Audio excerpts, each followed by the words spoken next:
Chapter 1. My sister-in-law belongs to me. ZZZZ. Due to Japan's discharge of nuclear wastewater, the world has entered an era of disaster. ZZZZ. In the dim and shabby wooden house, the newspapers plastered on the walls exuded a dull yellow hue. The television, with a shattered screen, played a documentary about the disaster era on repeat, occasionally flickering with static and emitting crackling sounds. Luo Luo, rest assured, if anything were to happen to Xiao Hao, I would certainly take good care of you from now on. At this moment, a handsome young man, around 18 or 19, stood in the room, gazing affectionately at the girl seated by the bed. The girl was tall yet slender, her features exquisite but pallid, with even her hair appearing dry and yellowed, a clear sign of malnutrition. She turned her head to the side, worry and pain etched on her face as tears streamed down her cheeks, falling for another young man lying on the bed, who was gravely injured. He bore a deep wound on his chest, exposing bone, with blood soaking through his clothes. At this moment, the only thing applied to the wound was a layer of green herbal paste. His gaze, which had been blankly fixed on the ceiling, suddenly ignited with a fierce rage that surged from the depths of his eyes. He had crossed over. Li Hao had come to accept this fact. He had traversed into a post-apocalyptic novel he had read before. In this narrative, his name was also Li Hao, and he was a significant supporting character. It was precisely this realization that filled him with an overwhelming Furyan anger, so intense it felt as if he might explode.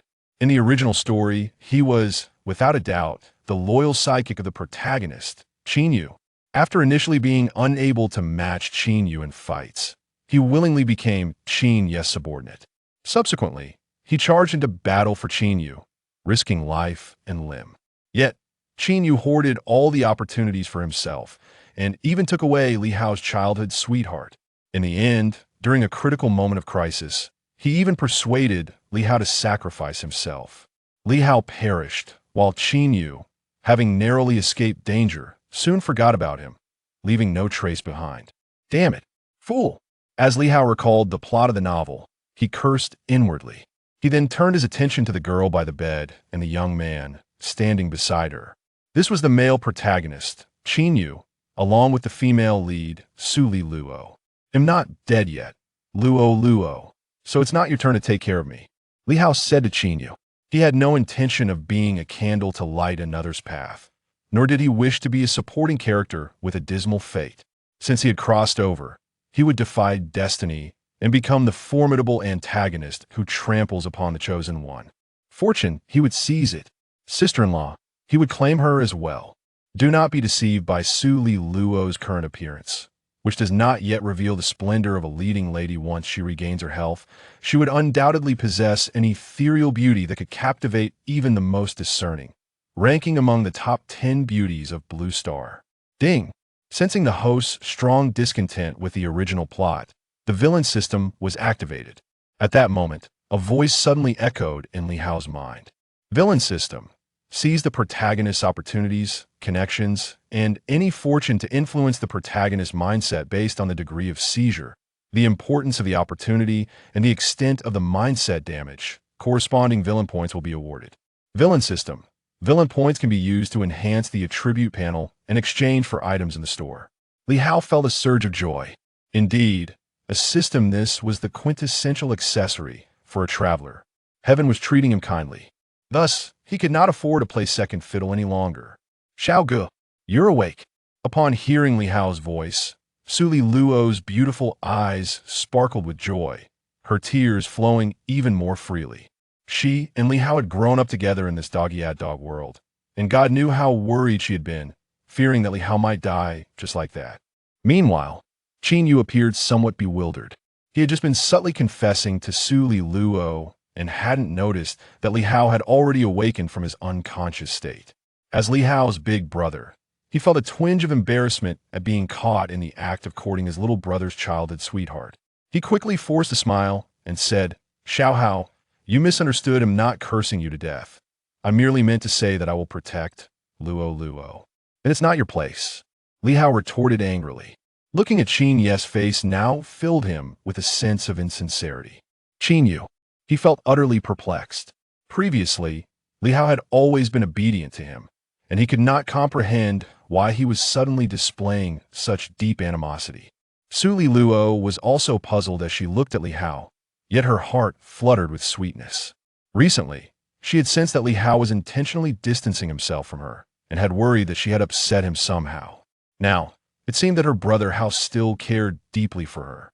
"You're feeling down, you should rest well for now.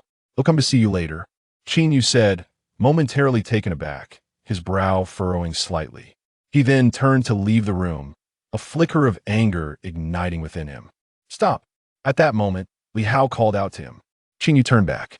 Li Hao fixed his gaze upon him, saying, "This wound on my body was incurred while helping you hunt the ferocious beast.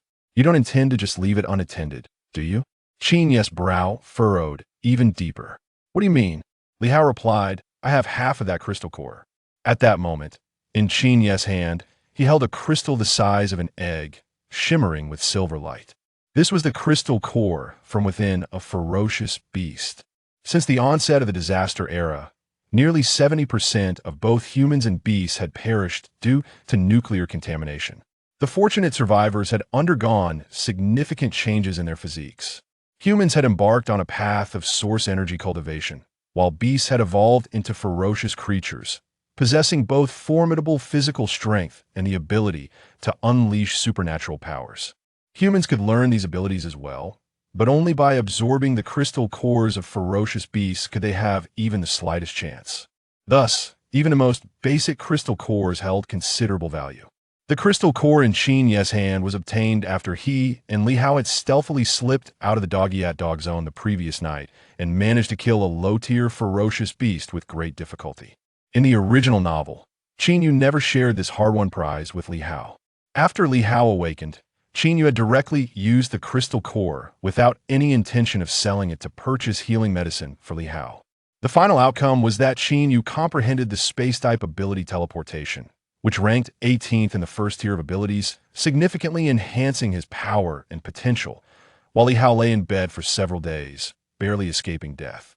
It took nearly a month for him to fully recover, during which time Qin Yu had left him behind in strength. Now, Li Hao was unwilling to follow the same path again. Qin Yu was momentarily taken aback. Half for each? How would that work in terms of skill comprehension? As the protagonist, he naturally possessed a golden finger. The success rate of comprehending abilities through crystal cores was hundreds of times greater than that of others. However, he needed to have a crystal core to begin with. Chapter 2. Directly seizing the opportunity. But crystal cores were exceedingly rare for him at this moment. It was worth noting that even the lowest tier ferocious beast had required both him and Li Hao to expend their utmost effort, coupled with a stroke of luck, to barely defeat it. Yet, seeing the eager expressions on Li Hao and Su Li Luo's faces, what could he say? Claim it for himself? That would probably cause Su Li Luo to turn against him instantly. After all, Li Hao had contributed equally to obtaining this crystal core. Moreover, he could distinctly sense the animosity emanating from Li Hao towards him. Li Hao had previously referred to him as Yuge. Qin Yu naturally assumed that Li Hao's dissatisfaction stemmed from his failure to sell the crystal core to buy medicine for Li Hao's recovery.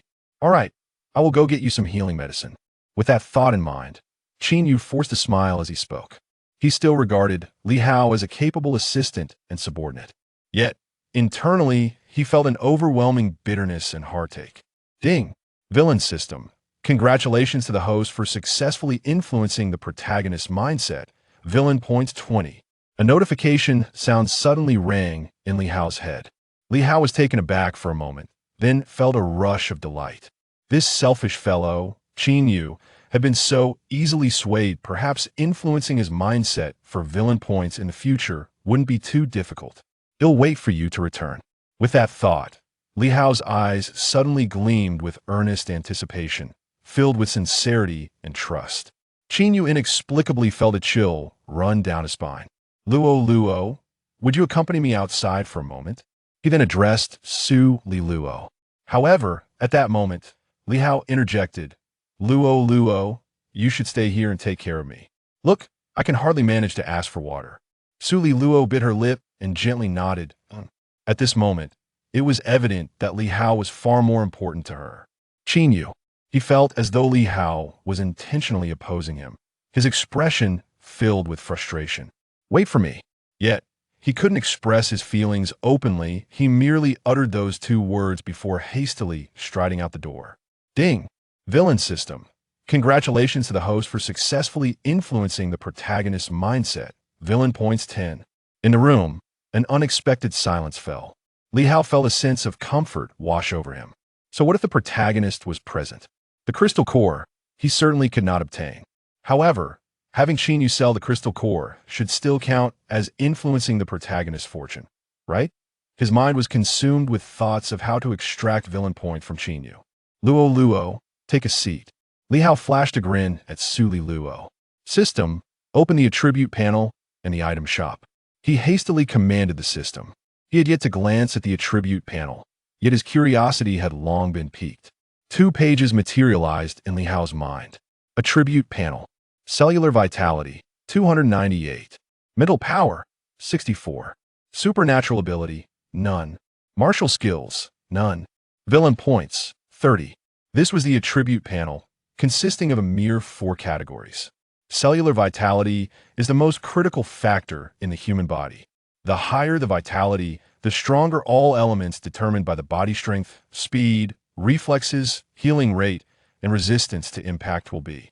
Human warriors cultivate source energy to enhance their physique, essentially using source energy to elevate cellular vitality. However, even to become the most basic first-tier warrior, one must possess a cellular vitality exceeding 500. Li Hao still had a considerable distance to cover. As for mental power, it is related to supernatural abilities. As previously mentioned, humans can comprehend supernatural abilities through crystal cores. The higher the mental power, the greater the potency and duration of the released supernatural abilities. At this moment, lacking any supernatural abilities, Li Hao naturally chose to augment his cellular vitality. Allocate all 30 points to cellular vitality. Li Hao instructed the system. In an instant, he felt a gentle power spreading throughout his body. This sensation was akin to floating on clouds. He could not help but let out a soft moan, nearly trembling in delight. Once this sensation subsided, he felt remarkably invigorated, as if his heart was beating with renewed vigor. The healing rate of the wound on his chest seemed to accelerate as well. Cellular vitality, 328. The number reflecting cellular vitality had indeed changed on the attribute panel. Brother Hao, what's wrong? Suli Luo sensed Li Hao's unusual behavior and softly inquired from beside the bed. Even with Li Hao's thick skin, his face flushed slightly. It's nothing. Had Suli Luo heard the faint sound he had just emitted? Damn it, this system's enhancement of cellular vitality was exhilarating. But perhaps it was a bit too exhilarating? What would he do in a noisy crowd in the future? Li Hao silently grumbled before turning his attention to the system shop page. Then, he was left dumbfounded. A 7-level alloy weapon.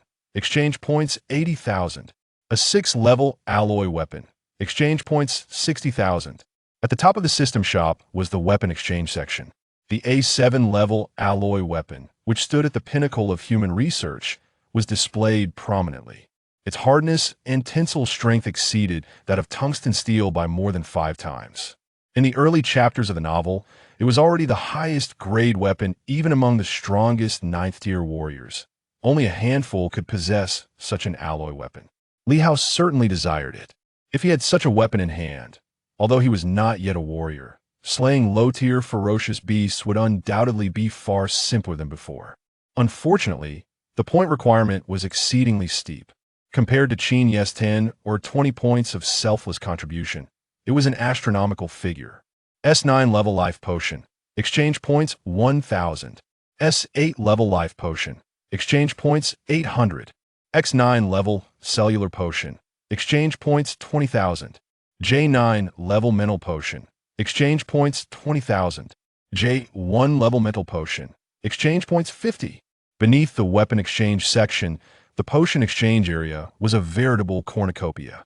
Various types and levels of potions were on display. Life potions for healing, cellular potions for enhancing cellular vitality, and mental potions for boosting mental power. All of these were the result of decades of research by human scientists following the cataclysmic era. Raw materials were sourced from different levels of ferocious beasts often. The remains of a single beast could yield enough to extract one cellular potion, one mental potion, and approximately 100 life potions. In the novel, some wealthy Saiyans had already attained second or even third-tier warrior status at Li Hao's age, thanks to the potions they consumed to enhance themselves. However, these potions were evidently beyond the means of individuals like Li Hao and Qin Yu, who resided in the dog servant district. Merely sustaining their daily lives and filling their bellies was a considerable challenge. Li Hao bared his teeth. Aside from the life potions, these potions seemed to hold little benefit for him. After all, using villain points to directly enhance his cellular vitality or mental power was virtually indistinguishable from consuming potions, and it was far more convenient. It was somewhat of a redundancy. Nevertheless, Li Hao glanced at Su Li Luo once more. Thinking of her future unparalleled beauty made his heart flutter with anticipation. Chapter 3. The Dog Slave District. Su Lila is not only beautiful, but also possesses a gentle and considerate demeanor, making her the ideal companion. I am determined to win her over. Though Su Lila's talents may not be particularly impressive, there will undoubtedly come a time when these potions prove useful. Luo Luo, do you know what I feared most when I was gravely injured by the ferocious beast? At this thought, Li Hao suddenly turned to Su Lila and asked, "What is it?" Su Lila inquired, blinking her eyes. She was perplexed by Li Hao's sudden question, but her heart raced like a startled deer. Could it be that Brother Hao wishes to express something to her? Yet, had he not been intentionally distancing himself from her lately? Her complexion gradually flushed, and a glimmer of hope sparkled in her eyes. She acknowledged that Qin Yu was indeed remarkable, but her true affection lay with Li Hao in her heart. He was the most significant person, although she was uncertain whether this feeling stemmed from a vague romantic inclination or the deep-seated bond forged through years of mutual reliance. My greatest fear is that I may never see you again, that I can no longer protect you. Li Hao spoke earnestly. Were he not so weakened at that moment, he would have seized the opportunity to grasp Su Lila's delicate hand. Su Lila's lovely face turned crimson, her ears flushed with a rosy hue. Ding! Villain system. Congratulations, host. Progress with the female lead has increased by 5. Current progress. 58. Reminder. Complete the task to receive branch rewards. At this moment, Li Hao received a notification from the system. Su Lila bit her lip shyly, tugging at her clothing as she murmured, "You won T. Brother Hao. You will recover. Luo Luo wants to be by your side for the rest of her life." The atmosphere in the room suddenly felt stiflingly warm. However, Li Hao lacked even the strength to move his limbs, rendering him incapable of doing anything. Qin Yu returned the following morning. He entered Li Hao's room to find Su Lila sleeping at the edge of Li Hao's bed. While Li Hao lay awake, lost in thought, upon hearing a noise, he turned to look at Qin Yu. Qin Yu's handsome face bore deep lines of fatigue as he approached the bed and produced a green potion from his pocket. "This is an S2 grade life potion," he informed Li Hao. Li Hao was somewhat taken aback. Logically, having sold the crystal core, Qin Yu should have received villain points. However, from yesterday until now, his system had shown no signs of activity. "Did you sell that crystal core?" Li Hao could not help but ask. Qin Yu shook his head. "No, then where did you get this life potion?" Li Hao queried again, knowing well that Qin Yu was also destitute.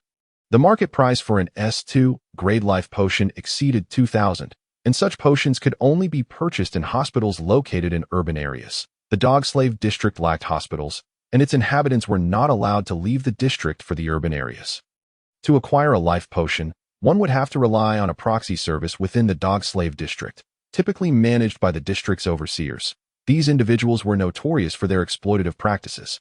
Employing them to procure items from the urban area would cost at least 5 times the original price, summing to over 10,000. I dragged the corpse of that ferocious beast back and exchanged it for this potion with the one-eyed dragon. Qin Yu explained that Li Hao was momentarily stunned, not having anticipated Qin Yu's audacity. The one-eyed dragon was the captain of the security team in the Dog Slave District. The fact that he and Qin Yu had secretly ventured out to hunt ferocious beasts was a blatant violation of regulations. Had the one-eyed dragon learned of their actions, he would have surely flayed them alive. However, it appeared that Qin Yu had managed to placate the one-eyed dragon with the spoils of their hunt. The market value of a first-tier ferocious beast's corpse was around 20,000. It was clear that the one-eyed dragon had profited immensely from this exchange for the S2 life potion. I will take this life potion, and you can keep the crystal core. Is that acceptable? Qin proposed. Initially, the one-eyed dragon had intended to seize the crystal core, but Qin had deceived him into believing the beast's corpse was found. Li Hao, our chance to leave the dog-slave district hinges on this crystal core. If I can comprehend the abilities within it, we will stand a greater chance of surviving the upcoming competition in the dog-slave district and eventually living in the urban areas. He was genuinely concerned that Li Hao might have designs on the crystal core, and thus hurriedly outlined the pros and cons to Li Hao. All right, that works for me. Li Hao readily agreed. When he had first traversed into this world, he had been tempted to eliminate Qin. Yet now, his perspective had shifted. Only with Qin alive could he reap villain points from him and enhance his own strength. Since the onset of the cataclysmic era, the environment for human survival had drastically transformed compared to a century ago. The overwhelming power of ferocious beasts had progressively diminished humanity's living space. Once, the Great Zhou nation boasted over 30 provincial-level administrative regions and more than 600 cities. Now, only 208 urban districts remained. In these urban districts resided the elite of society, a congregation of nearly all martial artists and their families, while the dog-slave district, also known as the blood-slave district, was scattered around the urban areas, serving the purpose of supplying fundamental resources such as food, minerals, coal, oil, and timber. The inhabitants were all slaves, individuals who had been branded as sinners during a prolonged process of conquest, or those who had committed crimes in the urban districts. They, along with their descendants, were condemned to a life of perpetual servitude within the dog-slave district, exploited until their dying days. That Li Hao and Su Lila had been born and raised in the dog-slave district, their roots firmly planted in its soil. In contrast, Qin was not born there. He had been captured by the security team a few years prior while living as a refugee outside the district. Refugees were those who lived in the urban areas, beyond the dog-slave district, often referred to as natives. Only Li Hao was privy to the true origins of Qin. His background was nothing short of extraordinary. Both of his parents had been once renowned young powerhouses in the Great Zhou nation. However, during an ill-fated departure from the urban area with the infant Qin, they fell victim to a conspiracy that led to their demise. Qin was fortunate enough that their enemies did not kill him, allowing him to survive in the wilderness, but he was later discovered by a refugee who took him in and raised him. After the refugee's death, Qin wandered until he was captured and brought to the dog-slave district. Li Hao reflected on this. His gaze inadvertently fell upon the jade pendant hanging around Qin's neck.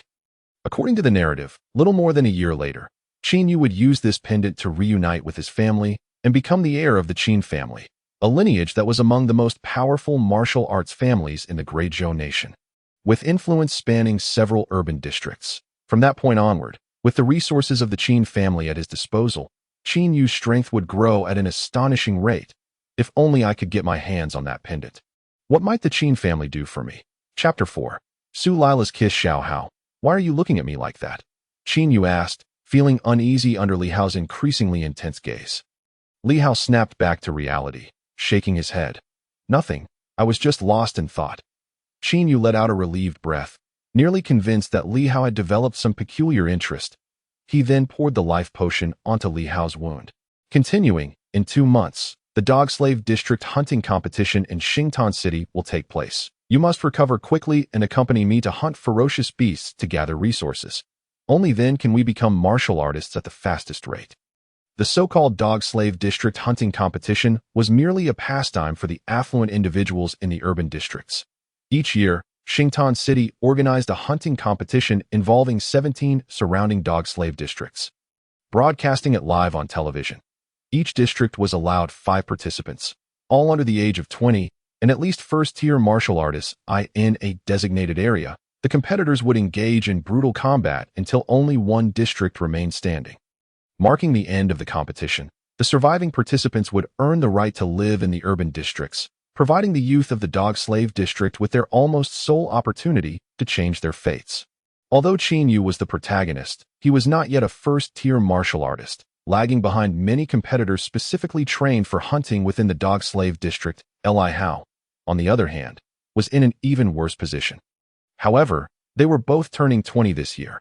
If they did not seize this opportunity, they would miss their chance. Li Hao was acutely aware that with Qin Yu by his side, as long as they adhered to the original storyline, both he and Qin Yu would emerge as one of the final survivors. This was also why he had refrained from coveting the crystal core in Qin Yu's possession in the original narrative. Qin Yu had ultimately achieved a reversal of fortunes through his teleportation ability. As the life potion gradually seeped into Li Hao's wound, a powerful surge of vitality enveloped the injury. The wound, which had nearly exposed the bone, began to visibly heal, sprouting tender flesh at a remarkable pace. At this rate, he could fully recover in just a few days. Yet, Li Hao shook his head, saying, "Let's wait until I fully recover before discussing it further." He yearned to enhance his prowess, believing that merely extracting benefits from Qin Yu would suffice. Venturing into the wilderness for perilous adventures seemed entirely unnecessary. Yet, upon hearing this, Qin Yu became flustered and exclaimed, "Do you intend to forfeit this hunting competition?" Li Hao replied, "Not at all. I simply feel that all the previous advantages have been yours while I have gained nothing." Qin Yu was taken aback, winky face. Ding, villain system. Congratulations, host, for successfully influencing the protagonist's mindset, earning 10 villain points. Qin Yu could hardly fathom that Li Hao would speak so bluntly. He felt utterly vexed. Was this truly his little brother? Hadn't he always freely offered all the spoils to him in the past? However, within this dog-slave district, apart from Li Hao, he had no other allies. "Little Hao, I acknowledge my past mistakes and apologize for not considering your feelings. From now on, we shall equally divide the spoils from our hunts." Qin Yu wore a smile, though his heart seethed with resentment. Yet, Li Hao remained silent. "You?"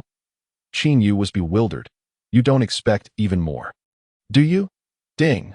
Villain system.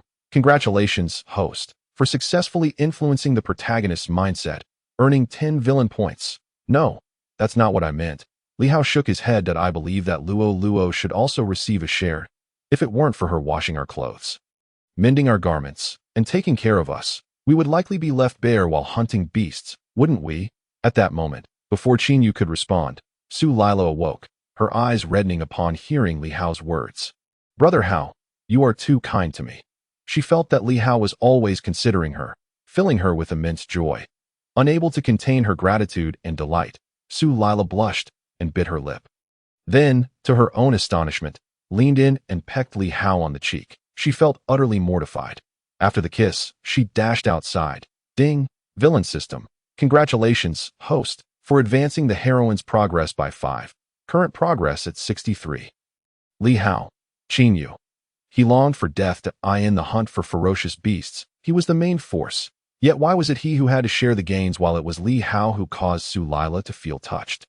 Moreover, Luo had just initiated a kiss with Li Hao, his heart shattered into countless pieces. Ding, villain system. Congratulations, host, for successfully influencing the protagonist's mindset, earning 50 villain points. The villain points he had contributed only served to amplify Li Hao's joy. He feigned innocence as he looked at Qin Yu, saying, "You wouldn't refuse, would you?" "Of course not," Qin Yu stammered. "From now on, we shall each take 40 of the profits, while Luo receives 20. Does that sound agreeable?" "No objections there. I applaud your fairness," Li Hao replied with a smile. Qin Yu shook his head in resignation, no longer wishing to linger in that room. Allowing Li Hao to rest, he turned and exited the house. The world had changed, and the hearts of men were no longer as they once were. He simply could not comprehend how the once principled Li Hao had suddenly become so astute. Yet Li Hao did not concern himself with Qin Yu's thoughts. Once Qin Yu had departed, he promptly accessed the villain system in a matter of moments. He had amassed 70 villain points. He contemplated whether to allocate these points to enhance cellular vitality or to exchange them for weaponry. The highest grade A7 alloy weapon required 80,000 villain points, while the lowest grade F1 alloy weapon could be acquired for just 50 points. Possessing an alloy weapon could significantly bolster his strength, but soon, Li Hao dismissed that thought. While alloy weapons could indeed augment his power, the F1 grade was far too inadequate and would soon be obsolete. Furthermore, he could not explain the origin of such a weapon. It was wiser to prioritize enhancing cellular vitality first. After all, the system was ever present, and he could always exchange for weapons when the time was right, as long as he preserved some villain points. All 70 points to cellular vitality. Li Hao commanded the system, Then, a wave of intense comfort nearly escaped his lips in a moan. The healing speed of his chest wound seemed to quicken once more. Cellular vitality. 398. It was not until nearly noon that Su Lila timidly re-entered Li Hao's abode, carrying a meal box in her hands. The box, made of stainless steel and riddled with dents, contained 3 steamed buns and some rather dry pickled vegetables. This was their typical fare, in the dog slave district. Such a meal was already considered quite decent, especially when many went hungry. Brother Hao. It's time to eat. Su Lila bit her lip, her voice barely above a whisper. Remembering that she had kissed Li Hao earlier, she felt a wave of shyness wash over her. Chapter 5. Would you be my wife? Ha ha. Of course, Li Hao grinned widely, opening his mouth. In truth, he had improved significantly, but if someone was offering to feed him, why should he decline? Su Lila's cheeks flushed as she held the bun to Li Hao's lips. He took a hearty bite and mumbled, "Where's Qin Yu?" "He's still at the mine," Su Lila replied, having just come down from there herself. The dog slave district where they resided was a mining area. Specifically for iron ore, the inhabitants of this district possessed no rights or freedoms. They were required to meet daily quotas of labor in exchange for meager rations. Naturally, they could earn more by mining more. But such labor was arduous. Only a martial artist could manage to extract any substantial amount. It is high time to escape this wretched place, Li Hao thought to himself as he observed Su Lila's haggard appearance. This girl had previously shared more of her food with him, leading to her current frail state. However, such thoughts were of little consequence in the dog slave district. Every individual was registered with their pupils and features. If they attempted to escape and were caught, they would face immediate execution. Only through the hunting competition could one legally leave the dog slave district. Suddenly, Li Hao found himself missing Qin Yu a bit. Regardless, enhancing one's strength remained the most pressing matter at hand. I can't eat anymore. You finish it, Li Hao declared after consuming 2 buns and half of the pickled vegetables. Su Lila was taken aback. But you used to be able to eat 3 buns. I am currently injured, and my appetite is poor, Li Hao explained. In truth, he simply did not wish for Su Lila to go hungry.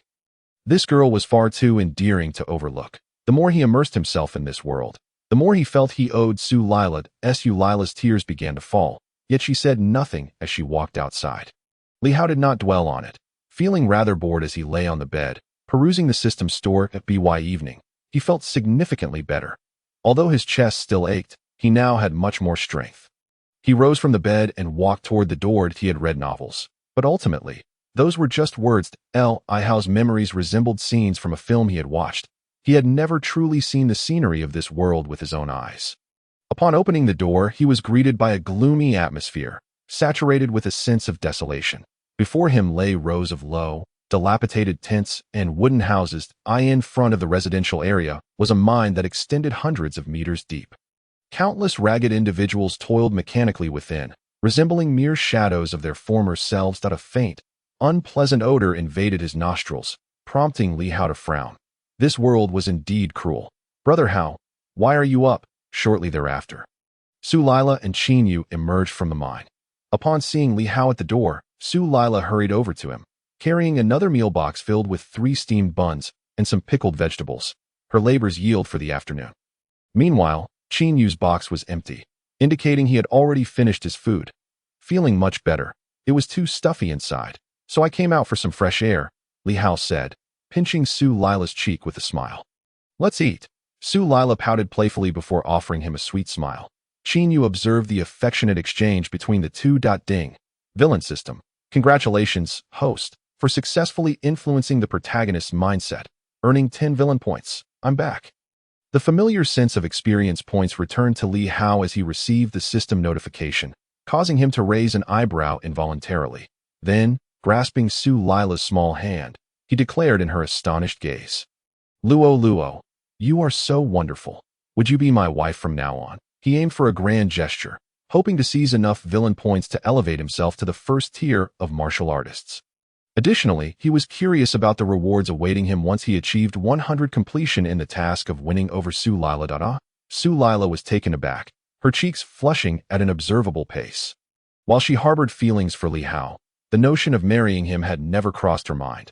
It felt far too embarrassing. Brother Hao, you. She stamped her foot, forcefully thrusting the meal box into Li Hao's hands before retreating into her own quarters. Bang! The door slammed shut. Li Hao. Qinyu. Ding! Villain system. Congratulations, host, on successfully influencing the protagonist's mindset, earning you 20 villain points. Xiao Hao. Were you serious just now?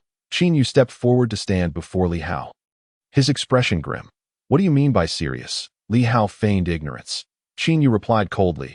You just said you want to marry Lu. Of course I was serious. Li Hao responded, then pretended to be puzzled. Asking, is there a problem? He smiled, adding, Luoluo and I grew up together. I have long regarded her as my wife in my heart. Qinyu's expression darkened further, having spent a few years in this dog-slave district. He had gradually developed feelings for the gentle and considerate girl. Now he felt an increasing sense of threat emanating from Li Hao. I also like Luoluo. Qinyu resolved to confront Li Hao. He believed Li Hao was deliberately playing dumb to Li Hao had known all along that he liked Su Li Luoluo and had even tried to matchmake them. But for some unknown reason, Li Hao seemed to have completely changed. Are you trying to steal my wife? Li Hao's eyes widened, a fire burning within them. Qinyu. Winky face, shouldn't that line be mine? Ding! Villain system. Congratulations, host, on successfully influencing the protagonist's mindset, earning you 10 villain points. That's not what I meant.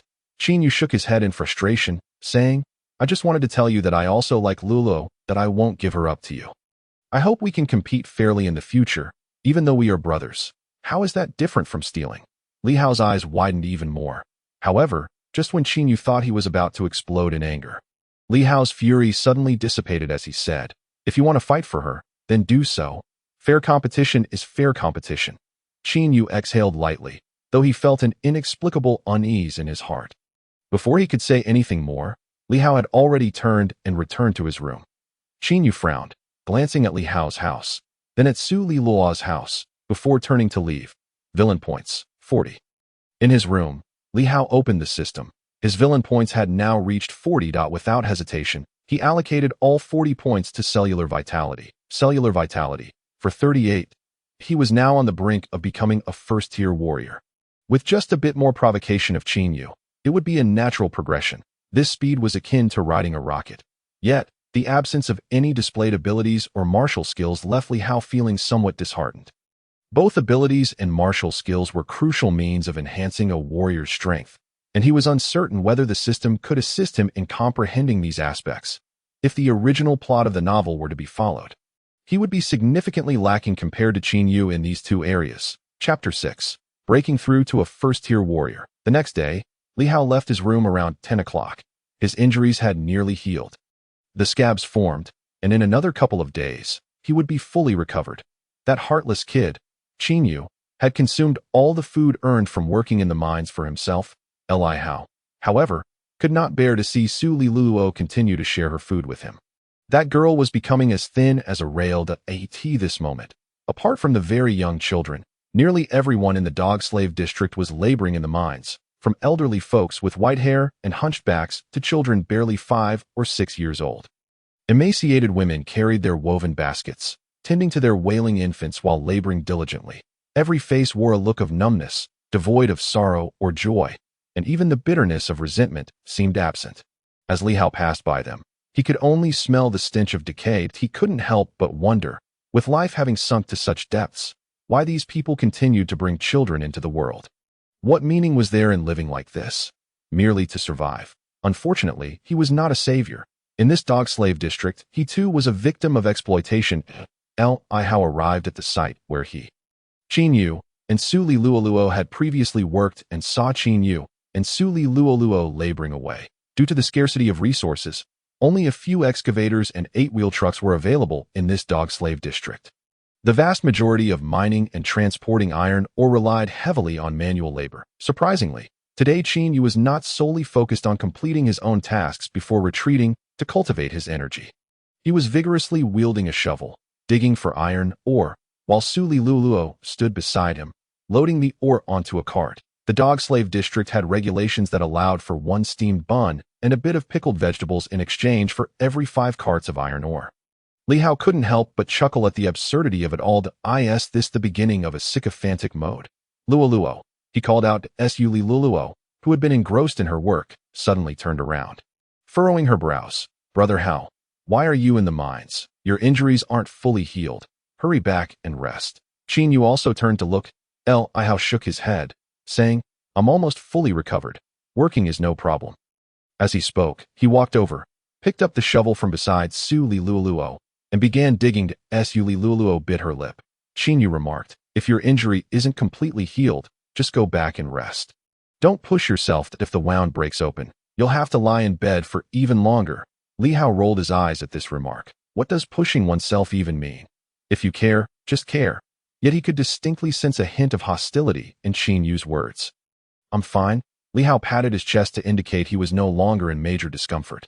Besides, how could I bear to let Luoluo do my work here? If she gets exhausted, I would feel heartbroken. Su Li Luoluo, oh, Qin Yu. He truly could not fathom how Li Hao could be so brazen. This guy had become so shameless, effortlessly spouting cheesy lines. Ding, villain system.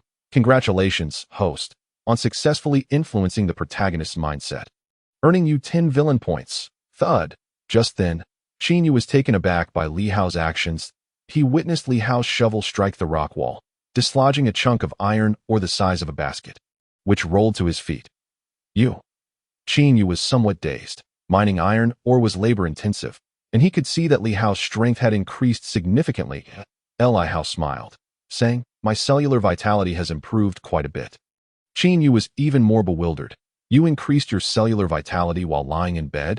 Li Hao scratched his head and replied, I don't know how it happened. Maybe it was because Luoluo kissed me. I feel like I'm not far from becoming a first-tier warrior. Su Li Luoluo. Brother Hao. Unable to hold back, she stomped her foot, her face flushed like a fiery sunset. Qin Yu.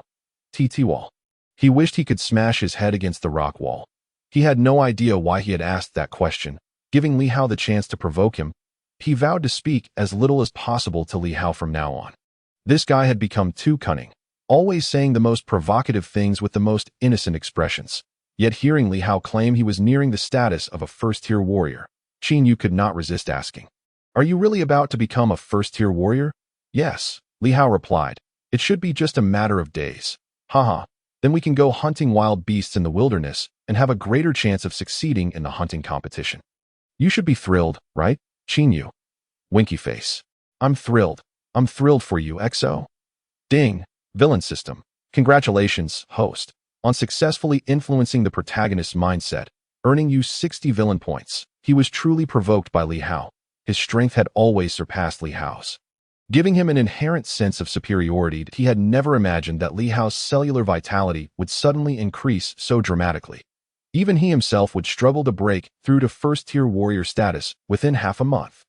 A sharp pain pierced Qin Yu's heart, as if his dignity had been trampled underfoot by Li Hao. Just then, Li Hao suddenly called out softly, his tone peculiar. What's wrong? Brother Hao, what's the matter? Qin Yu and Su Li Luoluo asked almost in unison. Li Hao's face turned slightly red as he scratched his head, saying, I think I just broke through to become a first-tier warrior. With a sudden punch, he struck the rock wall before him. Bang! The iron ore hit by Li Hao's fist cracked open, revealing several fissures. Li Hao's hand was scraped, but the wound healed at an observable rate. Brother Hao, what are you doing? Seeing the scrape on Li Hao's hand, Su Li Luoluo felt intense pain and immediately scolded him. Qin Yu stood there, still in shock. Li Hao had truly become a first-tier warrior. Even if he had not fully achieved it yet, he was undoubtedly very close, and certainly stronger than Qin Yu, because he could not yet shatter iron or with his fist like Li Hao could. An overwhelming sense of defeat washed over him.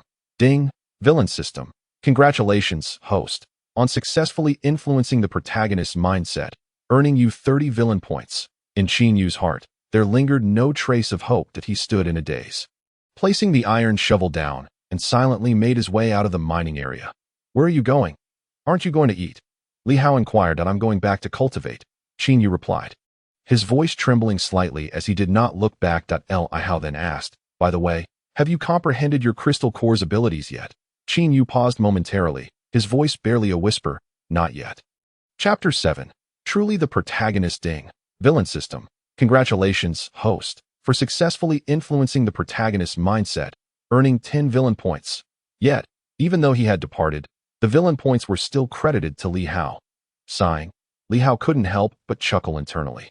Though he feigned a shake of his head and lamented, it seems my newfound strength has affected Qin Yu, hasn't it?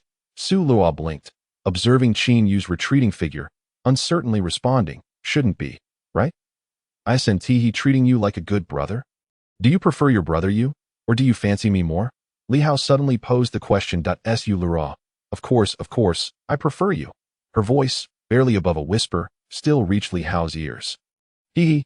Li Hao chuckled gleefully. Approximately 2 hours later, Li Hao and Su Luo emerged from the mining area side by side, each carrying a lunchbox. Li Hao's box contained a generous 5 steamed buns. As he had now become a first-tier warrior, allowing him to work much more efficiently. Upon returning to the makeshift housing area, Li Hao led Su Luo directly to Qin Yu's dwelling. Upon entering, they found Qin Yu seated cross-legged on his bed, cultivating his source energy. His abode was quite similar to Li Hao's, having been left behind by a former neighbor, who tragically succumbed to starvation after his wife fell ill. The following day, the husband was discovered lifeless at the doorstep, having hanged himself. Since then, the house had remained vacant until Qin Yu was brought in to reside there. Upon hearing the noise, Qin Yu opened his eyes. Yet his gaze towards Li Hao bore a hint of indifference. He was a person of immense pride. Here, I brought you lunch. Remember to eat it. Li Hao, seemingly oblivious to Qin Yu's aloofness, approached the dining table. Taking 3 buns from the lunchbox and pouring a generous amount of pickled vegetables into Qin Yu's box. Qin Yu's eyes flickered slightly, but he remained silent. Li Hao continued, if you intend to focus on enhancing your source energy, you should stay in your room for now. I'll bring you food. I should be able to manage both our meals if I work diligently. Qin Yu's expression grew increasingly complex. He couldn't help but wonder if he was being too petty.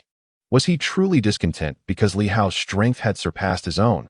Yet, Li Hao was unwaveringly assisting him, allowing him to wholeheartedly improve his source energy. Li Hao, you're still the same Li Hao, right? Thank you. Qin Yu finally spoke, his eyes reflecting a sense of guilt. Li Hao waved dismissively. No need for thanks. We're brothers. Why bother with such formalities? He then took Su Luo outside with him. However, as he casually held Su Luo's hand, Qin Yu's expression darkened slightly. Had he truly fallen to the point of relying on Li Hao's care? Did that mean Su Bing? Villain system. Congratulations, host, for successfully influencing the protagonist's mindset, earning 10 villain points. As Li Hao reached the doorway, the system notification prompted a surge of laughter within him. Having read novels, he adeptly grasped Qin Yu's psychological state. The moment Qin Yu hastily left the mining area, Li Hao realized the depth of his provocation. Given Qin Yu's temperament, it was likely he would not engage with Li Hao until he surpassed him in strength once more. Endure hardship. But how could he allow this experienced baby to distance himself? He had to keep Qin Yu by his side constantly to ensure a steady influx of villain points. By evening, Li Hao returned with Su Luo to deliver another meal to Qin Yu. However, upon entering, he naturally grasped Su Luo's small hand. Su Luo bit her lip, not resisting. Li Hao seemed increasingly bold lately, yet her heart brimmed with secret delight. Qin Yu on the bed opened his eyes again. Noticing the lunchbox in Li Hao's hand, he nodded. Yet, upon seeing Li Hao holding Su Luo's hand, he furrowed his brow slightly, surprisingly not contributing any villain points. This left Li Hao somewhat astonished. Could it be that resistance had developed? Or had he decided to give up on Su Luo? Wasn't this fellow supposed to be tenacious in character, unwilling to concede so easily? Li Hao, I've comprehended my abilities. I have become a first-tier ability user. At that moment, Qin Yu exclaimed, his eyes alight with uncontainable excitement, and Li Hao was inwardly astonished. This guy truly was the protagonist. With just a little stimulation, his talent shone through. Qin Yu inherently possessed an exceptionally high level of mental strength, as Li Hao already knew. Yet, according to the original plot, Qin Yu was supposed to take a few more days before breaking through to become a first-tier ability user, having comprehended his abilities through that crystal core.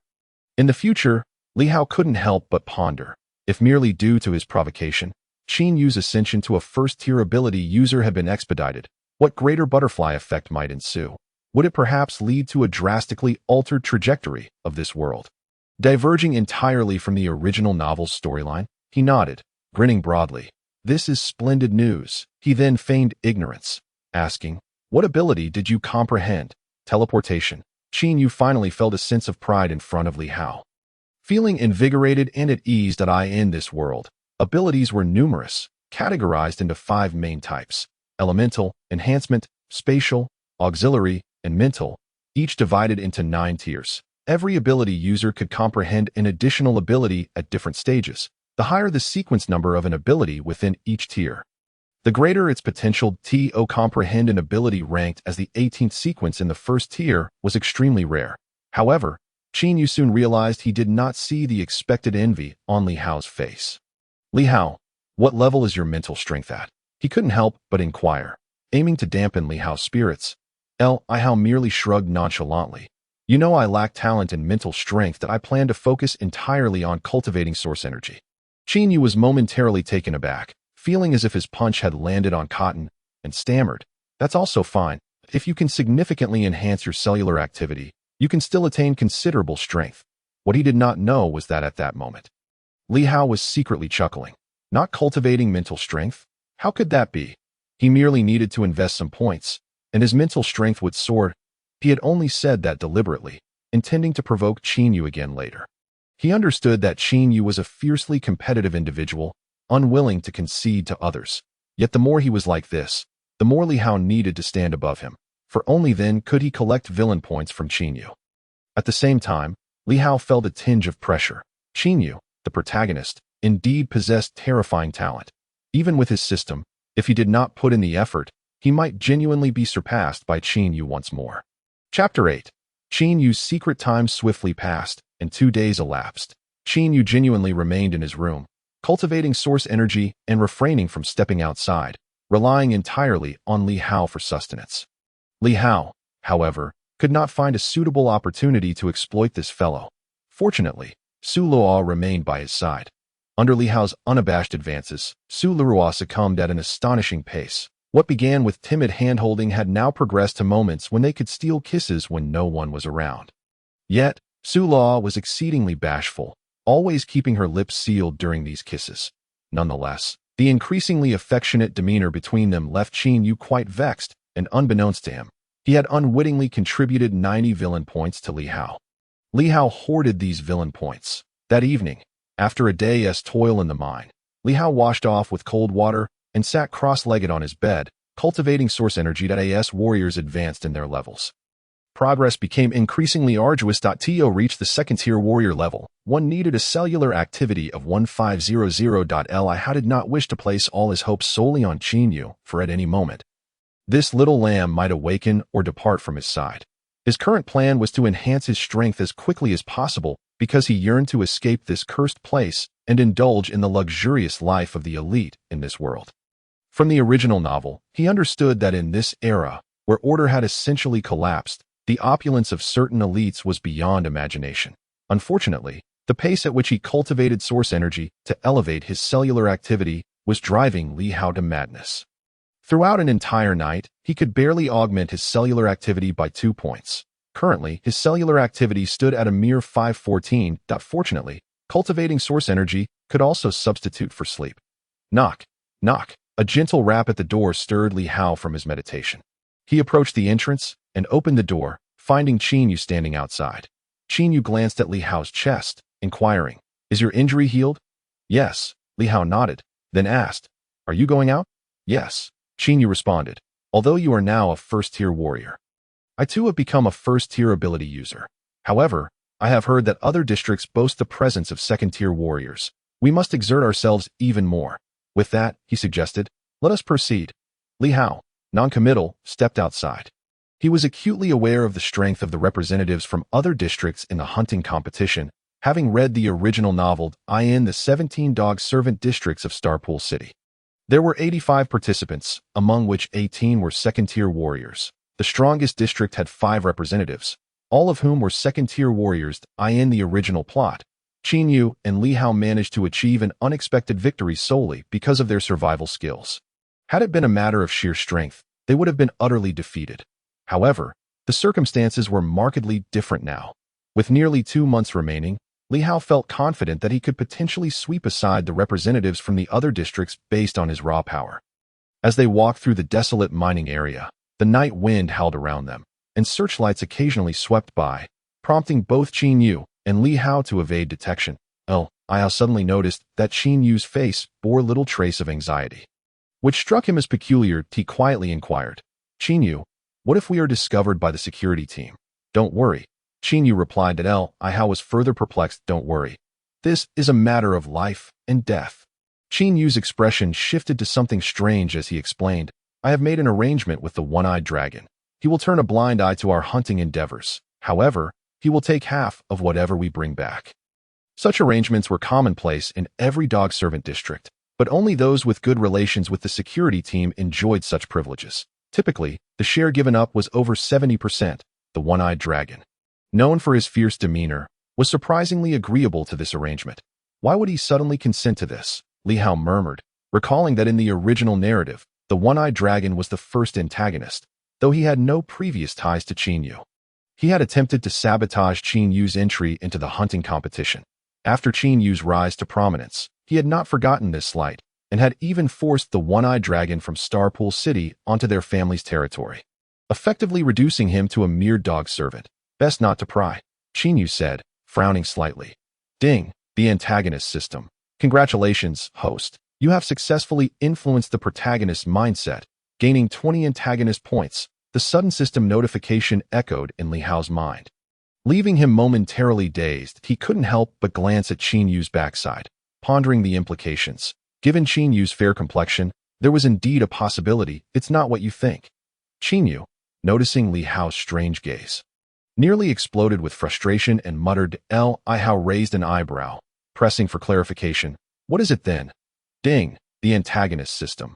Congratulations, host. You have successfully influenced the protagonist's mindset, gaining 10 antagonist points. Qinyu's vexation was evident, and he grumbled, just don't ask. He then ignored Li Hao, striding purposefully into the night. I Hao was increasingly curious. What secrets did this guy hold? Soon, they reached the high-voltage wire breach through which they had previously slipped away from the dog servant district. High-voltage danger. Escapees will die. A yellow metal sign hung on the electrified fence, its words ominously stark against the moonlight, revealing rust in shades of gray-brown. Without hesitation, Qinyu was the first to squeeze through, with Li Hao following closely behind. Beyond the dog servant district lay a vast expanse of primeval jungle. Although the dog servant district occasionally dispatched powerful individuals to clear the surrounding ferocious beasts to prevent threats, some managed to slip through the cracks or had just wandered into the area. These were the very targets of Qinyu and Li Hao. The air was thick with the scent of dampness and a hint of decay. As towering trees stretched skyward, their branches lush and full, moonlight filtered down, casting dappled shadows upon the ground. Countless vines coiled around the trunks, undulating like serpents. However, the creatures of the pre-cataclysm era were nowhere to be found in this world. Those animals that failed to evolve into ferocious beasts had long since been eliminated by the brutal laws of nature. Neither Qinyu nor Li Hao bore weapons, not even a kitchen knife. Each clutched a stone, cautiously navigating the jungle. Li Hao was acutely aware of the danger. Although he was now a first-tier warrior, ferocious beasts capable of turning him into pulp were still plentiful.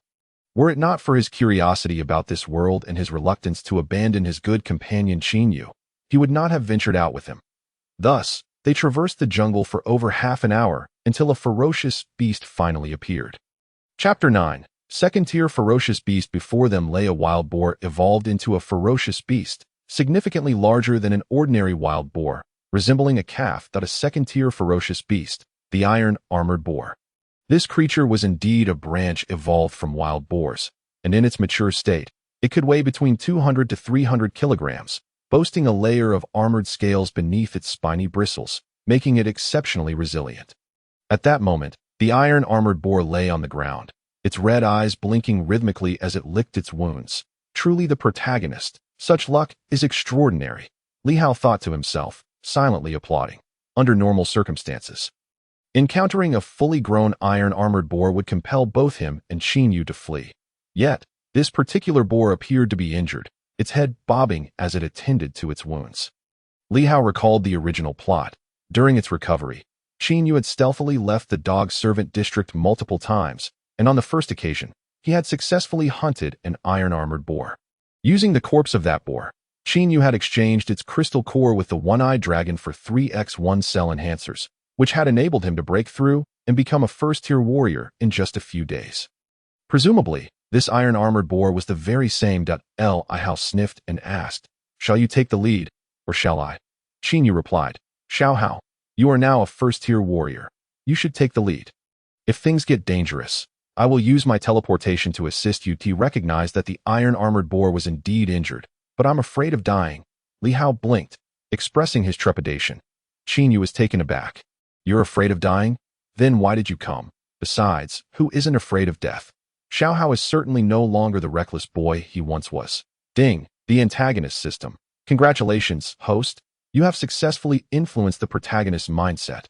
Gaining 5 antagonist points, Qin Yu wore an expression of exasperation, yet he patiently encouraged, "It's all right. Have you noticed? This iron-armored boar is injured, and its wounds appear quite severe. With your strength, capturing it will be no problem." "Hee, I know. I was just teasing you." Li Hao suddenly grinned, revealing his amusement.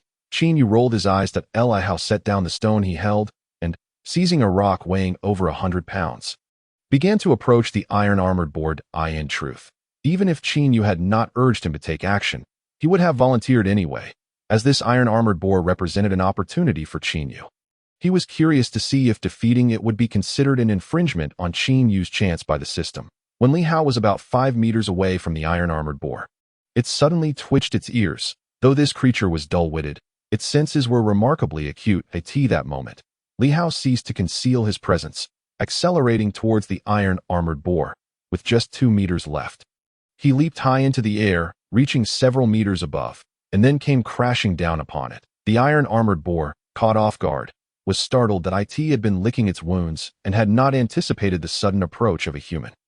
Infuriated, it prepared to rise, but intense pain shot through its front limbs and chest, where the injuries were grievous, leaving it bleeding profusely.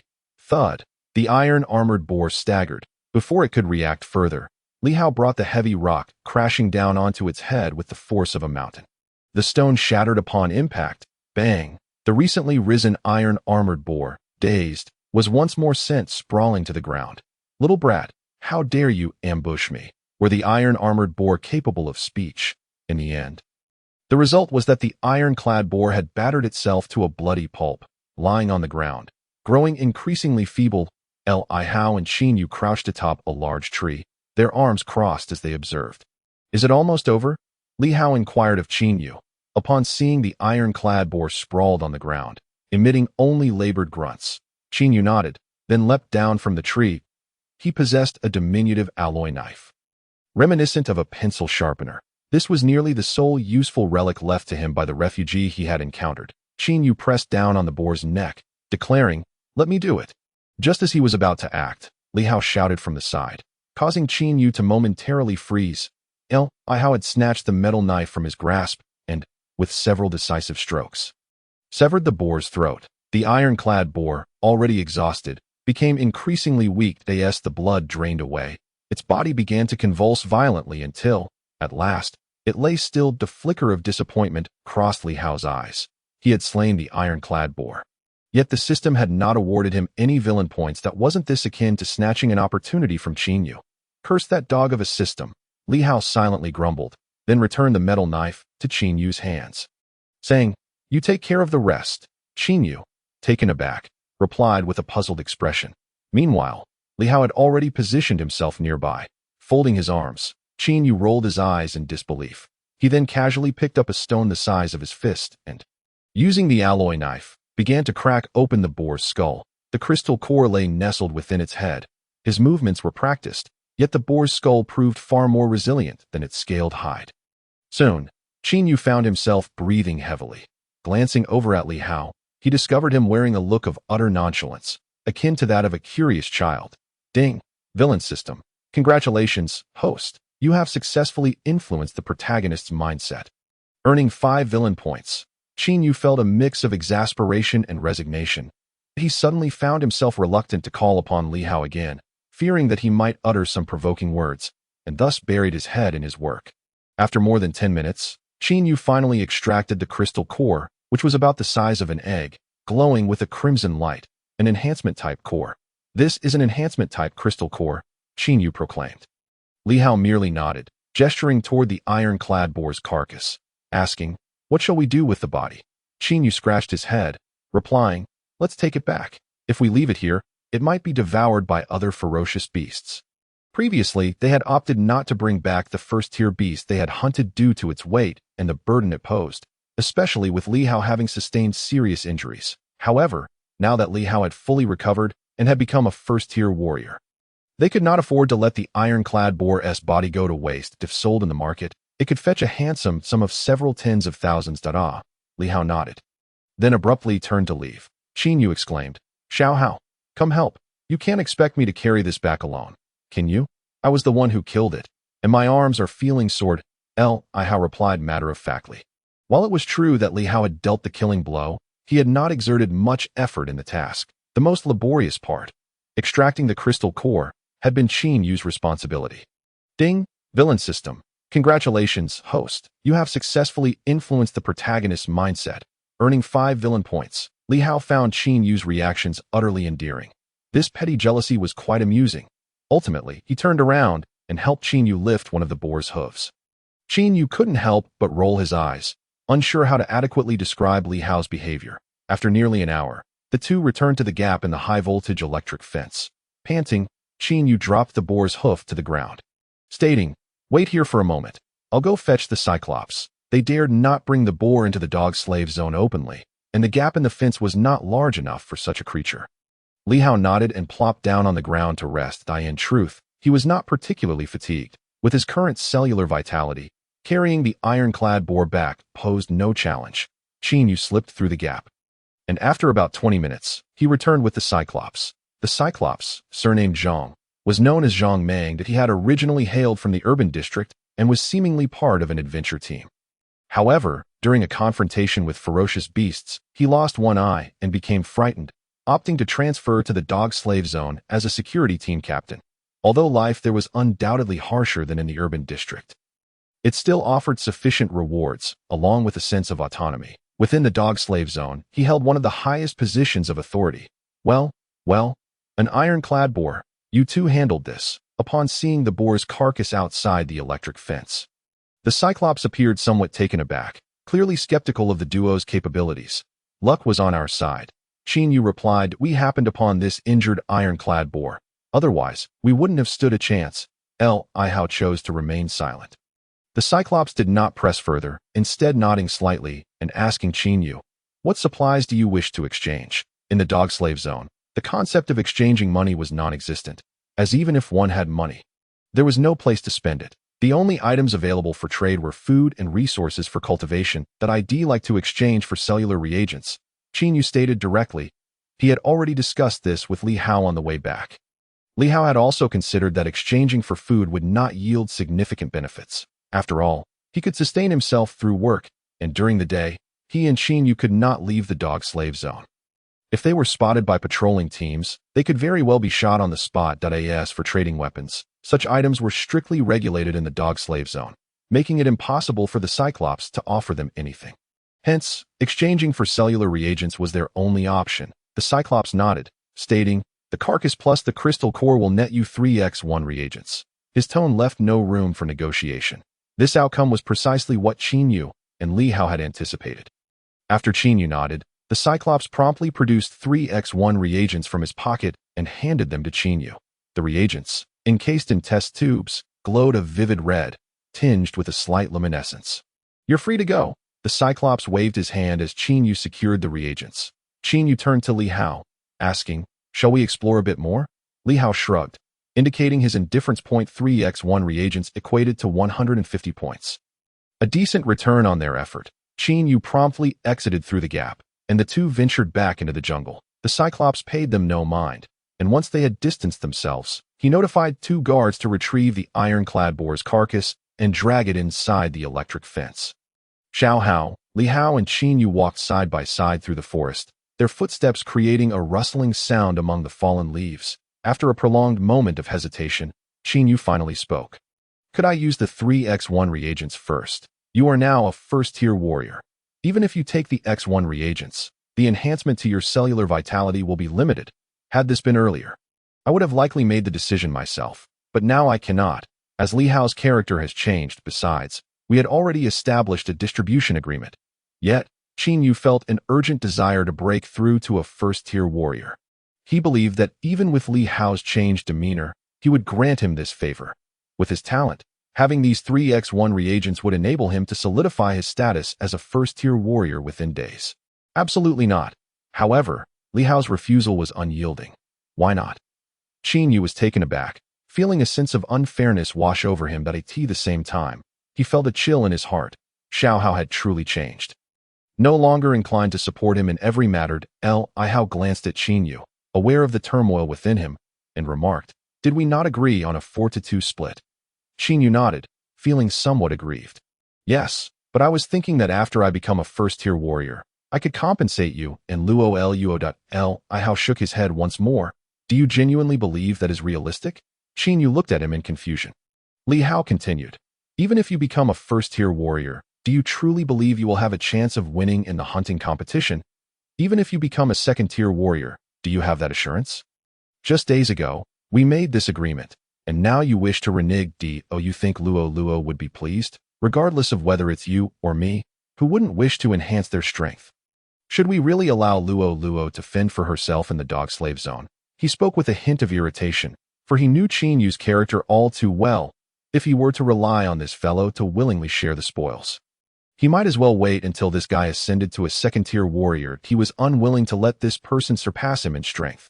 Qin Yu's gaze fluctuated, and indeed, he was contemplating the same thing. First, to concentrate resources until he broke through to become a second-tier warrior. As for Li Hao and Su Li Luo, he could protect Li Hao during the hunting competition.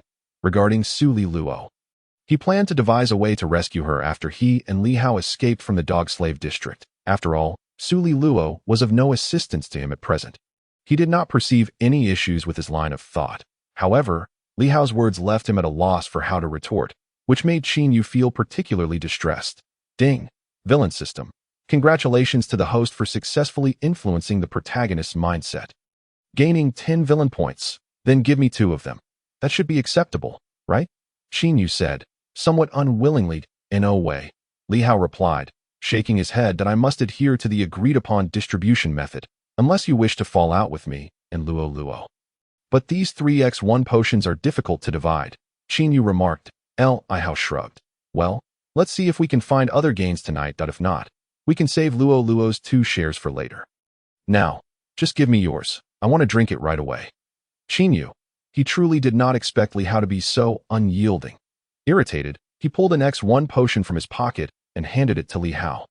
Secretly contemplating whether he should bring Li Hao along on future outings, little did he realize that without Li Hao, hunting fierce beasts would not be so easy. Chapter 11, A Lesson Learned. Ding. Villain system.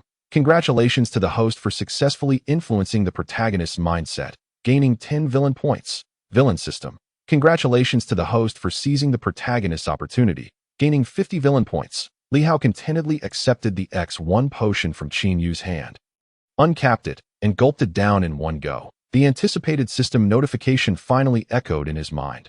Seizing the protagonist's opportunity. Indeed, as long as he obtained what was originally Qin Yu's reward in the plot, it counted as taking his chance point 50 points. This was evidently calculated based on the value of the opportunity, and Li Hao essentially enjoyed double the gains as the potion's effects gradually spread within him. Li Hao felt his cells simmering, accompanied by a mild pain that was far from unbearable. This sensation was incomparable to enhancing cellular vitality using villain points. He glanced over at Qin Yu, whose complexion was far from cheerful, and offered some reassurance. "Qin Yu, it's not that I don't want you to grow stronger.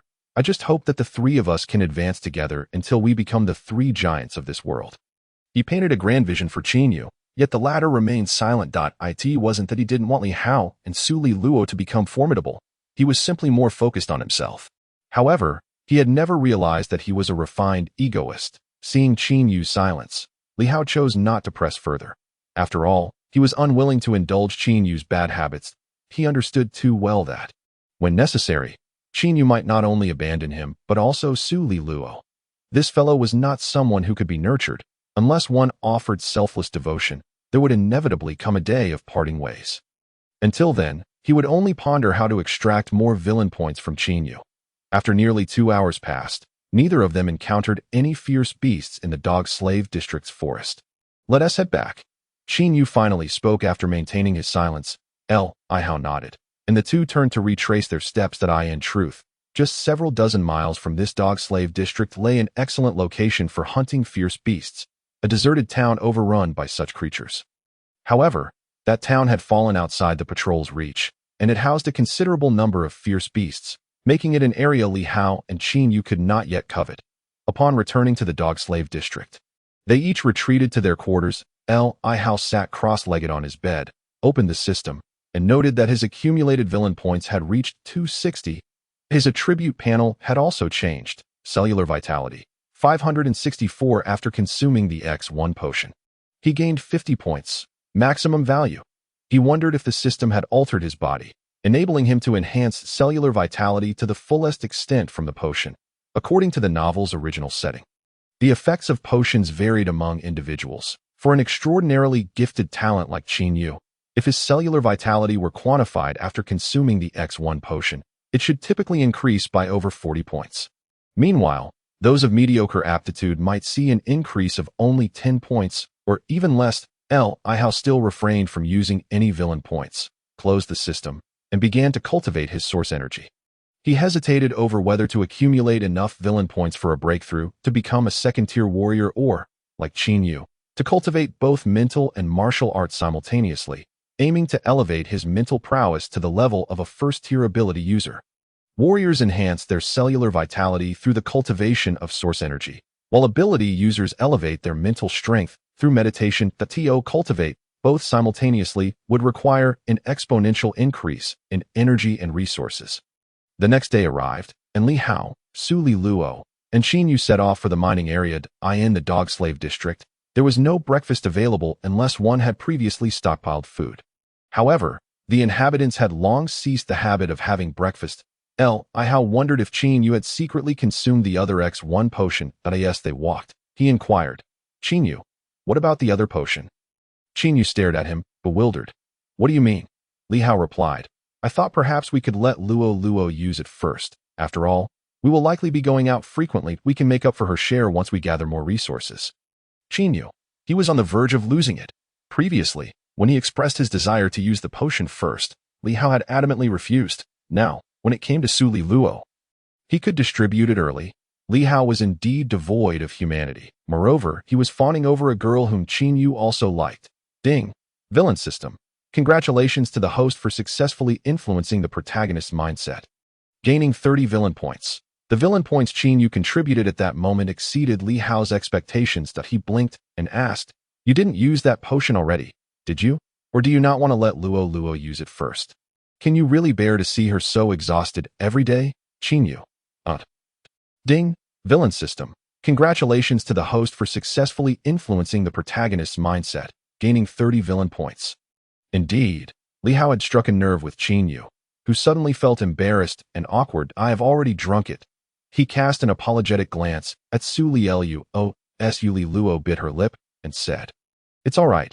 I don't need to venture outside anyway." Yet her eyes betrayed a hint of melancholy. Indeed, only Li Hao was her good older brother. Li Hao rolled his eyes and said, "If you keep this up, we might as well hunt separately from now on." He appeared genuinely upset as he quickened his pace. "Li Hao," Su Li Luo called out, hastening to catch up with him, her heart fluttering with sweetness. Li Hao was willing to get angry with Qin Yu for her sake. Ding. Villain system. Congratulations to the host for enhancing the female protagonist's progress by 5. Current progress, 68. Qin Yu trailed behind with a complex expression, his gaze wavering. Ultimately, he caught up, saying, "Xiao Hao, Luo, I truly should not have acted this way. It won't happen again." Ding. Villain system. Congratulations to the host for successfully influencing the protagonist's mindset, gaining 5 villain points. He had contemplated the idea of each going their own way in the future, but he certainly did not wish to distance himself from Su Li Luo. Moreover, when it came to hunting fierce beasts, he genuinely needed to rely on Li Hao. After all, the teleportation ability he had comprehended was still quite cumbersome for hunting fierce beasts. Li Hao turned back, his tone significantly softened. "Let this be a lesson for you." He then threw an arm around Qin Yu's shoulder, making the latter's expression exceedingly complicated. Little did Qin Yu know, Li Hao was also breathing a sigh of relief. He had no intention of truly parting ways with Qin Yu. for he still needed to exploit this fellow. Furthermore, to conduct transactions with the one-eyed dragon, he would need Qin Yu's presence. How did not believe that the one-eyed rogue would treat him as kindly as Qin Yu. Agreeing to a 50-50 profit-sharing arrangement. Chapter 12. The toxic mist of the green-eyed weasel. The entire day was spent in the mining area. With Li Hao, a first-tier warrior, the trio managed to satisfy their hunger. Naturally, Li Hao would not quibble with Qin Yu over trifles like steamed buns and pickled vegetables. He even generously gave most of his steamed bun to Qin Yu. This left Qin Yu feeling both touched and conflicted. At a loss for words to adequately describe Li Hao to as night fell, the two departed the dog slave zone to hunt outside. However, encountering ferocious beasts within the patrol range of the guards proved to be quite a challenging endeavor. 3 days passed without a single catch. Attribute panel: cellular vitality, 572 mental power, 64 supernatural ability, none martial skills, none villain points. 385. Li Hao's cellular vitality had only increased slightly. By provoking Qin Yu, he had only gained an additional 60 villain points, marking a few days of wasted time. That evening, around 8 o'clock, the dog slave zone was enveloped in silence. Li Hao had nearly mastered the timing of Qin Yu's nightly visits. Stealthily slipping into Su Lilua's room, this startled Su Lilua considerably. Upon Li Hao's entrance, her cheeks flushed, and she stammered, "Hao, brother Hao, is there something you need at this late hour?" She had just finished washing up and was about to meditate to cultivate her source energy. With the past few days of having enough to eat, Su Lilua's complexion had improved somewhat. She no longer looked so pallid, and a hint of color returned to her cheeks. Li Hao harbored his own mischievous intentions, scratching his head awkwardly as he replied, "It's nothing, just feeling a bit restless." Restless? Su Lilua blinked, her eyes filled with concern. "Are you unwell?" Li Hao quickly clarified, "Not exactly unwell, just a nagging feeling that something is about to happen." Taking a seat in Su Lilua's room, he asked, "Lilua, what do you think our future holds?" Su Lilua pondered for a moment before shaking her head. She was just an ordinary girl in the dog slave zone. Much like everyone else, with no expectations for the future, she had never even glimpsed the life led by those in the urban district. In her worldview, the few overseers in the dog slave zone were the most eminent figures in existence, living lives of unparalleled comfort. "I will definitely take you away from the dog slave zone," Li Hao proclaimed suddenly. "I will take you to the urban district, where you can live the happiest life." He painted a grand vision for Su Lilua, her cheeks flushed with emotion as she gazed at him. "Brother Hao," she called softly, her voice trembling, tears threatening to spill. "Trust me, I can definitely make it happen." Li Hao assured her, standing and moving closer to Su Lilua's. If realizing something, she slowly closed her eyes, having grown accustomed to Li Hao's advances. Li Hao leaned in and kissed her. Surprisingly, Su Lilua parted her lips, slowly beginning to reciprocate. Ding, villain system. Congratulations to the host for advancing the heroine's progress by 15. Current progress 83. The two were lost in passionate kisses within the room, oblivious to Qin Yu, who had come searching for Li Hao but ended up finding Su Lilua instead. Qin Yu, winky face. He was aware that Su Lilua and Li Hao had grown increasingly close, but he never anticipated their relationship had escalated to such an extent. Observing Su Lilua's rapturous expression, he had no doubt that Li Hao would undoubtedly win her over completely. Ding, villain system. Congratulations to the host for successfully influencing the protagonist's mindset, earning 80 villain points. Ahem. Qin Yu cleared his throat loudly. Su Lilua, startled like a frightened rabbit, quickly extricated herself from Li Hao's embrace, her face aglow. She glanced at Qin Yu, clutching her clothing in bewilderment. Li Hao, with an audacious demeanor, feigned confusion. "What brings you here?" Qin Yu's expression was grim as he replied, "I told you to go hunting, but if you don't come now, well, you might just be devoured by you." Deep down, he understood that his chance with Su Lilua was likely over, yet it left him feeling quite uncomfortable though. "All right." Li Hao nodded. "Let's go." As he spoke, he shot a teasing glance at the bashful Su Lilua and chuckled as he exited. With the acquisition of 80 villain points, Li Hao's mental power was now poised to break through to the level of a first-tier supernatural ability user. However, he was in no rush. Supernatural users relied heavily on skills. Without comprehending a supernatural ability, he would be no different from an ordinary person. Currently, without any crystal cores in hand, a mental power exceeding 500 points would be of little use. Following Qin Yu into the jungle, They finally encountered a ferocious beast later that night. It was a beast evolved from a weasel, retaining its slender form but much larger, akin to a wolf dog, with glowing green eyes. The first-tier ferocious beast, green-eyed weasel. Though merely a first-tier beast, it was certainly better than nothing. As Qin Yu was still a bit short of becoming a first-tier warrior, the task of engaging the beast naturally fell to Li Hao. Knife, Li Hao whispered, borrowing a small alloy knife from Qin Yu before charging towards the green-eyed weasel. The creature, startled by Li Hao's approach, bared its teeth and lunged at him. In the dim moonlight, its figure flickered, making it difficult to capture. Li Hao, eager for the challenge, deftly dodged the beast's attack with a swift maneuver, slashing the knife across its abdomen. With a yelp, the green-eyed weasel fell to the ground. Emitting a high-pitched cry, suddenly, a cloud of yellow mist erupted from its rear. Damn! Li Hao cursed internally, hastily covering his nose. Despite his efforts, the foul stench invaded his nostrils, leaving him feeling dizzy. The toxic mist of the green-eyed weasel. Many beasts evolved from weasels possessed this skill, and the crystal cores they produced often embodied the same ability. This did not imply that the skill was weak, while it belonged to a lower tier. If wielded by a high-level user, it could yield formidable effects, especially in overwhelming weaker opponents. This toxic mist skill could even annihilate an entire town's population. Chapter 13. The spiritual monkey. Li Hao dared not linger in the toxic mist and quickly fled. Meanwhile, the injured green-eyed weasel, realizing Li Hao was formidable, attempted to escape. Boom! Just then, Qin Yu appeared before the green-eyed weasel, clutching a large stone, and brought it crashing down onto its forehead. Dazed, the green-eyed weasel staggered. Seizing the opportunity, Li Hao rushed forward, delivering 2 decisive slashes to its neck, ending its life. He then tossed the knife back to Qin Yu. Ding! Villain system. Congratulations to the host for successfully influencing the protagonist's mindset. Earning 5 villain points, Qin Yu, somewhat speechless, knelt down to extract the green-eyed weasel's crystal core. It was a core shimmering with green light, elemental in nature. Qin Yu, no longer in need of such a first-tier core and uninterested in the weasel's ability, pocketed it without a second thought. Li Hao observed, equally disinterested. He had no desire to comprehend the green-eyed weasel's toxic mist. Engaging in battle while releasing noxious fumes would likely lead to social ruin. Yet, he was aware that some individuals specialized in toxin-related abilities, proving to be quite powerful. According to the original plot, during the hunting competition, he and Qin Yu would encounter such opponents, nearly leading to Qin Yu's demise. With Qin Yu carrying the green-eyed weasel's carcass, the two continued their journey. That night, it seemed luck favored them. Merely half an hour later, they stumbled upon another ferocious beast in the jungle, once again. It was a first-tier creature. This time, a small monkey hanging leisurely from a vine by its tail. First-tier ferocious beast, spiritual monkey.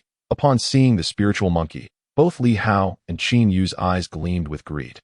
For despite its low rank, this monkey possessed the coveted ability of invisibility, a power desired by countless individuals in the marketplace. The crystal cores, such as the instantaneous movement understood by Qin Yu and the invisibility of the Lingyin monkey, have always remained exorbitantly priced, often surpassing many second-tier crystal cores. In comparison, the crystal core of the green-eyed weasel is practically worthless.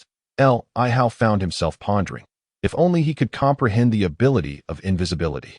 Wouldn't he be able to sneak a glance at the widow? Ugh. Conduct surprise attacks without anyone being the wiser. Creatures like the Lingyin monkey are indeed formidable adversaries, especially in the dead of night. Li Hao exchanged a knowing glance with Qin Yu. True to his role as the protagonist, Qin Yu quickly devised a plan. I can teleport over and stab it with a knife. As long as we do that, even if it turns invisible, we will still be able to track it.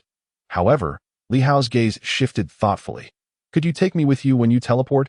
In such darkness?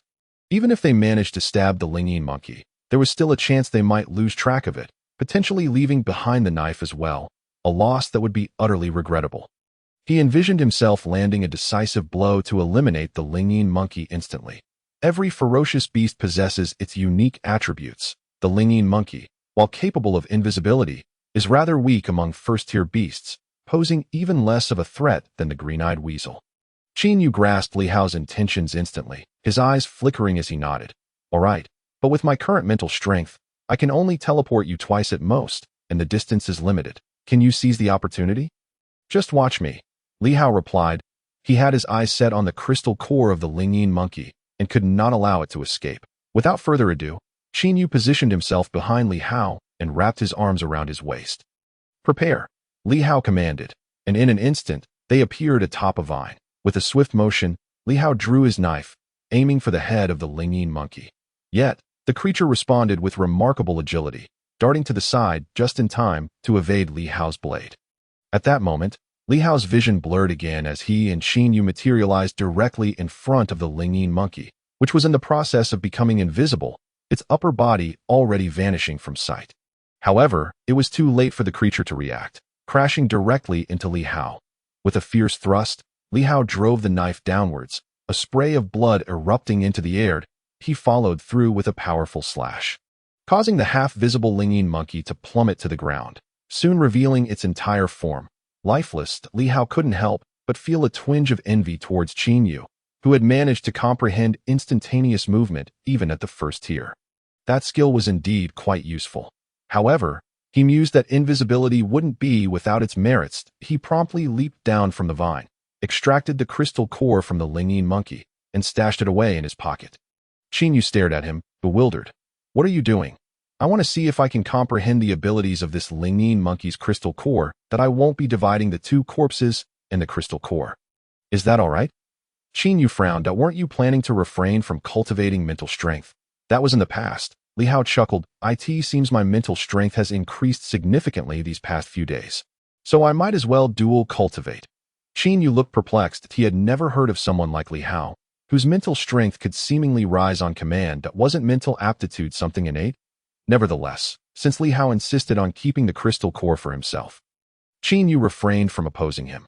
After Li Hao hoisted the Lingyin monkey's corpse, the two continued their trek through the jungle until the clock struck around 2 in the morning. They encountered no other ferocious beasts and decided to head back towards the dog slave district.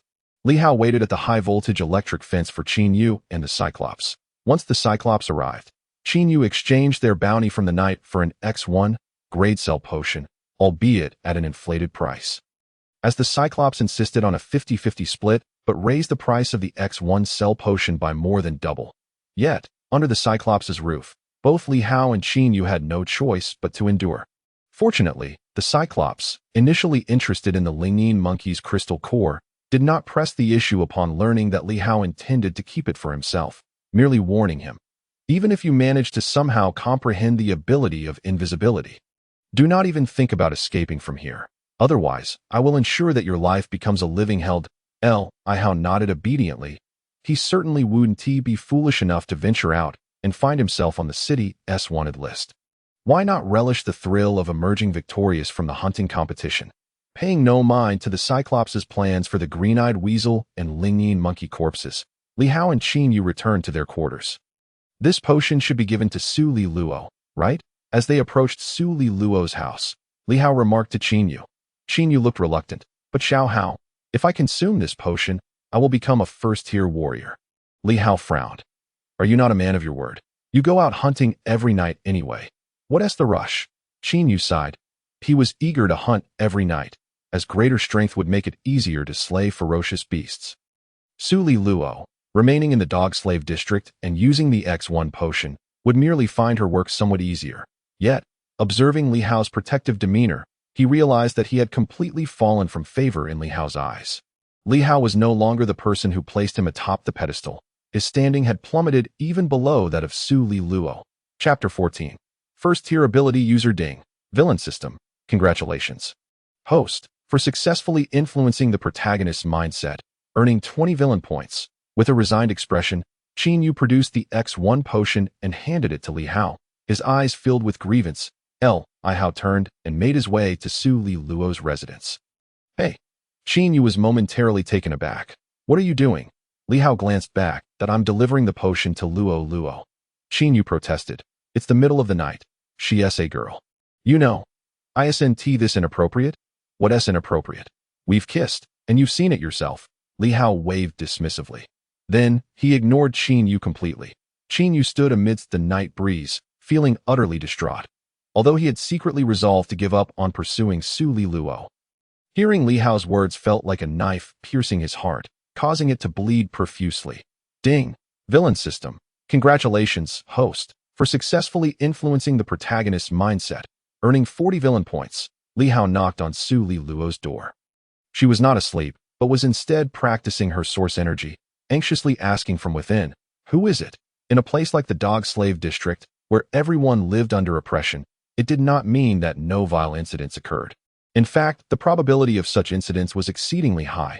Luo, it's me. Li Hao called out that Su Li Luo hurriedly opened the door. Here, a gift for you, Li Hao said, extending his hand to offer her the X1 potion. Su Li Luo's eyes glistened with unshed tears as she choked out, "Brother Hao, you're so good to me." Li Hao affectionately patted her head. "Silly girl, isn't it only natural for me to treat you well?" Su Li Luo pouted even more, but insisted, "You should use this potion first. After all, I won't encounter any trouble in the mine. That one dude it's meant for you," Li Hao retorted. His eyes wide. "Your physique is still so weak. Working in the mine would break my heart." Then, he leaned closer to Su Li Luo's ear and whispered something.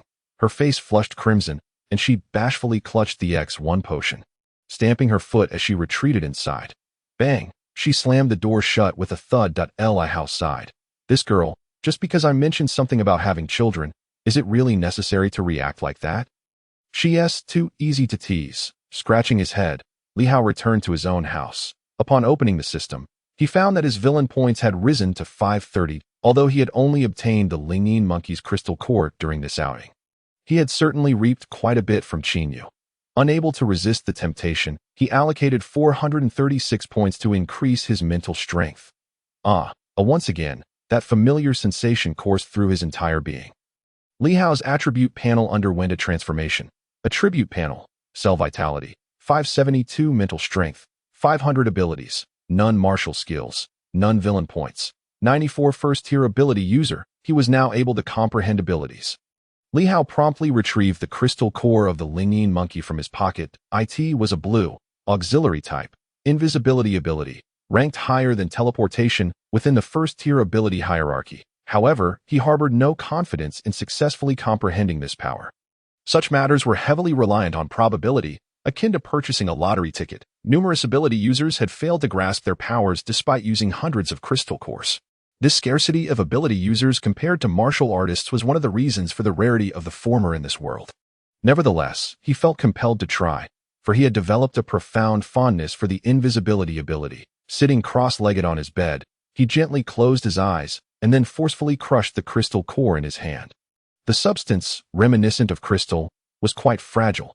Instantly, a flicker of blue light emanated from the core, surging into Li Hao's body that he sensed a mysterious aura enveloping him and strained to perceive it, but ultimately, until the aura dissipated, he was unable to discern anything. Damn. Li Hao opened his eyes and inwardly cursed, as expected. Without the protagonist's privileges, one is powerless. A twinge of jealousy towards Qinyu washed over him. Should I resign myself to the path of a martial artist? Li Hao gritted his teeth. He refused to believe he could not comprehend an ability with the villain system at his disposal.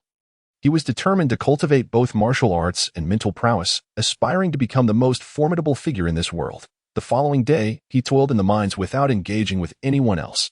All the laborers had their designated work areas, and straying could invite the overseer's whip. The majority of these individuals were too numbed by their circumstances. After consuming the X1 potion, Su Liao appeared to have improved. Her complexion radiating a renewed vibrancy. As night fell, Qinyu knocked on Li Hao's door again. Upon entering, he remained silent, striding directly towards the gap in the high-voltage electric fence. This guy certainly has a temper. Li Hao mused, noting that Qinyu had ignored him all day due to the X1 potion incident. However, he had no intention of pressing himself against Qinyu's cold shoulder. "Let's split up tonight," Qinyu suddenly declared as they emerged from the electric fence. Li Hao was momentarily taken aback. Split up? He had not anticipated that Qinyu would wish to part ways so soon. This fellow is truly one to exploit others. He thought that I have already become a first-tier martial artist. By splitting up, we can hunt more ferocious beasts. Li Hao was astonished, as so soon. Qinyu furrowed his brow, offering no reply. Ding, villain system. Congratulations, host, for successfully influencing the protagonist's mindset, earning 10 villain points. This This unexpected gain of villain points left Li Hao even more surprised. What was going on with Qin Yu? Could it be that he had truly traded with the one-eyed dragon for the potion, resulting in his breakthrough? What about the ferocious beasts? Li Hao inquired. Each for themselves, Qin Yu responded, then disregarded Li Hao as he ventured into the jungle. Indeed, Li Hao realized that Qin Yu likely did not want to share the spoils with Su Liao. How pragmatic. However, he was indifferent. According to the original plot, from this point until the hunting competition, Qin Yu would have no significant opportunities. They had merely hunted over 21st-tier ferocious beasts together, relying solely on their strength, which could hardly be considered a stroke of fortune without a small knife. It was somewhat inconvenient. Watching Qin Yu disappear into the jungle beyond the isolation zone, Li Hao chose a different direction and followed suit. He was uncertain if Qin Yu would encounter any ferocious beasts. But his own luck seemed favorable. After meandering through the jungle for over an hour, Li Hao's attention was drawn to a commotion in a thicket. In an instant, a fireball came hurtling toward him. Chapter 15. Li Hao's Flying Knife Fireball Rabbit. A first-tier ferocious beast. A branch evolved from the rabbit species that may be the size of a rabbit, but it can spit fire. Among first-tier beasts, it is relatively low on the hierarchy. Nevertheless, its corpse can still fetch a decent price, and its crystal core is reasonably valued. Li Hao calmly dodged the fireball and charged toward the fireball rabbit. However, the creature was surprisingly swift, darting away and unleashing 2 more fireballs in his direction. Li Hao narrowly avoided being struck. This irritated him slightly, for even the lowest-tier ferocious beasts posed a challenge, especially for someone like him who lacked both abilities and martial skills. Perhaps his linear speed was comparable to that of the fireball rabbit, but its agility made it difficult to catch. Under the faint moonlight, Li Hao could barely keep pace with its shadow that he found himself missing Qin Yu. If only he could teleport, dealing with the fireball rabbit would be considerably easier. System Shop. As he watched the fireball rabbit prepare to flee his line of sight, Li Hao felt a sense of urgency. Exchange for an F1 alloy weapon. A page flickered in his mind. F1 alloy weapon. 50 villain points, 100 G. A prompt followed. The host may select the weapon type and wait. The system will tailor the most suitable weapon according to the host's imagination. Li Hao nearly cursed. He had initially thought it would cost 50 points for a weapon, but it turned out to be an exchange for 100 G of alloy. A kitchen knife weighed nearly half a kilogram. Even Qin Yu's small knife probably weighed around 20 grams. He had intended to exchange for a hand crossbow, but it seemed that was now impossible. He could likely only afford a few crossbow bolts. Flying knife. 100 G. Li Hao commanded the system, envisioning the desired flying knife in his mind. This was practically his only specialty. Before his transmigration, he had been particularly enamored with videos of skilled knife throwers on Douyin, practicing diligently at home. Eventually, he had honed his precision to nearly 100% accuracy from several meters away. Now, with his heightened cellular activity, he was confident he could throw even farther. The system interface displayed the likeness of the flying knife he envisioned, which resembled a dagger. Exchange. In an instant, 50 villain points were deducted. A pure alloy flying knife materialized in Li Hao's hand, and a familiar sensation surged within him. Gripping the flying knife, he focused intently on the fireball rabbit and, after a few breaths, hurled the knife with force. Whoosh! His strength was considerable now, creating a whooshing sound as he released the blade. Moments later, he saw the exuberant fireball rabbit tumble forward after sprinting a few meters further. He had struck true. Rushing forward, Li Hao retrieved the flying knife, which had embedded itself deep into the back of the creature's head. Although the fireball rabbit could spit fire, its skin and bone defenses were nowhere near that of the iron-armored pig. The knife had penetrated most of its skull. Li Hao withdrew the flying knife but had no intention of extracting the crystal core. The fireball ability ranked 99th in the first-tier ability hierarchy. While many ability users who enjoyed playing with fire favored it, he found it unworthy of his attention. Better to have none than to settle for mediocrity. He desired only the finest. Otherwise, he preferred to forego it altogether. However, trading the fireball rabbit with the one-eyed dragon should yield an X1 potion. Having just regained his investment in the flying knife, Li Hao continued to meander through the jungle.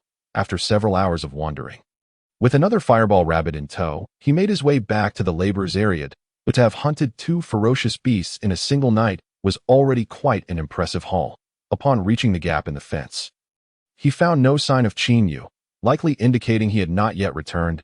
He must not have had much success. Li Hao surmised if he had, Qin Yu would probably have returned by now.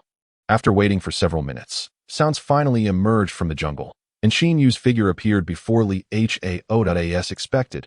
His hands were empty. You didn't manage to hunt any ferocious beasts? Li Hao inquired as Qin Yu approached. Noticing the 2 fireball rabbits lying on the ground, Qin Yu raised an eyebrow, suspicious that Li Hao was intentionally provoking him. Did you really need to ask? Ding. Villain system. Congratulations, host, for successfully influencing the protagonist's mindset. Earning 5 villain points. Wait for me here. I'm going to find the one-eyed dragon. Do you plan to exchange for the cellular potion or something else? Qin Yu asked, shaking his head with a somewhat indifferent expression.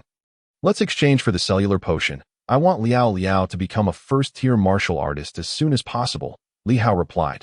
Ding. Villain system.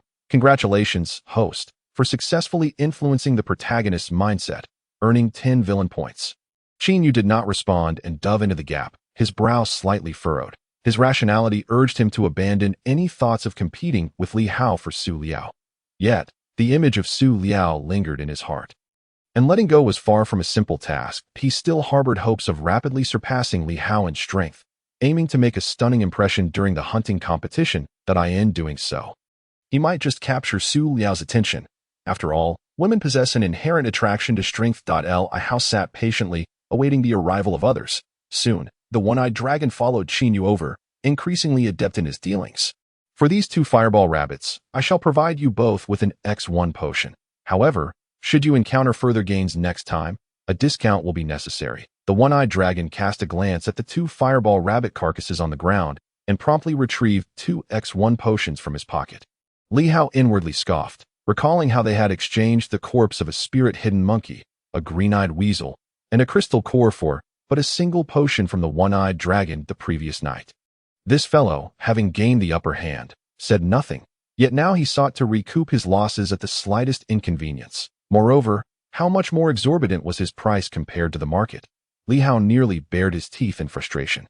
Resolutely vowing that he would ensure the one-eyed dragon face some hardships in the future, he didn't even wait for Qin Yu to handle the one-eyed dragon, taking the 2 X1 potions from him. Li Hao proceeded with Qin Yu towards the dog-slave area. Qin Yu reverted to his usual taciturn demeanor, and Li Hao chose to ignore him, nonchalantly knocking on Su Lihua's door before entering her room and closing the door behind him. Qin Yu frowned in disapproval. Ding. Villain system. Congratulations, host. You have successfully influenced the protagonist's mindset, earning 10 villain points. Luo, this is for you. Li Hao cheerfully produced an X1 potion and offered it to Su Lihua.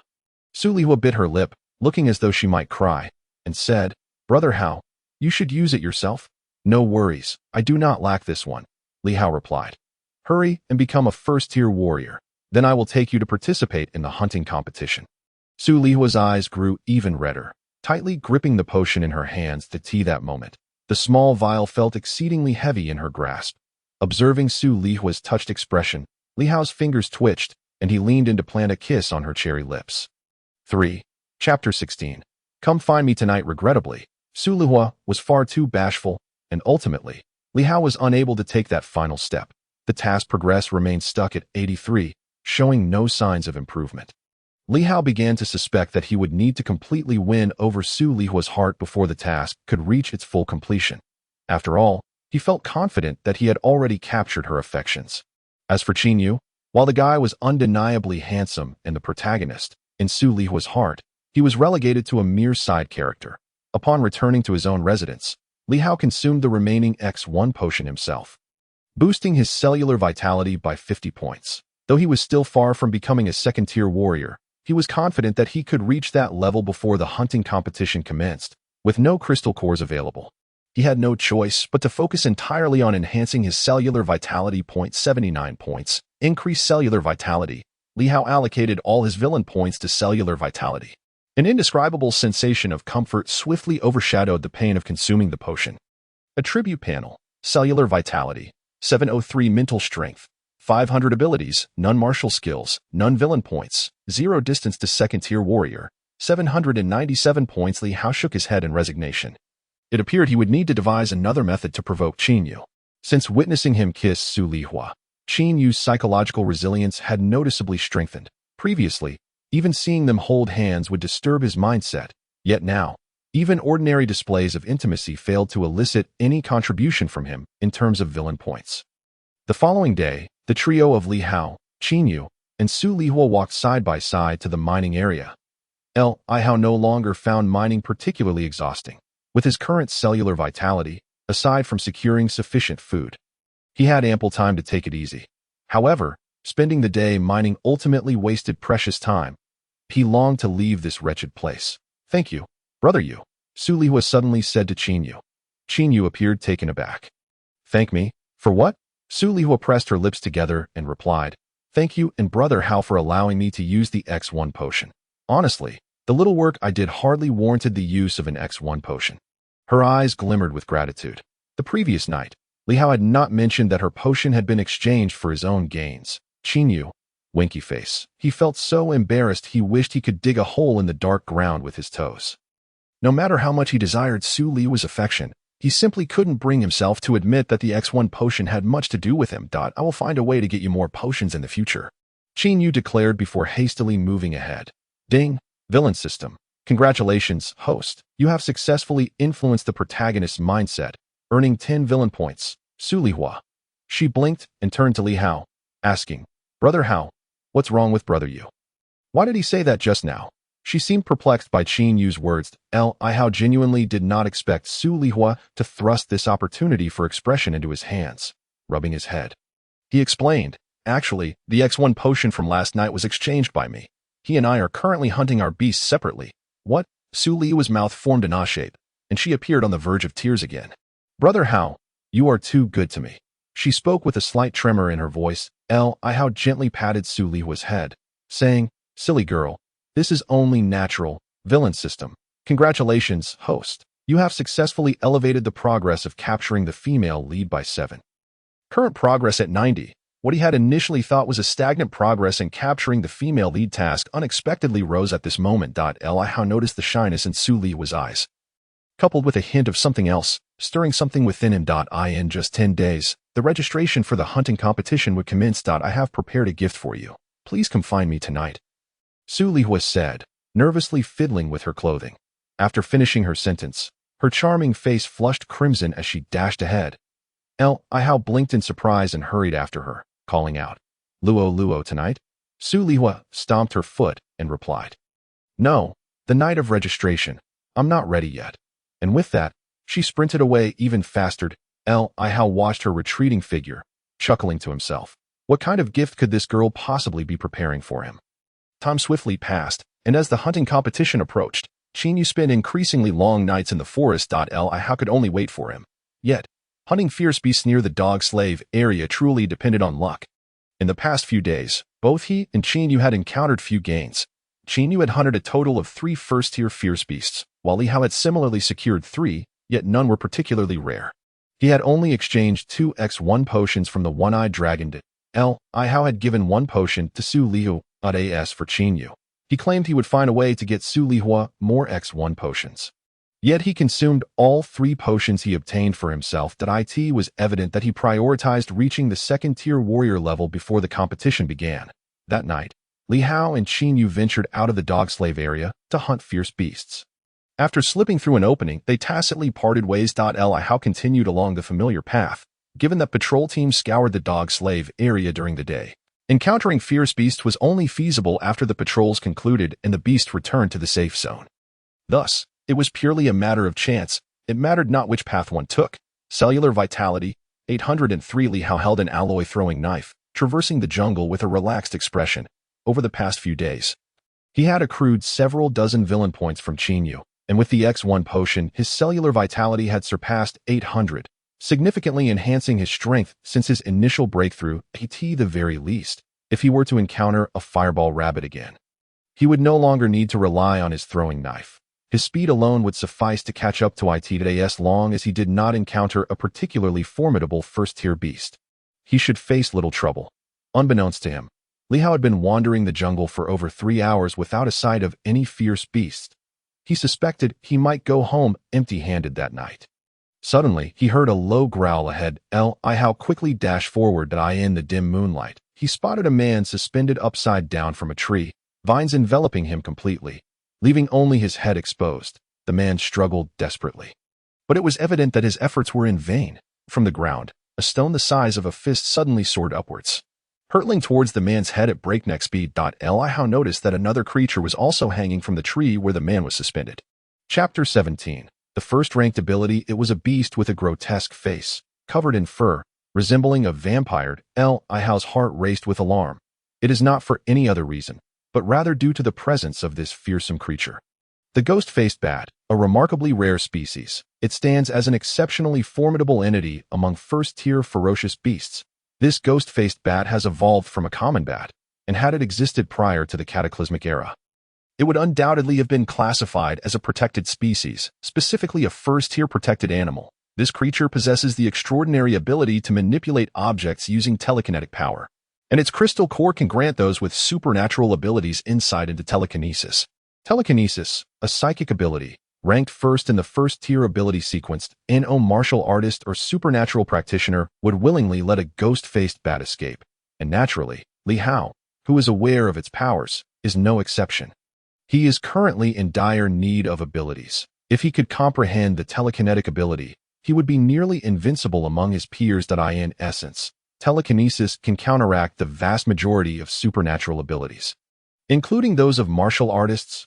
Whoosh! As a stone was about to crash down upon the man's head, Li Hao hurled the throwing knife in his hand towards the ghost-faced bat. However, the bat's reaction was swift. It sensed Li Hao's approach as the knife neared. Its speed abruptly diminished. The ghost-faced bat flapped its wings and evaded to the side. Nevertheless, the stone it had been controlling fell to the ground, indicating that at its level, it could not manipulate too many objects simultaneously, or perhaps this creature simply lacked the capacity to multitask. Li Hao's gaze remained fixed on the throwing knife and the ghost-faced bat. The knife flew forward a short distance before plummeting to the earth. The kinetic energy within the knife had evidently been significantly diminished by the bat's telekinetic influence. What a remarkable ability! Li Hao's heart surged with excitement. He had resolved to claim the ghost-faced bat's crystal core. Not even Jesus himself could halt him. He lunged forward, executing a roll to retrieve the knife once more. "Help me! Save me!" shouted the bearded man who hung upside down from the tree, ensnared by vines. However, Li Hao had no time to attend to him. He fixated on the ghost-faced bat, his mind racing as he devised a strategy. The telekinetic ability of the bat posed a significant challenge. Even his throwing knife could not pose a threat to such a creature. Yet, the thought of allowing the ghost-faced bat to escape filled Li Hao with anguish. This beast was far too rare. Once lost, there would be no second chance. Whoosh! Just as Li Hao contemplated his next move, the ghost-faced bat launched its own attack. This creature exhibited an impressive wealth of hunting experience. It manipulated a thick vine dangling from a large tree, aiming to ensnare Li Hao's feet, the very same method it had used to subdue the bearded man. Li Hao quickly leapt aside. But the vine, akin to a persistent parasite, was relentlessly pulled down from the tree by the ghost-faced bat. Furrowing his brow, Li Hao dashed to the base of the tree where the ghost-faced bat resided and began to circle it. This tactic proved effective against serpents. It should work against vines as well. The speed of the vines significantly decreased. Nevertheless, Li Hao still struggled to devise an effective countermeasure against the ghost-faced bat. To defeat this creature, he needed a decisive strike. Otherwise, it would surely escape. As an ordinary martial artist, he found himself powerless against this flying beast. Should the ghost-faced bat choose to flee, he would merely stand by helplessly. What to do?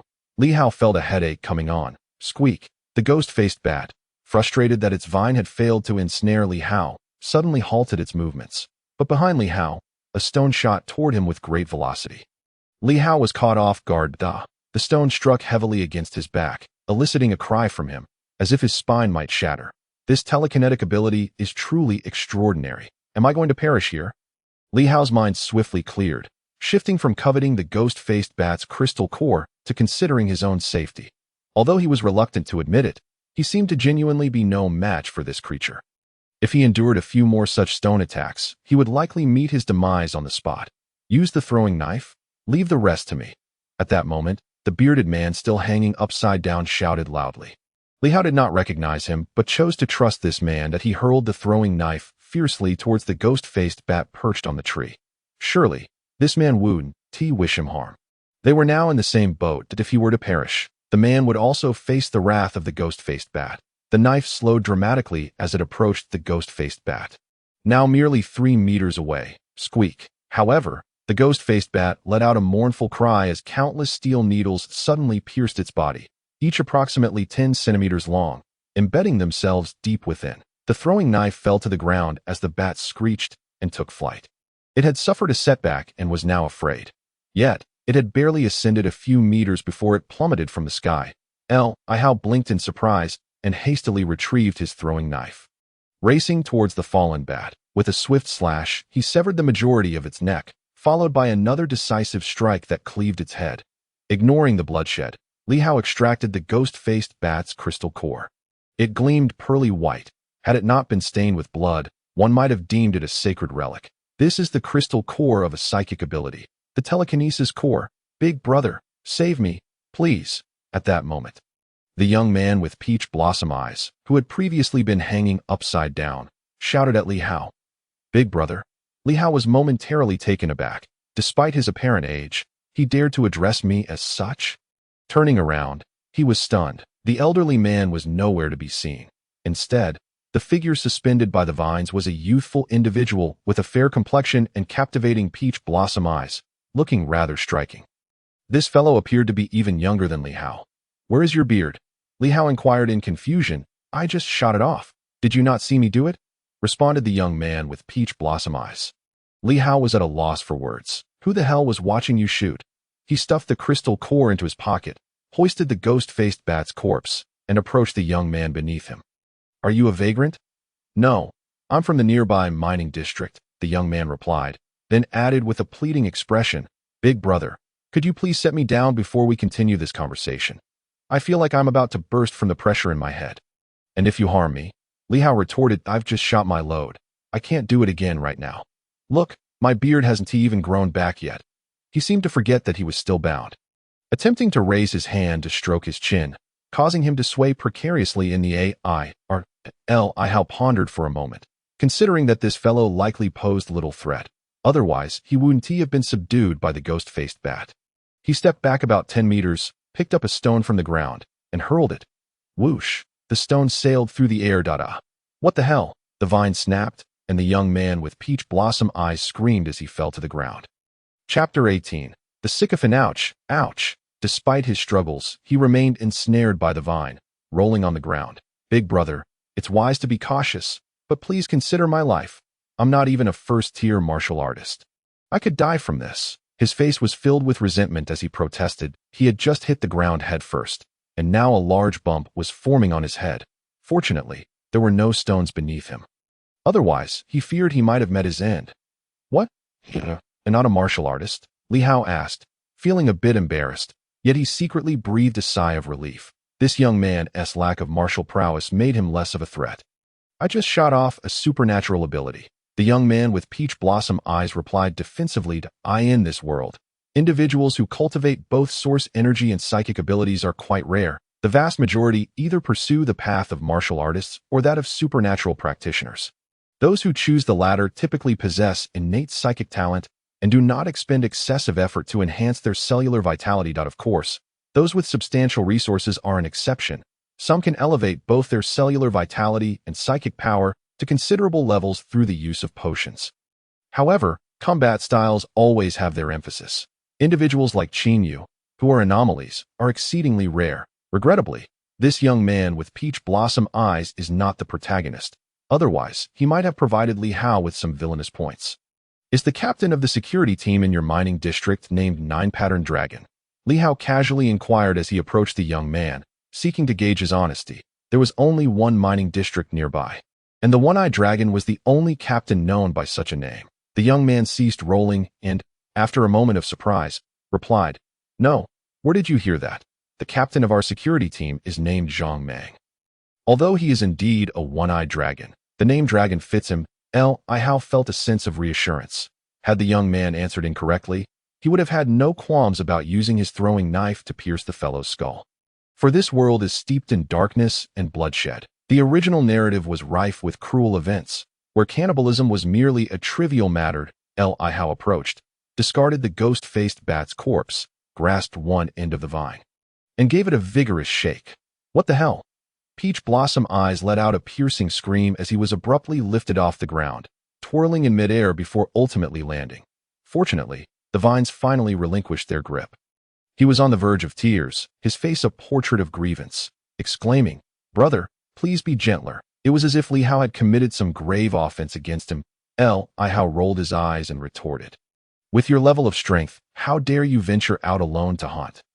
Peach Blossom Eyes, seated on the ground, rubbed his aching head, grimacing as he replied, "Brother, you are unaware of my circumstances. The hunting competition is approaching, and I must take the chance. Although there are many people in the mining area, I am the only one of age in my cave that I genuinely wanted assistance, but no one is willing to accompany me. It is exceedingly rare for someone under 20 to become a martial artist or an ability user in the dog slave zone. Each one could be considered a prodigy. Which mining cave are you from?" Li Hao inquired further, convinced that this individual was not from the original narrative. Otherwise, such a distinctive character would not have escaped his memory to be cave. Peach Blossom Eyes answered, then finally grasped the situation, saying, "Brother, you are also from the mining area, right?" "Yes," Li Hao replied with a smile. "Cave a pleasure to meet you. In this dog slave zone, there were a total of 8 mining caves, each housing several hundred individuals, and it was forbidden to traverse between them." Peach Blossom Eyes gasped in realization. He sensed that this person before him was rather cunning. Nevertheless, how could he disregard the fact that this man had just saved his life? Rising to his feet, he dusted off his hands and extended a greeting to Li Hao, saying, "Thank you for your life-saving grace, Brother Ma Pai Ma Pijin." Li Hao was slightly taken aback. Ma Pijin earnestly clarified, "It means secluded for Pai and banner for Jin." Li Hao, "No need for formality," he responded, shaking Ma Pijin's hand. "However," he added, "the crystal core and the corpse of the ghost-faced bat belong to me. You have no objections, right?" Ma Pijin nodded vigorously. "Of course. Absolutely." Li Hao remained cautious, aware that Ma Pijin was equally wary. The allure of the ghost-faced bat's crystal core was undeniable, yet he dared not claim it outright, fearing that Li Hao might eliminate him on the spot. He had not lied earlier. He had exhausted his abilities dealing with the ghost-faced bat, and that last exertion had left him with a throbbing headache. Evidence of overextended mental energy. Li Hao found Ma Pijin to be rather endearing. "Then, shall we part ways here?" Despite Ma Pijin's keen awareness, Li Hao had no intention of lingering.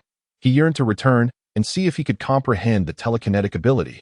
"Wait," Ma Pijin exclaimed, a hint of anxiety in his voice. "Brother Li Hao, I am completely drained of mental energy. I might not even be able to fend off the weakest of beasts. Could you keep an eye on me while I recover?" In the safety zone, fierce beasts were scarce, yet he would not gamble, for encountering one could spell his demise. "Your cellular vitality is so poor." Li Hao raised an eyebrow and Ma Pijin felt somewhat embarrassed, admitting, "I have devoted all my time to meditation, so my cellular vitality is only slightly above that of an average person." "Then how did you acquire your ability?" Li Hao inquired further. "Ability users have a tough start." Ma Pijin lamented, revealing a flicker of sorrow. "My father gifted me a crystal core, which allowed me to comprehend my ability." "The crystal core of the explosive hedgehog, perhaps?" Li Hao suggested, recalling how Ma Pijin's abilities resembled the explosive spikes of that creature.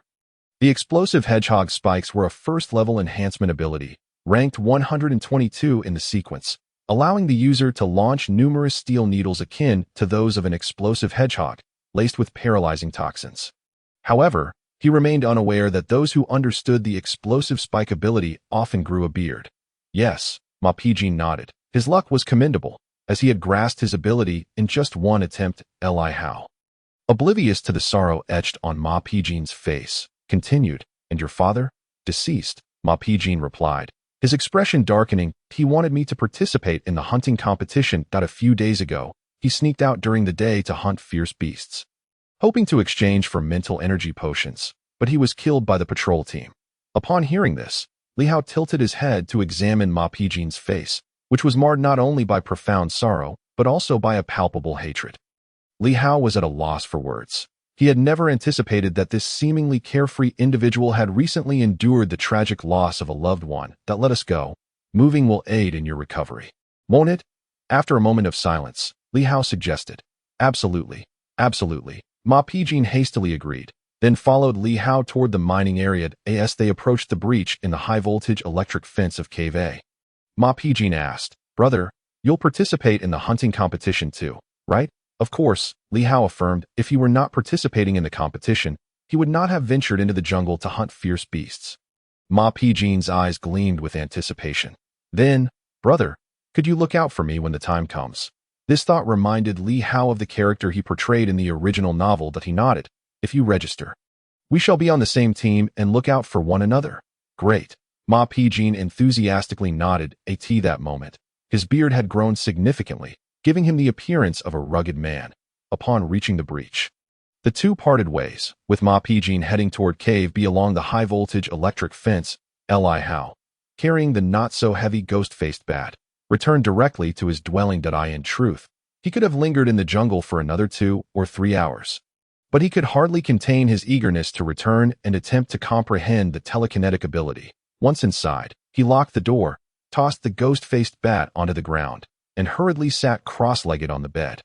He crushed the crescent-white crystal core, and immediately, a cascade of crescent-white specks flowed forth, gradually surging into Li Hao's body, bringing with it that enigmatic aura. Li Hao closed his eyes, attentively sensing the energy within. This time, he caught a glimpse of a faint trace. It was an ineffable understanding. As he opened his eyes, they sparkled with excitement. He gazed at the ghost-faced bat on the floor, his expression sharpening. In that instant, his pupils contracted momentarily, and he witnessed the corpse of the ghost-faced bat begin to levitate, slowly revolving in midair. This was telekinesis. It was the very manifestation of human will. Li Hao reveled in the experience, causing the few pieces of furniture in the room to rise and gently settle back down. Li Hao smacked his lips in satisfaction. Although he was not yet capable of multitasking, with practice, he was certain it would become second nature. Attribute panel, cellular vitality, 803 mental energy, 500 ability, telekinesis, first level, martial skills, none villain points, 0 after practicing telekinesis for approximately 2 hours in his room. Li Hao carried the ghost-faced bat outside to await Qin Yu's return. Newly endowed with telekinesis, he felt akin to a child with a cherished toy. Thoroughly engrossed in his newfound abilities, the stones and leaves surrounding the breach of the high-voltage electric fence began to dance in the air. After about half an hour, Qin Yu finally returned, his haul for the night looking promising. Li Hao noticed him carrying a fireball rabbit in his left hand, while a robust snake rested across his shoulder. Its scales reminiscent of autumn leaves. The first-level fierce beast, yellow leaf snake, was a creature whose evolutionary origins were debated. Some claimed it stemmed from mountain snakes, while others suggested it was related to the king cobra. Regardless, its ability was quite impressive.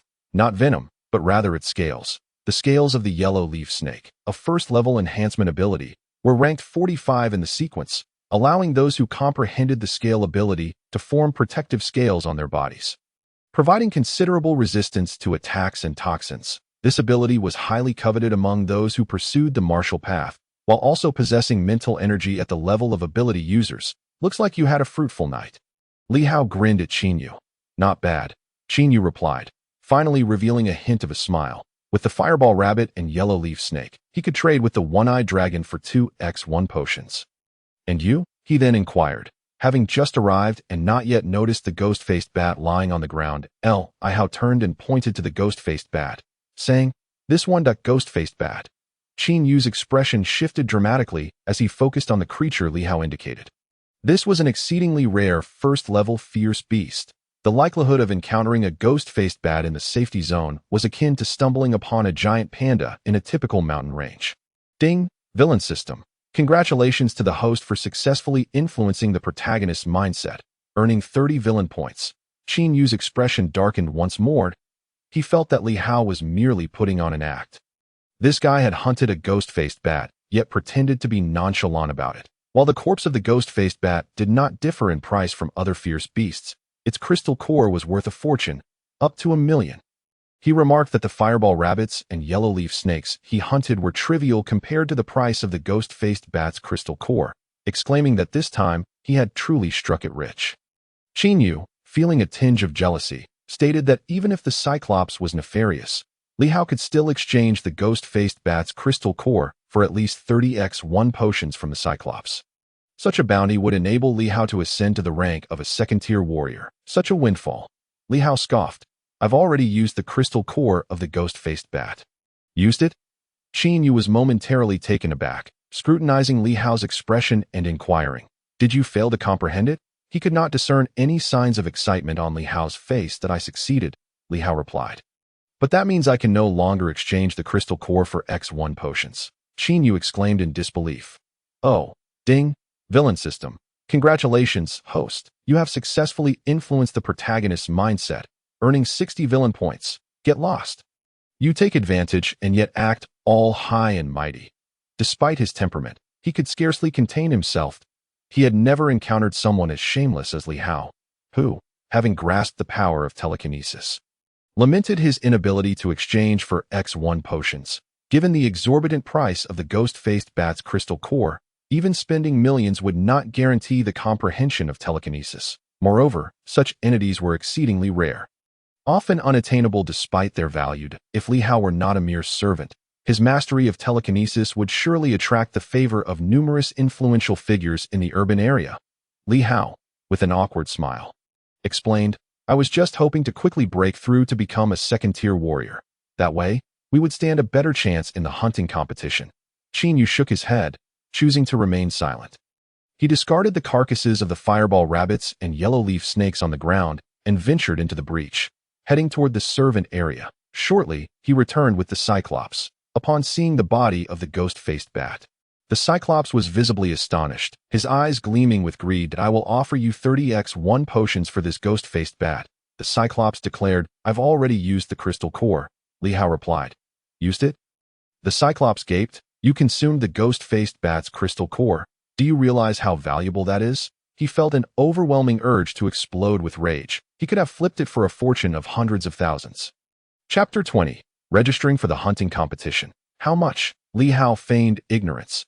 Glancing at Qin Yu, he was keen to keep his newfound telekinesis a secret from the Cyclops, as it was prudent to avoid unnecessary complications. Qin Yu remained silent. Although he had grown increasingly resentful of Li Hao recently, it was ultimately rooted in jealousy, for in his heart, he still regarded Li Hao as a friend. Over 1 million. The Cyclops growled, then turned to Li Hao. So you have grasped a special ability, right? Li Hao reacted with exaggerated dismay. Oh, I can't believe it's worth that much. Noticing Li Hao's expression, the Cyclops rolled his eyes. You little wretch are destined to remain in the servant area forever.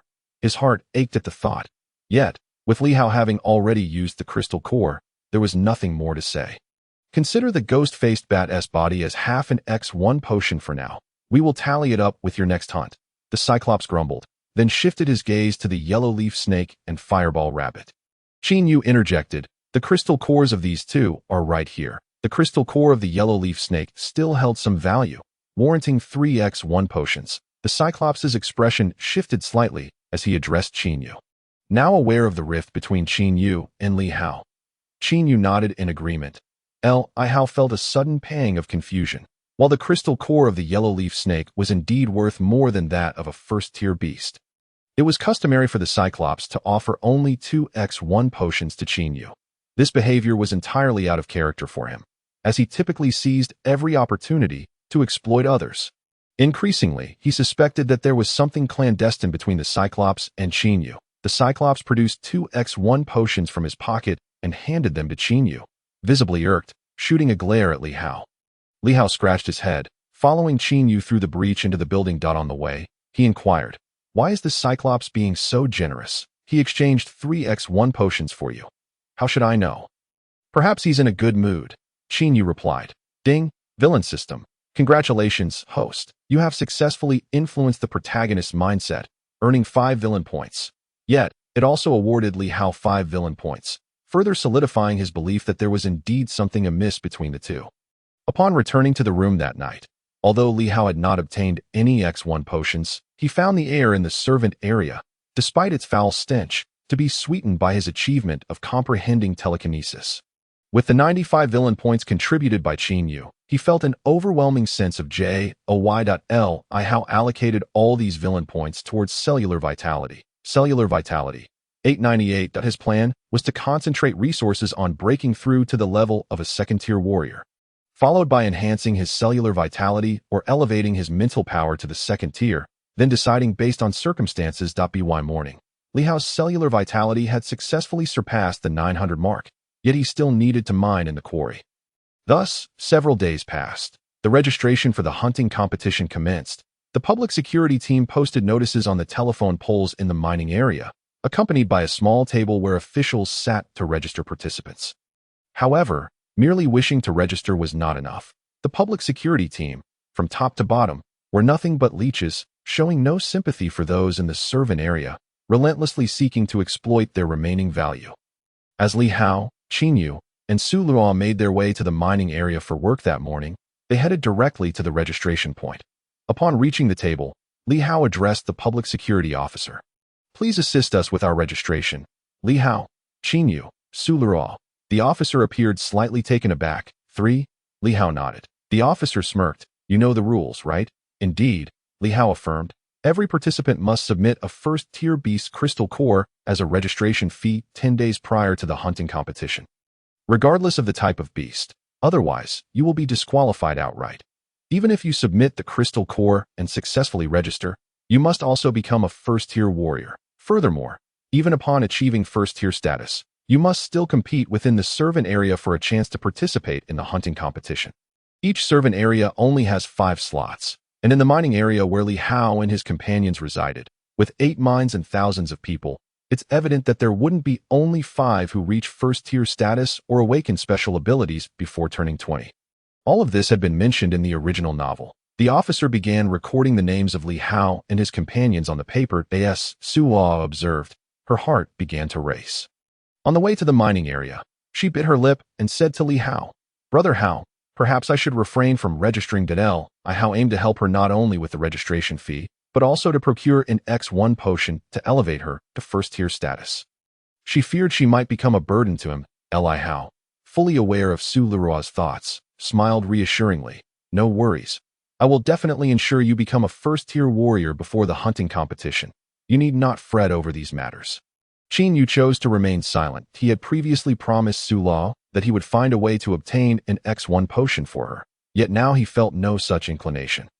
Li Hao's sudden ascendance to a first-tier ability wielder and his mastery of telekinesis placed immense pressure on him. He was determined to become a second-tier warrior before Li Hao, for only then would he possess a greater chance of succeeding in the hunting competition. He absolutely refused to spend his life in such a place. Su Luo's eyes reddened once more as she remarked, "But with my talent, even if I participate in the hunting competition, I would only be a liability to you." Her abilities were rather mediocre, and she had never engaged in combat.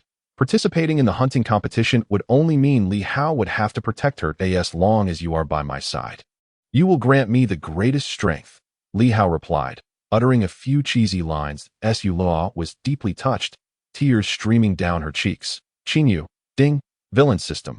Congratulations, host. You have successfully influenced the protagonist's mindset, earning 5 villain points. By the way, didn't you say you had a gift for me tonight?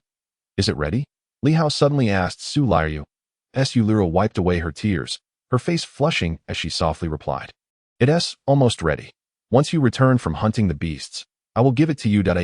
She has been able to fill her stomach these days and has taken the X1 potion. She no longer appears so gaunt and emaciated. Instead, she seems increasingly alluring. Li Hao, Qin Yu. Winky Face, Chapter 21. Instant kill of a second-tier beast. Observing Su Lila's bashful expression and listening to her words, he couldn't help but let his thoughts wander. Could it be that Lila is already prepared to be with Li Hao? Ding! Villain system. Congratulations, host, for successfully influencing the protagonist's mindset, earning 80 villain points. Qin Yu felt his heart shatter completely this moment. His resentment and jealousy towards Li Hao reached an unprecedented level. The entire day was spent fruitfully in the mining area. By nightfall, Li Hao and Qin Yu ventured out to hunt again. Over the past few days, they had indeed made some gains. Qin Yu acquired 2 more X1 potions from the One-Eyed Dragon, while Li Hao, along with the corpse of the ghost face bat from last time, traded for 4 X1 potions. Ever since he developed telekinesis, he had become increasingly adept at hunting first-tier beasts. As long as he spotted one, there was no beast that could escape his grasp. Moreover, his luck had been remarkably favorable. However, he dedicated all 4x1 potions to Su Lila. Adding it all up, she had consumed 6x1 potions in total, although her talent was not particularly impressive. With a few more potions, she would undoubtedly reach the level of a first-tier warrior. Exiting through the gap, neither Qin Yu nor Li Hao spoke, each taking their own path. Li Hao could now traverse his old route even with his eyes closed. It seemed that Ma Pijin had refrained from appearing these past few days, perhaps out of acknowledgement of Li Hao's prowess. Believing he could not compete with him, Li Hao navigated through the jungle. The alloy dagger danced between his fingers. Since acquiring telekinesis, the alloy dagger had become his formidable weapon. When encountering beasts, he no longer needed to resort to brute force. He could manipulate the alloy dagger with his telekinesis, striking down those beasts from a distance. How? That night, it appeared fortune favored Li Hao. After walking for roughly 5 hours through the jungle, he suddenly heard the roar of a beast ahead, stealthily advancing for about 200 meters. He was taken aback to see a wolf, its size akin to that of an adult water buffalo, standing atop a protruding boulder. Iron Wolf, a second-tier beast. The moon was full and bright that night, and this creature was howling at it. This was a characteristic of many wolf-type beasts. Among the wolf-type beasts, the Iron Wolf was the weakest, yet it was formidable among the second-tier beasts that it possessed a body as tough as steel. Not even F-grade alloy, let alone E-grade alloy, could easily breach its defenses. Though it was said that wolf-type beasts had tough skulls and bodies with soft waists, Li Hao's F1 grade alloy flying dagger could hardly inflict any damage on this Iron Wolf. Unless, Li Hao swiftly climbed a tree and focused on the Iron Wolf, which was engrossed in howling at the moon and had yet to notice him. Gritting his teeth, he couldn't help but envision the rugged figure of the one-eyed dragon and the handsome, fair face of Qin Yu. He was reluctant to let this Iron Wolf escape, but there was only one method to subdue it. That was to let the alloy flying dagger penetrate the Iron Wolf's rear. For that was its true weak point. Other than that, even its eyes, protected by eyelids, would be impervious to the alloy dagger. Fortune favors the bold. Li Hao knew this approach was perilous. If he failed to succeed in one strike, he might be discovered by the Iron Wolf. Nevertheless, he resolved to attempt it. The crystal core of the Iron Wolf could comprehend the second-tier iron transformation ability, which ranked among the top 30 in the second-tier ability hierarchy, far surpassing the iron armor ability of the Iron Armored Pig. The iron armor ability could only form a protective iron shell on the surface, while iron transformation could significantly enhance the fatty layer and muscles of the body, making it highly favored by warriors and ability users. Of course, whether the rear would still be a weak point after iron transformation was uncertain, as this had not been mentioned in the original novel. Li Hao released the alloy flying dagger, allowing it to hover in the air under his telekinetic control, then slowly maneuvered it towards the Iron Wolf's rear. The creature continued to howl at the moon, completely unaware. Whoosh! Li Hao suddenly exerted force. The flying dagger's speed surged abruptly, transforming into a streak of light, aimed directly at the Iron Wolf's rear. Howl! The Iron Wolf's roar abruptly changed, as if someone had seized its throat. Li Hao concentrated all his mental energy, commanding the alloy flying dagger to burrow inside the Iron Wolf. Why its outer skin and flesh boasted formidable defenses, yet its internal organs were not nearly as resilient. It clearly could not fathom that while howling at the moon, someone would suddenly stab its rear with a dagger. Li Hao mutilated the Iron Wolf's internal organs with the flying dagger. The beast's body trembled violently a few times before it abruptly stiffened, collapsing onto the boulder in a most humiliating manner, never to rise again. Li Hao's face was alight with excitement as he maneuvered the flying dagger out from the Iron Wolf's rear. Returning it to his hand, Li Hao was taken aback. He had never anticipated that Su Lila had, in fact, not consumed the 4 potions he had later provided her to tea. That moment, a warm sensation began to flow within his heart. In this world, only Su Lila genuinely considered his well-being. The foolish girl. Li Hao embraced Su Lila tightly and said, "Since I have given you these potions, I am confident in your ability to emerge victorious from the hunting competition. Be obedient and strive to break through to the first rank of martial artists. Leave the rest to me." Su Lila trembled slightly, her eyes reddening again. "How good?"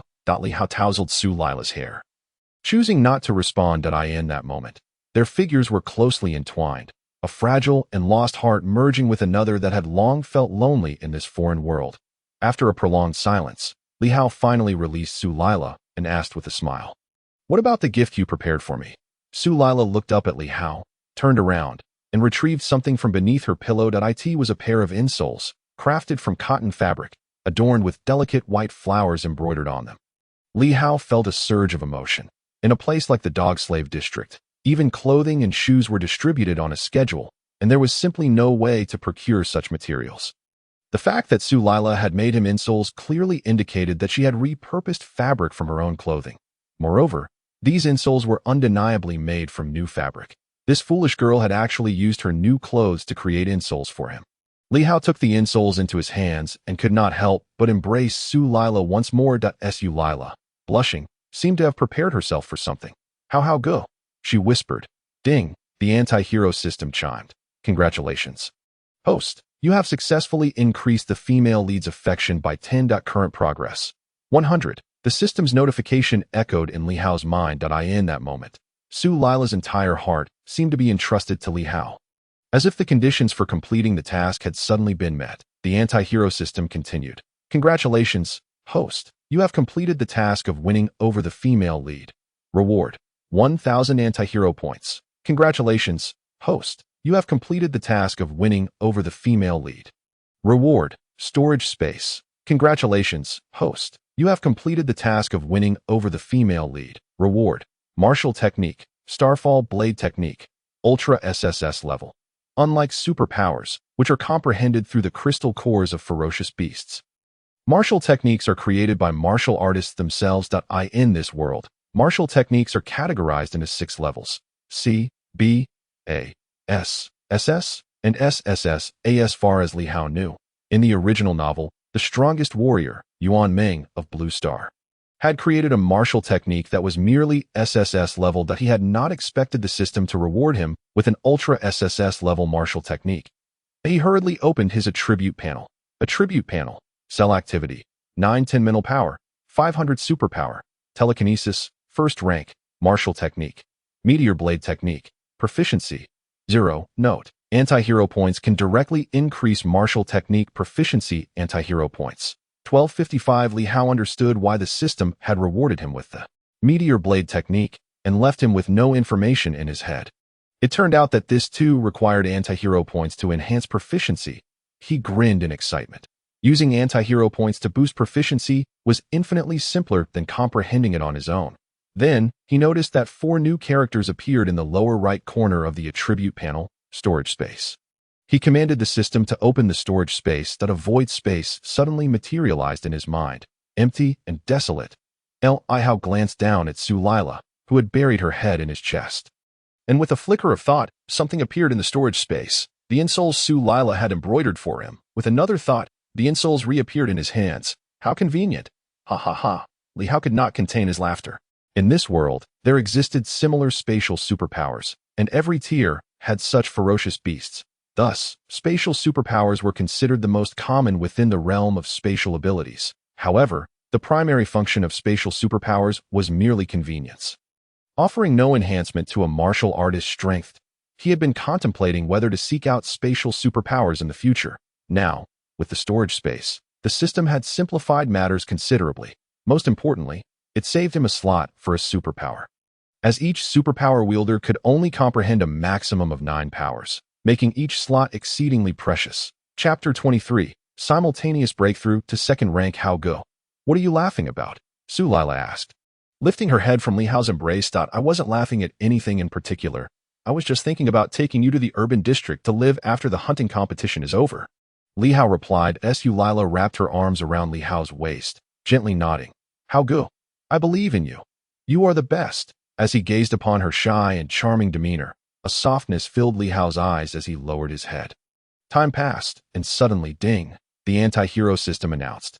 Congratulations, host. You have successfully influenced the protagonist's mindset, earning 100 anti-hero points. The unexpected notification left Li Hao momentarily stunned. By dawn, Su Lila seemed transformed. She had transitioned from girlhood to womanhood, the youthful innocence in her brow fading while a hint of allure emerged at the same time. She had become a first-rank martial artist. It was Li Hao who had administered the X1 potion. Of the 14 X1 potions, she had consumed 9, leaving 5 for himself. He had encouraged Su Lila to break through to the first rank solely to meet the requirements for participating in the hunting competition. Further advancement was unnecessary, as he had never intended for Su Lila to engage in any battles. His woman should enjoy life in the urban district. He wrapped his arms around Su Lila's slender waist and stepped out of the room. Li Hao felt invigorated, as if the very air in the dog-slave district had transformed into something refreshing. His cell activity had reached 1160. Moreover, with 1255 anti-hero points remaining, he could break through to become a second-rank martial artist or a second-rank superpower wielder at any moment. Ding! The anti-hero system chimed. Congratulations, host. You have successfully influenced the protagonist's mindset, earning 60 anti-hero points. Just then, Qin Yu emerged from his room. Upon seeing Li Hao holding Su Lila at the doorway, he could not help but contribute another wave of anti-hero points to Li Hao. In truth, he had not eavesdropped on Li Hao and Su Lila's conversation last night. However, the delightful sounds emanating from Su Lila had reached his ears. Though faint, he was acutely aware of what had transpired. He had come to accept the reality of Su Lila becoming Li Hao's woman. Nevertheless, witnessing their intimate embrace still left an uncomfortable feeling in his heart. Qin Yu, good morning. Li Hao greeted cheerfully. Su Lila, slightly bashful, added, You go. Qin Yu could clearly see how smug Li Hao was. This was undoubtedly a declaration of his claim. Ding! The anti-hero system chimed. Congratulations, host. You have successfully influenced the protagonist's mindset, earning 20 anti-hero points. Qin Yu merely nodded and proceeded towards the mining area. Li Hao, holding Su Lila's hand, leisurely followed behind. Since Qin Yu was going to mine with them, there was no escaping the situation. Having just secured Su Lila, he could not resist the opportunity to reap some benefits from Qin Yu. Wife, wipe my sweat. Wife, give me a kiss. Wife. Thus, throughout the day, Li Hao was particularly attentive. Meanwhile, Qin Yu maintained a perpetual expression of dot. Although he gradually became immune to it, he still found himself losing over 100 anti-hero points to Li Hao. By the time evening arrived and they returned to the shantytown, Li Hao had accumulated a staggering 1470 anti-hero points. Adding 340 points to cell activity, Li Hao followed Su Lila into the house and immediately commanded the system. Cell activity, 1500 as an incredibly pleasant sensation spread through him. Li Hao successfully reached the level of a second-rank martial artist, adding 1000 points to mental power. Next, Li Hao also elevated his mental power to the level of a second-rank superpower wielder. In an instant, his anti-hero points dwindled to just 130. However, in that brief moment, his strength had become incomparable to before. Though he did not possess a second-rank superpower, the increase in mental power had significantly amplified the potency of his telekinesis. That night, Li Hao accompanied Qin Yu on a hunt. Have you become a second-rank martial artist? Li Hao inquired suddenly as they emerged from the high-voltage electric fence. Qin Yu, who was about to venture into the jungle, paused, then replied, No way it happened that quickly. Then, realizing something, he exclaimed, You can't have already broken through to second-rank martial artist, can you? Indeed, Li Hao nodded. Qin Yu's expression faltered. How did you do it so quickly? He has always remembered how many X1 agents Li Hao used. Even if Li Hao consumed all 10 X1 agents he obtained last night himself, there would be no reason for him to break through to become a second-tier martial artist.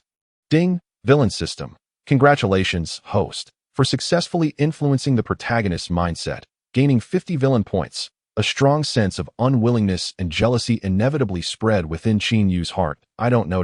Li Hao scratched his head and said, Ever since I was injured last time, my cellular activity and mental strength have improved exceptionally fast. Not only have I become a second-tier martial artist, but now my mental strength has also reached the level of a second-tier ability user. Qin Yu, you can't be bragging, can you? He said, clearly skeptical. Why would I lie to you? Li Hao replied. Then, whoa. Qin Yu suddenly levitated, soaring over 10 meters into the air, before plummeting back down, halting just a few dozen centimeters above the ground. Experiencing a thrilling roller coaster sensation. Qin Yu, ding, villain system. Congratulations, host, for successfully influencing the protagonist's mindset, gaining 60 villain points. He now believed that Li Hao truly possessed the mental strength of a second-tier ability user. However, this rascal had actually used him as an experiment. He naturally interpreted Li Hao's behavior as boasting, I will strive to catch up with you. Qin Yu said, casting a deep glance at Li Hao before walking into the forest. He felt that his self-esteem and pride had once again been trampled underfoot by Li Hao. Qin Yu, you must be happy for me, right? Li Hao suddenly asked. Qin Yu paused. Oh, yes, of course, I am happy for you. Though even he feared he didn't truly believe those words. Ding. Villain system, congratulations, host, for successfully influencing the protagonist's mindset, gaining 20 villain points. Chapter 24. Journey to the Town Little Brat. Li Hao watched Qin Yu disappear into the forest. Grinning broadly, revealing 2 rows of pearly white teeth, he enjoyed the company of someone like Qin Yu, who, despite being consumed by jealousy, still pretended to be magnanimous. He wished for Qin Yu to always maintain this respectful distance from him. Yet perhaps due to his overconfidence, that night, Li Hao wandered in the forest for several hours without encountering any fierce beasts. Not even a single fireball rabbit, his favorite prey, crossed his path. Ultimately, he returned empty-handed while Qin Yu managed to hunt down 2 first-tier fierce beasts. This led Li Hao to nearly confirm that, with his arrival like a butterfly flapping its wings, a butterfly effect had indeed formed in this world. Some events might not unfold according to the original plot of the novel. For instance, if Qin Yu could maintain this streak of luck, the number of fierce beasts he could hunt before the hunting competition would undoubtedly exceed the mere 20 mentioned in the original storyline. However, he didn't mind. As long as his strength remained above Qin Yu's and he could triumph in the hunting competition, that sufficed. Yet, as the days passed, Li Hao grew increasingly restless that it was as if. After obtaining Su Li Lua, he had exhausted all his luck. For several consecutive days, he returned empty-handed. This left him unable to siphon any villain points from Qin Yu, causing his strength to stagnate for days. Meanwhile, Qin Yu hunted fierce beasts daily and exchanged 5 more X1 agents from the one-eyed dragon. At this rate, Qin Yu would soon reach the level of a second-tier martial artist. That night, Li Hao decided to venture forth. He intended to explore the nearest town to the dog slave district. The original novel described that town as being home to dozens of fierce beasts, and it concealed an opportunity that rightfully belonged to Qin Yu. A set of martial artist equipment, F9, grade alloy metal armor, and an E1, grade alloy long sword. This was an opportunity they had discovered together after successfully breaking through in the hunting competition and registering as martial artists in the urban district. However, he planned to seize this opportunity now. Although a 4th-tier fierce beast resided in that town, with his current strength, as long as he proceeded with caution, there was no reason he couldn't claim the opportunity. What he didn't know was whether that opportunity had already manifested there. After all, that set of equipment had once belonged to a deceased martial artist. After parting ways with Qin Yu beyond the high-voltage electric fence, Li Hao made his way directly to the town, descending the mountain and leaving the mining area. Under the moonlight, the landscape was desolate. Li Hao ran along the old road, long cracked and overrun with wild grass. As he gazed around, he could see that the rice fields beside the road had transformed into wasteland, with only faint traces of the rice that had once been cultivated. At one end of the fields lay a small village, its houses dating back to the era before the Great Catastrophe, most of which had collapsed. Only a few sturdier structures remained, now draped in vines, with one villa still conveying a hint of the tranquility that once existed before the disaster. Whoosh! Just as Li Hao was running along the road, a shadow suddenly darted past him not far ahead. It was a snake, specifically, a black-scaled snake, a first-tier fierce beast, evolved from the common black snake once found in rural areas. Its crystal core ability was resilience, ranking extremely low in the hierarchy, even inferior to the fireball ability of the fireball rabbit, making it the kind of ability that even dogs would ignore. Nevertheless, Li Hao adhered to the principle that even a mosquito, no matter how small, is still meat, releasing a metal flying knife to pursue it. After all, he now possessed storage space, allowing him to bring back as many fierce beasts as he could hunt. Whoosh! As the metal flying knife shot forth, the black-scaled snake, which had just attempted to dart into the nearby wild grass, was pinned firmly to the ground and flew towards Li Hao simultaneously. Li Hao stored the black-scaled snake in his storage space and continued his run towards the town. Traveling along the dilapidated road for about 10 miles, Li Hao passed several villages, all in ruins. In this world, apart from the urban district, there were no other places suitable for human habitation. Even if there were still people living in these villages, they were merely a handful of nomads. Li Hao had no intention of provoking them. Turning back, he could no longer see the towering mountain that housed the dog slave district. Finally, he arrived at the town. This town was indeed small. With only a few streets to the outskirts of the town stood a gas station, long in disrepair. The metal roof, corroded by years of rain, had only a remnant left, now covered in rust. The small supermarket inside the gas station was equally disheveled. as all supplies had been stripped away at the onset of the Great Catastrophe. Yet remnants of debris and similarly rusted cars still littered the ground, compared to the dog slave district. This place exuded a more profound sense of post-apocalyptic desolation. Li recalled that, according to the original novel, the unfortunate martial artist who perished in this town had his corpse located in a shop on the eastern street of the town. Specifically a fruit store. The sign hanging on the door was battered, but faint traces of green fruit could still be discerned. The novel described it thus: Li Hao chose to walk down the street leading to the eastern part of the town. He dared not run. The original novel indicated that this town was rife with danger. The fierce beasts that had made this place their home used the intact buildings as shelters, constructing their nests. Particularly, a fourth-tier golden horned pangolin had taken residence in the local elementary school. The leap in power from third tier to fourth tier was substantial, and that was definitely not something he could afford to provoke at his current level. Halt. What Li Hao did not expect was that barely 100 meters into the town, a figure suddenly emerged from around the corner of an alley. It was a burly man adorned with large earrings and a glimmering gold nose ring. Appearing to be in his 20s, reminiscent of the blue bull demon from Journey to the West. Of course, that was inconsequential. What mattered was that this fellow was brandishing a uniquely designed weapon, a laser gun, a high-tech product from the post-catastrophe era. Such a weapon was not something just anyone could acquire. It posed a significant threat to martial artists below the fourth tier, even among third-tier fierce beasts. Only a few with exceptionally strong defenses could withstand the laser of such a gun. Li Hao stood frozen in place. The man with the golden nose ring furrowed his brow, scrutinizing Li Hao from head to toe. You came from the dog slave district? Li Hao's attire, still bearing the insignia of the mining area, was unmistakably recognizable. The sense of dread surged within him. Damn it. Could this guy be part of the patrol team? Chapter 25. Free martial artist team. A flicker of murderous intent flashed deep within Li Hao's eyes. If this person was indeed a member of the patrol team, he could not afford to be polite. Regardless of the outcome, he had to fight back. For the patrol team differed from the security team. The latter could benefit from the dog slaves, allowing them to overlook many matters. However, the patrol squad, which falls under the direct administration of the urban area, does not hesitate to execute any dog slaves who dare to leave the confines of the dog slave zone. M.A. Pijing's father met his demise at the hands of the patrol squad. Who are you? Li Hao inquired. The man with the golden nose ring smirked, a hint of disdain flickering in his eyes. I am a free warrior. Yet, he lowered his laser gun, dismissing Li Hao entirely. In his view, the dog slave zone could not possibly harbor any formidable individuals, for the area was utterly devoid of resources, aside from those who escaped the dog slave zone through the hunting competition. Anyone remaining there, achieving the rank of a third-tier warrior, was already considered exceptional. This was due to the fact that the overseers of the dog slave zone would never distribute X3 grade cellular potions or J3 grade mental potions to the dog slaves, relying solely on arduous self-discipline. Unless one were an extraordinary talent, aspiring to reach the fourth-tier warrior or ability user level was akin to chasing a fantasy. Even third-tier warriors were exceedingly rare and typically older in age.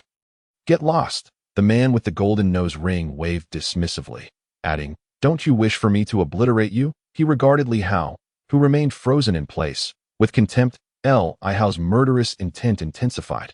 What was happening? Just as Li Hao hesitated between taking action or retreating, several figures emerged from the alley. Leading the group was a girl, adorned with smoky eye makeup, strikingly beautiful with bright, expressive eyes that shimmered in the moonlight. Clad in a black t-shirt, black leather shorts, and brown knee-high boots, she revealed a curvaceous thigh. Following her were 3 young individuals, 2 males and a female, all appearing to be of similar age, dressed in a manner far more ordinary than the man with the golden nose ring. A free warrior team. Encountering a dog slave, the man with the golden nose ring remarked to the girl in leather shorts. A dog slave. The girl scrutinized Li Hao for a moment, her brows arching with a hint of admiration.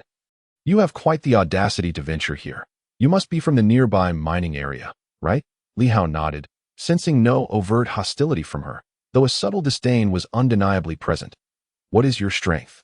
The girl inquired further. Li Hao rubbed his nose and replied, Second-tier warrior. He contemplated escaping, yet he understood that in the presence of this 5-member team, even that opportunity was slim.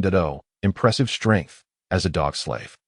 Reaching second tier at such a young age is quite remarkable, the man with the golden nose ring remarked in surprise. The girl responded, If he didn't possess some ability, how could he dare to come here alone?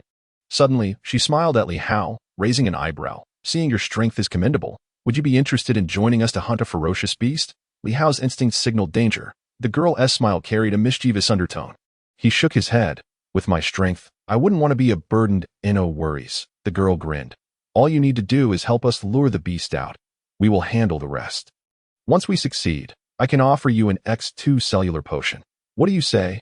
Upon finishing her sentence, she exchanged a knowing glance with the man with the golden nose ring, who subtly aimed his laser gun at Li Hao. Li Hao nearly rolled his eyes. This girl was clearly not a benevolent character. Curse it. These past few days had indeed been fraught with misfortune. As the saying goes, one may prosper in romance but falter in other aspects. What ferocious beast are you planning to hunt? Li Hao asked, feeling somewhat resigned. The girl in leather shorts responded with a confident smile. Just follow us. Don't worry, I won't let you die. With your strength. You must be participating in the hunting competition. If you succeed, who knows, we might have opportunities to collaborate in the urban area in the future. What collaboration?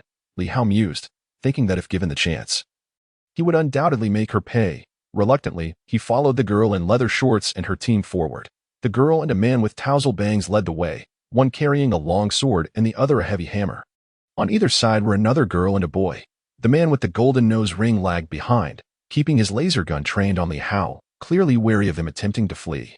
With each step, Li Hao felt a growing heaviness in his heart. The girl in leather shorts was evidently heading straight for the elementary school in town. This girl aimed to confront the fourth-tier golden horned pangolin. Damn it. He cursed inwardly for not checking the calendar before venturing out. A fourth-tier ferocious beast could likely obliterate him with a mere puff. Yet, he cautiously followed until they arrived at the gates of the school.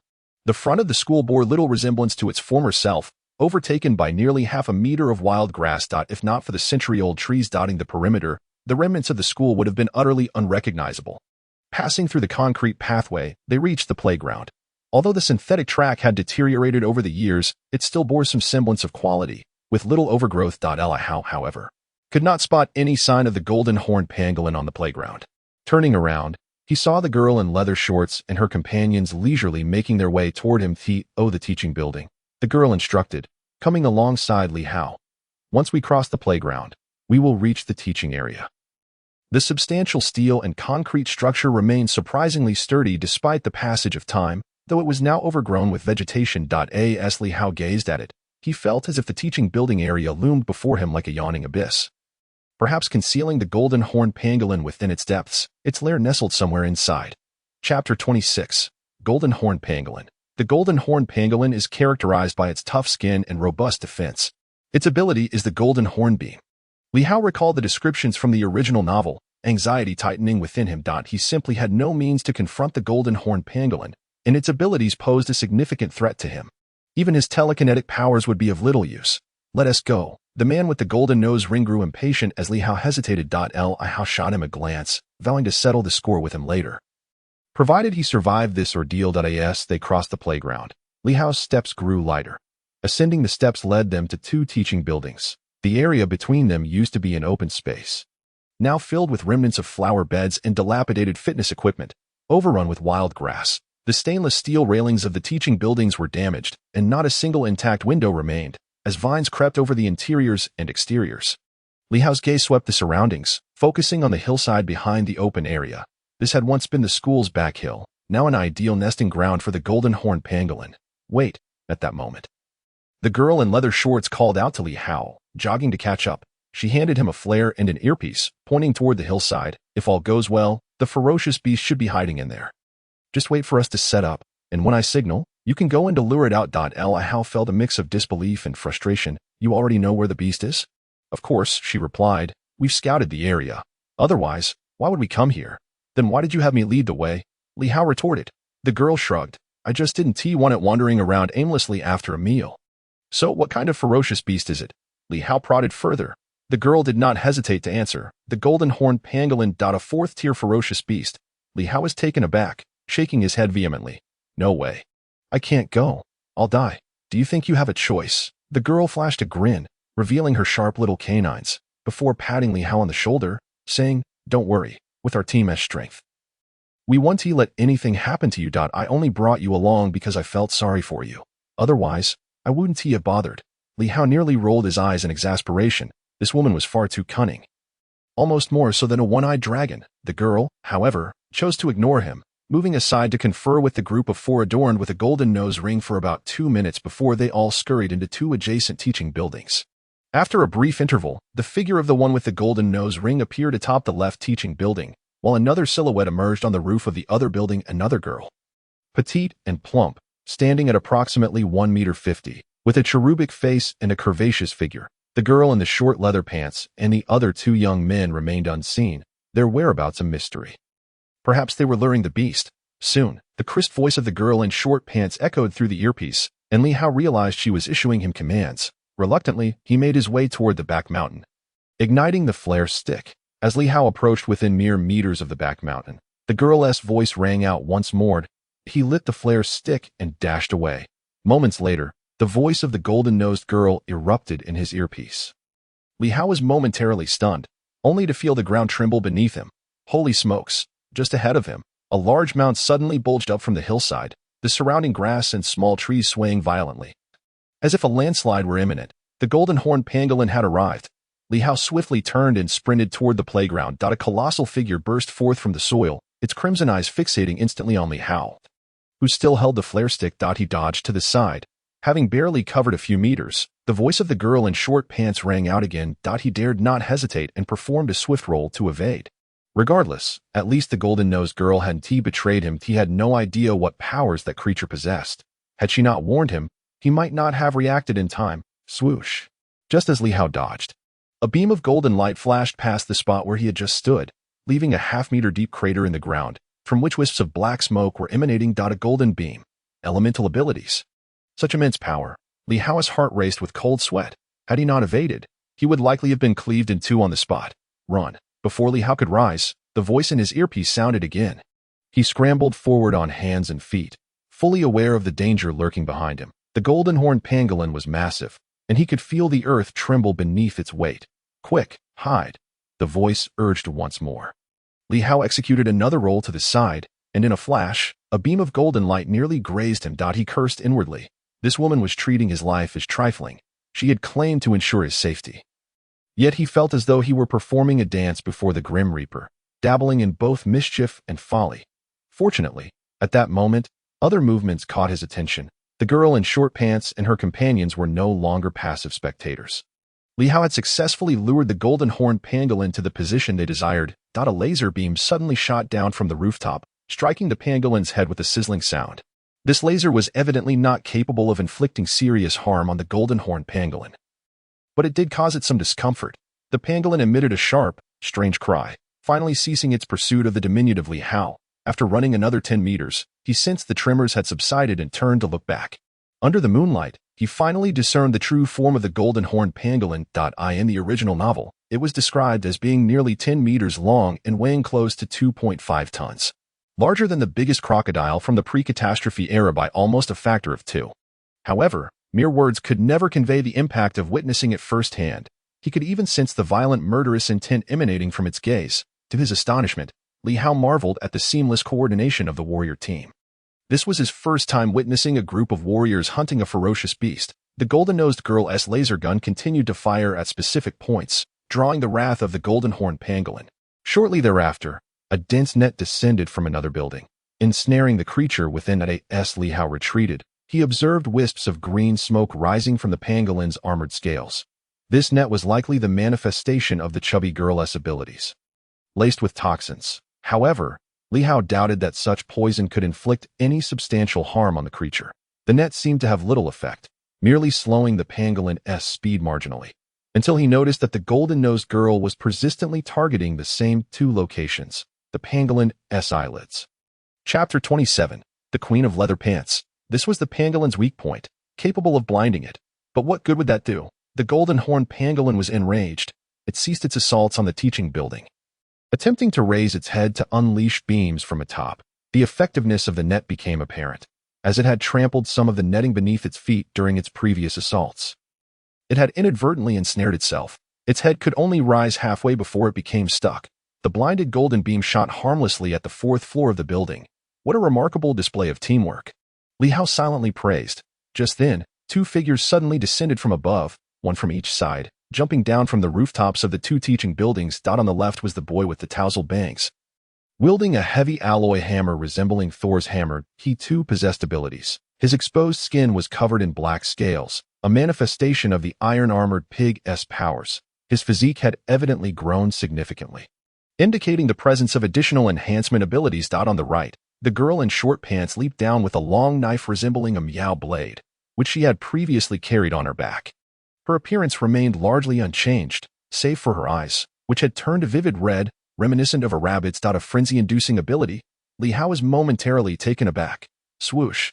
He then watched as the girl in short pants leapt down, plunging the long knife directly into the pangolin's skull. Such immense strength, such a sharp blade. Li Hao was astounded. The pangolin's defenses were formidable, even among fourth-tier beasts, yet the blade penetrated deeply into its head. However, for the pangolin, this was not a fatal wound. Before the pangolin could react, the boy with the tousled bangs arrived, striking the handle of the girl's long knife with his hammer. Another perfect coordination. Swoosh! Instantly, the knife plunged even deeper, nearly revealing only the handle. The golden-horned pangolin, in agony, thrashed violently, causing bricks to rain down from the pillars of the teaching building with its tail. Fool! Li Hao thought as he observed the pangolin with its mouth agape. Its upper jaw now pierced through by the blade. He silently mourned for the creature. The battle was nearing its conclusion. Thud! Thud! Thud! The girl in short pants and the boy with the tousled bangs stood firmly atop the pangolin's head. The girl grasped the pangolin's golden horn with one hand while using the other to steady the boy's waistband. The boy hammered away relentlessly at the handle of the long knife. Li Hao couldn't help but wonder if they had meticulously strategized this, for their coordination was impeccable. The tactics were refreshingly straightforward. The golden-nosed girl and the chubby girl restricted the pangolin's vision and movement, while the girl in short pants, showcasing her strength, pierced through the pangolin's highly defensive scales with her blade. The boy with the tousled bangs hammered away like a pile driver. No matter how resilient the pangolin's defenses were, it could not withstand such relentless assault. It could only flail in desperation, firing beams of light in all directions, which evidently could not harm the girl in short pants and her companions. Gradually, the pangolin's head was nearly cleaved open by the long knife. Bang! A fourth-tier beast fell to the ground, defeated and bloodied. Hooray! Ha! Success! The chubby girl, the golden-nosed girl, and another boy quickly emerged from the teaching building, their 5-person team brimming with excitement. They likely had no fourth-tier warriors among them, so the golden-horned pangolin was indeed a significant achievement for them. Li Hao refrained from approaching. The girl in short pants extracted the pangolin's crystal core and placed it into her small backpack. Here you go, as promised. She then genuinely pulled out a vial of potion, tossing it to Li Hao with a smile. At that moment, her expression bore no trace of cunning. She appeared genuinely delighted.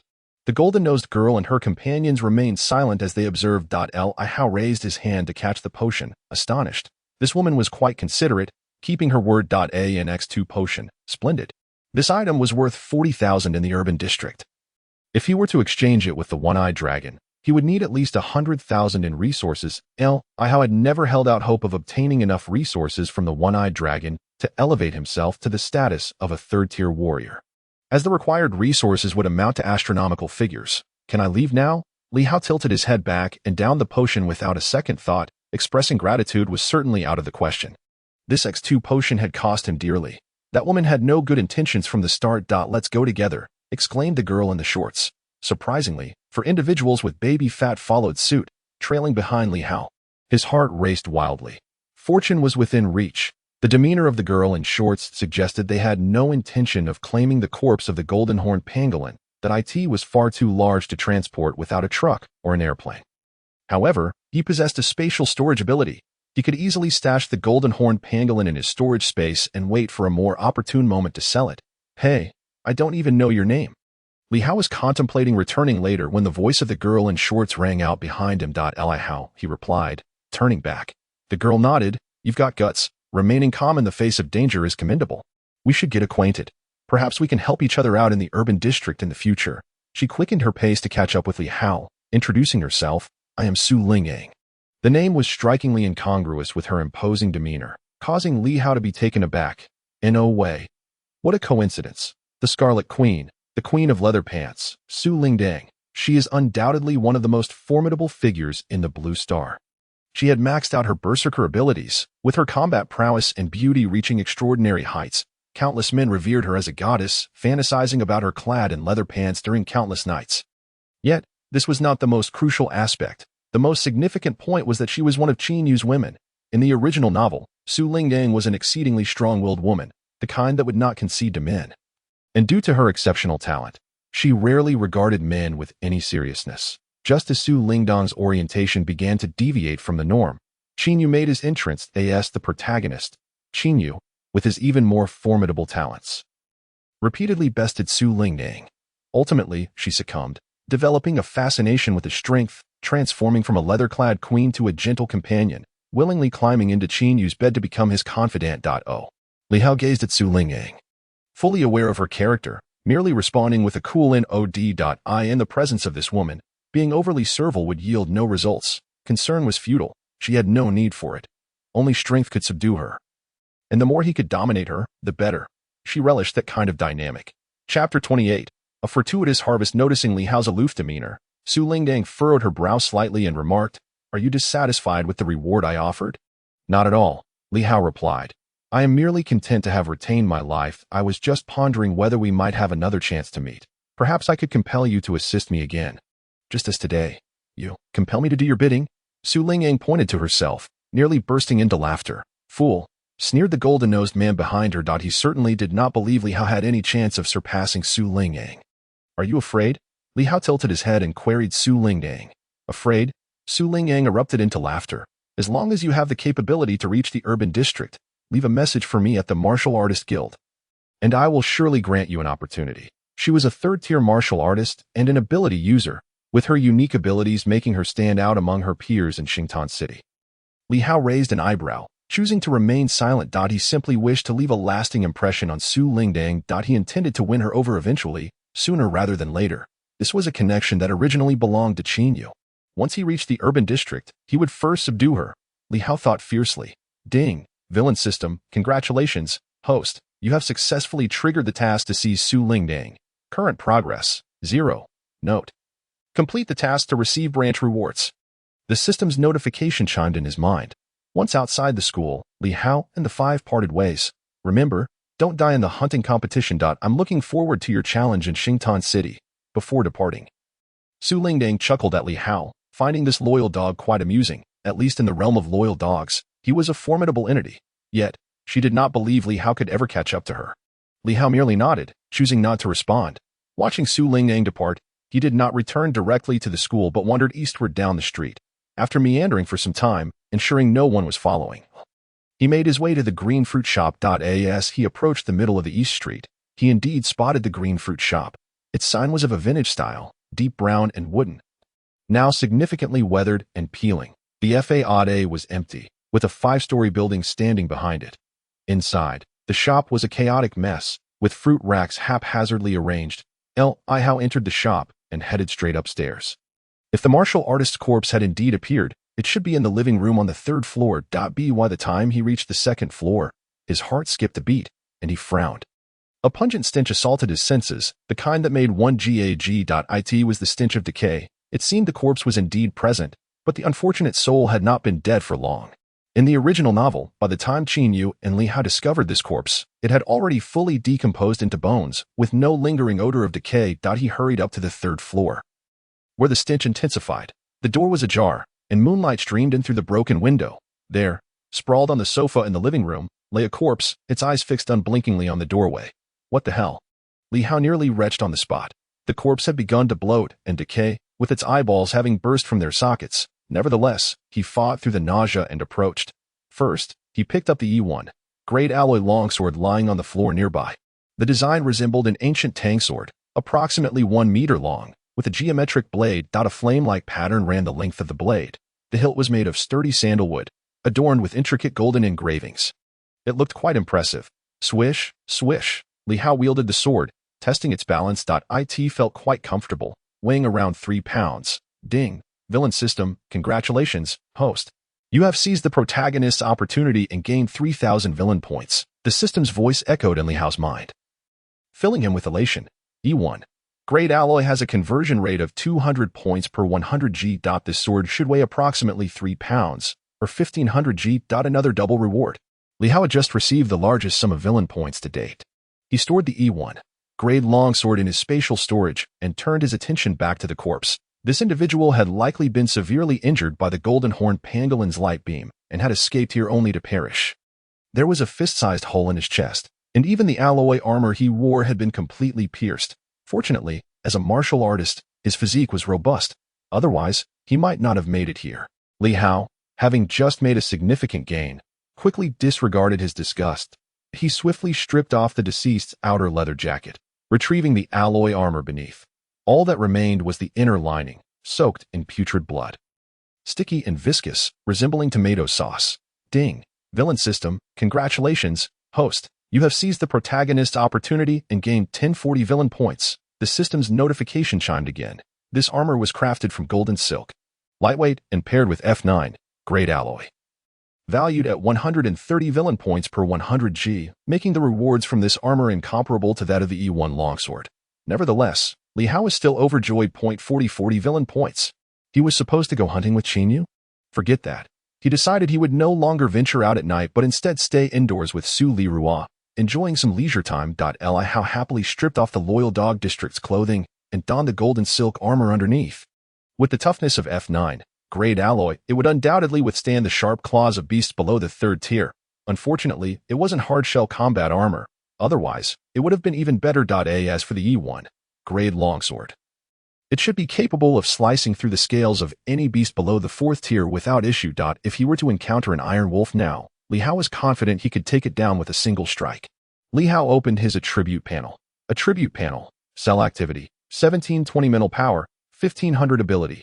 Telekinesis. First tier. Martial arts. Meteor blade technique. Proficiency. 0. Villain points. 4300. He was still short. To become a third-tier martial artist, he needed his cell activity to reach 7,500 points, which meant he was still 1,480 points away. To attain the level of a third-tier martial artist before the hunting competition, he would need to exchange for several X2 cell potions. However, Li Hao was not overly anxious. Even among second-tier martial artists, there were significant disparities in strength. If he were to invest all his villain points into cell activity, he could instantly become a standout within the second-tier martial artists. He allocated 300 points to Meteor Blade technique. Li Hao resolved to enhance his martial skills in an instant. A surge of comprehension flooded his mind, and the system panel underwent a transformation. Martial skill, Meteoric Blade technique, proficiency, 3000.01. Li Hao, Chapter 29, A Bountiful Hunt. A mere 300 villain points for a fraction of understanding. This was indeed beyond his expectations. It seemed that to fully grasp the Meteoric Blade technique, an astonishing total of 3 million villain points was required. How long would that take? Li Hao dared not invest his remaining villain points into the Meteoric Blade technique, feeling it resembled a bottomless pit. Rather than enhancing the technique now, it would be more prudent to elevate his martial artist level first. However, he did not immediately add points to cellular vitality either. After all, the villain points would not vanish. He intended to wait and see if he had alternative methods to bolster his strength, namely, comprehending a second ability. Yet, he had yet to determine which ability to pursue. The original novel suggested that there is no singular strongest ability, only the most potent combinations of abilities. Even the highest-ranked abilities could be countered by those lower on the hierarchy, while some seemingly inferior abilities could yield astonishing results when combined. Li Hao retrieved the E1 grade alloy longsword from his storage space and descended the stairs, regardless of which ability he sought to comprehend. A crystal core was necessary. He planned to hunt ferocious beasts first, and should the opportunity for a suitable ability arise, he would then attempt to comprehend it. After departing from the verdant fruit area, Li Hao returned to the school, placing the corpse of the golden horned pangolin into his storage space before leaving the small town. In the depths of night, aside from a few nocturnal beasts, the majority remained within their lairs. The streets were desolate and eerily silent, inducing a sense of unease, with the departure of Su Lingdang and her companions. It was likely that Li Hao was the sole martial artist remaining in this relatively remote town, that he dared not hunt alone in a town teeming with ferocious beasts, though the golden-horned pangolin had perished. Numerous third-tier beasts still roamed, which he could not provoke without consequence. The density of ferocious beasts within the town meant that any commotion during a struggle could attract even more, leading to his inevitable demise. Only with the strength of a fourth-tier martial artist or possessing formidable escape techniques, akin to Qinyu's teleportation, could one hunt safely in such a town. Otherwise, it was akin to an old man consuming arsenic, an invitation to death. Li Hao speculated that had the golden horned pangolin not been located in the secluded forward primary school, Su Lingyang and her companions would not have dared to target it, given his current strength. It was far more reliable to hunt solitary beasts in the wilderness. Exiting the boundaries of the town, Li Hao exhaled a sigh of relief, but the visit had been fraught with unexpected events. He emerged unscathed. Furthermore, aside from acquiring the E1 longsword and F9 golden silk armor, he also obtained an X2 potion from Su Lingyang and the corpse of the golden horned pangolin, making the haul exceed his expectations. As he walked along the desolate road leading from the town to the dog slave district, Li Hao no longer treaded so cautiously. He strolled leisurely, eyes scanning his surroundings. Having ventured out, he had no intention of returning empty-handed. Finally, after several minutes, two ferocious beasts came into his line of sight, two cat-like creatures resembling wild boars, entirely black with specks of purple glinting in the moonlight. Second-tier ferocious beasts, shadow cats. Their attacking power was weak, relying solely on their claws, yet they boasted incredible speed and could create multiple afterimages. Their crystal core ability, also named Shadow, fell under the enhancement category and ranked LOW. Li Hao held no interest in them, but recognized their value for exchanging with the Cyclops for X2 potions. Seizing the moment was imperative. Such an opportunity was too good to pass up. Typically, he would need to exert considerable effort to deal with the elusive shadow cats, under Li Hao's telekinetic control. The alloy long sword glided slowly toward the oblivious shadow cats. Whoosh! As he closed the distance to mere meters, he suddenly accelerated. Meow! The shadow cats, caught in their joyous activities, were utterly unprepared for the onslaught of death that descended upon them. Even with their speed, they lacked the time to react. The alloy longsword pierced through both shadow cats' heads in an instant, eliciting only a brief, sharp cry before they collapsed together, inseparable even in death. Li Hao rushed over, exerting some effort to pry the two shadow cat corpses apart. Barbed. He grinned, stowing both shadow cats into his storage space. Hours slipped by unnoticed, and Li Hao found himself back outside the breach of the high-voltage electric fence. Though somewhat disheveled, he wore a broad smile. Beyond the safety zone, ferocious beasts indeed outnumbered those within. This time, he had struck it rich, armed with F9, grade golden silk armor and an E1, grade alloy longsword. He could effortlessly dominate ordinary third-tier beasts. Over several hours, he managed to slay 3 third-tier beasts, 6 second-tier beasts, and 11 first-tier beasts, although they were not as rare as the Ghostface bats and had rather commonplace crystal core abilities. The bounty was undoubtedly abundant. The only price paid was the tattered state of his dog slave district work attire, shredded by a third-tier beast that had evolved from wild dogs, possessing a frenzied ability and impressive combat prowess. Despite having telekinetic powers, he ultimately allocated all villain points to cellular vitality to achieve a counterattack. It was a fortuitous day, one in which his thoughts aligned perfectly. Li Hao hummed a cheerful tune as he retrieved the 2 shadow cat corpses and the black-scaled snake from his storage space. Patiently awaiting Qin Yu's return, that he dared not reveal all his spoils, for while the security team might turn a blind eye to hunting within the safety zone, they would not tolerate such actions outside it. Should a patrol discover him, even they would face repercussions. If Li Hao displayed all his gains, the Cyclops would undoubtedly deduce that he had hunted beyond the safety zone. These spoils needed to be extracted gradually. After approximately half an hour, Qin Yu returned, dragging a fireball rabbit and a green-eyed weasel with vines behind him. However, such beasts were clearly beneath Li Hao's notice. Your back. He greeted Qin Yu with a smile.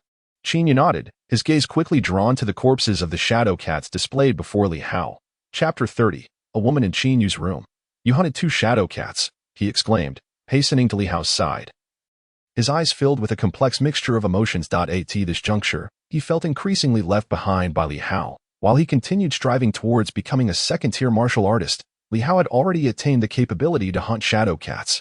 Ding! Villain system. Congratulations, host. You have successfully influenced the protagonist's mindset, earning 10 villain points. Qin Yu's fleeting joy from Li Hao's earlier struggles to hunt ferocious beasts evaporated in an instant. With the addition of these 2 shadow cats, his strength would inevitably fall further behind Li Hao's. Luck was on my side, Li Hao replied. These 2 creatures happened to be engaged in their own activities, so I seized the moment to catch them off guard. Qin Yu shook his head, disinclined to engage in conversation. Encountering ferocious beasts within the safety zone was already a rarity. Snagging such an opportunity required a stroke of luck. He discarded the fireball rabbit and green-eyed weasel on the ground and made his way into the dog slave district. Returning shortly with the Cyclops and TOW.it seemed the Cyclops had already heard of Li Hao's hunt for shadow cats during the journey. Displaying no signs of surprise, he merely glanced at the wounds on the shadow cats' heads and remarked to Li Hao, "You re quite fortunate." He understood that Li Hao must possess hidden weapons, yet he was too lethargic to comment further. If they were to impose excessive restrictions on the martial artists in the dog slave district, the security team would gain little benefit. The profits derived from Li Hao and his companions constituted a significant portion of their income. Not too shabby, Li Hao grinned. The Cyclops produced 2x2 potions from his pocket. "For the 3 beasts, here are 2x2 potions for you. In Chinyu, you shall receive 2x2 potions as well." Li Hao secretly cursed the one-eyed dragon, realizing that he indeed treated Chinyu with a peculiar kindness. Had it been him who hunted the fireball rabbit and the azure-eyed weasel, the one-eyed dragon would likely have merely given him an X2 potion and saved the rest for himself. Nevertheless, he reached out and took the potion from the one-eyed dragon's hand before heading straight into the dog slave district. With these 2x2 potions, he was a step closer to becoming a third-tier warrior. From this point onward, he need not venture into the safe zone to hunt ferocious beasts. He could simply utilize the accumulated corpses of second and first-tier beasts, which should suffice to elevate him to the third-tier warrior level. Upon returning to the shantytown, Li Hao directly entered Su Lilu's residence. Su Lilu was meditating on the bed, cultivating her source energy. Hearing the noise, she opened her eyes and, upon seeing Li Hao, smiled and said, "You re back that Li Hao nodded, remarking that today's harvest was quite satisfactory. That he planned to rest for a few days and spend time with her at home. Su Lilu's delicate face flushed. She could discern the underlying meaning of his words. Observing her shyness, Li Hao felt a surge of affection and chuckled mischievously. He then washed himself with cool water and promptly climbed into bed. In the following days, Li Hao refrained from venturing into the jungle to hunt ferocious beasts. Nor did he leave the safe zone. He understood that in such a world, one must adhere to the principle of survival. Engaging in reckless endeavors once was sufficient. Repeating them would inevitably lead to trouble. As the saying goes, frequenting dark paths will eventually lead one to encounter ghosts. If dog slaves appeared in the wild and were discovered by patrols, death was certain if found by the homeless or free warriors. The chances of survival were equally slim, not to mention the risk of encountering formidable beasts, which also meant death.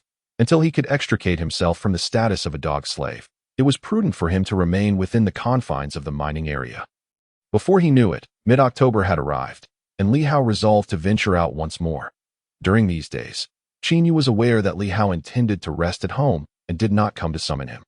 After indulging in a passionate kiss with Su Lilu, Li Hao stepped outside and made his way to Chinyu's residence. Just as he was about to knock on Chinyu's door, he overheard a conversation inside, and it was a woman's voice. The voice was quite pleasant, sweet, and endearing, reminiscent of a charming little girl, which left Li Hao momentarily stunned. "You really must participate in the hunting competition." "Honestly, staying here is perfectly fine. My father will take good care of you." This was the girl's voice. Chinyu's tone, however, seemed rather cold. "Do you expect me to live the rest of my life as a dog slave? Even if your father protects me, I will forever remain a dog slave here. What does that matter? As long as we can live happily together, isn't that enough?" "That is impossible," Chinyu exclaimed. "I must become the strongest in this world. Otherwise, I would rather die." "Ming Ming, you will support me, won't you, brother you?" The girl's voice was filled with innocence. "But I can't bear to see you take such risks. If you go to the urban area, will you still come to find me?" "Rest assured," Chinyu replied. "If I succeed in the hunting competition, I will certainly keep my promise and return to marry you. But before that, you must persuade your father to assist me. Only then will I have a greater chance of succeeding in the competition." The girl was evidently moved. "All right, I'll talk to my father when I get back." Li Hao was taken aback. When did Chinyu find a woman? In the original narrative, aside from Su Lilu, there were no other women around Chinyu in the dog slave district. A butterfly effect. "Brother, you kiss me. I want you to take me tonight." The girl's voice chimed in again. Ahem. Then came Chinyu's cough. "I need to go hunting soon. Let's talk about this later. Ming Ming, I don't want to make things difficult for you before I succeed in the hunting competition." "Damn, he can spout cheesy lines better than I can." Li Hao mused that "You're the best, brother you." The girl named Ming Ming was clearly moved at that moment. The door swung open, and Chinyu stepped out, locking eyes with Li Hao. Chinyu exclaimed, "When did you arrive?" He hurriedly questioned Li Hao. Li Hao scratched his head and replied sheepishly, "Just arrived. Just arrived. I didn't catch any of your conversation." Chinyu, winky face, ding, villain system, congratulations, host. You have successfully influenced the protagonist's mindset. Gaining 50 villain points, he desperately wished to die, for he had never imagined that Li Hao would discover Ming Ming's existence. Little did he know that Li Hao would come seeking him at this very moment. Just then, the girl he referred to as Ming Ming walked out of the house. "Brother you, who is here?" "Li Hao." He was equally stunned that he never expected Ming Ming to be this girl. Simultaneously, he understood why the one-eyed dragon gave Qin Yu special attention. This Ming Ming was the daughter of the one-eyed dragon. His gaze toward Qin Yu became somewhat peculiar. Who would have thought that Qin Yu's tastes had shifted so dramatically? Chapter 31. The piggy girl Ming Ming indeed. Ming Ming's voice was as adorable as a little doll. But her physique was quite the contrary, surpassing even that of the one-eyed dragon. Standing at a height of around 5'3" and weighing approximately 150 pounds, she resembled a barrel. Although her complexion was fair, and she donned a sky-blue princess dress that one would never find on dog slaves, she was far from beautiful. She resembled the piggy girl Charlotte Lola from the anime One Piece. Ding! Villain system, congratulations, host. You have successfully influenced the protagonist's mindset, gaining 50 villain points. Qin Yu could only see the look in Li Hao's eyes, and his mindset was once again undone. Sometimes, a mere glance between men suffices to convey understanding. It's nothing. My friend came to find me for a hunt. You should head back. Qin Yu, not wanting to see Li Hao's annoying face, coldly remarked to Ming Ming before striding toward the gap in the high-voltage electric fence. Ming Ming's personality remained amiable. Although she sensed the chill in Qin Yu's tone, she merely responded with a hint of disappointment and turned to walk back home, glancing back 3 times along the way. Li Hao watched Ming Ming's affectionate demeanor toward Qin Yu, nearly bursting into laughter. What is going on here? When did you manage to win over the one-eyed dragon's daughter? Once Ming Ming had walked a fair distance away. Li Hao hastily caught up with Qin Yu and inquired. Ding! Villain system, congratulations, host. You have successfully influenced the protagonist's mindset, gaining 20 villain points. Just hearing the name Ming Ming caused Qin Yu to be thrown off balance once more. She likes me. I only pretended to agree with her to curry favor with the one-eyed dragon for our benefit, Qin Yu replied, visibly displeased. Li Hao raised an eyebrow and chuckled. You truly are selflessly sacrificing for our future. He continued, but why didn't you just accept her? That way, you would be the son-in-law of the one-eyed dragon, and you wouldn't need to venture out to hunt. He could help you directly break through to the second-tier warrior level. Right. Ding. Villain system, congratulations, host. You have successfully influenced the protagonist's mindset, gaining 20 villain points. Get lost. Qin Yu glared at Li Hao. Can you even stomach that? She doesn't like me anyway. Li Hao's amusement only grew. If she liked me, wouldn't it be the same with the lights off? Your mouth is becoming increasingly irksome, Qin Yu retorted, no longer wishing to engage with Li Hao, and quickened his pace ahead. Ding! Villain system. Congratulations, host. You have successfully influenced the protagonist's mindset, gaining 20 villain points. There's nothing wrong with being round. Girls like Ming Ming are good luck. Li Hao's voice drifted from behind, reaching Qin Yu's ears. Ding! Villain system. Congratulations, host. You have successfully influenced the protagonist's mindset, gaining 20 villain points. Qin Yu chose silence. That he was a man with grand aspirations. A warrior. He aimed to be the strongest, an ability user. He also sought to be the mightiest. And in terms of women, he too desired only the most exceptional. A girl like Ming Ming was simply out of the question for him. From what you're implying, if you succeed in breaking through in the hunting competition, you likely won't return to marry her, will you? That wouldn't be right. It would be abandoning her, wouldn't it? Ming Ming is so innocent. Wouldn't she be heartbroken? Li Hao seized the opportunity to rake in villain points. Trailing after Qin Yu, incessantly whispering in his ear, Qin Yu, winky face, his mouth felt as if sewn shut, utterly refusing to give Li Hao any further responses. Nonetheless, the villain points continued to accumulate for Li Hao. Ding! Villain system, congratulations, host. You have successfully influenced the protagonist's mindset, gaining 15 villain points. Ding! Villain system, congratulations, host. You have successfully influenced the protagonist's mindset, gaining 10 villain points. Li Hao's words pierced through his heart like a multitude of tiny thorns. Once he escaped the electrified perimeter, Qin Yu plunged straight into the jungle, while Li Hao remained rooted to the spot, laughing heartily in that brief moment. He had unexpectedly extracted 240 villain points from Qin Yu. Previously, Qin Yu had never been so generous. Attribute panel, cellular activity, 6148 mental power, 1500 ability, telekinesis, level 1, martial skill, meteor blade technique, proficiency, 3000.01, Villain points. 320 gazing at his attribute panel. Li Hao felt a surge of delight and promptly ventured into the thicket. Soon, he would be on the cusp of becoming a third-tier warrior, strolling leisurely through the jungle. He no longer cared whether he encountered ferocious beasts. With the remains of those beasts in his storage space, he could easily exchange them for at least 5x2 potions, ensuring his breakthrough to the third tier was a mere formality. Moreover, it was highly improbable that any formidable beast lurked within the safety zone. Even encountering a second-tier beast would require a stroke of luck. Big brother. Not far into his walk, Li Hao heard someone calling for him. It was Ma Pijing, who, after shouting a couple of times, leapt down from a nearby tree, his face adorned with a bushy beard. "What brings you here? Are you looking for me?" Li Hao asked, momentarily taken aback. Ma Pijing wore a fawning smile. "Is Peach Blossom Eye sparkling? I've been waiting for you for several days. You finally arrived. What have you been waiting for me to do?" Li Hao inquired. "Surely you signed up for the hunting competition, right?"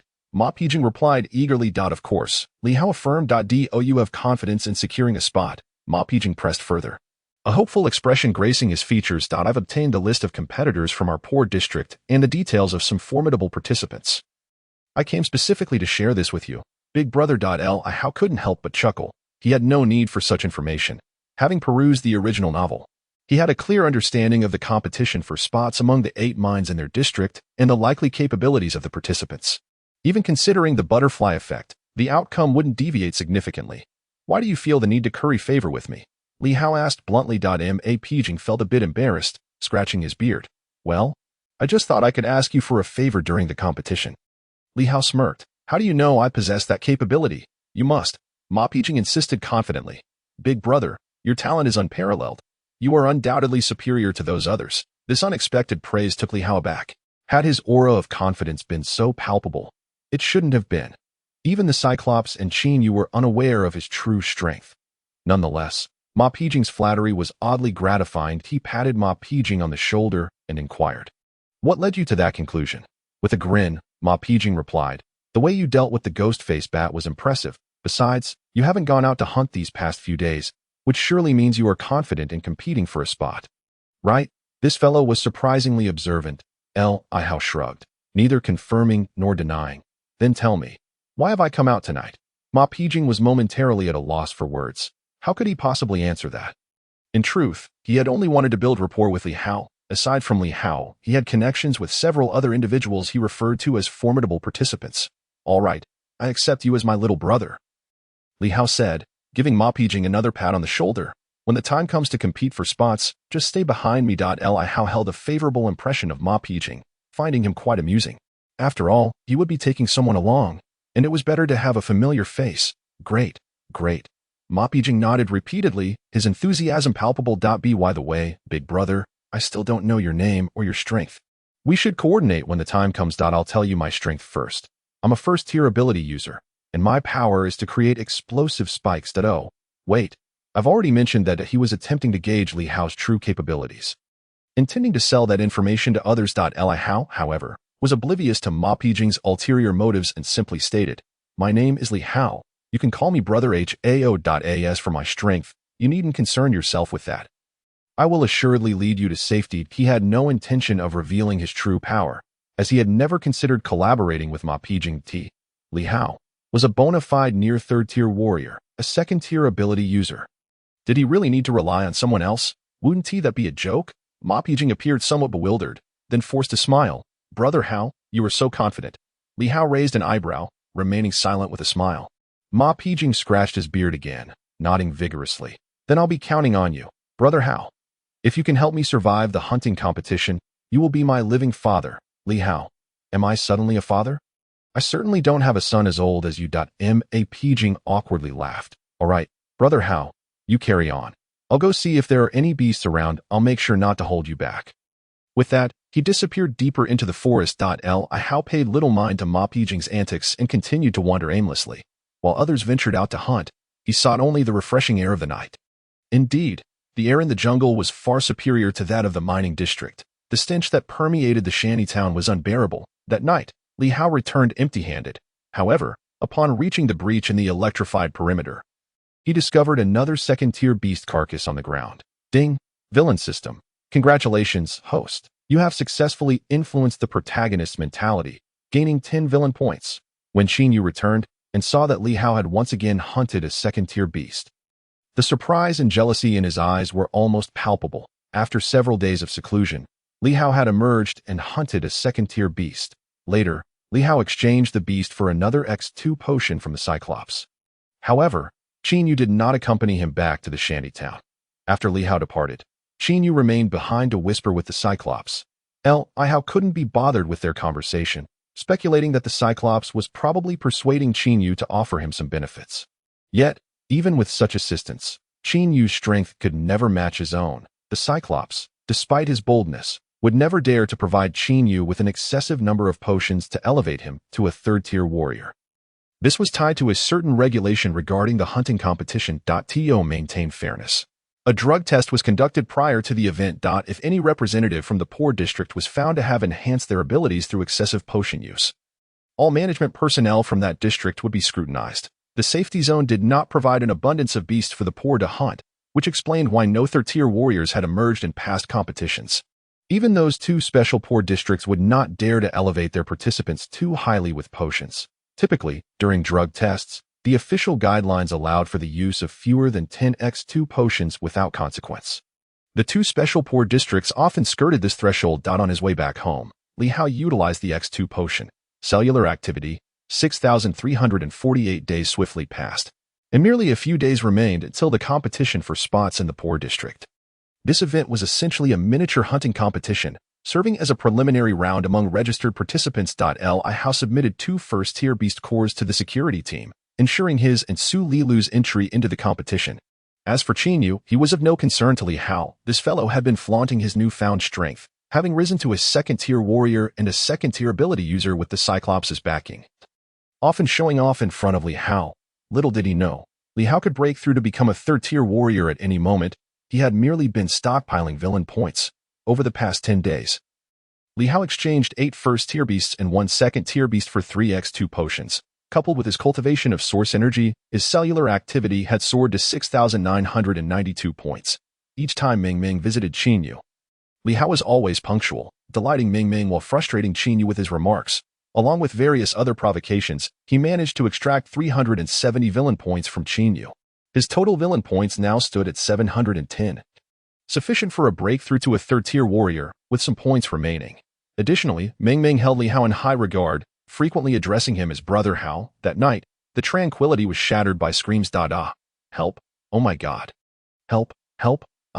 Li Hao had not ventured out for hunting for 2 consecutive days, reclining on the bed with Su Lirua, who had just engaged him in a fierce struggle. Su Lirua was becoming increasingly radiant, which led to Li Hao smudging her face with dirt during their mining excursions. He had no desire for others to take notice of Su Lirua, particularly the members of the security team.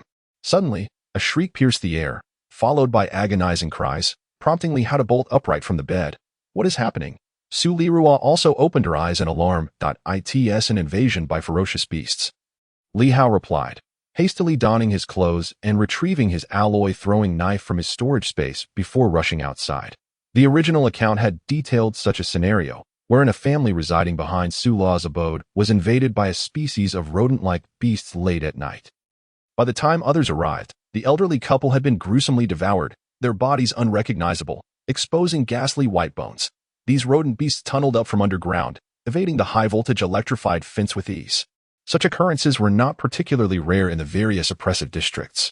Despite having lived next door to the elderly couple for many years, Li Hao had never truly interacted with them, merely recognizing their faces. His hurried journey was not to rescue them, but to ascertain whether he could capture 1 or 2 of the rodent beasts before they fled. After all, a beast delivered to his doorstep was an opportunity not to be squandered. From a pragmatic perspective, the elderly couple, with their waning vitality, would likely face starvation in the mining district, even if they were not consumed by the rodents. This fate awaited the vast majority of individuals in the oppressive zones. Upon exiting, Li Hao hastened directly towards the back of the house, where the door was shut. Neighbors emerged cautiously, yet none dared approach. With a swift kick, Li Hao forced the door open and rushed inside. Inside, the scene was harrowing. The elderly couple lay on the bed, their bodies convulsing. In their final moments, their eyes remained wide open, still reflecting traces of terror. Among them, 6 rodents, each the size of a wild cat, were voraciously gnawing at their remains, emitting chilling sounds. As Li Hao entered, all 6 of the radar mice turned their crimson eyes upon him. Though these creatures were not particularly formidable, their unique evolutionary abilities made them daring. Knowing the peculiarities of the radar mice's abilities, Li Hao immediately exerted his mental power, seizing one of the rodents, and swiftly hurled his throwing knife. The F9, grade alloy knife, while not as resilient as an E1, grade longsword, was sufficient to deal with the relatively weak radar mice, with a sharp squeak. The knife embedded itself into the head of the restrained radar mouse, which startled the other 5. Realizing Li Hao was not to be trifled with, they quickly leaped from the bed and scurried towards the hole from which they had emerged, reluctant to let them escape. Li Hao utilized his mental power to move a small stool into the hole, effectively blocking their exit. The radar mice reacted with remarkable speed. Before the stool could fully obstruct the entrance, 2 attempted to dash for the door, 1 dove under the bed, while the remaining 2 began to burrow into the ground right where they stood. Trying to flee, Li Hao exclaimed, controlling one with his mental power. His ability to wield mental force was particularly effective against the radar mice's unique powers. With an alloy longsword now in hand, he lunged forward and with a swift slice, the immobilized radar mouse was cleaved in 2. Turning abruptly, he noticed another mouse, which had been nearing the door, now panicked and screeching in terror. Yet, it was helpless against Li Hao's mental grasp, which sent it flying towards him, with another swift stroke. This mouse too was dispatched. However, in that brief moment, the 2 burrowing rodents were nearly deep into the earth, their tails the only remnants visible. Li Hao focused on one, and with a mental tug, he extracted it from its burrow. The one scurrying beneath the bed, terrified and confused, flailed about, while the other had vanished entirely. With a decisive movement, Li Hao brought the errant radar mouse before him and delivered a lethal blow. In an instant, 5 of the 6 radar mice lay dead, a feat accomplished in less than a minute. He promptly stored the alloy longsword back in his storage space and glanced outside. Fortunately, no one had yet entered. Collecting 4 of the radar mice's corpses into his storage, he left one behind. He did not wish for the security team to discover his mastery over mental power, especially not the one-eyed leader. Leaving all 5 corpses on the ground would raise too many questions, particularly since the radar mice possessed the unique ability of radar, allowing them to perceive their surroundings with remarkable acuity. Had he not wielded mental power, it was highly probable that he would not have captured a single one. What transpired? At that moment, someone entered from outside. It was Qin Yu, who had come to investigate the commotion. Li Hao gestured towards the corpse of the radar mouse on the ground. A radar mouse invasion, he stated. Qin Yu merely cast a detached glance at the bodies of the elderly couple on the bed, his expression flickering momentarily before he nodded in silence. Shortly thereafter, 2 members of the security team arrived. They conducted a cursory examination of the premises and then informed Li Hao and Qin Yu. This radar mouse is from the mining district. We need to take it with us. Li Hao inwardly cursed the incompetence of these individuals, lamenting the absence of any good Samaritans among them.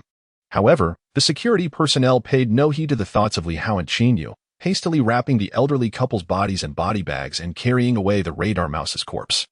As Li Hao and Qin Yu exited, the surrounding neighbors retreated into their homes, their demeanor akin to that of mice fleeing from a cat. Li Hao watched the retreating figures of the security team, rolling his eyes in disdain. Did you really only kill one radar mouse? Qin Yu suddenly queried, aware that Li Hao's mental power had reached the level of a second-tier ability user, making the task of dealing with radar mice an effortless endeavor. Why would I consume their corpses? Li Hao retorted. As he spoke, he deliberately muttered a curse. Damn it. Those scoundrels from the security team are truly shameless. Qin Yu, seemingly resonating with his sentiments, sighed softly before making his way back to his own dwelling. Li Hao returned home, a grin spreading across his face. Despite the radar mice's feeble combat capabilities, they were still second-tier beasts and could fetch a reasonable price. Moreover, an idea suddenly struck him. What would happen if he combined the radar ability with his mental power? Until now, he could only control objects within his line of sight and could only manipulate one at a time, as multitasking proved exceedingly challenging. However, possessing radar abilities could change everything. It would be akin to having a radar system, enabling him to detect all objects in his vicinity, even those beyond his line of sight, essentially granting him numerous eyes. Without hesitation, Li Hao retrieved the corpses of the radar mice from his storage space. What is this? Su Lirua exclaimed from the bed, visibly astonished. She was not surprised that Li Hao could produce 4 radar mice from thin air, as she was already aware of his storage abilities. What astonished her was the impressive haul he had acquired from a mere outing. Shoo! Li Hao placed a finger to his lips, chuckling softly. Do not speak of my hunt for radar mice. We shall sell them when we reach the urban district. He then took out the alloy throwing knife from his storage space and began to extract the crystal cores from the radar mice. Oh, Su Leroy obediently nodded, her eyes glimmering with admiration and affection as she gazed at Li Hao. Brother Hao is even more formidable than I had imagined. In but a brief moment, Li Hao extracted 4 crystal cores, each radiating a crescent white luminescence. This psychic ability, akin to a radar, was ranked 149th in the second tier of abilities, placing it near the bottom of the hierarchy. In this world, the vast majority of psychics and martial artists gravitate towards powers that enhance their strength. Abilities like the radar, which are primarily auxiliary in nature, have a limited audience. Unless one specializes in reconnaissance or favors agility in combat, few would opt for a radar ability. After all, the capacity to scan is one thing. The ability to respond swiftly is another. Moreover, many abilities elude detection by radar. Had Li Hao not possessed telekinesis, he would have surely overlooked the radar mouse's crystal core. He then stored the radar mouse's corpse and the alloy flying knife in his storage space. At that moment, Su Lilu kindly approached with a wooden basin of water, saying, "Brother Hao, please wash up." "All right," Li Hao replied with a smile, washing his hands and the crystal cores. As Su Lilu went to pour out the water, he sat cross-legged on the bed, endeavoring to comprehend the radar ability. Yet, he was uncertain whether he would succeed. The likelihood of grasping an ability has no correlation with its rank, regardless of the crystal core in question. The probability of comprehension remains exceedingly low and largely hinges on luck. Upon Su Lilu's return, she chose not to disturb Li Hao, instead sitting on a small stool, resting her chin on her hands, and gazing dreamily at him as the crescent white light gradually flowed into his body. In this world, it seemed unlikely that any other man could captivate her so completely. The night in the dog-slave district was far from silent. There were whispers of the wind, snoring sounds, and couples seeking solace amid their hardships. No matter how dire the circumstances or filthy the surroundings, the primal desires of humanity could not be extinguished. For this was the fundamental law that ensured human continuity. Before long, only one crystal core remained beside Li Hao, which left him somewhat disheartened. Indeed, comprehending an ability was not as simple as he had hoped. If I fail to comprehend it, so be it, Li Hao mused. After all, he did not desperately require the radar ability at present. The radar mouse's crystal cores were of little value. He could always procure more once he reached the urban area. However, unexpectedly, the heart's desire to cultivate flowers may yield no bloom, while the unintentional planting of willows may result in a thriving shade, as the last crystal core shattered in Li Hao's grasp. Transforming into specks of crescent white light that surged into his being, he soon found himself imbued with newfound understanding. He opened his eyes, a flicker of excitement illuminating his expression, and promptly activated the radar ability. In an instant, Li Hao felt his psychic energy ripple outward. This sensation bore some resemblance to wielding telekinesis, but differed in that this psychic force was beyond his control. The range of his psychic energy expanded. The entirety of the room materialized vividly in his mind, and then beyond the confines of the dwelling. Although the radar ability could not discern colors, even the resilient little weed at the base of the outer wall took shape in his consciousness. Interconnected with his psychic force, this made him feel as though he were the sovereign of this realm, with all things within his grasp. Telekinesis. Li Hao activated his telekinesis once more, allowing another wave of psychic energy to spread forth. Su Lilu gasped in astonishment as, within the room, tables, chairs, stools, sofas, and various other objects began to levitate simultaneously. Li Hao's eyes sparkled with uncontainable joy. Indeed, it was precisely as he had hypothesized. The combination of telekinesis and radar was nothing short of extraordinary. If he had previously been merely a practitioner of singular control, he was now undoubtedly a master of collective manipulation. The original narrative had never documented anyone attempting such a fusion of abilities. For telekinesis was exceedingly rare. Li Hao believed he might carve a path in this world, pioneering a combination of abilities that had never been seen before and was utterly impressive. He maneuvered his telekinesis to return the furniture to its original positions. Unable to restrain his excitement, he leaped towards the bed, lifting Su Lilu and placing her upon it amidst her soft exclamations of surprise. Days passed swiftly. The incursion of the radar mice did not stir any commotion within the dog-slave district. The inhabitants had grown so numb that they resembled the living dead, indifferent to the lives and deaths of others. There was no social interaction, no entertainment. They existed solely to survive. The only ties that seemed to bind were those of blood and flesh. During these days, Li Hao refrained from hunting in the forest, patiently awaiting the commencement of the competition. Yet, his cellular vitality had surpassed the 7,000 threshold. Attribute panel. Cellular vitality. 7,008 psychic energy. 1,500 abilities. Telekinesis, first tier. Radar, second tier. Martial technique. Meteor blade technique. Proficiency, 3,000.01. Villain points, 790 early one morning. As Li Hao and Su Lilu had yet to venture outside, shouts echoed from beyond. Li Hao. Su Lilu. Li Hao opened the door to find Qin Yu, a member of the security team responsible for registering at Cave A, standing behind him. Upon seeing Li Hao, the team member stated, "Come with me." Li Hao cast a sidelong glance at Qin Yu, nodded, grasped Su Lilu's hand, and followed the security officer. The competition for spots was set to take place in the management area of the Dog Slave District. Located at the heart of the 8 mining caves, it appeared that only he, Qin Yu, and Su Lilu had registered for the competition in Cave A. This aligned closely with the original narrative. Had he not registered for Su Lilu, only he and Qin Yu would have been participants. It remained uncertain whether any changes would occur in the other mining caves. Chapter 35, The Competition for Spots. Upon exiting the shantytown, they boarded the security team's sightseeing vehicle. After traversing the dirt roads of the mountains for about 10 minutes, they arrived at the management area. This locale was undoubtedly the epitome of luxury within the Dog Slave District. Akin to a small community, surrounded by high-voltage electric fences, complemented by towering walls, there were office buildings, several small villas, and high-rise residences. The management area housed hundreds of individuals, including members of the security team, oversight team, patrol team, and various administrative and logistical personnel. This marked Li Hao's first visit to the management area. At the entrance stood a security officer wielding a laser gun. Upon entering, the scenery astonished Li Hao. It resembled a high-end community. Immediately upon entry, he was greeted by an expansive plaza adorned with flower beds and numerous fountains. The roads within the management area were paved with asphalt, and the plaza boasted white marble tiles.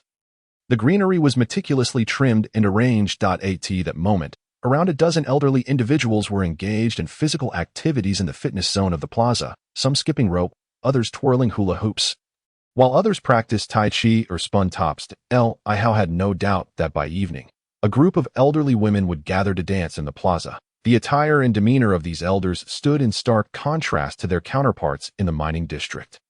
Some elderly women were dressed in vibrant, eye-catching colors. Su Lilu's eyes widened in astonishment. It seemed she had never conceived that such a paradise could exist in this world, and so close to their dilapidated shantytown. In a mere 2 or 3 miles, one side represented hell, while the other epitomized heaven. Li Hao and Qin Yu exchanged a glance, each perceiving determination reflected in the other's eyes. The sightseeing vehicle traversed the asphalt road beside the community, winding past the plaza and deeper into the complex. Before them appeared an open-air stadium, featuring a soccer field at its center, flanked by a running track. Adjacent to this were a row of small buildings and a tiered seating area capable of accommodating thousands. At this moment, several members of the security team stood on the soccer field, alongside disheveled young men clad in dog slave uniforms. The security team halted the sightseeing vehicle outside the stadium and led Li Hao, Su Lilu, and Qin Yu inside. Brother Yu, Brother Yu. As soon as they entered, voices called from the stands. Qin Yu looked visibly disgruntled, while Li Hao turned to see Ming Ming grinning at him from the crowd. The stands were already filled with hundreds of individuals from the management area, a mix of men and women, young and old, representing a diverse array of people. However, Ming Ming's petite figure still managed to stand out prominently among them. Look how good Ming Ming is to you. She even came over to cheer you on. Why not just go along with her? Li Hao teased, retracting his gaze and smiling at Qin Yu. Qin Yu responded with a sour expression. Ding, villain system. Congratulations to the host for successfully influencing the protagonist's mindset, gaining 10 villain points. He fervently wished to utter, Li Hao, why don't you just die? Yet, Su Lila, standing beside him, blinked and quietly inquired, You go. Who is this? She remained oblivious to the circumstances between Qin Yu and Ming Ming. Qin Yu maintained his silence. Li Hao chuckled. That's the daughter of Captain Zhang from our security team. Ming Ming. Hee, she really likes you. You go. Could you please shut your mouth? Qin Yu could no longer contain himself. Ding, villain system. Congratulations, host, for successfully influencing the protagonist's mindset, earning 20 villain points in this entire wretched dog-slave district. The last thing he wanted was for Li Hao and Su Lila to discover the truth about his relationship with Meng Meng. It was one thing for Li Hao to blunder into the situation. Now, he was even divulging it to Su Lila. Did he have no sense of shame? Although being liked by someone could typically be a source of pride, he certainly did not wish to be liked by a chubby girl like Meng Meng. Su Lila observed Meng Meng's physique, paired with her adorably frilly princess dress, and her expression became somewhat peculiar. Even the security team member leading the way, while suppressing laughter, had his shoulders quaking. Chinyu, winky face, ding. Villain system, congratulations, host, for successfully influencing the protagonist's mindset, earning 10 villain points. It was all Li Hao's fault. Just wait and see. Upon reaching the center of the football field, the leading security team member turned back to address Li Hao and the others. Both Li Hao and Chinyu's gazes shifted toward other applicants near the adjacent mine. 4 men and 1 woman. All the men sported crew cuts, mere extras in the original novel. However, the woman, with her short hair and unkempt face, was unrecognizable. Yet Li Hao recalled her as one of the 5 who had successfully participated in the hunting competition in this dog-slave district. A total of 11 individuals had originally signed up for the hunting competition, 3 of whom were women, and she was the only one with short hair, approaching the second-tier warrior level. However, she ultimately met her demise in the competition, having her head severed by an ability user from another dog-slave district. As time passed, the number of spectators in the stands grew increasingly larger. The annual hunting competition was a source of amusement for the urban dwellers. Meanwhile, the competition for slots in the dog-slave district was equally entertaining as the thoughts in Li Hao's mind began to take shape. A man with a triangular eye and a buzz cut, standing a good 10 meters away, shouted out. His words indeed caused the gazes of the other competitors to flicker with unease, as some cast hostile glances towards Li Hao and his companions. Subsequently, 2 men approached the triangular-eyed man. With a cold glare, he scanned the remaining immobile competitors and declared, "If you intend to take the easy route, I have no qualms about eliminating you first." He appeared exceedingly confident in his own capabilities, and Li Hao was well aware that this individual possessed considerable strength in the original narrative. He was among those who ultimately secured a spot. He was a first-tier supernatural being, endowed with a commendable elemental ability, Windblade. Although Windblade and Fireball both belong to the elemental category, the former is significantly more elusive, thus ranking far higher than Fireball in the hierarchy of first-tier abilities. Sitting at the 37th position, however, how could Li Hao possibly regard this individual with any seriousness? With his current prowess, even if this man teamed up with Chinyu and Ma Pijing, he would not feel the slightest fear. His cellular vitality far surpassed theirs. Observing that Chinyu had no intention of intervening, Li Hao sniffed and called out to the other competitors. Those who wish to avoid hardship should withdraw. The rest, let us engage together. Chinyu, Ma Pijing, even they were taken aback. Only Su Lily gazed at Li Hao with admiration, for she understood that if Brother Hao had spoken thus, he certainly felt assured. After all, he had never been one to act recklessly. In the stands, the audience from the management area was equally astonished. None had anticipated that this year's competition for spots would feature a figure as audacious as Li Hao, a situation unprecedented in the past. Li Hao's actions only served to intensify the hostility in the eyes of the other competitors, all of whom, regardless of their temperaments, were resolute in their determination to fight to the death. They all understood that failing to pass the hunting competition would lead to their demise. Why would they surrender their chance at a coveted spot simply due to Li Hao's words? Chapter 37. Dominating the arena, the remaining 5 competitors hesitated briefly before gravitating towards the triangular-eyed man, including the short-haired woman among them. They intended to eliminate Li Hao first and protect Luoluo and Ma Pijing. Li Hao merely inclined his head towards Chinyu, and then strode towards the group of triangular-eyed individuals. After a few meters, he suddenly accelerated, his explosive power creating a noticeable dent in the ground. Tearing up a patch of grass, this spectacle elicited a simultaneous shiver of apprehension among the 8 competitors. Attack! The triangular-eyed man hissed coldly, raising his right hand. Instantly, an invisible wind blade took form in the air, shooting towards Li Hao's head with astounding speed. While the wind blade ability may not directly counter Li Hao's telekinesis and radar abilities, it was also not subject to their limitations. Li Hao's radar could not detect the wind blade. However, he could sense the triangular-eyed man's movements. At the moment the triangular-eyed man raised his hand, Li Hao's figure abruptly shifted direction, darting diagonally to the left. The wind blade missed its target, causing the triangular-eyed man's expression to darken further. "Attack," he shouted in frustration. "This guy is strong. If you don't take action, are you waiting for him to eliminate us one by one?" Seeing the others still hesitating, he yelled in exasperation. He then swung his hand towards Li Hao again. His wind blade ability resembled a crescent blade from a Street Fighter game, albeit formless and colorless. Li Hao advanced in an S-shaped trajectory, relying solely on his speed to evade the triangular-eyed man's wind blade. As the latter's mental acuity was insufficient to lock onto him. However, when Li Hao was merely 4 or 5 meters away from the triangular-eyed group, the other competitors finally took action. 8 of them, none of whom were dual practitioners, 6 martial artists and 2 supernatural beings, conjured a fireball the size of a soccer ball in one man's palm. Hurling it at Li Hao, the triangular-eyed man unleashed another wind blade as well. While the short-haired woman led the charge, Li Hao effortlessly dodged both the fireball and the wind blade, confronting the short-haired woman head-on. She was no pushover, initiating her attack with a swift upward kick aimed at Li Hao's groin. A slight tingling sensation coursed through him. Despite nearing the threshold of a third-tier martial artist, his body remained vulnerable in certain areas. Being struck by such a kick could render him incapable of fathering children. He swiftly pivoted to the side, narrowly avoiding the blow, and in a startling move, seized the short-haired woman's collar, flinging her away with ease. Thanks to his radar ability, Li Hao was able to anticipate his opponent's moves. Akin to a tiger gaining an advantage, his speed far exceeded that of the short-haired woman. Suddenly, he was taken aback by the sound of tearing fabric. The short-haired woman's work attire proved surprisingly fragile. In an instant, he caught sight of her pale collarbone. Her complexion was notably fairer than her face. Nevertheless, she was still propelled several meters away, landing awkwardly as she instinctively covered herself, casting a bewildered glance at Li Hao. Refraining from retaliating, she was acutely aware that he had intentionally held back. Otherwise, he could have easily eliminated her. Li Hao, however, paid her no further mind. He had already plunged into the fray. Bang. Confronting the remaining 5 martial artists, Li Hao showed no restraint. He harbored no sentiments of pity for the other 2 women either. His prior leniency towards the short-haired woman stemmed solely from her decent abilities, as she might prove useful in the hunting competition. Amidst a cacophony of screams and dull thuds, Li Hao displayed an astounding prowess that left all present in utter disbelief.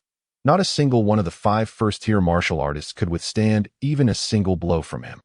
Before the triangular-eyed man and the other supernatural being could even unleash their abilities again, the 5 martial artists who had attempted to encircle Li Hao were sent flying, each spitting blood upon landing. Curling up in agony, unable to rise, the stands fell eerily silent. Even the one-eyed dragon gazed at Li Hao in astonishment, finally grasping why this young man consistently managed to hunt second-tier beasts.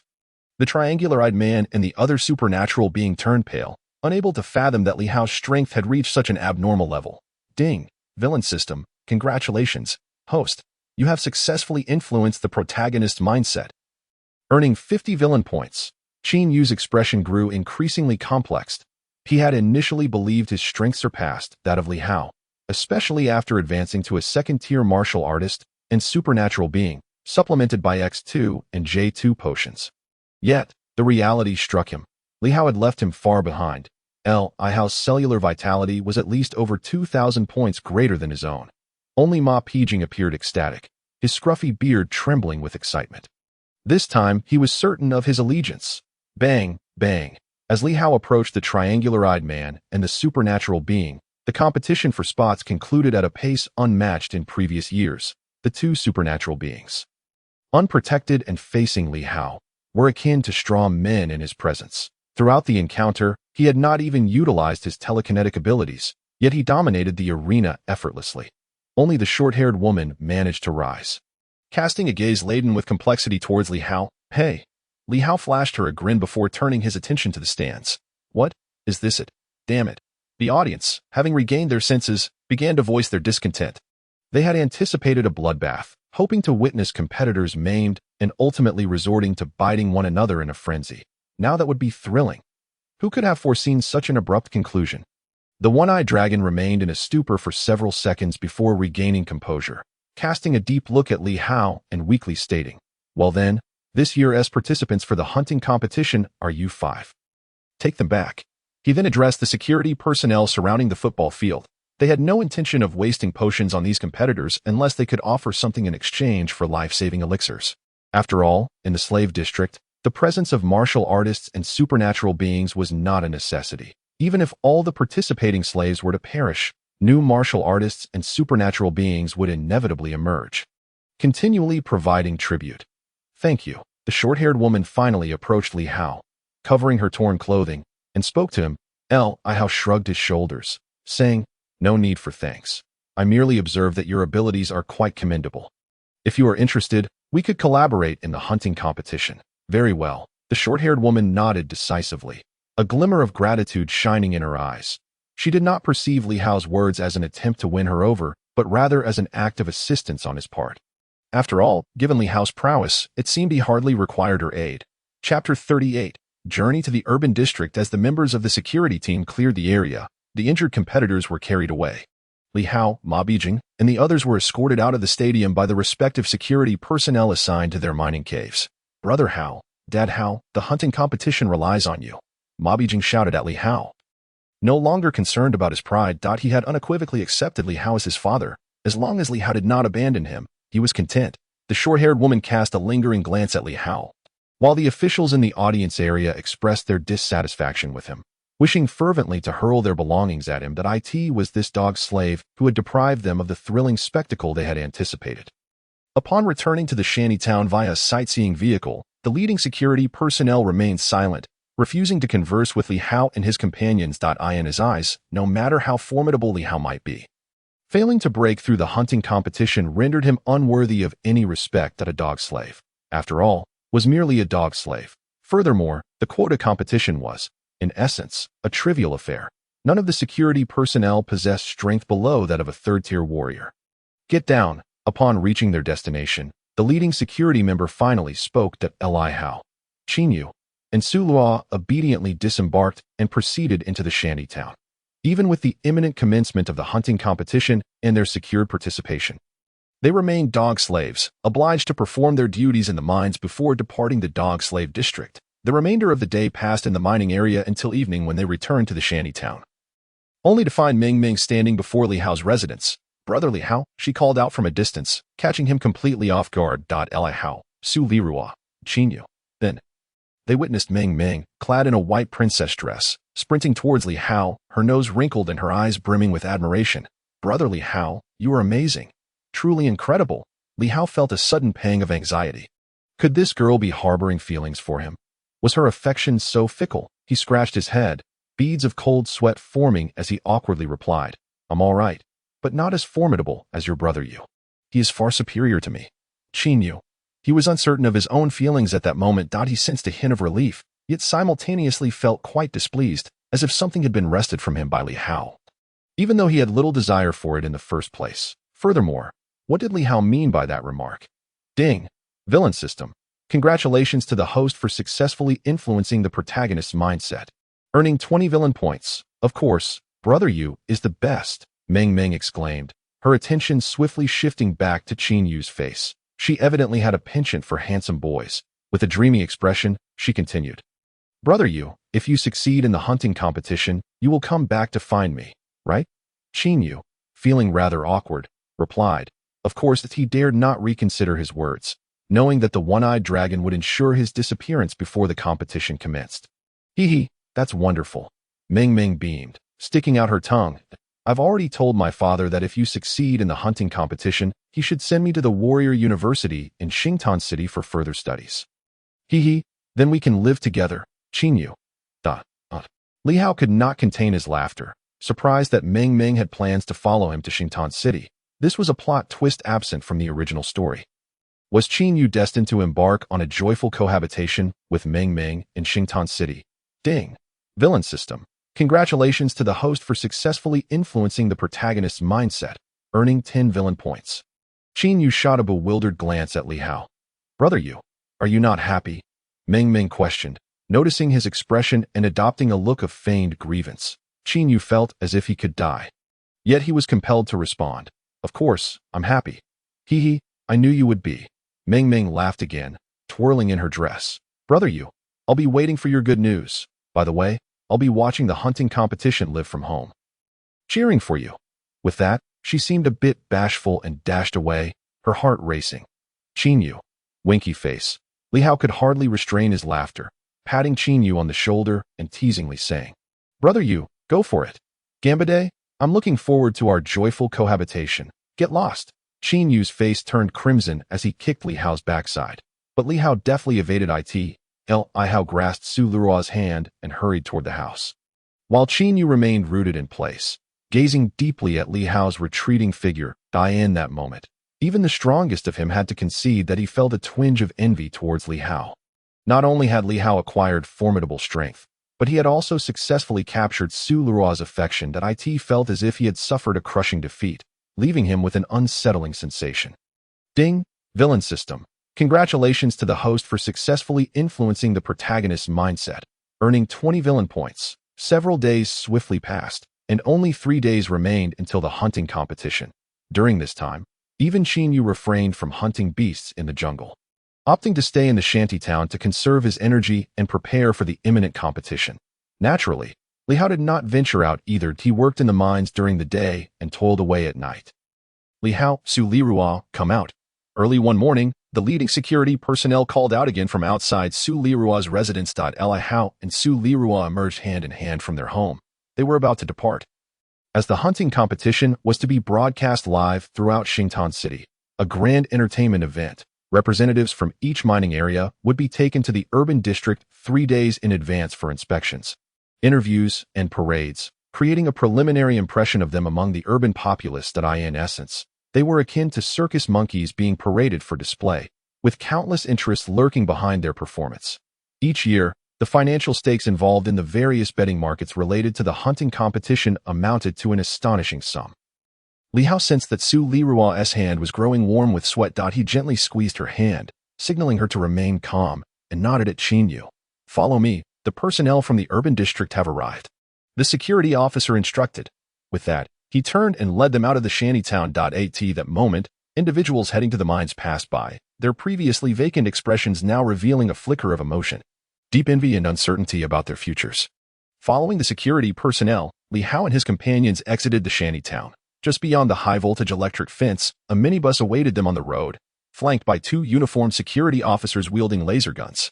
These were personnel from the urban district, exuding a far greater air of authority than those from the dog-slave district. Beijing and the short-haired woman had already arrived and stood outside, their gazes fixed intently on Li Hao's face, their expressions rife with tension. This was the final moment of their fateful decision. Their journey to the urban district would either liberate them from their identities as dog slaves, allowing them to integrate into urban life, or they would perish in the wilderness. Chapter 39. Sponsorship. The one-eyed dragon was also present. Though he had not brought Meng Meng along, he stood beside a middle-aged man in a floral shirt, casting a glance at Li Hao and his companions before engaging in hushed conversation with the man. "Captain Zhang, I shall take them now," the man in the floral shirt said once Li Hao and the others approached. The one-eyed dragon nodded with a broad smile. "Very well. Very well. Please, take care." In the dog-slave district, he appeared to be a significant figure, yet before this man, he exhibited a demeanor that was almost humble. Then he turned to Li Hao and the others, saying, "Get in the vehicle." Li Hao nodded at the short-haired woman and Ma Bijing, leading Su Lua onto the bus. Chinyu, Ma Bijing, and the short-haired woman followed behind. Inside the bus, only the driver was present. Li Hao chose a window seat in the middle left. Ma Bijing and the short-haired woman instinctively sat in front and behind him, respectively, while Chinyu took a seat across from him. The man in the floral shirt and the 2 security officers also boarded the bus. Drive. After settling into their seats, the driver was addressed with a simple request to start the vehicle. "Turn it around and head down the mountain." The man in the floral shirt then turned to Li Hao and his companions, introducing himself. "I am Wu Huan, working at the Integrated Media Center in Xingtan City. And I am also the leader responsible for your team in this dog-slave district. Despite the cataclysmic era we live in, media still exists, albeit under the oppressive concentration of power. In Xingtan City, there are no independent media outlets. Only the Integrated Media Center, which falls directly under the jurisdiction of the City Lord's office, encompasses all television stations, newspapers, magazines, and other forms of media. First and foremost, I congratulate you on qualifying for this hunting competition. However, let me be clear. Once you leave the dog slave district, you will follow my instructions to the letter. Should any trouble arise, rest assured, no one will concern themselves with your lives. Now, allow me to outline your itinerary for the next 3 days before you introduce yourselves. After arriving in the city today, you may rest in your rooms for the remainder of the day. Tomorrow morning, makeup artists will prepare you, followed by interviews with reporters in the afternoon. The day after tomorrow, we will take you to the hunting competition's opening ceremony in the morning, followed by a parade in the afternoon, and finally, you will be transported to the competition camp in the evening. Now, please proceed with your introductions. Wu Huan continued. His words not open to negotiation, but rather a directive from above. Li Hao and his companions remained silent. Wu Huan furrowed his brow slightly and pointed to the person sitting in front of Li Hao. Ma Pijing, you go first. Ma Pijing swallowed nervously, stammering, I am Ma Pijing, a first-tier ability user. My ability is enough. Wu Huan interrupted before he could finish. No need to disclose your abilities. Keep them to yourselves until after the hunting competition. He then gestured to Qin Yu, your turn. In past hunting competitions, the organizers never revealed the strengths of representatives from each dog slave district. This element of mystery heightened audience engagement and was one of the factors that ensured high viewership. At times, if the disparity in strength among representatives was too great, revealing such information would make it obvious which district would emerge victorious, rendering the entire event dull and uninteresting. Qin Yu. Qin Yu simply stated his name. Li Hao, Su Li Luo, Li Ying. Li Hao and the others followed suit. Wu Huan nodded approvingly. I suggest you each come up with a distinctive or striking nickname. Over the next 2 days, your appearance, demeanor, and actions, including your nicknames, should be eye-catching enough to attract sponsors. These sponsors could significantly influence your chances of succeeding in the hunting competition. Sponsors? What sponsors? Qin Yu asked, momentarily taken aback. Only Li Hao understood that these so-called sponsors were merely a gimmick concocted by the competition organizers. Wu Huan explained, the hunting competition is the most anticipated event of the year, with numerous companies willing to spend considerable sums on advertising. Some may even choose to sponsor certain contestants, branding their clothing with their logos. Of course, you shouldn't expect sponsorship fees, but these companies might provide you with weapons, armor, healing potions, and food to help you last longer in the competition, without compromising the event's fairness. At this point, he smirked, acknowledging that no company would wish for their sponsored contestant to be eliminated immediately. Qin Yu and the others exchanged glances, their interest piqued by the prospect of sponsorship. The hunting competition was akin to a wilderness survival challenge, where contestants would be thrown into a primal jungle to fight amongst themselves. In such circumstances, acquiring weapons and armor would undeniably provide a significant advantage. Li Hao, however, was indifferent.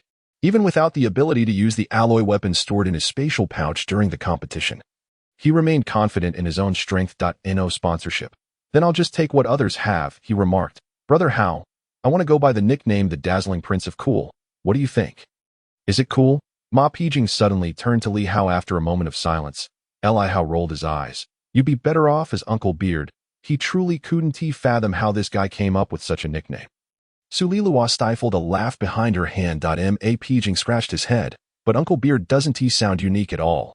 He then turned back, deep in thought. 2 hours passed, and the dilapidated urban district came into view before Li Hao and the others.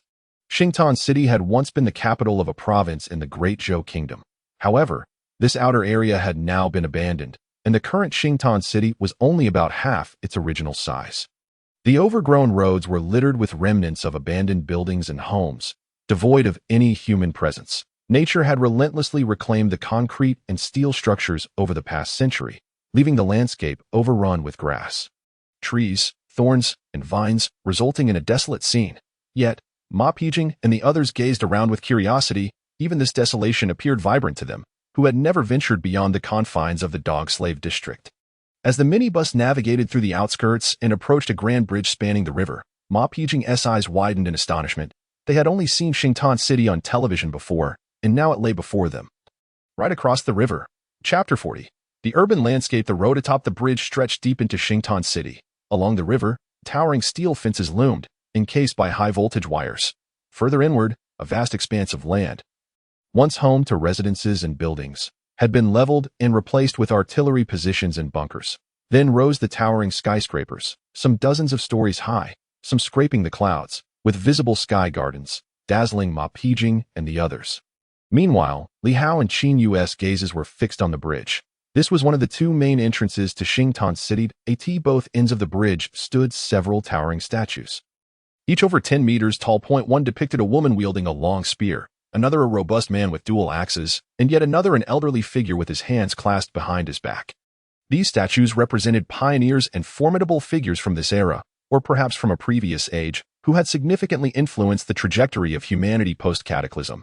After passing through the security checks at the bridgehead, the minibus slowly made its way across the bridge. Li Hao caught sight of the inscriptions carved on the stone bases beneath the statues. The statue of the man with dual axes was inscribed as the current city lord of Xingtan. Yu Xiangyang, the woman with the long spear, was one of the most powerful figures in the Great Zhou Kingdom, a ninth-tier ability user and martial artist. The Dawn War god, Ling Qiushuang, the elderly figure, bore an even greater legacy. He was revered as the god of medicine. Guming.it was he who led a team to develop methods for extracting blood essence from ferocious beasts to create life potions and vital essence extraction cellular potions, enabling the martial artists and ability users of humanity to dramatically enhance their strength and survive the darkest times in human history. Additionally, there was the elder Yuan Jiping, honored as the father of food. It was he who discovered crops that could thrive on nuclear-contaminated soil, allowing the current human population to have sustenance. The entire bridge culminated at the end, adorned with 16 statues, each a revered hero and pioneer in the eyes of the Great Zhou people. The least among them was Yu Xiangyang, the city lord of Xingtan. Although he was an 8th-tier martial artist, Li Hao felt that placing his statue here seemed somewhat self-aggrandizing. However, this was to be expected. The societal structure now was starkly different from that before the cataclysm, with humanity regressing to a city-state alliance. As city lord, Yu Xiangyang was akin to an emperor within Xingtan City, with no one able to rival his status. Gazing upon these statues, a flicker of ambition stirred within Li Hao's heart. What man, in his lifetime, does not aspire to reach the heavens? Moreover, in the later chapters of the original novel, Qin Yu transforms into such a character that he must constantly tread above Qin Yu, ensuring a continuous influx of villain points to be harvested at this end of the bridge. After yet another inspection, the minibus is finally permitted to enter Xingtan City. Here, the landscape retains the visage of a time before the Great Catastrophe. Numerous shops line the streets: clothing stores, jewelry shops, general stores, snack shops, pharmacies, and, of course, weapon stores. Various company signs dangle from the buildings, and traffic flows abundantly. Passing by a street full of eateries, one can observe young men and women meandering about, a little girl, hand in hand with her mother, relishes a candied hawthorn skewer, while a child, cradled in someone's arms, delightfully licks the ketchup off his fries. Such scenes are utterly absent in the dog-slave district, in stark contrast to the poverty and oppression of the dog-slave district. This place feels like paradise. Li Hao hears the sound of Ma Pijing swallowing in anticipation. He probably doesn't even recognize candied hawthorns and fries, but he feels certain that they must be delectable. Su Lilu's gaze also turns vacant, and even Qin Yu's expression becomes complex. The prosperity and tranquility of Xingtan City present a tremendous temptation for them. One would not wish to live in such a place. Li Hao tightens his grip on Su Lilu's slightly sweaty hand, leans closer to her ear, and whispers, "Lulu, I promise I will ensure you can live here in the future." His voice carries a smile, yet he speaks with utmost seriousness. Su Lilu turns her head to look at Li Hao, biting her lip as her eyes glisten with unshed tears. In merely 2 minutes, the minibus maneuvers into an alley and then into an underground parking garage. Upon halting, it is revealed that this is a hotel. Wu Huan, once the vehicle has come to a stop, stands up and says, "Let us go. Follow me." Li Hao and the others promptly follow Wu Huan out of the vehicle. Ma Pijing, Liang, Su Lilu, and Qin Yu gaze around as if the cars in the underground garage hold an irresistible allure. Wu Huan, accustomed to this, leads the way toward the elevator. 2 Security personnel with laser guns walk behind Li Hao and the others.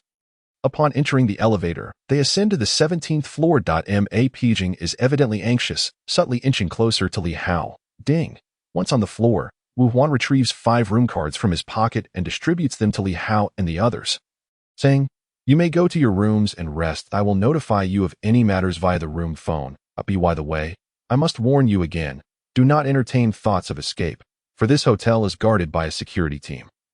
Moreover, even if you manage to flee, you would be mere outsiders in Xingtan City, and if caught, It would mean death for you. After delivering this warning, he returns to the elevator with the two guards and departs. Ma Pijing holds the room card, scratching his head as he glances at Li Hao, who is similarly perplexed. The two have instinctively regarded Li Hao as the backbone of their group due to his strength. What are you looking at me for? Li Hao chuckles. Let us each head to our rooms, take a shower, and then do what we need to do. He glances at his room card number and takes Su Lilu by the hand, leading her to his room. Determined not to escape, Su Lilu's cheeks flush slightly. Finally, she can take a proper shower. Upon entering the room, she finds a pristine white bed, exquisite curtains, a television, and a telephone. Li Hao stretches languidly, a look of relief washing over his face. He has finally escaped that wretched place known as the Dog Slave District. In the Dog Slave District, there was no question of shower gel, not even soap to speak of. Only girls like Su Lilu, who naturally exude a pleasant fragrance, can emerge fragrant after a shower. As for him, after descending from the mine each day, he often felt a lingering odor of iron or clinging to him. Wife, shower time. Li Hao suddenly turns to Su Lilu, flashing a grin. Huh? Su Lilu stares in shock, her cheeks instantly blooming with color, as if painted by the evening glowed. Li Hao chuckles mischievously, scooping Su Lilu into his arms. At last, we can take a proper bath. You help me scrub my back, and I'll help you with yours. There should be shower gel in here, after all. Shower gel? Su Lilu's face flushes deeper as she buries her head in Li Hao's embrace. She wishes to refuse, but she knows she cannot resist him. This fellow always has such peculiar and embarrassing ideas, yet in the end, he always gets his way. That you'll see. Li Hao laughs, then opens the bathroom door and carries Su Lilu inside. Chapter 41. The beauty of Su Lilu. Soon, white foam begins to froth in the bathtub. Li Hao teaches Su Lilu what shower gel and shampoo are, for having grown up in the Dog Slave District. Su Lilu is illiterate. Su Lilu, blushing, curls up in Li Hao's arms, her eyes sparkling with curiosity. Brother Hao, how do you know how to read? Li Hao replies, I learned from watching television. Over the years, I've been using the TV to learn to read, and now I know quite a few characters. This is, of course, a fabrication he can read because the characters in this world are similar to those from the world he traversed from. Nonetheless, television is indeed the sole window through which the dog slaves can perceive the outside world. Every household in the Dog Slave District is equipped with an old television provided by the management district, albeit with only a few channels available. Yet, it remains the only source of entertainment for the dog slaves. Previously, Li Hao did not understand why the management district distributed televisions to the dog slaves. He later realized it was to prevent them from becoming overly hostile and inciting unrest, as well as to brainwash them through the programs aired on those televisions. Ultimately, it was to ensure the dog slaves remained obediently within the mining area, continuing to be exploited.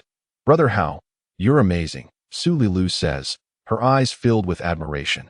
Not long after they finish bathing, there's a knock at the door. Li Hao opens it to find a round, cylindrical robot in the hallway, holding a tray with 5 takeout boxes. Click. At that moment, Ma Pijing, who resides in the room next to Li Hao, also opens his door, glances at the robot, then back at Li Hao, and suddenly exclaims, What the heck? Is this really lunch? Li Hao is taken aback. What else would it be? What did you expect? Ma Pijing retorts, Isn't there's something to drink in the bathroom? Li Hao, winky face, that's for showering. He nearly bursts in a laughter. Ma Pijing. No wonder it tasted so terrible. At this moment, Li Ying and Qin Yu also emerge from their rooms. The group takes the lunch boxes, glancing at them before Qin Yu and Li Ying retreat to their rooms, while Ma Pijing sheepishly follows Li Hao into his room. Inside, he gulps and eagerly opens his lunchbox, devouring the contents. Li Hao shakes his head at his behavior, though he himself feels quite hungry. Having traversed into this world for so long, he is yet to enjoy a proper meal. Those cornbread buns merely filled his stomach, lacking any flavor. He opens his lunchbox and offers it to Su Lilu, asking Ma Pijing, What are you following me in here for? Ma Pijing, looking as if he hasn't eaten in days, his mouth greasy, stutters, Brother Hao, I just wanted to ask, can we really secure the meat through the hunting competition? Should we hide first when the time comes? It seems this fellow shares a similar mindset. Let us see how it goes when the time comes. Li Hao replies as he digs into his food. The hunting competition has random drop points, and before it begins, they will escort us to designated locations. In the original novel, Li Hao and Qin Yu separated from the other 3 contestants from their district right after the competition commenced, and then laid low. However, The original novel did not provide a God's eye view of the entire process of the hunting competition, so we cannot predict what the situation will be at that time. Nonetheless, given his current strength, he likely won't need to hide. God blocks my path. I kill God. Buddha blocks my path. I kill Buddha. Ma Pijing nods. Well, I'll listen to you. Brother how I'll do whatever you say. He then expresses his loyalty, flashes a smile at Su Lilu, and heads out of the room. That day, Li Hao enjoyed a well-deserved rest in the hotel. Meanwhile, Ma Pijing, Li Ying, Qin Yu, and Su Lilu evidently could not sleep well, even suffering from insomnia throughout the night. The following morning, a makeup artist arrived. Su Lilu returned to her own room. The makeup artist assigned to Li Hao is rather flamboyant. Upon entering the room, he pinches his nose and casts a disdainful glance at Li Hao. Li Hao almost rolls his eyes. He had washed himself thoroughly last night. What's with this guy's ridiculous attitude? Go take a shower first, then put this on. Dressed in flamboyant attire, with his navel exposed, the effeminate figure tossed a plastic bag containing a bathrobe to Li Hao, fanning his nose in disdain. Li Hao, uninterested, stepped into the bathroom for another shower. Upon emerging, he donned the somewhat ill-fitting bathrobe. With a delicate flourish, the effeminate figure approached Li Hao, brandishing a measuring tape. Now, allow me to take your height and measurements. Stand still and do not fidget, he said with a flamboyant demeanor. Li Hao thought to himself, I am more concerned about this sinister fellow's potential mischief. The effeminate figure swayed his hips as he measured Li Hao's height, waist, and foot size, suddenly breaking into a dreamy smile. Ah, what a lovely golden ratio.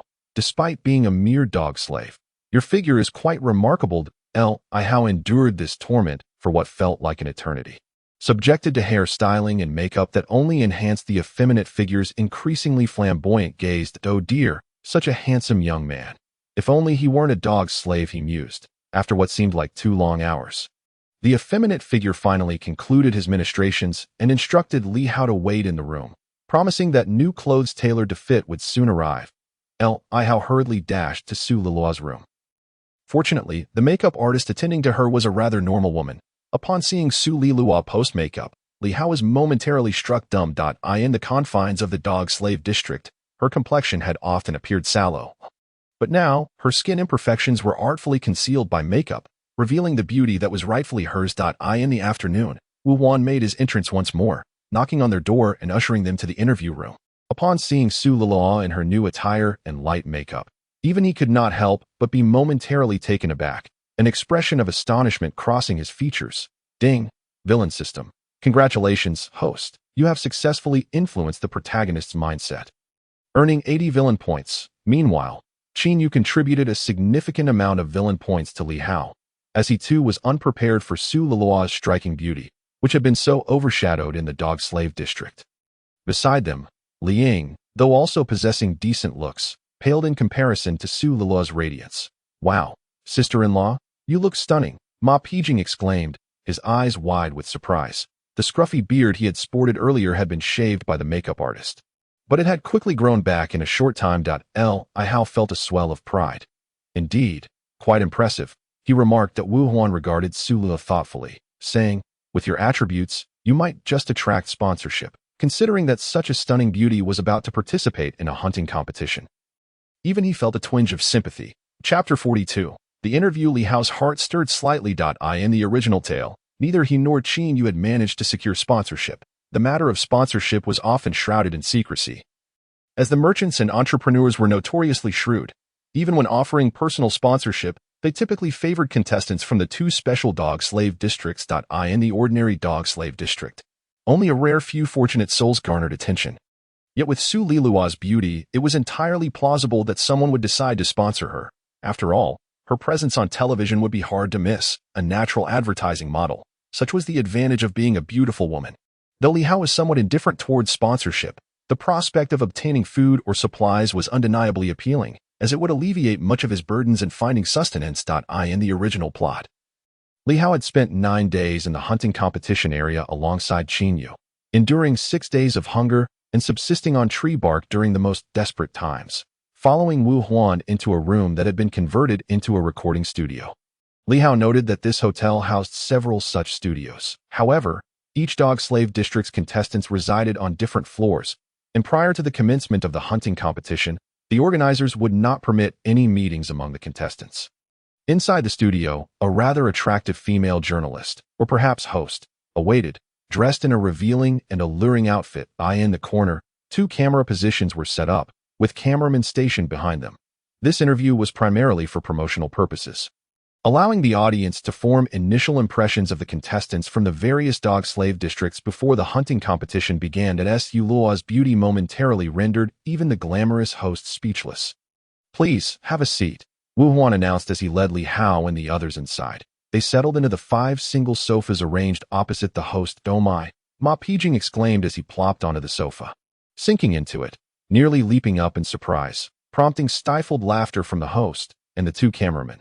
Clearly, they were thinking, indeed, a dog slave unaccustomed to such luxuries. Wu Huan positioned himself against the wall, effectively out of the camera's view. The female host glanced at him and declared, "Shall we begin?" Instantly, her face transformed into a professional smile, her previously sultry demeanor shifting to one of earnestness and approachability. Li Hao inwardly marveled at her skill. She was indeed a seasoned host. Out of the corner of his eye, he observed Qin Yu and Ma Pijing, noticing their stiff posture and evident nervousness. "Please introduce yourselves," the female host prompted. Wu Huan added, "Simply greet everyone. Mention which mining district you come from, your names and your nicknames, and express your determination." This interview was rather casual, as it was not live and would be edited later. Ma Pijing, Li Ying, and Su Liluan naturally turned their gazes towards Li Hao, which rendered Qin Yu's expression somewhat complex. He was someone who always aspired to be the cornerstone of any group. Yet it was evident that he was not the focal point of this particular team. "Ding, villain system. Congratulations, host. You have successfully influenced the protagonist's mindset, earning 20 villain points." Li Hao met the host's gaze, his expression unwavering. "District 14, Li Hao," he declared. Sometimes, an air of aloofness could leave a lasting impression. Of course, the more significant reason for his indifference was his lack of hope regarding sponsorship, making him reluctant to squander his breath. "Is that all?" the host asked, momentarily taken aback, waiting a few seconds before inquiring further. "That's all," Li Hao replied, leaving the host somewhat speechless. However, she understood that many dog slaves possessed peculiar and reclusive personalities, so she refrained from pressing further, shifting her attention to Ma Pijing on Li Hao's right. Ma Pijing's beard had regrown, giving him a distinctive appearance that set him apart from his peers. He appeared noticeably anxious, stammering, "Hello everyone. I'm Ma Pijing, from District 14. My nickname is Thunderbolt Lightning, the cool and dazzling prince." The others in the room exchanged incredulous glances. "Hello everyone. I'm Qin Yu, nicknamed the Black Knight, from District 14. This time, we will definitely win. Please believe in and support us." District 14, Li Ying, nickname Spirit Cat. Finally, it was Su Lilua's turn. She too seemed a bit anxious, her eyes reflecting a sense of unease that only served to heighten her charm. "I am Su Lilua, from District 14. After uttering just one sentence, she glanced helplessly at Li Hao, appearing uncertain about what else to say. Li Hao smiled gently, taking her hand and reassuring her, "It's all right. No need to be nervous. Just saying those 2 sentences is sufficient." His composure surprised both Wu Huan and the female host. The interview concluded, and as they exited the studio, Wu Huan led Li Hao and the others back to their room. "If you wish to secure sponsorship, it would be wise to devise something memorable to leave an impression on the sponsors during tomorrow's event," he suggested as they approached the door, though he expressed skepticism about their chances of success in the hunting competition. He acknowledged that securing sponsorship could instill a glimmer of hope. "What should we say?" Qin Yu inquired, his eyes alight with anticipation. Wu Huan seemed to have a plan in mind as he turned to Su Lilua. "I believe you should be the focal point, especially for the 3 of you gentlemen. 3 gallant protectors safeguarding an exceptionally beautiful girl. Now that could be quite the angle. Who knows, sponsors might be inclined to offer assistance to ensure her survival." Qin Yu and the others regarded Su Lilua with newfound appreciation. Li Hao grinned. "No worries. We guarantee that as long as we are alive, no harm will come to Luo. This declaration startled Su Lilua, but Li Hao merely cast her a reassuring glance. After all, who could possibly threaten him? It seemed highly improbable. Another day had dawned, marking the occasion of the hunting competition's ceremonial opening at the break of dawn. A knock resounded at Li Hao's door once more. That effeminate figure reappeared, ready to apply makeup to Li Hao and present him with a new outfit. This attire was far more formal than yesterday's interview garb, fitting snugly into the category of evening wear. These garments were provided by various fashion enterprises from the urban district, in exchange for sponsorship that afforded them advertising opportunities. The original novel mentioned that the clothing for the contestants from District 14 was designed and supplied by a brand named Longshire, all custom-tailored. However, the narrative did not elaborate on the attire of Li Hao, focusing instead on Xin Yu's, which was described as a midnight black velvet tuxedo, exuding an aura of omnipotent charm. The collar, adorned with two golden-threaded, clawing Eastern dragons, further accentuated Xin Yu's allure, imbuing him with an imposing presence that overshadowed the other contestants from the dog-slave districts. Under the urging of the effeminate stylist, Li Hao donned his own evening attire. Uncertain if it mirrored Xin Yu's style, he observed that his suit was a peacock blue, noble, elegant, and imbued with an air of mystery. Gazing into the mirror, he mused, "Clothes make the man." Indeed, this saying holds true. He had never fathomed that he could appear so dashing. Before long, Wu Huan arrived, beckoning Li Hao and the others to leave for the underground parking garage.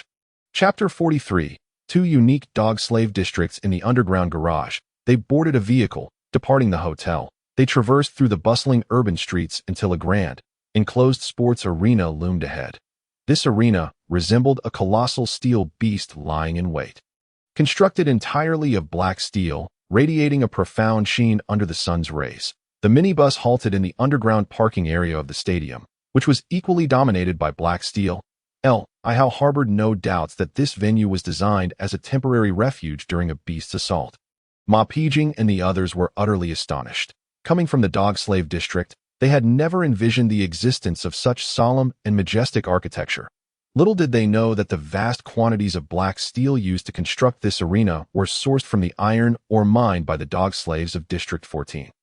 Every inch of this black steel bore the stains of countless lives, their blood and sweat. In the area where the minibus had stopped, several identical vehicles were already parked. Ahead, a sloping passageway approximately 5 meters wide led to the core of the arena. Though it remained sealed by a steel door, devoid of light or sound from the other end, to the left of the passage, 17 luxurious carriages, drawn by two white, three-tiered fierce beasts known as gale horses, were neatly arranged. Gale horses were among the few beasts that could be tamed. These were the vehicles that Li Hao and his fellow dog slaves would use to make their entrance. Having read about them in the original novel, Li Hao found the irony bitter. In a blood-soaked competition like the hunting competition, they were to be transported in carriages drawn by the symbolically pure white gale horses. "Follow me," Wu Wan instructed as he led Li Hao and the others off the vehicle. Their gazes collided with those of the other district contestants who had arrived ahead of them. The contestants from District 17 did not appear in the order of the dog-slave districts. The carriages bore painted numbers, with District 14's carriage positioned fourth. Leading the procession was District 9. Li Hao discreetly scanned the faces of the contestants from the various dog-slave districts, uncertain if his presence would alter the dynamics among them. However, one thing was certain. There would be no appearance of third-tier martial artists or superhumans, as those who achieved such prowess before the age of 20 could not possibly have consumed X2 or J2 serums, of which there were fewer than 10 available. The only districts that piqued his interest were District 1 and District 9. These two districts, the Wind Power District and the Solar Energy District, were high-tech areas that required little manual labor. The dog slaves within were of a unique status, being individuals who had committed crimes in the urban district. Among them were wealthy businessmen and officials. Even in incarceration, many maintained connections in the urban district. This led to a relatively lenient management style for these districts, where the authorities did not regard them as mere dog slaves.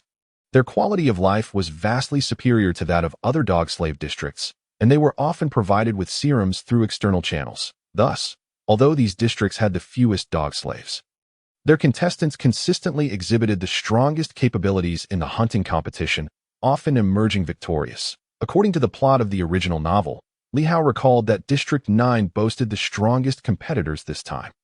Their 5 contestants were all second-tier martial artists plus superhumans, and their abilities were commendable. The cellular vitality of many exceeded 3,500 points, with some even surpassing 4,000, making them comparable in strength to Qin Yu. Following them was District 1, whose 5 contestants included 4 second-tier martial artists plus superhumans, with only one being a first-tier martial artist, who had yet to grasp any superhuman abilities. Remarkably, this individual was only 13 years old and had recently been sent to the dog slave district. Possessing an impressive background in the original novel's plot, although this young man was not killed by Qin Yu or Li Hao, their eventual escape from the dog slave status brought them considerable trouble. Fortunately, as the protagonist, Qin Yu had influential allies. Otherwise, they would have met a grim fate immediately upon their departure from servitude for the other districts. If the contestants remained unchanged, there would only be a total of 8 second-tier martial artists and superhumans, whose strength paled in comparison to those from Districts 1 and 9. Li Hao and the others took their positions beside the carriage from District 14. A few minutes later, all 17 contestants from the dog slave districts had gathered.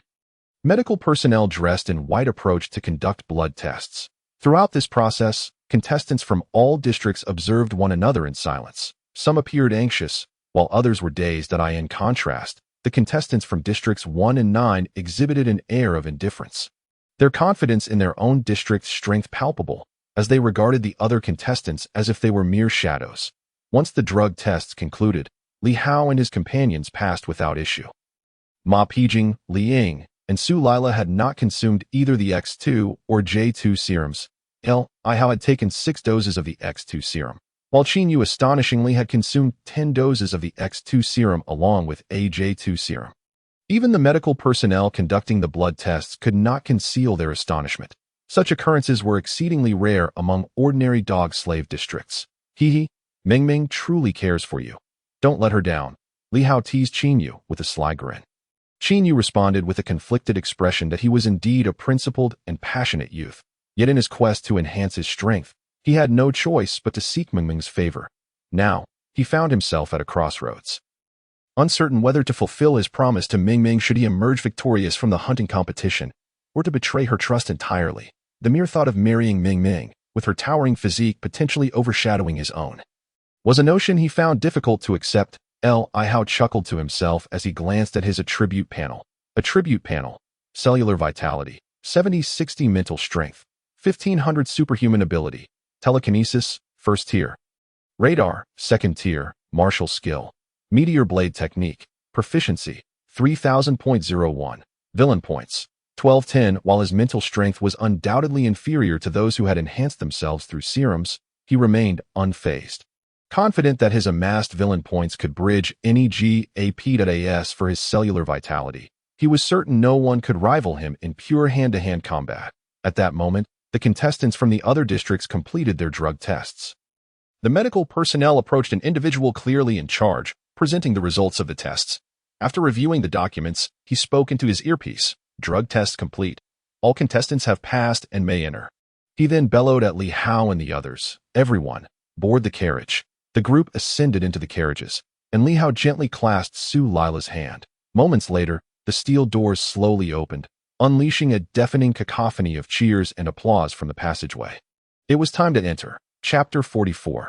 The opening ceremony of the hunting competition. With a crack of the whip from the driver of the leading carriage, the vehicles from District 9 surged forward into the passageway, followed by those from District 4 and District 16. Li Hao's carriage joined the procession, moving with purpose, presenting this year's dog slaves for the hunting competition. A resounding and robust voice echoed from the far end of the corridor. As it traversed the passageway, the light ahead abruptly brightened and sparkled with brilliance. Before them lay an immense stadium, adorned with a lofty dome that radiated enchanting hues under the illumination. Suspended from the dome's 4 corners were 4 colossal screens, currently showcasing the 5 members of District 9. But their faces bore no trace of anxiety. Rather, they exuded excitement and anticipation, raising their arms in unison as if they had already secured victory in the forthcoming hunting competition.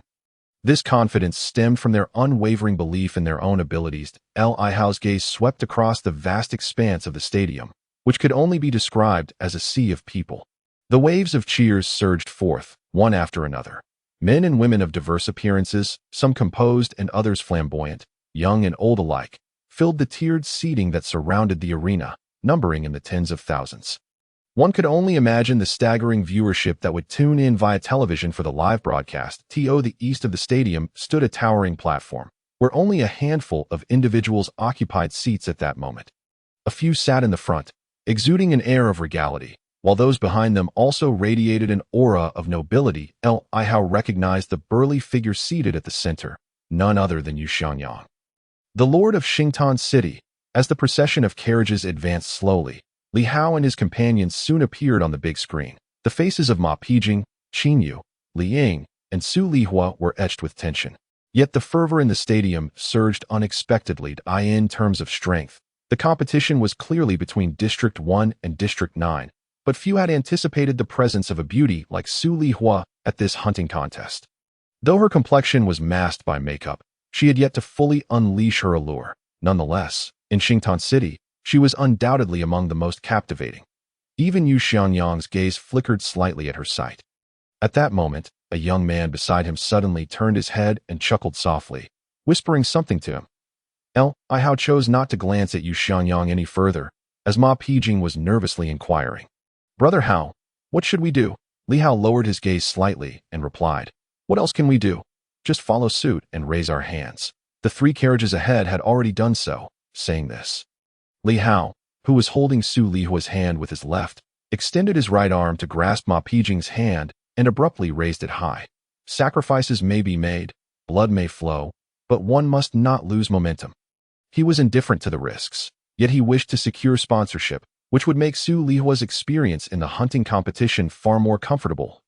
He could not bear for his woman to suffer. Qin Yu and Li Ying quickly followed suit, raising their hands in solidarity. Just as their carriage was about to pass the main camera, Li Hao suddenly leaned over and pecked Su Lihua on her lovely face. Oh my!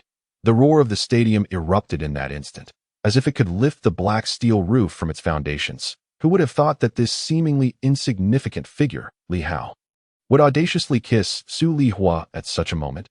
If Su Lihua were an ordinary companion, it might have been excusable, but her breathtaking beauty rendered it all the more shocking.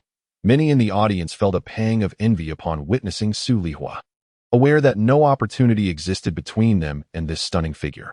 Yet, seeing Li Hao take the lead only intensified their feelings of discontent. Such a beauty should not be the possession of an insignificant figure.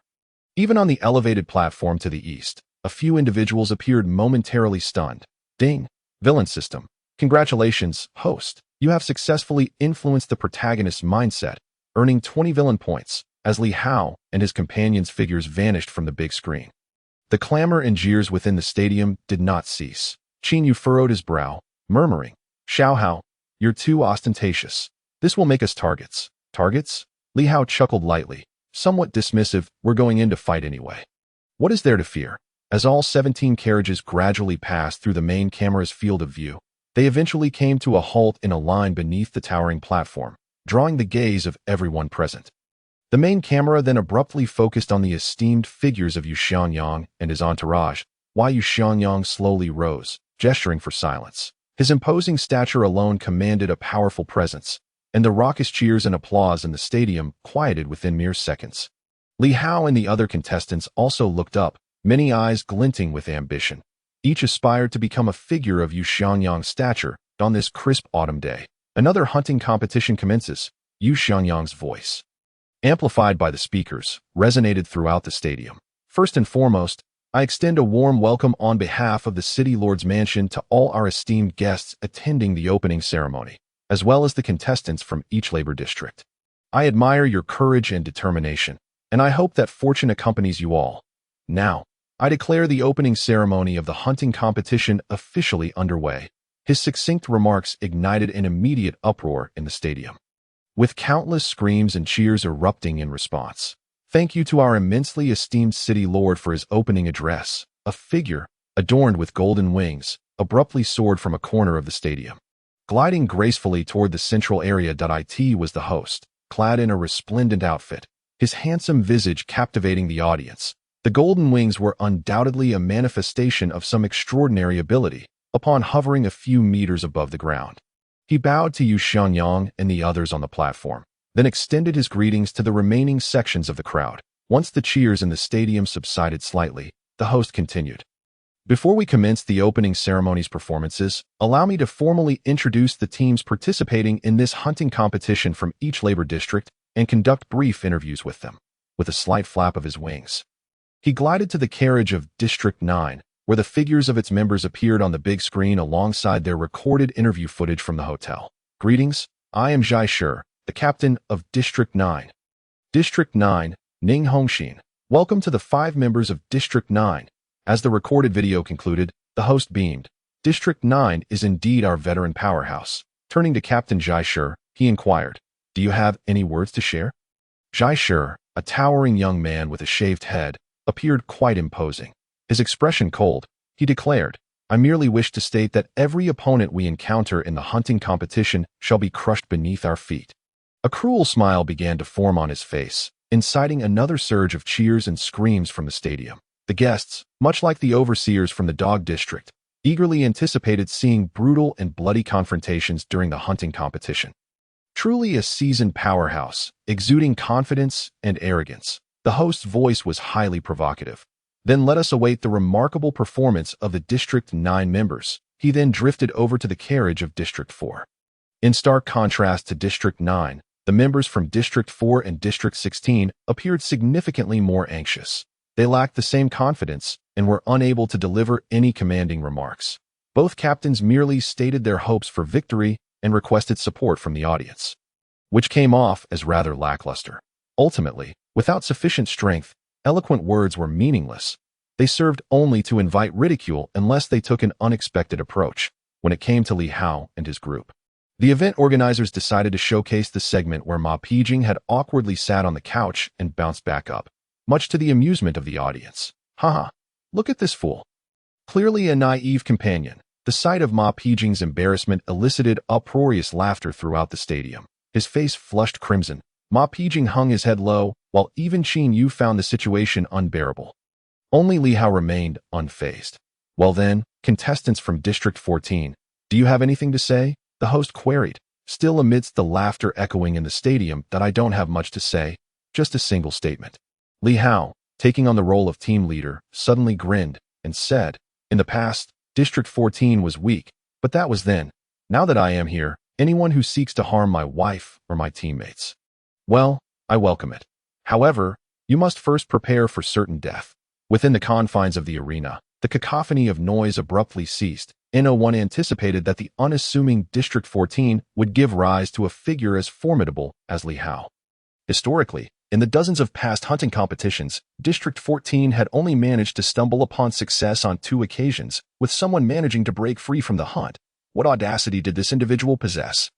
Nonetheless, the attendees had etched the name Li Hao into their memories, not only due to his commanding remarks but also because he, a mere dog servant, was accompanied by the stunning Su Lilu. Regardless of Li Hao's true prowess, the spectacle surrounding him was undoubtedly sufficient to garner attention. Once the hunting competition commenced, he would certainly be the focus of many eyes among the 17 teams of dog servants present. It was clear that not only Li Hao was privy to the sponsorship details, Li Hao had successfully raised the profile of District 14, and the audience was eager to discover how long this couple, Li Hao and Su Lilu, could endure. Such fervor naturally attracted opportunists. The other dog servant districts might lack the audacity to make bold statements, but District 1 clearly held Li Hao in contempt. I shall be the first to crush you, and then take your beautiful wife to ensure her demise at the finale. The speaker from District 1 was not a child but a young man with a buzz cut named Han Ji.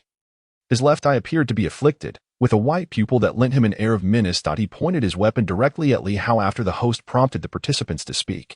Oh, splendid! The emotions of the guests surged once more, as they relished the confrontation akin to the verbal sparring of boxers before a match. If Li Hao was the braggart, Han Ji was clearly intent on delivering a resounding slap to his face. Meeting Han Ji's gaze, Li Hao slowly raised his thumb in a gesture of mockery. Humph, so it turns out you're just a coward. The guests were displeased, interpreting Li Hao's actions as capitulation. However, how could Li Hao possibly relent? In the hunting competition, there were only 2 outcomes: to emerge standing or to be carried out horizontally. There was no possibility of leaving on one's knees. Li Hao's thumb gradually turned downward. Goodness, he is challenging District 1. Li Hao's audacity was palpable, earning him admiration for his courage. The audience erupted into a clamor, devoid of any allegiance. Han Ji squinted, his face betraying a palpable intent to kill. Very well, The host, visibly pleased, nodded repeatedly, stating, "Let us anticipate the clash between District 1 and District 14 and witness whether Li Hao can lead his woman out of the hunting competition to lead a blissful life in the urban district, or if the members of District 1 will successfully tear them apart."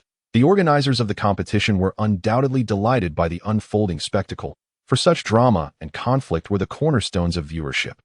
Perhaps this year's hunting competition would achieve unprecedented ratings, directly correlating to profitability. Let us also hope that the participants from District 3 deliver a remarkable performance, following the conclusion of the presentations from the 17 districts. The host dismissively remarked that the introduction of the teams had come to an end. Apart from District 1 and District 9, the most attention was undoubtedly on District 14, particularly on Li Hao and Su Lilu. In fact, Li Hao might even eclipse Su Lilu in terms of attention received, as every individual harbored a competitive spirit, and few men in the urban district could boast a companion as beautiful as Su Lilu. Thus, it was reasonable to surmise that many were curious to see how long Li Hao could endure. With a crack of the whip, the coachman signaled, and the 17 carriages gradually retreated amidst cheers and applause. Departing from the corridor, the opening ceremony had additional programming, but that was of little relevance to Li Hao and his companions. "Li Hao, you are quite arrogant, but do you possess the courage to face us tomorrow?" As the carriages halted in the underground garage, Li Hao and his group disembarked, only to be confronted by Han Ji and 4 other members from District 1. That the nearby teams of dog servants could not help but direct their gazes toward this confrontation. Even members from District 9. Li Hao raised an eyebrow, then smiled, revealing his white teeth. "No problem at all. At the northernmost tip of Hunting Island, I shall await you," Han Ji replied, a cruel smile gracing his lips. Hunting Island was the venue for the hunting competitions throughout the years, situated in the vast river surrounding Xingtan City. "Xiaohao," Qin Yu called gently from the side, his brow furrowed in concern. He recognized Li Hao's formidable strength, perhaps even surpassing his own, but they were facing the members of District 1. That To challenge them before the hunting competition had even commenced was tantamount to courting death. The most prudent course of action for teams like theirs, comprised of ordinary dog servants, would be to remain concealed and allow the stronger teams to engage in mutual destruction, particularly District 1 and District 9. The two most formidable teams. Only then would they have a chance. "All right." Li Hao, however, nodded affirmatively at Han Jie. "Do not fear them. Just watch how I deal with them." Qin Yu rolled his eyes, feeling an impulse of exasperation. Had he been captain, he would never have acted so recklessly. He lamented not having intervened to prevent Li Hao from becoming the representative of District 14. As Qin Yu's agitation mounted, he even entertained the idea of distancing himself from Li Hao when the time came. Ding, villain system. Congratulations to the host for successfully influencing the protagonist's mindset, earning 20 villain points. "Huh. I shall show you what a true powerhouse is, you mere frog in a well." Han Ji coldly chuckled before returning with his 4 District 1 companions. Though surprised by Li Hao's audacity, he did not believe District 14 possessed the strength to contend with District 1. He viewed Li Hao as merely a brash individual, mistakenly believing his superiority in District 14 granted him the ability to trample others. Little did he know that even the strongest in District 14 was merely a head among chickens. No matter how high the head was held, it could never become a phoenix. The arena had commenced its opening ceremony, featuring a dance troupe clad in revealing attire, captivating the audience with their physical allure amidst a wave of cheers. However, Li Hao and his companions remained oblivious to this spectacle, as they were swiftly escorted to the lounge within the arena. "Well done today. Your performance should attract considerable attention from sponsors," Wu Huan remarked with a smile upon entering the lounge, his demeanor more enthusiastic than ever before. Yet, Li Hao was acutely aware that Wu Huan was merely pleased with the attention he had garnered. Wu Huan must have received commendations from above, but what did that matter? Qin Yu, feeling increasingly disheartened, coldly interjected, "Even if we secure sponsorship, can we truly contend with the members of District 1? His words were directed towards Ma Pijing and Li Ying, as he knew Su Lilu would unconditionally heed Li Hao's words at that moment. Wu Huan gazed intently at Li Hao and said, "If I am not mistaken, you do not intend to honor the appointment, do you? You merely agreed to Han Ji's challenge to lure them into a trap, correct?" "Trap? What trap?" Li Hao was about to speak when Qin Yu furrowed his brow and interjected that Wu Huan chuckled confidently. The most likely competitors for you are the members of District 9 to D.O. You believe that knowing District 1 will engage you in a life-and-death struggle at the northernmost tip of Hunting Island. District 9 would not consider seizing the opportunity, while they might not regard your strength highly. If you can merely hold back one or two members of District 1, District 9 could potentially eliminate them one by one. In doing so, you would eliminate a significant threat that he articulated his point with clarity and conviction. Clap, clap. Li Hao applauded. Brother Wu Huan, you are indeed an elite from the urban district.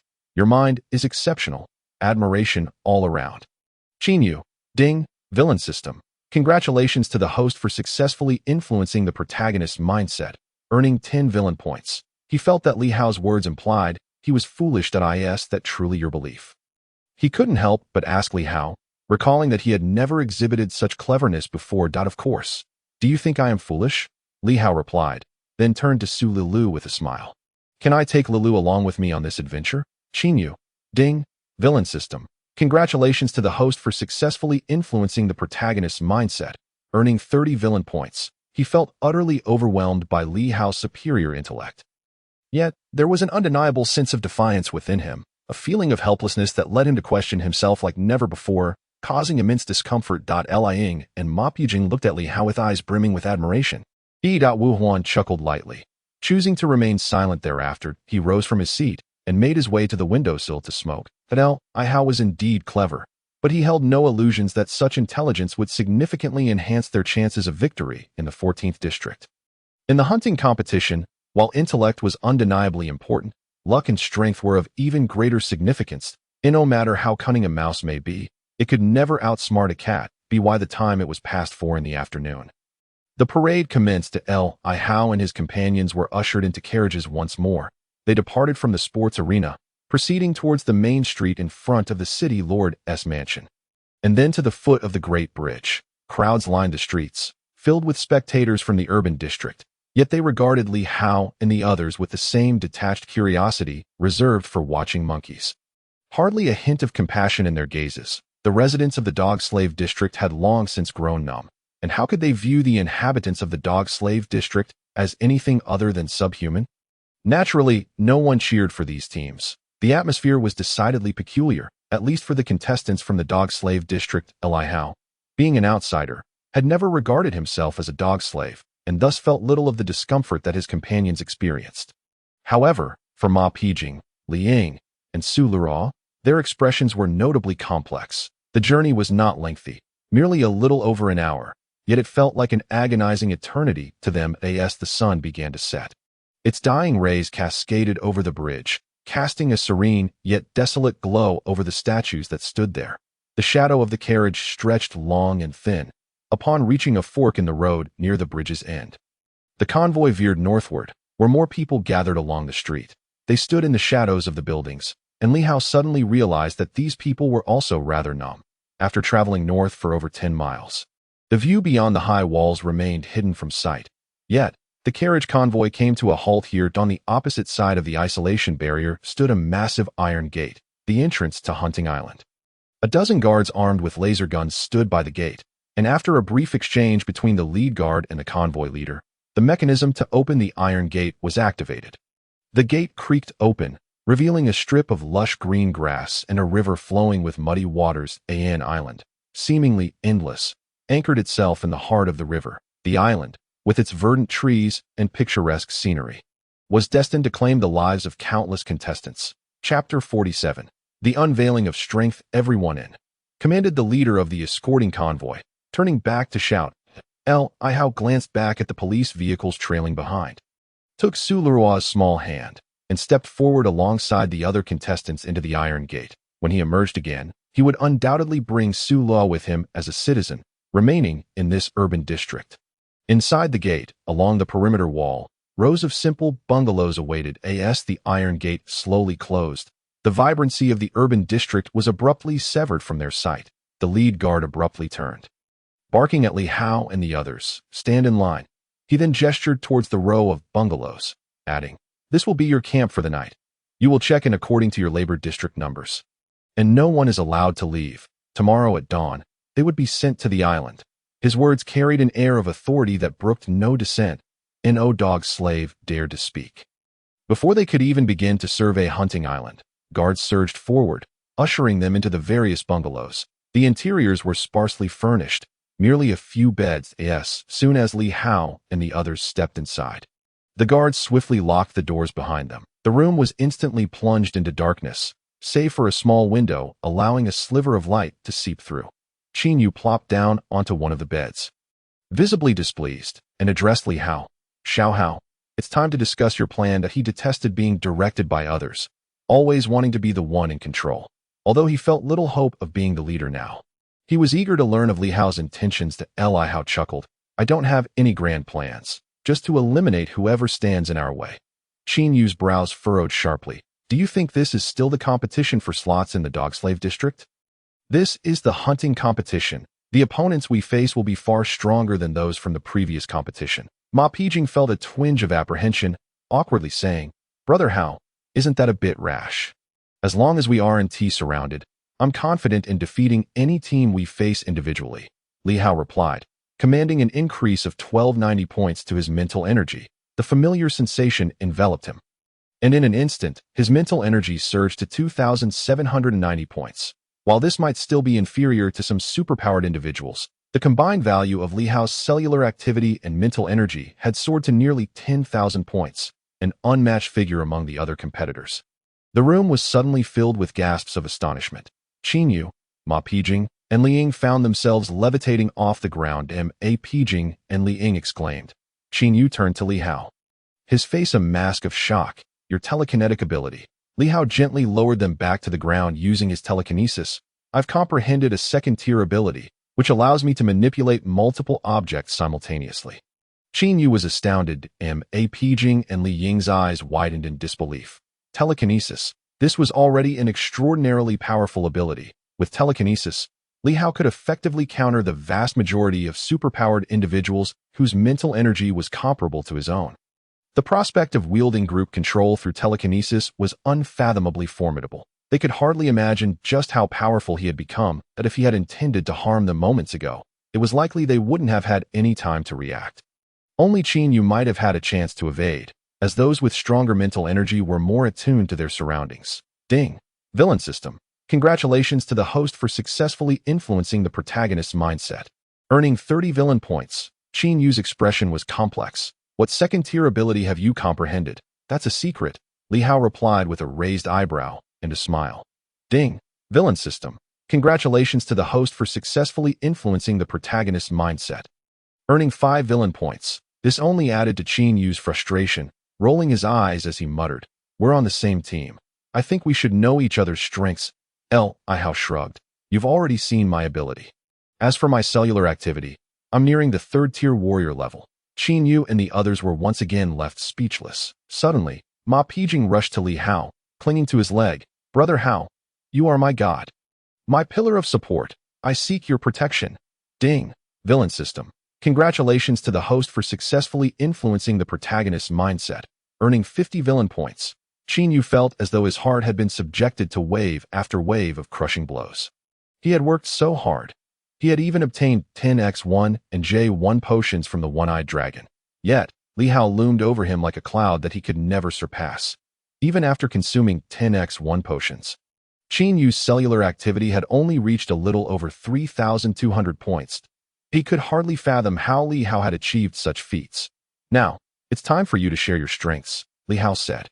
Brushing Ma Pijing aside with a smirk, I'm close to being a second-tier warrior. Without any abilities, Li Ying spoke first, her expression one of complexity as she regarded Li Hao Ma Pijing, sitting on the ground.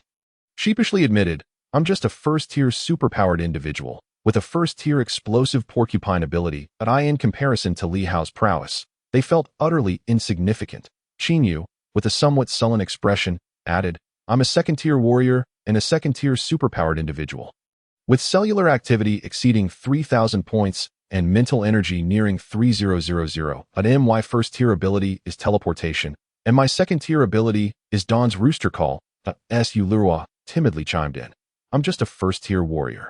Li Hao felt a stir in his heart, a butterfly effect. In the original novel, Qin Yu's second-tier ability had been comprehended after becoming a free warrior in the urban district. a strong ability known as the dolphin sound of the second-tier beast of light. This ability allowed him to unleash ultrasonic attacks through mental energy fluctuations, rendering opponents dazed and defenseless. Coupled with teleportation, Qin Yu often triumphed over foes with superior foundational strength. However, now, Qin Yu's second-tier ability had transformed into Dawn's Rooster Call, which, while similar to the dolphin sound, was markedly weaker, ranking over 20 positions lower in the second-tier hierarchy. Nonetheless, in terms of overall strength, Qin Yu remained formidable, even when compared to contestants from the 1st and 9th districts. He would not fall short, significantly outclassing his original self in the novel at this juncture. Li Hao nodded, addressing Qin Yu. With your strength, you should be able to protect Luo and the others. Qin Yu was taken aback. What do you mean? Chapter 48. Arrival on the island. Upon reaching the island, the task of eliminating enemies is mine. You must ensure the safety of Luo and the others. If I falter, only then should you step in, Li Hao instructed. Qin Yu opened his mouth, feeling somewhat frustrated and at a loss for words. In truth, the task assigned to him by Li Hao is rather easy. Yet he found himself struggling with the shift in their roles. Previously, Li Hao had been his subordinate, and now, he longed for the opportunity to shine. Making a name for himself during the hunting competition would allow him to capture the attention of countless individuals from various urban districts. Perhaps, through this competition, he could attract the interest of various factions or even the Lord's mansion. However, he lacked the same level of power that Li Hao possessed, with his cellular vitality combined with his teleportation and the abilities of Dawn Rooster's crowing. He felt somewhat confident when facing a contestant from the 1st or 9th district. Beyond that, he would find himself in a precarious situation. After all, the usage of abilities was limited, and his opponents would not simply stand by and allow him to kill them. As the sun set, the interior of the house grew increasingly dim until almost no light remained. That night, several individuals rested within the modest dwelling. In the early hours, the sound of a lock being opened stirred Qin Yu and the others, who had been unable to sleep well, causing them to sit up abruptly. The door swung open to reveal several guards wielding flashlights as they entered the room. This is your sponsorship from the 14th district, one guard announced. The guards wore fully covered helmets, obscuring their faces, but the last guard in line carried a metallic box. We have sponsorship. How go? We've really secured sponsorship, Ma Pijing exclaimed, brimming with excitement. The guard placed the box on the floor and opened it. Retrieving 2 S2 potions to Su Law. These are your sponsorships. I'm here. Su Ling nervously stepped forward, biting her lip. The guard seemed taken aback by Su Luo's beauty, his eyes lingering on her beneath his visor. Before handing the potions to her, 2 S2 potions. What incredible luck for this girl. Although the market price for S2 potions was relatively low, in the context of the hunting competition, such cheating aids would incur a staggering sponsorship fee for the sponsors. Not to mention, even S1 potions and basic food were exceedingly rare, while weapons and armor were items only accessible to individuals from the 1st and 9th districts. Li Hao. Yours, the guard called out again. I have one too, Li Hao asked, momentarily dumbfounded. He could understand Su Luo receiving sponsorship, but to find that he also had one was quite surprising. It seemed he was still quite likable. However, when the guard revealed the item, his smile faded. Damn it, a hat, and it's green. Qin Yu, Ma Pijing, Li Ying, and Su Luo all looked equally bewildered. Even the guards were taken aback. Whose sponsorship is this? Li Hao lamented, holding the green-painted alloy cap with a frown. Yours is from an anonymous sponsor, the guard replied. A muffled laugh erupted from one of the guards, unable to contain his amusement. This is the company nameplate for the sponsor of your S2 potions. You must affix it to your clothing. The guard then retrieved 2 nameplate stickers from the box and handed them to Su Luo. Eternal jewelry, beautiful underwear. Su Luo took the nameplates and affixed one to her chest. Let us go. We'll escort you to the island, the guard declared, closing the metallic box and rising to his feet. The guards began to lead them outside. Do you want it? Li Hao asked Qin Yu. Holding the green cap, there was no way he would wear it. Absolutely not. And you? Li Hao inquired of Ma Pijing. Ma Pijing shook his head vigorously. I don't want it either. Even Li Ying turned up her nose, waiting for Li Hao to glance at her before shaking her head. Li Hao was left feeling quite exasperated. Can I just throw this away? He asked the guard ahead. The guard turned back. No, any item sponsored by the sponsor cannot be discarded unless you are dead. Li Hao rolled his eyes. However, he reconsidered. This item might still hold some utility. While it wasn't a weapon, it would certainly prove more effective than a stone. Stepping outside, the night was still shrouded in darkness. The other contestants from the nearby houses were also being escorted out by the guards. Damn, this is so unfair. Li Hao and his companions squinted in the dim light provided by the guards' flashlights. Struggling to make out the figures of the other contestants, Pijing couldn't hold back a curse as he noticed a fully armed individual from the 9th District, wielding an alloy long sword. Clad in alloy armor, and even donning an alloy helmet. Although the hunting competition did not permit sponsorships exceeding F1 level alloy, the disparity had undoubtedly widened. The strong became stronger, while the weak became weaker. Moreover, the individuals from the 9th District who received sponsorships were not limited to just this character named Jai Shi. Others had also received various aids, some in the form of weapons, others armor. And some even carried bags that likely contained potions or food. Li Hao cast his gaze toward the 1st District, where the sponsorships were even more astonishing. Apart from the child, their captain Hanji was also fully equipped. Hanji noticed Li Hao's gaze and flashed a cruel smile. After tonight, everything will be ours. Li Hao felt a surge of discontent as he gritted his teeth. Pijing and the others looked at him expectantly. Put on the masks. Prepare to depart. A team leader among the guards shouted. One by one, the guards approached Li Hao and his companions, handing them black hoods to cover their heads. The location of the island landing was random. And prior to this, the organizers of the competition would not allow the participating teams to know where the others were positioned. The hoods served to prevent them from observing each other's landing locations. The hoods appeared simple, yet they effectively isolated their mental energies. Suddenly, everything turned pitch black before their eyes. The contestants from various teams were led by the guards toward the riverbank, where 17 helicopters awaited. With a rumble, as Li Hao and the others were ushered onto the helicopters, they swiftly ascended toward Hunting Island amidst the roar of the engines. We have arrived. Once the helicopter landed, the accompanying guards removed the hoods from Li Hao and the others. Surrounding them was a cleared area designated for helicopter takeoffs and landings, leading into the damp, primitive jungle. At that moment, the red sun quietly peeked over the horizon. The sun was rising. The hunting competition was about to commence in earnest. Chapter 49. The first highlight. Xingtan City, in the media center of a certain broadcasting hall. Dear viewers, good morning. Welcome to the 53rd hunting competition of Xingtan City. I am your commentator, Xin Yongwang. I am your co-commentator. Ren Lu.as, the most influential and highly anticipated entertainment program in Xingtan City. The live broadcast commenced the moment the helicopters took off toward Hunting Island. At this moment, the television screen displayed aerial footage of drones following the helicopter fleet as it approached the island. Meanwhile, the two commentators appeared pitifully small in the bottom right corner of the screen. All right, the helicopters have landed. Our contestants have now set foot on the land of Hunting Island. We eagerly await to see how these 85 contestants from the labor districts will dazzle us on this long and narrow island. Measuring 2.5 square kilometers. Before that, let us show our audience a brief clip. The two commentators spoke in a synchronized manner, their voices alternating. The large screen in the broadcasting hall suddenly switched from the helicopter's approach to footage from the underground parking lot of the stadium, showing Li Hao and his companions while still at the stadium. Li Hao, right? You're quite arrogant. But do you have the guts to meet us tomorrow? Absolutely. At the northernmost tip of Hunting Island. I'll be waiting for you. The confrontation between Li Hao and Hanji had been captured by the stadium's surveillance cameras and edited by the organizers for the first highlight of the hunting competition.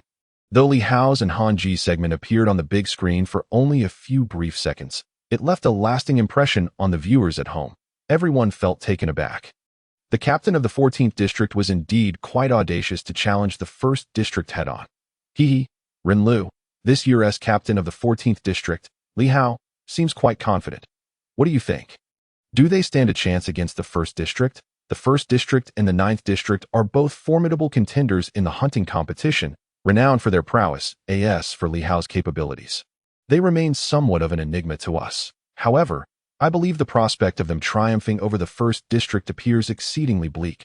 Are you suggesting that if they venture to the northernmost part of the hunting island, it would be tantamount to seeking their own demise?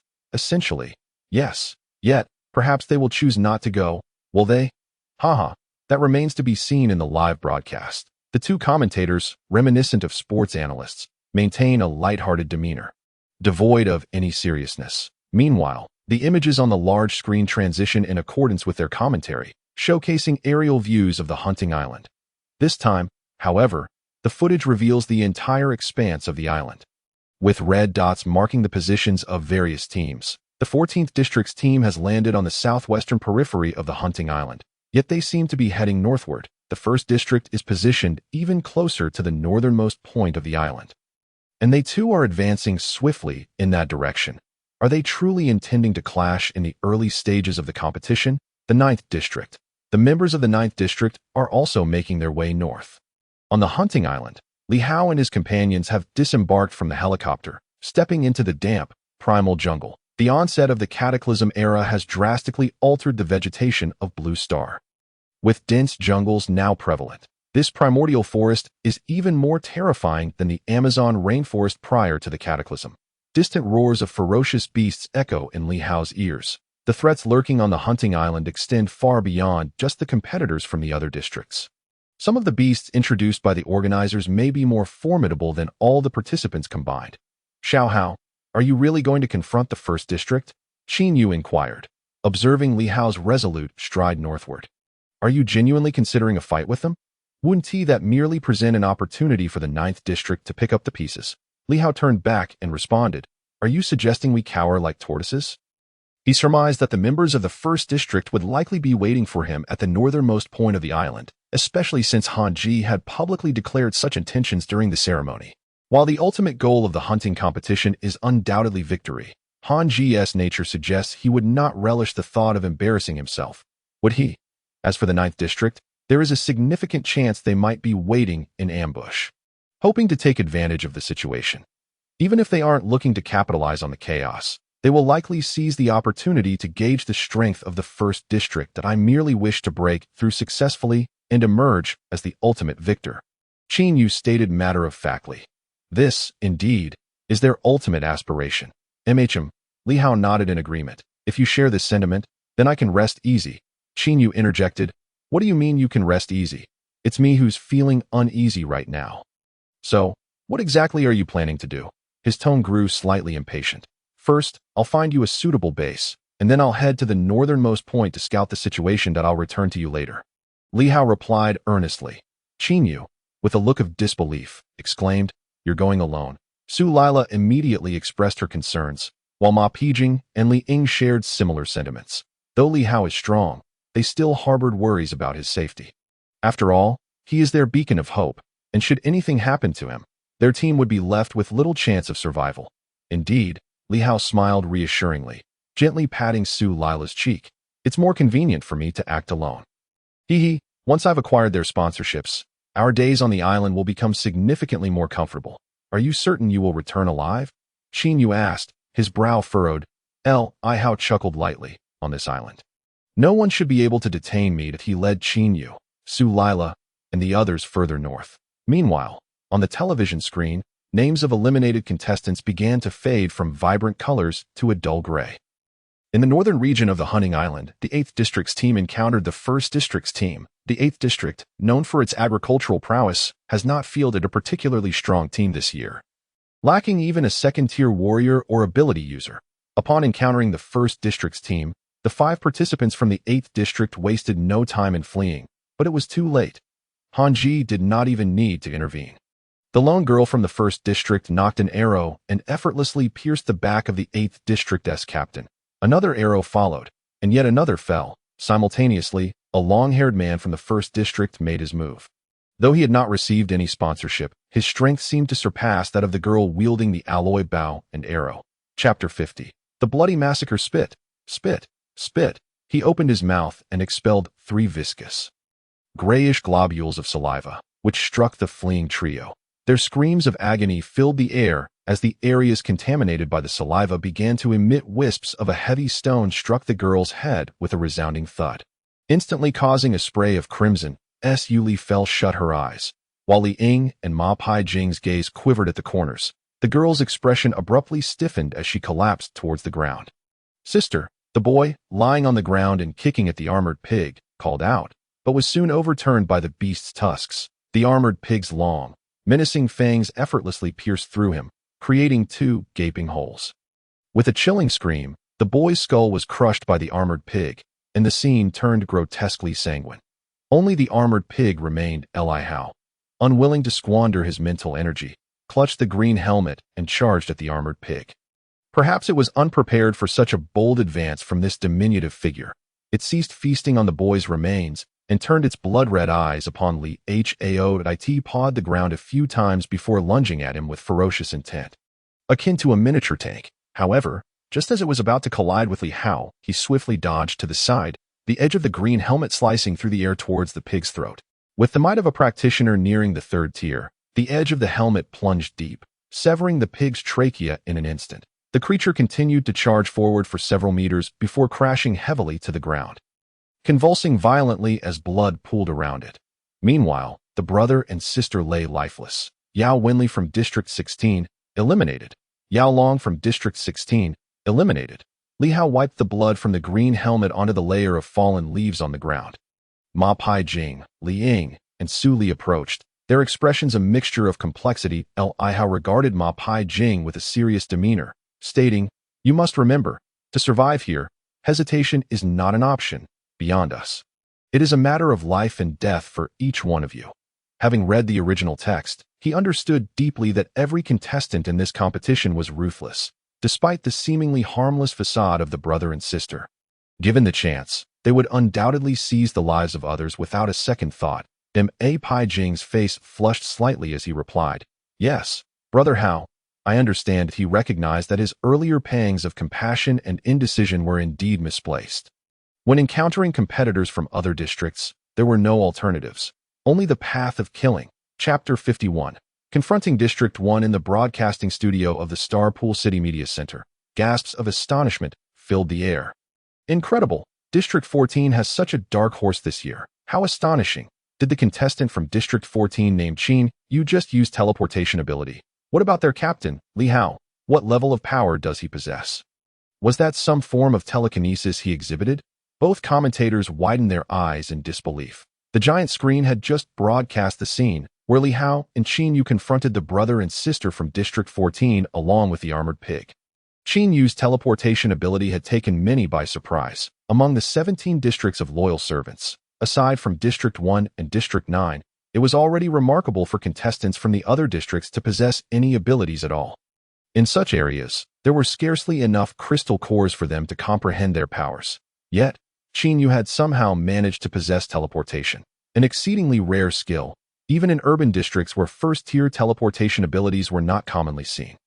As for Li Hao, his display of power left many in the studio and viewers at home agape. The ferocity he had just shown was beyond imagination. Controlling 2 stones to strike the ankles of the siblings was remarkable. Even if it wasn't telekinesis, it was still a type of psychokinetic ability, which was rare indeed. Even more astonishing was how effortlessly he had dispatched the armored pig, given the creature's formidable defenses.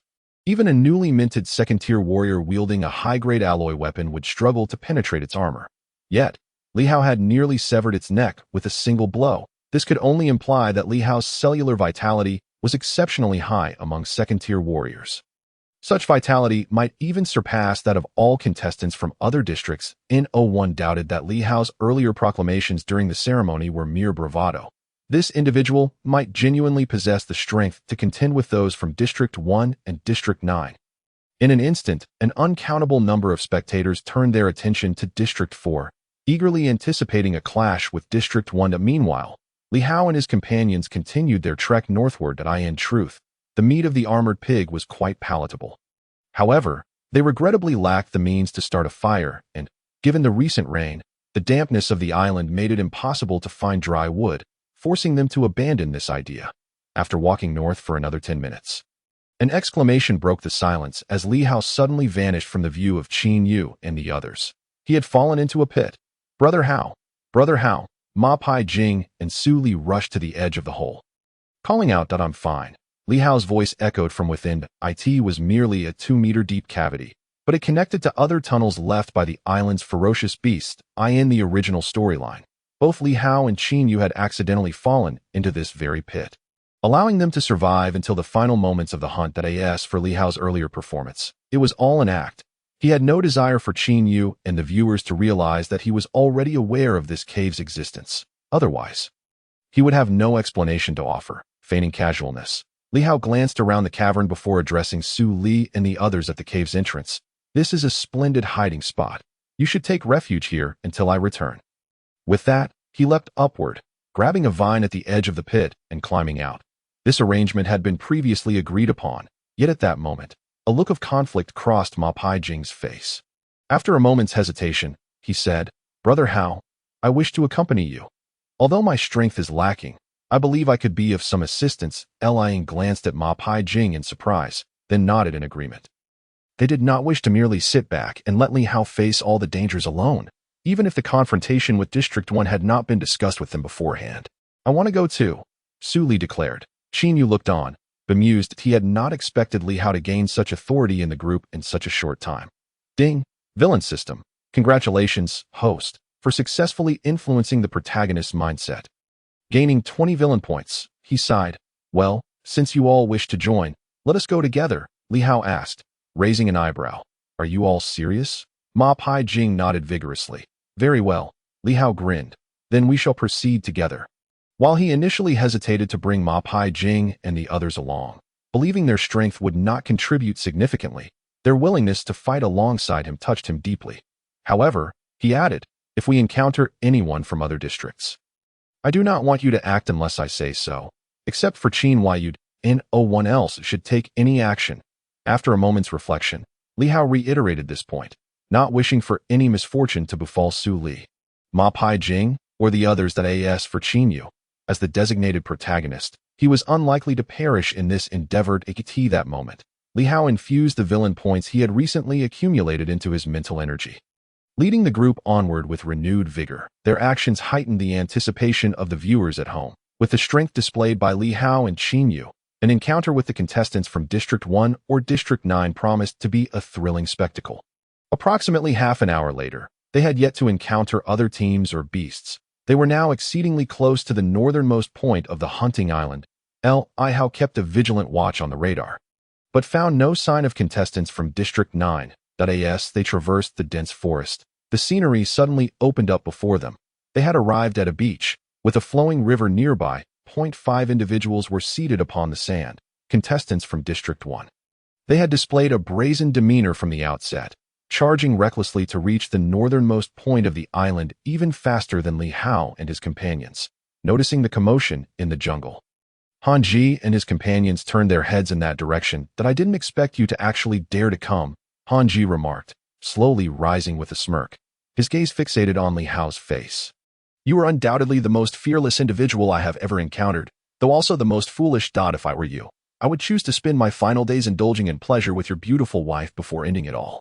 That way, you could at least die a dashing rogue." That he made no effort to conceal his lecherous interest in Su Li. Although she was destined to meet her demise, he had no qualms about sampling her charms beforehand, even if she had likely already been savored by Li Hao. Li Hao regarded Han Ji, clad in armor, and shook his head with a scoff. "You look like a tortoise in that shell. I can't fathom how you dare to speak such grandiose words to me." "Useless." Han Ji merely curled his lips and remarked, "This sponsorship I received is a testament to my prowess. Do not attempt to provoke me into shedding my armor." His gaze gradually turned cruel, a glimmer of something unusual flashing in his white pupils. Chapter 52. Instant kill of Han Ji. The remaining 4 individuals from Area 1 did not even rise to their feet. To them, Han Ji alone was more than sufficient to handle the 5 from Area 14. Yet they had little interest in Area 14, merely indulging Han Ji's desire for amusement after Li Hao's grandiose claims. The only ones they regarded with any seriousness were the 5 from Area 9. Yet, at that moment, Li Hao suddenly closed his eyes, leaving Han Ji in stunned disbelief. He had been prepared to strike. In his mind, he had already envisioned Li Hao falling beneath his blade. He had just unleashed his first-tier ability, the Eye of the God of Stabbing, derived from the crystal core of the rare first-tier beast, the White-Eyed Hawk. This creature, known for its scarcity, evolved to possess the formidable ability of the God of Stabbing, akin to the unique prowess of Qin Yu's Dawn Rooster Crows. Anyone who met Han Ji's gaze, with a similar level of mental fortitude, would find themselves momentarily entranced for 2 to 3 seconds, ample time for him to eliminate Li Hao. However, he had not anticipated that Li Hao would suddenly close his eyes.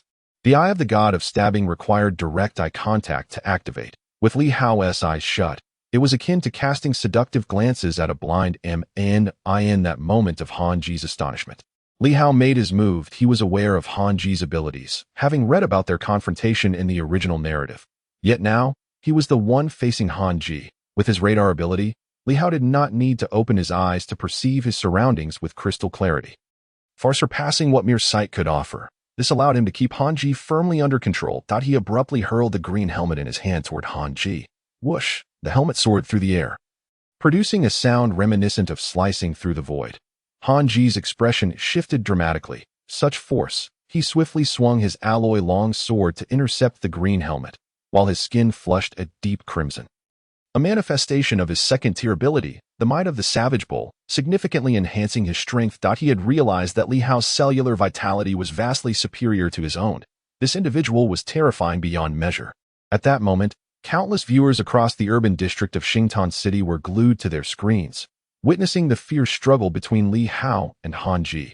Even the two commentators fell silent, captivated by the spectacle. The clash between Han Ji and Li Hao could almost be deemed the pinnacle encounter of this hunting competition, leaving everyone eager to discover who would emerge victorious.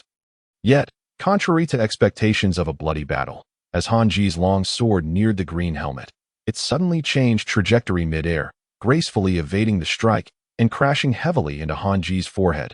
More shockingly, the alloy helmet he wore failed to withstand the force, the edge of the green helmet embedding itself into his skull.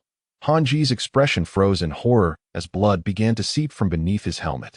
Thud! Within mere seconds, his form collapsed to the ground. Captain! At that moment, the other 4 members of Area 1 sprang to their feet, as if awakening from a dream, unable to fathom that Han Ji had perished at the hands of Li Hao. Han Ji was a second-tier warrior and ability user, with cellular vitality and mental power exceeding 3,000 points. Among the 5, he was the strongest. The remaining 3 from Area 1, excluding the child, glared fiercely at Li Hao. Han Ji's death shattered their hopes of breaking through the hunting competition, for their strength had instantaneously paled in comparison to that of Area 9. The long-haired man spat a thick, yellowish saliva toward Li Hao. Meanwhile, the girl wielding an alloy bow and arrows unfurled her black wings and soared into the sky, releasing an arrow toward Li Hao. The third individual, a robust young man, had darkened skin, a sign of his ability. Ironization. His skin was soon covered in a fine layer of scales, indicative of another defensive enhancement. Double defense, a tank-like approach. Curse it, he shouted as he charged toward Li Hao, despite keeping his eyes closed. Li Hao perceived their movements with remarkable clarity. He maintained his eyes shut to better absorb the information from his radar ability, free from external distractions. He slightly turned his body to evade the arrow and the foul spittle. Qin Yu, he suddenly shouted. Among the 4 from Area 1, the child could be disregarded, but the greatest threat among the attacking trio was undoubtedly the girl. Her arrow flew faster than the long-haired man's spit. Yet she was airborne, and Li Hao could not afford to engage her directly.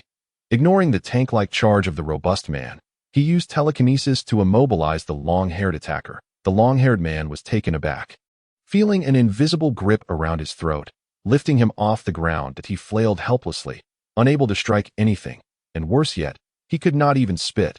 This rendered him half incapacitated. Both of his abilities relied on spewing toxic saliva. He desperately concentrated, attempting to break free from Li Hao's mental grip. However, any non-materialized ability, such as sound waves or psychic attacks, could be resisted with mental strength, a hard and fast rule.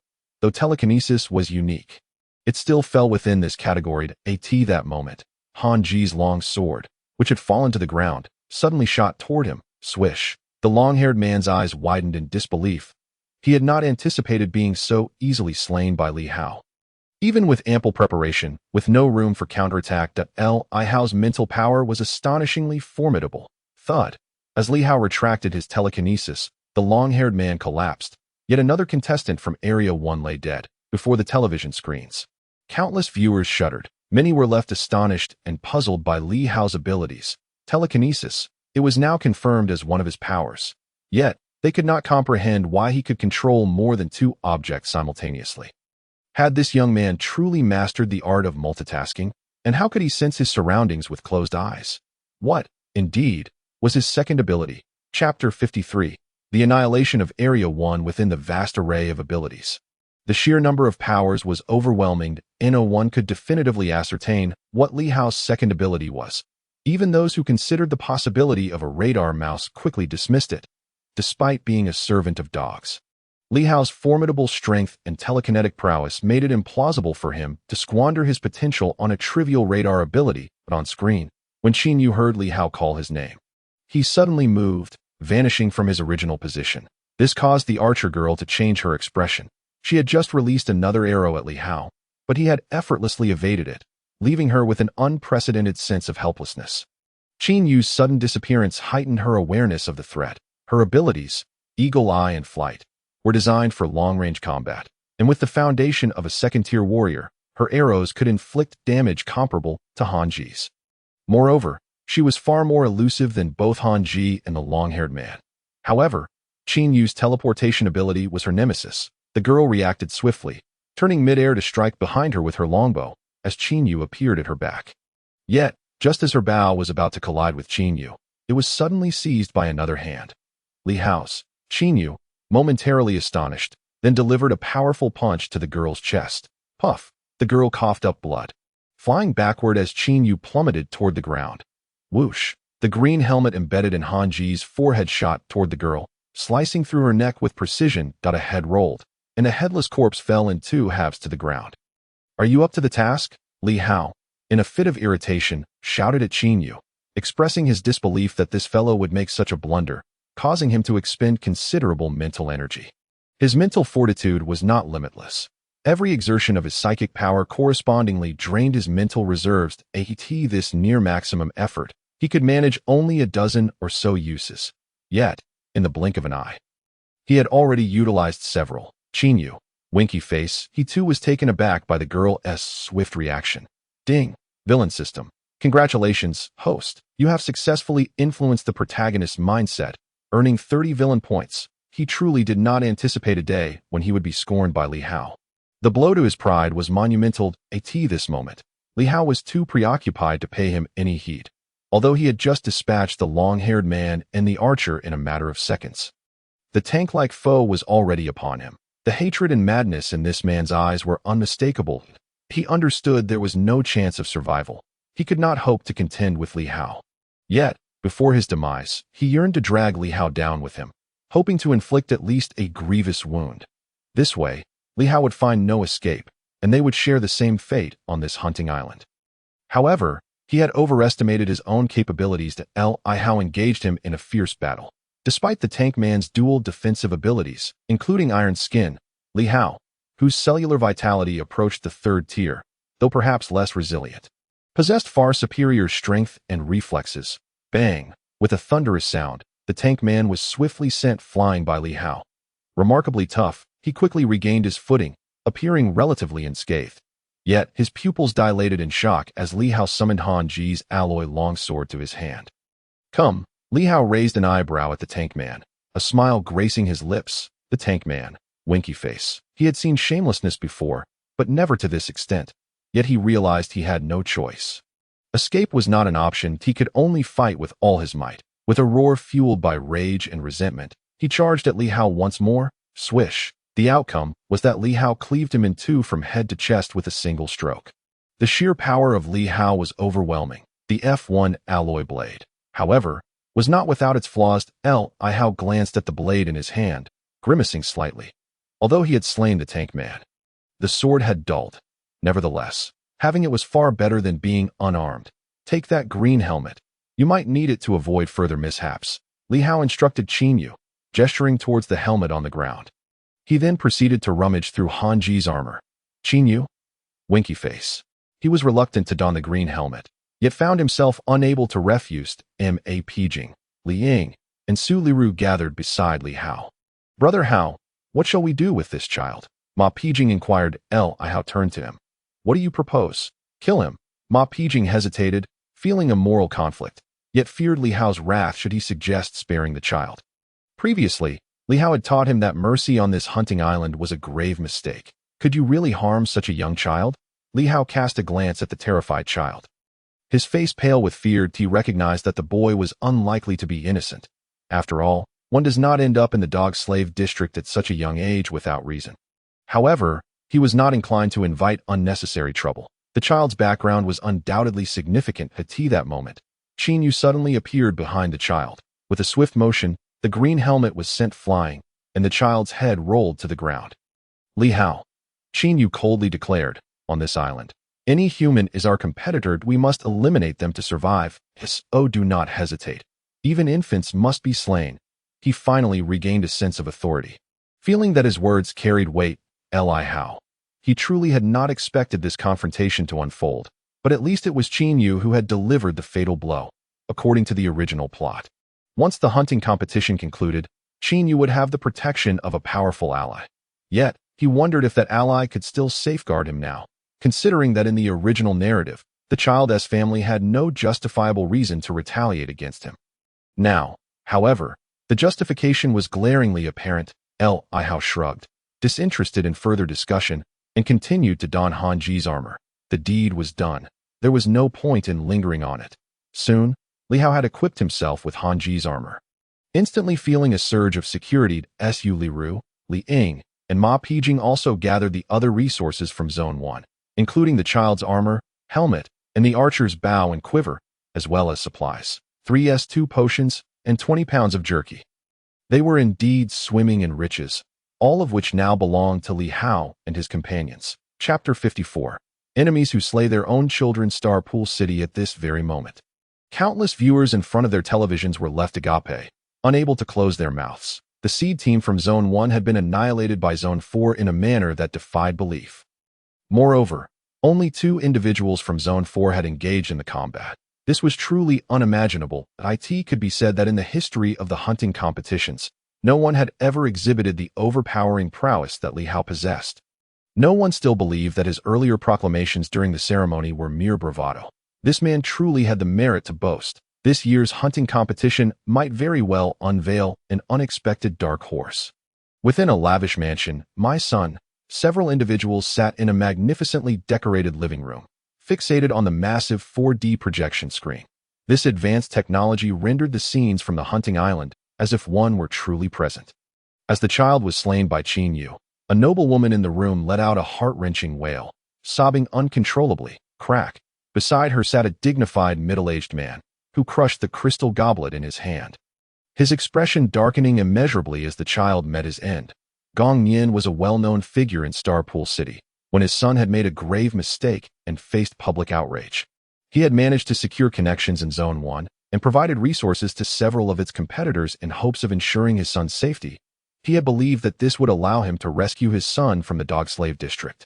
Now, however, his son had been murdered. Gong Yin's eyes burned with murderous intent.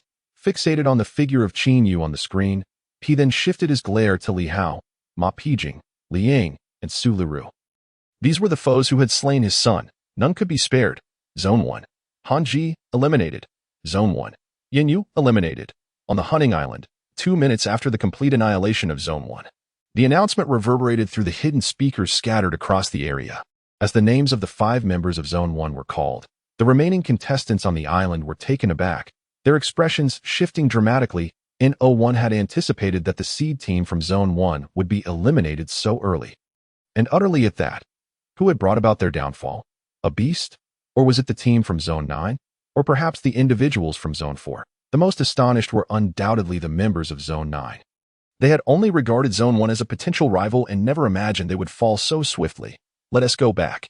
Near the northernmost beach of the hunting island, the captain of Zone 9, Zhai Shi, abruptly halted, turning to address his 4 companions. Initially, they had intended to explore the northernmost region to see if the team from Zone 4 would engage them, hoping to seize an opportunity.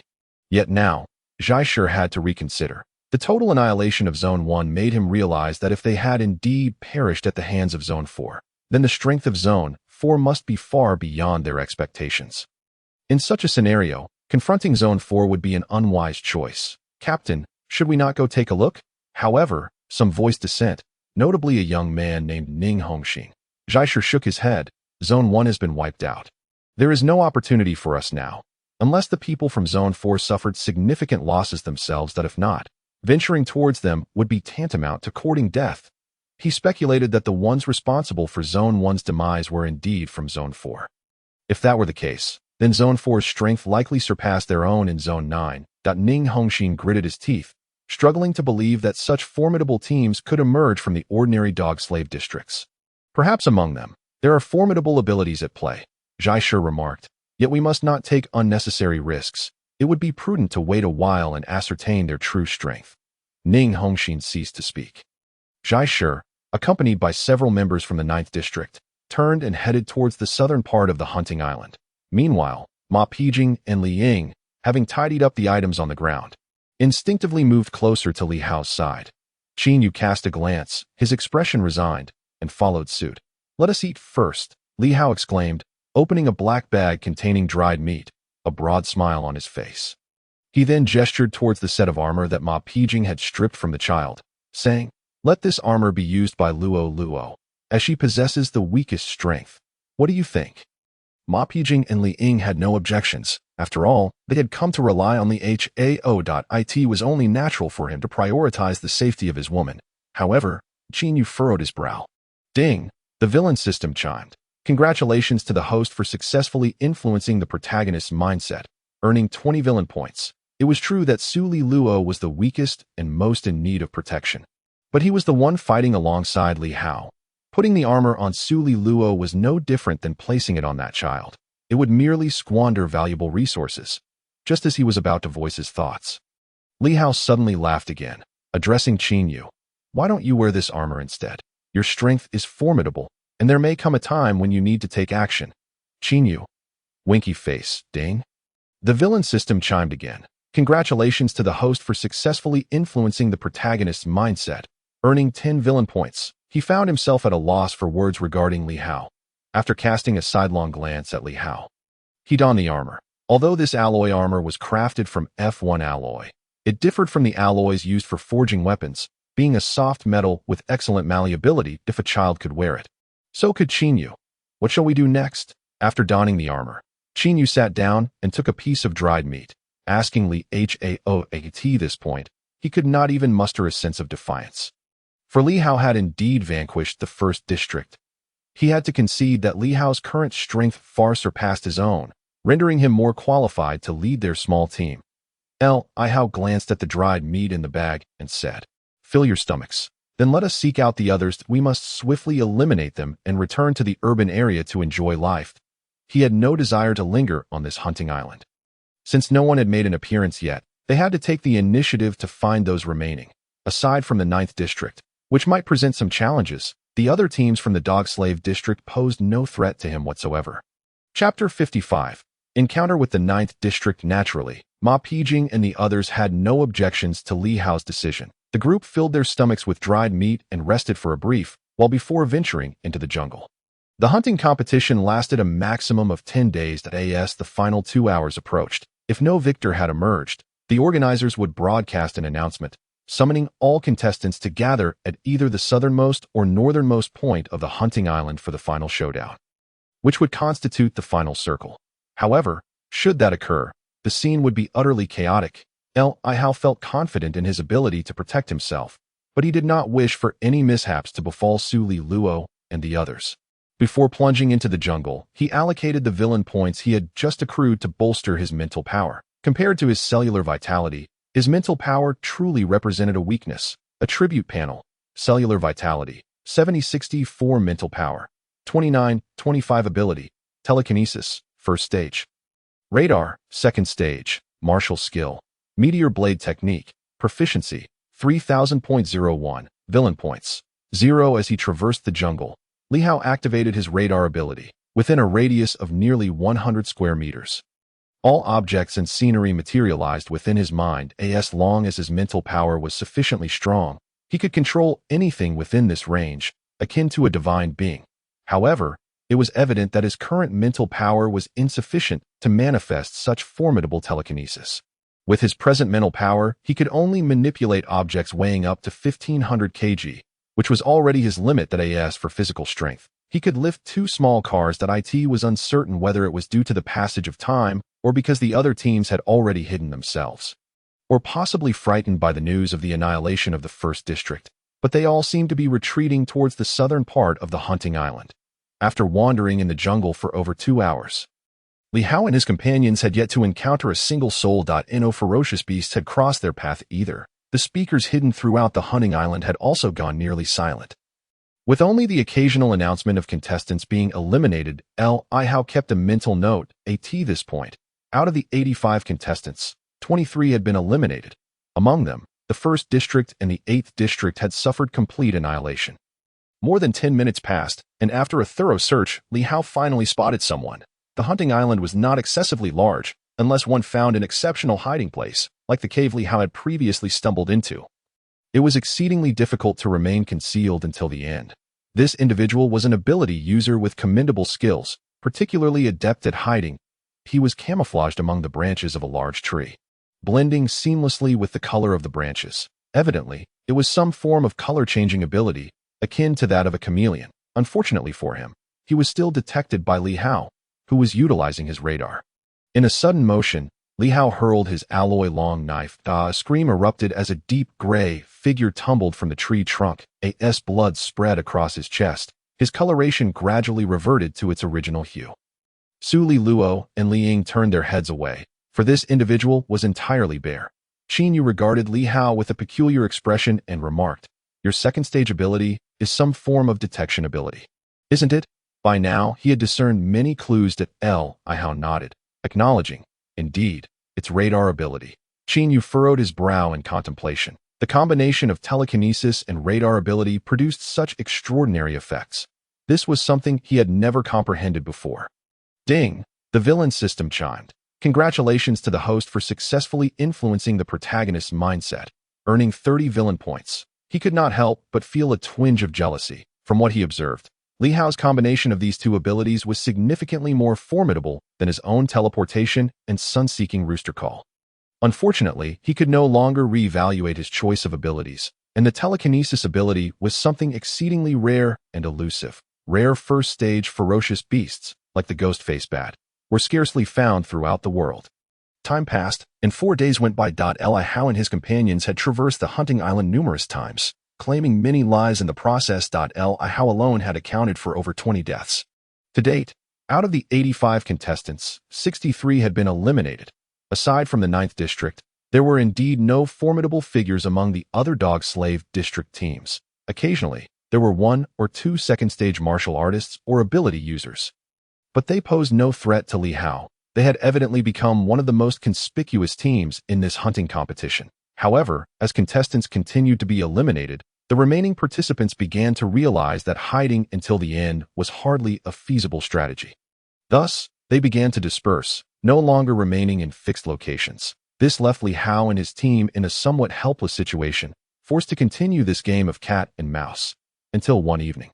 While traversing the jungle in search of a suitable place to rest, they unexpectedly encountered members of the 9th District. This sudden confrontation rendered the atmosphere palpably tense. Up to this point, Li Hao's team of 5 remained unscathed, and the 9th District was in the same predicament, having eliminated numerous contestants as well. Yet neither team possessed individuals particularly skilled in tracking others. Otherwise, the hunting competition might have already reached its conclusion.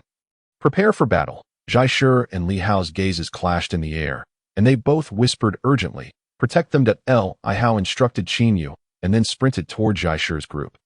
He felt a twinge of nervousness, but more so, a thrilling excitement. If they could take out the 9th District, they would have effectively breached the hunting competition ahead of schedule. Suddenly, the members of the 9th District showed no intention of retreating. As Li Hao charged toward them, the 5 individuals immediately scattered. One individual clad solely in armor stuck out his tongue at Li Hao, and a stream of transparent liquid instantly shot toward him. Poison! Li Hao recognized this individual from the 9th District. Xiao Jian, a second-stage martial artist and ability user. His second-stage ability was the venom spray of the Mongshan iron-headed snake. This serpent's venom possesses an extensive range and exhibits an exceedingly potent corrosive quality. In the original novel, during the fierce combat between District 1 and District 9, the tank-like individual endowed with dual defensive abilities was met with a gruesome fate when Xiao Jian unleashed his snake venom spray upon his visage. resulting in the gradual erosion of flesh until only the skull remained. Although the venom appeared nearly transparent, it was far from being invisible. Its trajectory in the air was adeptly captured by Li Hao's radar ability. In Chapter 56, titled A Soul Challenge to District 9, Li Hao skillfully deflected the venom with his alloy long sword. The cunning nature of this adversary was apparent, for Su Lilu and her companions stood behind Li Hao. Had he dodged, the venom might have struck them instead. In comparison to Zhai Shi and Xiao Jian, Su Lilu and Ma Pijing, as well as Li Ying, were pathetically weak. A faint hissing sound echoed as the alloy long sword in Li Hao's grasp became riddled with pockmarks from the corrosive venom, granting him a better understanding of its formidable power. That moment, another individual made their move. A slender, dark-skinned man in an instant. Fine, dense hairs sprouted along his arm, and 2 strands of white silk shot forth from his palm. Aimed directly at Li Hao. Li Hao managed to block one strand with his sword, but allowed the other to strike him. He was well aware of this foe's capabilities. Su Yang, a second-tier warrior and ability user, wielding first-tier spider silk and second-tier strength of the mountain-moving ant. This individual specialized in control abilities. Those with cellular vitality comparable to his would find it nearly impossible to escape his grasp. However, Su Yang's cellular vitality paled in comparison to Li Hao's. Engage, commanded Su Yang. Yet Zhai Shi and his companions remained oblivious to this critical detail. They merely presumed that Li Hao possessed unusual abilities, never contemplating that a predator in the hunting competition could exhibit cellular vitality exceeding theirs by 2-fold. A glimmer of excitement flashed in Zhai Shi's eyes as he shouted for them to concentrate all their efforts on defeating Li Hao, unaware that Li Hao was luring them into a trap. For the sake of this hunting competition, the 5 contestants from District 9 had wholly discarded defense and healing in favor of sheer offensive and control abilities. Sizzling sounds ensued as Xiao Jian unleashed 2 more sprays of venom at Li Hao. Simultaneously, Zhai Shi, Ning Hongxin, and another girl launched their attacks. This girl possessed a mental ability, enchantment, that enveloped her in an alluring aura, capable of penetrating the minds of others. Behind Li Hao, Qinyu, Ma Pijing, and even the 2 girls, Li Ying and Su Lilu, succumbed to a state of trance. Yet, at that moment, Li Hao closed his eyes.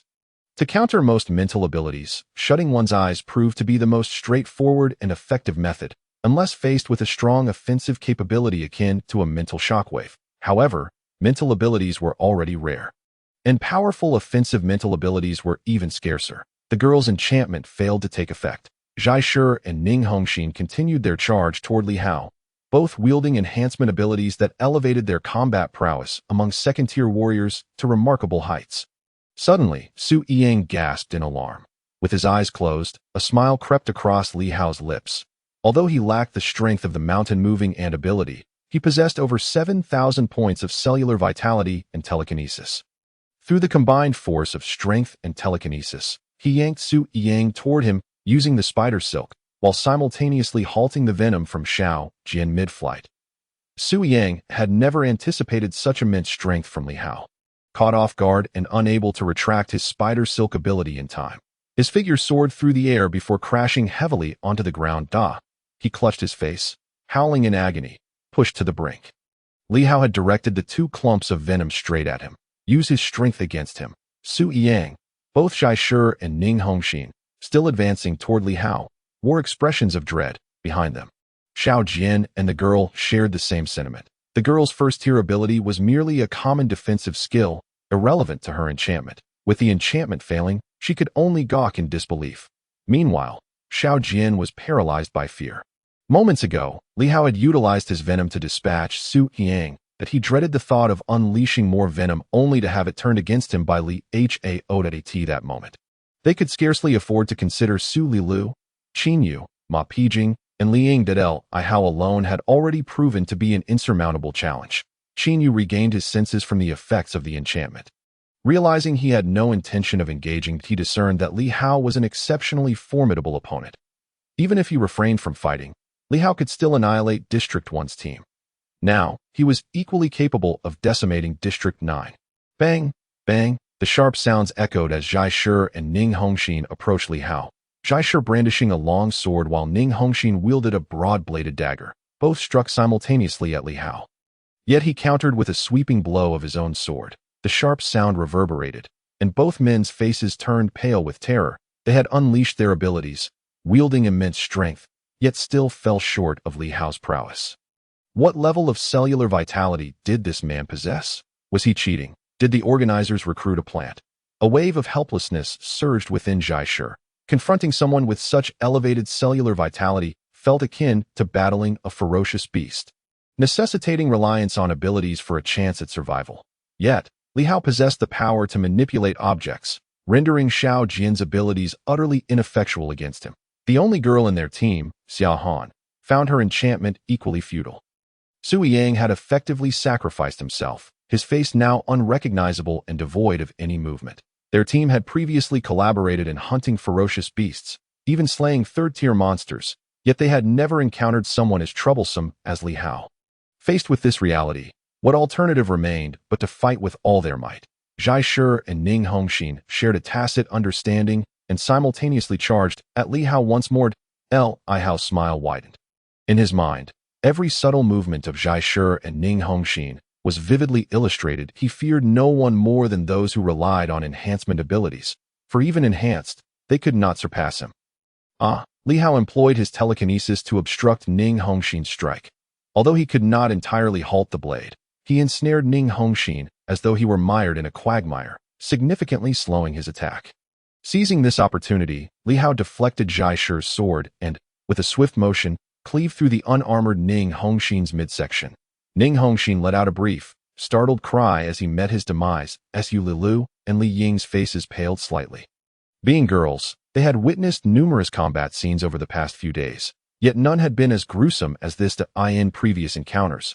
Li Hao had dispatched foes using only his telekinesis, often from a distance, leaving them unaware until they heard the anguished cries of the fallen. With his telekinesis, Li Hao could transform everything within a specified range into his weapons, and even with mere telekinesis, he could still kill. Chapter 57, The Greatest Dark Horse in History Run. Zhai Shi's face drained of color. In the instant Ning Hongxin was cleaved in two, the captain of District 9, who had previously boasted of crushing all teams, felt all courage evaporate that he realized his team stood no chance against Li Hao, and even the collective strength of everyone on the island would likely pale in comparison to him. The only option was to flee, perhaps allowing them to live a few more days, and to live meant hope. Regrettably, in the face of Li Hao, even fleeing was no easy task. His speed far exceeded that of Zhai Shi. In just a few strides, he lunged forward, delivering a lethal strike aimed at Zhai Shi's back. Zhai Shi's expression shifted dramatically as he turned to defend himself. Crack. With a sharp crack, Zhai Shi's eyes widened in shock as a line of blood began to cascade from his forehead. In an instant, his entire head erupted, collapsing lifelessly to the ground. The alloy longsword he wielded was effortlessly severed by Li Hao. During this tumultuous moment, Xiao Jian spat 2 mouthfuls of venom in a desperate attempt to buy time for Zhai Shi. But, predictably, he was ensnared by Li Hao's telekinetic grip, suspended in midair. Abandoning all hope, he turned to flee, yet the shattered blade abruptly levitated and hurtled towards him. Simultaneously, the venom in the air struck, with panic overtaking him. Xiao Jian was unable to mount any defense. As the jagged tip of the broken sword penetrated his back, the 2 globules of venom landed squarely on Xia Han's visage. Xia Han was quite the sight, scoring a commendable 80 on the beauty scale, an impressive figure even in urban districts. Her alluring ability was rare, adding a delightful charm to her presence. Alas, this was the hunting island, where lack of strength meant certain death. At the moment of Zhai Shi's demise, the girl was already rendered senseless. Collapsing to the ground, it was only when the venom splattered across her face that she let out a piercing scream. Clawing at her cheeks in distress, Li Hao furrowed his brow and flung his long sword forward. The scream abruptly ceased, and Xia Han crumpled to the ground. Thus concluded the annihilation of the 9th District. As a seed team, they faltered under Li Hao's singular might, failing to withstand even 2 minutes of combat. Qinyu, Ma Pai Jing, and Li Ying expressed their astonishment. Su Li Luo cheered with enthusiasm. Meanwhile, the viewers at home were equally dumbfounded. The recent footage of Li Hao single-handedly decimating the 9th District was not only broadcast live, but also magnified to dominate nearly half the screen. The display of Li Hao's prowess left everyone astounded. The past few days had seen an overwhelming influx of interest in the 14th District, yet it was Li Hao's extraordinary ability that captivated most. As for his combat skills, aside from his earlier encounter with the tank man from the 1st District, he had seldom showcased them, leading many to overlook his impressive cellular vitality. Now, Li Hao had revealed his martial prowess by effortlessly slaying Zhai Shi and Ning Hongxai. The power, speed, and cellular vitality he exhibited were undoubtedly above 6,000. This individual was truly a game-changer in the hunting competition. Given the strengths of the 1st and 9th districts, they could have posed a significant threat in previous competitions. Yet here they were, nearly obliterated by Li Hao alone, a true dark horse in the history of the event. It was clear to all that the remaining contestants on Hunting Island posed no threat to the 14th District's team. The 1st and 9th Districts had failed to inflict any casualties upon the 14th District, solidifying their status as the inevitable victors of this year's competition, unless Li Hao chose to end his own life. The remaining time was merely a formality. 9th District Su Yiyang, eliminated. 9th District Ning Hongxai, eliminated. 9th District Zhai Shi, eliminated. 9th District Xiao Jian, eliminated. 9th District Xiao Han, eliminated. The cold, mechanical voice of the broadcast echoed across the entirety of Hunting Island. Li Hao and his companions were already busy gathering the resources of the 9th District, while the scattered survivors across the island found themselves in a state of dazed shock, their expressions clouded with profound confusion. Had the 14th District truly orchestrated this? Just how formidable were they? What hope remained for the rest of them? In Xingtan City, atop a luxurious penthouse adorned with a sky garden and swimming pool, a striking figure rested her head on the pool's edge, hands propped up. A compact projector displayed the live feed of the hunting competition before her, showcasing the vivid forms of Li Hao and Qin Yu. Her lips, painted a vivid red, framed a captivatingly beautiful face that belied her true age, exuding an air of undeniable allure. She fixated on Li Hao, her lips slightly pouting, before shifting her gaze to Qin Yu, who seemed a fitting match. His teleportation abilities were commendable, and he possessed an appealing visage. Though she was uncertain of his capabilities, the Martial Artists Guild served as the bustling heart of Xingtan City, a haven for warriors. Here, registered fighters could freely form teams, undertake various missions, hire help, and sell their spoils from the wild. To the north lay the beast disposal market, while the east housed the weapons market, conveniently close. At this very moment, the Martial Artists Guild was alive with activity. Many fighters preferred camaraderie over solitude, reveling in hearty feasting and copious drinking with friends. The hunting competition provided a perfect excuse for many to take a break. Crowds gathered in the guild's grand hall, watching the tournament unfold on the massive screen. Su Lingdang was among them, accompanied by her team members, Jin Bihuan, with his gold nose ring, the one with a fringe, and another male companion. "This kid's pretty impressive," Jin Bihuan remarked, his mouth agape in astonishment as he witnessed Li Hao's overwhelming performance against the 9th District on the big screen. It dawned on him why Li Hao had been so audacious in his declarations back in town. The others turned to Su Lingdang, who smirked. "In terms of second-tier fighters, he indeed holds his ground. He might even be a challenge for me at my own second-tier peak. But to think he could surpass me? Dream on. Of course, Lingdang. You're on the verge of becoming a 4th-tier warrior. How could this lad possibly catch up?" The one with the fringe chimed in, showering her with flattery. Yet, this was the truth. The disparity between 3rd-tier and 4th-tier beasts was vast. And the same held true among warriors. While Li Hao's performance in the hunting competition had been remarkable, it was essential to remember that he had only contended against a group of warriors below the 3rd tier. For Li Hao to surpass Su Lingdang seemed nearly impossible. Nevertheless, a flicker of concern and surprise lingered in Su Lingdang's captivating eyes, a hint of admiration even. She understood that for Li Hao to have thrived in the dog-slave zone to such an extent, he undoubtedly possessed exceptional qualities. The worth of a second-tier warrior and ability user like Li Hao was not something the urban district fighters could easily compare to. As the hunting competition approached its conclusion, the last few days devolved into a mere formality. Li Hao's antics left many viewers both amused and exasperated. Some stayed up late, eager to witness Li Hao swiftly dispatch the remaining contestants, hastening the end of the tournament. Yet, Li Hao, utilizing the resources acquired from the 9th district, appeared to be relishing a wilderness survival experience on Hunting Island. It seemed he had realized that locating the remaining contestants would be a challenge, thus opting to abandon the pursuit altogether. While others scrambled to evade danger, Li Hao and Su Li Luo indulged in feasting and leisure, sharing tender moments. They even captured a few of the island's beasts. Using supplies from the 1st and 9th districts to host barbecues with surprising regularity that in previous competitions, there had been instances of contestants feasting on grilled meat after slaying beasts, but none had taken it to the extent of Li Hao's daily barbecues. Even the island's beasts suffered greatly under his relentless appetite. Time swiftly passed, and the final day of the hunting competition arrived. A few unfortunate souls crossed paths with Li Hao, meeting their demise. 2 were devoured by beasts, and 1 starved to death. It appeared that Li Hao and his companions had even gained a bit of weight, with Qin Yu unable to resist praising Li Hao's grilling skills. Little did they know, prior to his arrival in this world, Li Hao had been a barbecue vendor at a night market, mastering the art of fiery beef. All surviving contestants gather at the northern shore of Hunting Island within 1 hour. Failure to comply will result in execution by drone. As dusk approached, the river glimmered under the fading light. The bodies of Han Ji's group had long since been claimed by some beast. Meanwhile, Li Hao and his companions were busy preparing a barbecue feast, grilling fireball rabbits, golden flame rainbow chickens, and a robust second-tier beast, the fighting-eyed tortoise. The fireball rabbits and golden flame rainbow chickens had been captured by Li Hao using his telekinesis, while the fighting-eyed tortoise had met a grim fate when it wandered from the river to sunbathe on the beach, only to have its neck severed by Li Hao's alloy longsword. In its final moments, the tortoise remained blissfully unaware of its assailant. At last, the conclusion was near. Listening to the sounds emanating from the speakers on the island, Li Hao let out a long sigh. As of now, aside from themselves, there were still 9 contestants remaining on the island.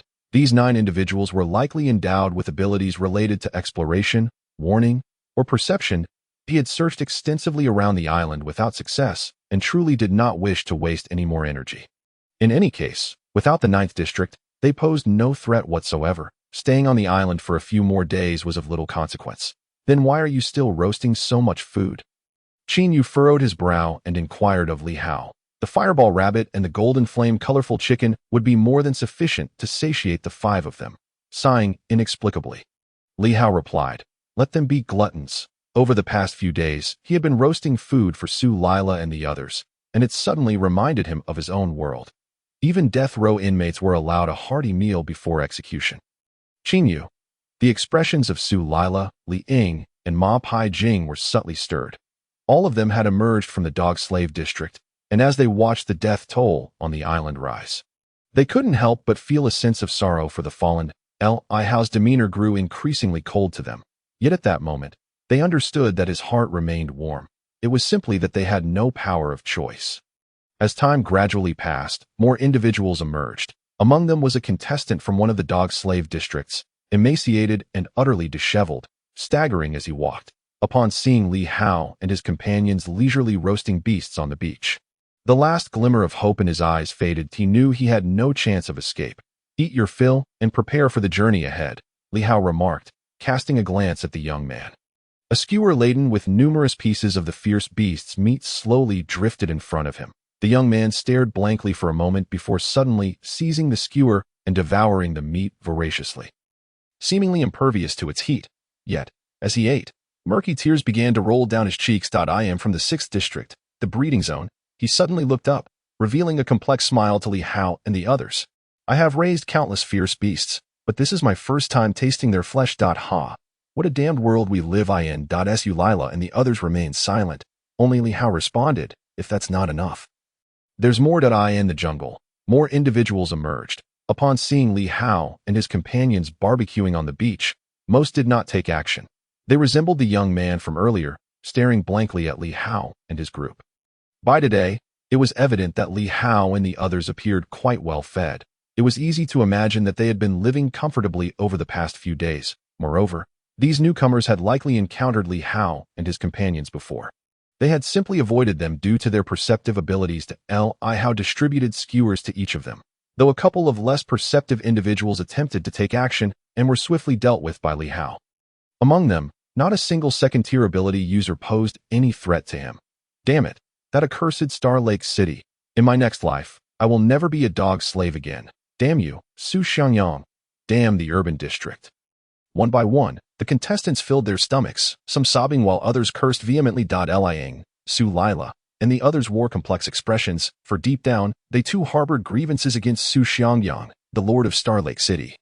And the city itself, they had been oppressed since childhood. Let us set off, Li Hao declared, having also had his fill, as he slowly rose to his feet. He felt sympathy for these individuals, but would not show them mercy.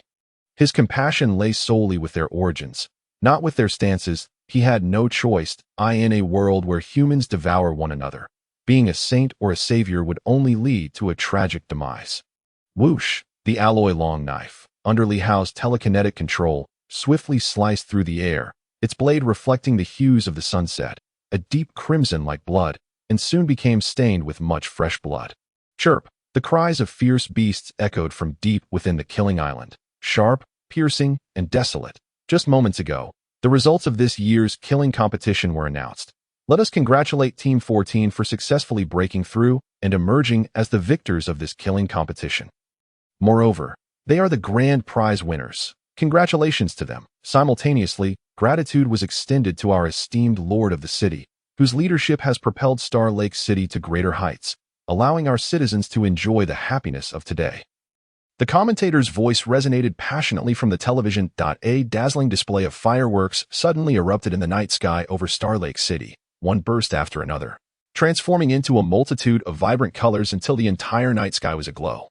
Reminiscent of a festive celebration, Li Hao and his companions remained on the island, watching the fireworks illuminating the sky of Star Lake City, their expressions fluctuating in the light. That I will abolish all dog slave districts, Qin Yu suddenly declared. Upon hearing this, Li Hao merely smiled. Such words were best left unspoken. In the original narrative, Qin Yu later ascended to become the young master of the Qin family, controlling several cities. However, for various reasons, he ultimately did not liberate the dog slave district. Su Lila had once inquired about this, to which he replied, in this world, there must be individuals to perform the dirty and laborious tasks. Even if the dog slave district is abolished, someone must still carry out their work. After a thunderous roar, the helicopter descended onto the northernmost part of Killing Island. Guards disembarked from the helicopter and addressed Li Hao and his companions. Congratulations on your successful breakout. You may now return to Star Lake City. The killing competition concluded with an award ceremony, which was nothing more than a formal presentation of residency certificates from Star Lake City to Li Hao and his group.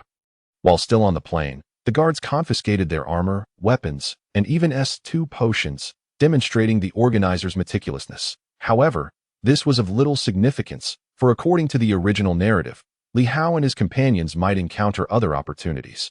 Take Qin Yu, for instance. In the original story, he caught the attention of an exceptionally beautiful woman in Star Lake City, due to his display of teleportation and dolphin-like vocal abilities. She not only resolved his issues with a child from the first district, but also taught him martial arts, provided resources, and offered substantial assistance that allowed his strength to advance rapidly. Of course, Li Hao was unaware if these opportunities would still arise. As he sat on the plane, he pondered how he might seize Qin Yu's resources should that woman come seeking him again.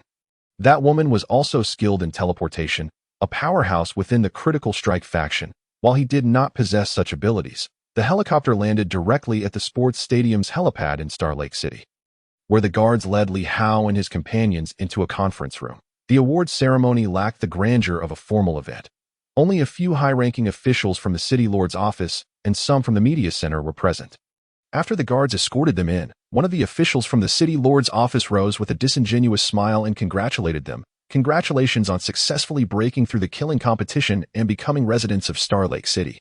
We hope you will continue to strive for the future of Star Lake City. May the brilliance of the city lord be with you. The official presented residency certificates to Li Hao and his companions.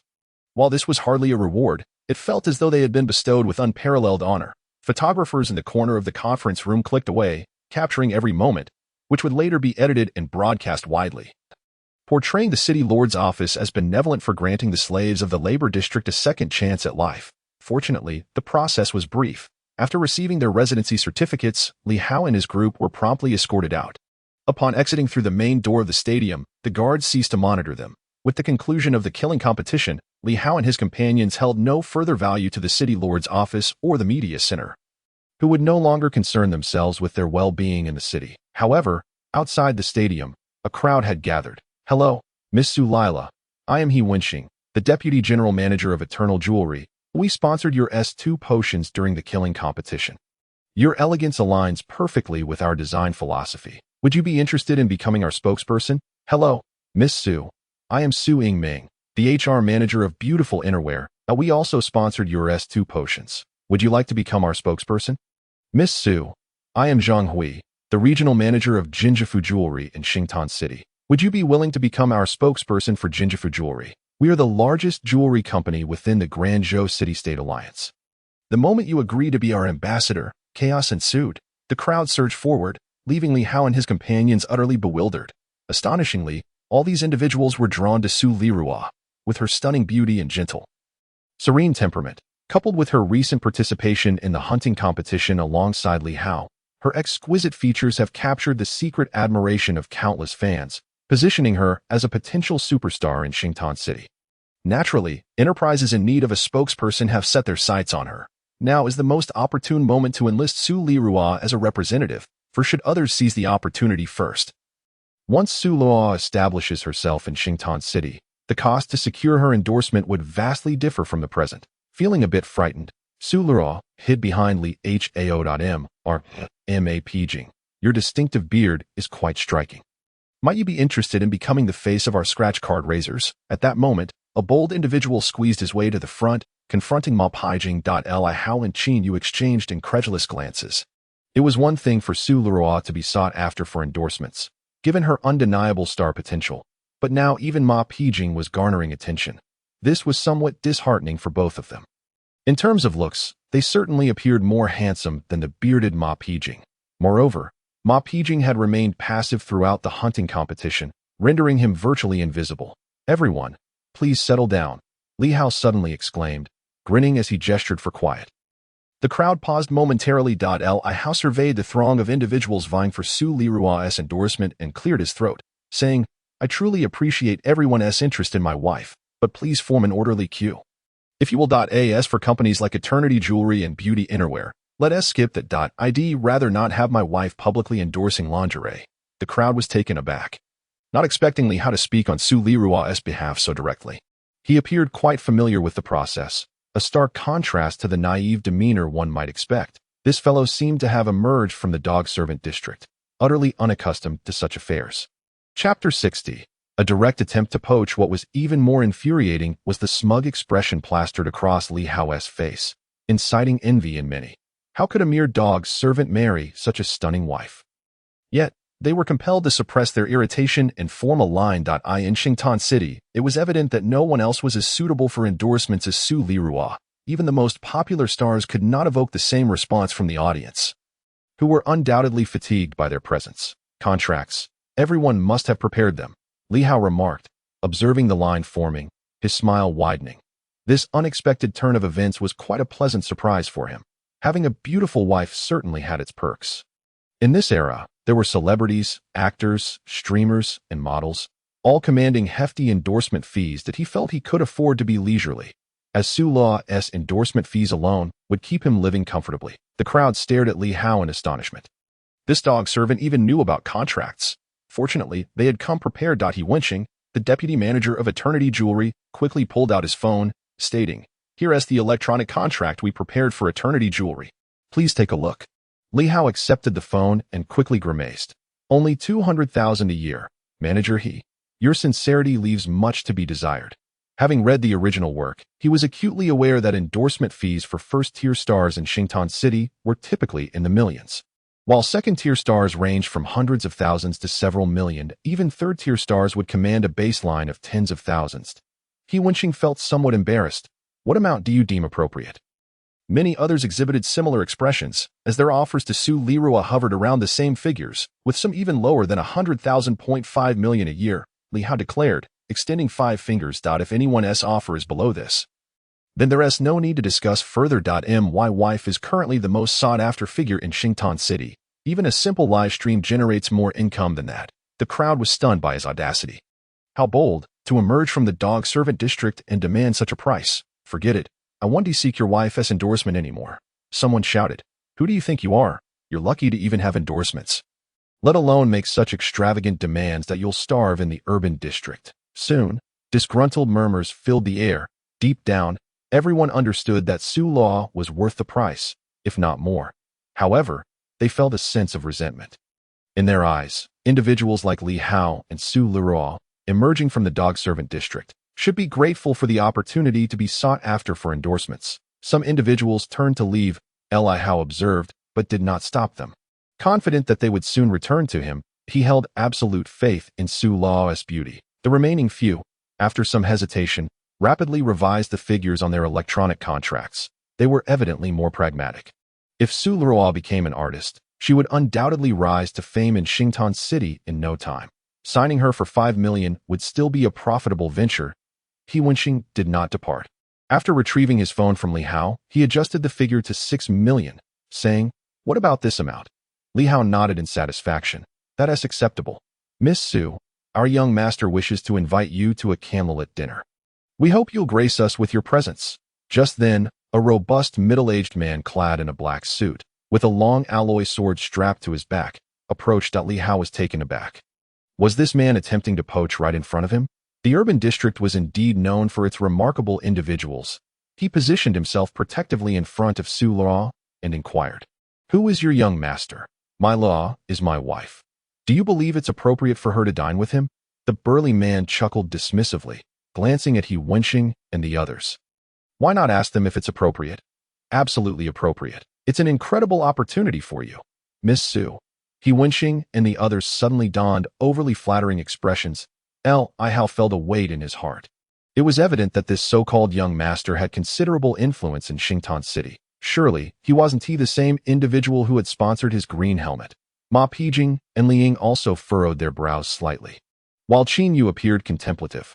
"Miss Su, please," the burly man urged confidently, believing that in Xingtan City, few young women could resist his young master's invitation, even among the popular female celebrities, not to mention Su Leroy, who had only recently emerged from the dog servant status. Yet, she would not be attending. Li Hao interjected firmly, "You can dine with whomever you wish." The burly man's expression darkened. "Do you know what you're saying?" Li Hao retorted, "I said, get lost." He couldn't believe that this burly man would dare to act brazenly in the urban district, where such behavior was strictly prohibited. Fury ignited in the man's eyes, and he was indeed tempted to draw his sword. However, upon reaching for the hilt, he eventually restrained himself, narrowing his eyes as he warned, "You will regret your attitude." With that, he turned and departed. He Wenxing and the others regarded Li Hao with astonishment, gradually revealing pity, then coldness. This young man was utterly oblivious to the danger he had invited. He thought that emerging from the hunting competition made him exceptional, yet he was unaware of the true status of the individual in the black suit. They ceased discussing endorsements with Li Hao and turned to leave. Qin Yu glanced at Li Hao, saying, "You've stirred up serious trouble, Xiao Hao." However, beneath his gaze lay a hint of schadenfreude. Su Law had become Li Hao's wife, and he had undoubtedly stolen the spotlight throughout the hunting competition. Unbeknownst to him, Qin Yu's jealousy towards Li Hao had begun to overshadow his rationality. Now, as they shed their dog servant identities, that jealousy was magnified infinitely. "Even if it comes to it, we can leave Xingtan City and become wanderers," Li Hao declared, regardless of the circumstances. He was resolute in not allowing Su Leroy to accompany another man to a candlelit dinner. "Xiao Hao," Su Leroy said, her expression filled with distress and remorse. Li Hao turned, smiling as he gently pinched her cheek. "Don't worry. Even if we can't live in the urban district, I will still ensure you are well cared for." As Su Li nodded, tears threatened to spill from her eyes once more. Brother Yu! Brother Yu!" At that moment, a voice called out, drawing the attention of Li Hao and the others to it was Meng Meng, dressed in a princess gown, bouncing joyfully towards them. Not far behind her, there was a tall woman with strikingly red lips. The instant Li Hao laid eyes on her, a surge of excitement coursed through him. She had arrived.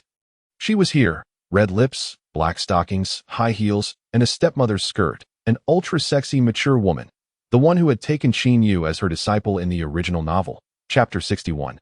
Qin Yu's teacher, Xiao Manzi. Indeed, it was Xiao Manzi. Her background was anything but ordinary. Within the Great Zhou City-State Alliance, aside from the lords of the 208 cities, there were numerous prominent figures whose status rivaled that of the city lords themselves. Some were the owners behind various conglomerates and enterprises, wielding immense wealth and connections, able to engage with city lords on equal footing. Jin Jufu and the family behind Eternity Jewelry were among such entities. There were even individuals who held authority above the city lords, including members of the Elder Council of the Great Zhou City-State Alliance. They were the architects behind the formation of the alliance. Moreover, the most significant conglomerates within the alliance and the core members of martial artist groups surpassed even the power of a single city. Xiaomanzi was the overall leader of a martial artist group in Xingtan City, and her group's strength ranked among the best in the entire Great Zhou City-State Alliance. While she might not compare to Yu Xianyang and Xingtan, her status within the alliance was certainly not far behind. I must win this woman's favor, Li Hao silently urged himself. This was not solely because Xiaomanzi was Qin Yu's mentor in the original narrative. He genuinely required her protection at this moment.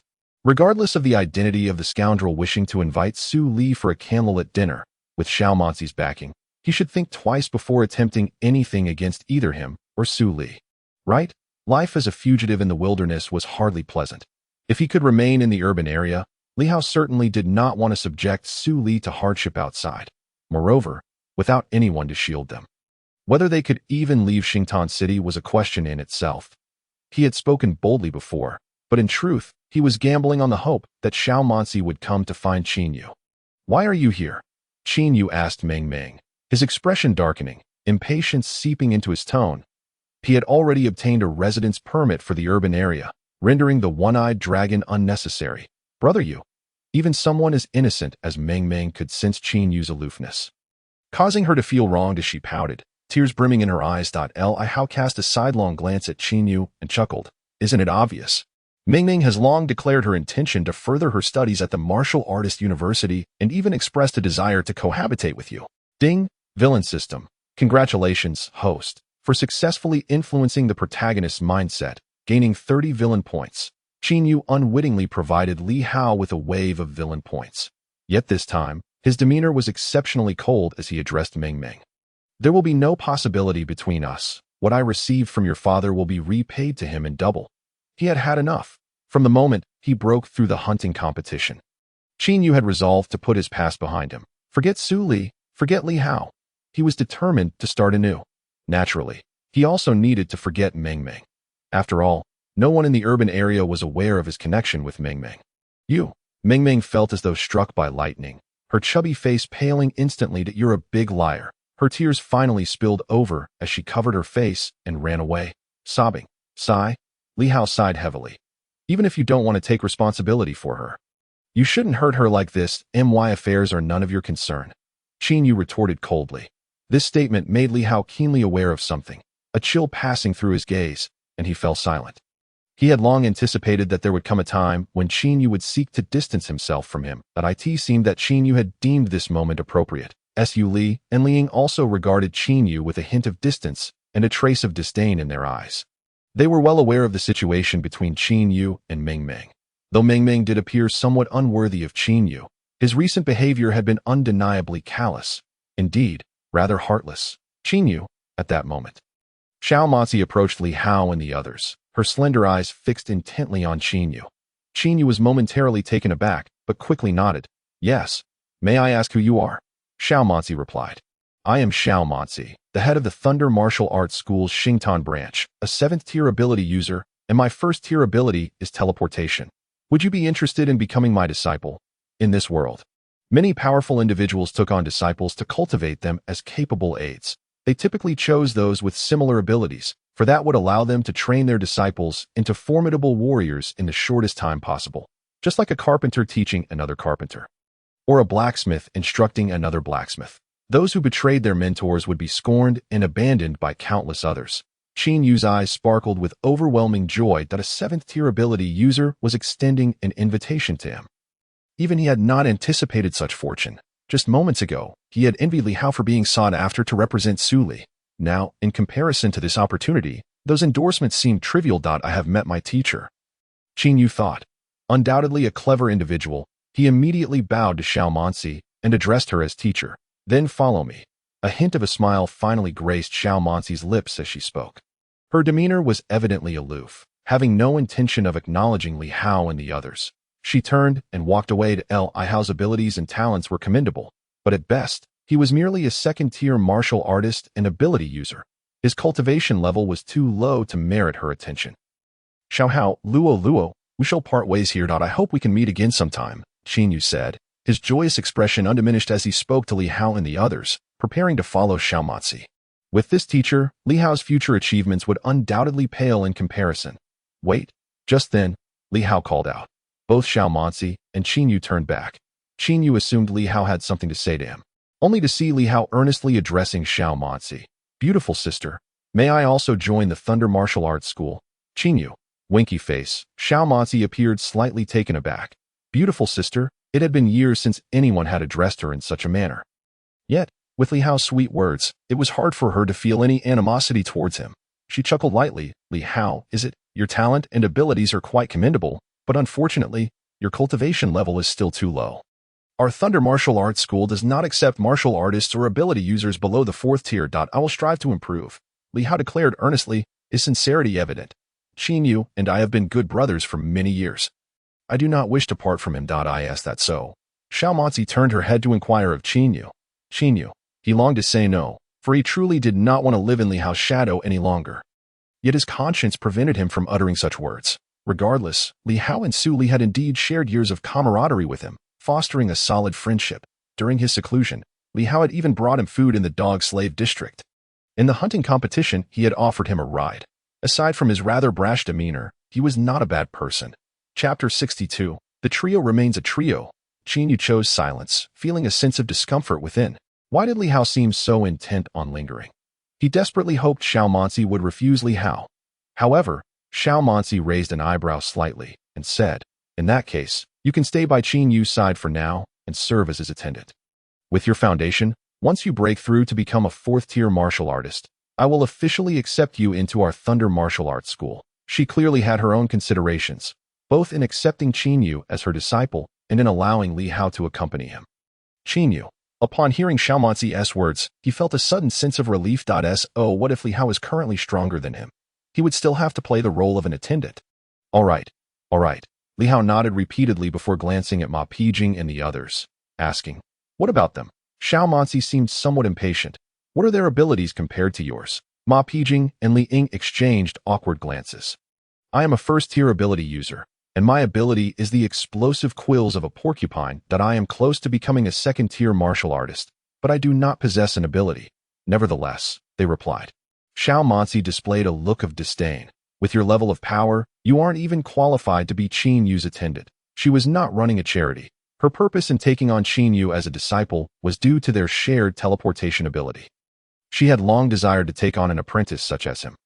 Even if it were Li Hao, she believed that he possessed the potential to grow into a formidable warrior. As for Ma Pijing and Li Ying, they held no value in her eyes. Ma Pijing and Li Ying's expressions were awkward, yet they dared not voice their thoughts. Li Hao furrowed his brow, retrieving several crystal cores from his pocket.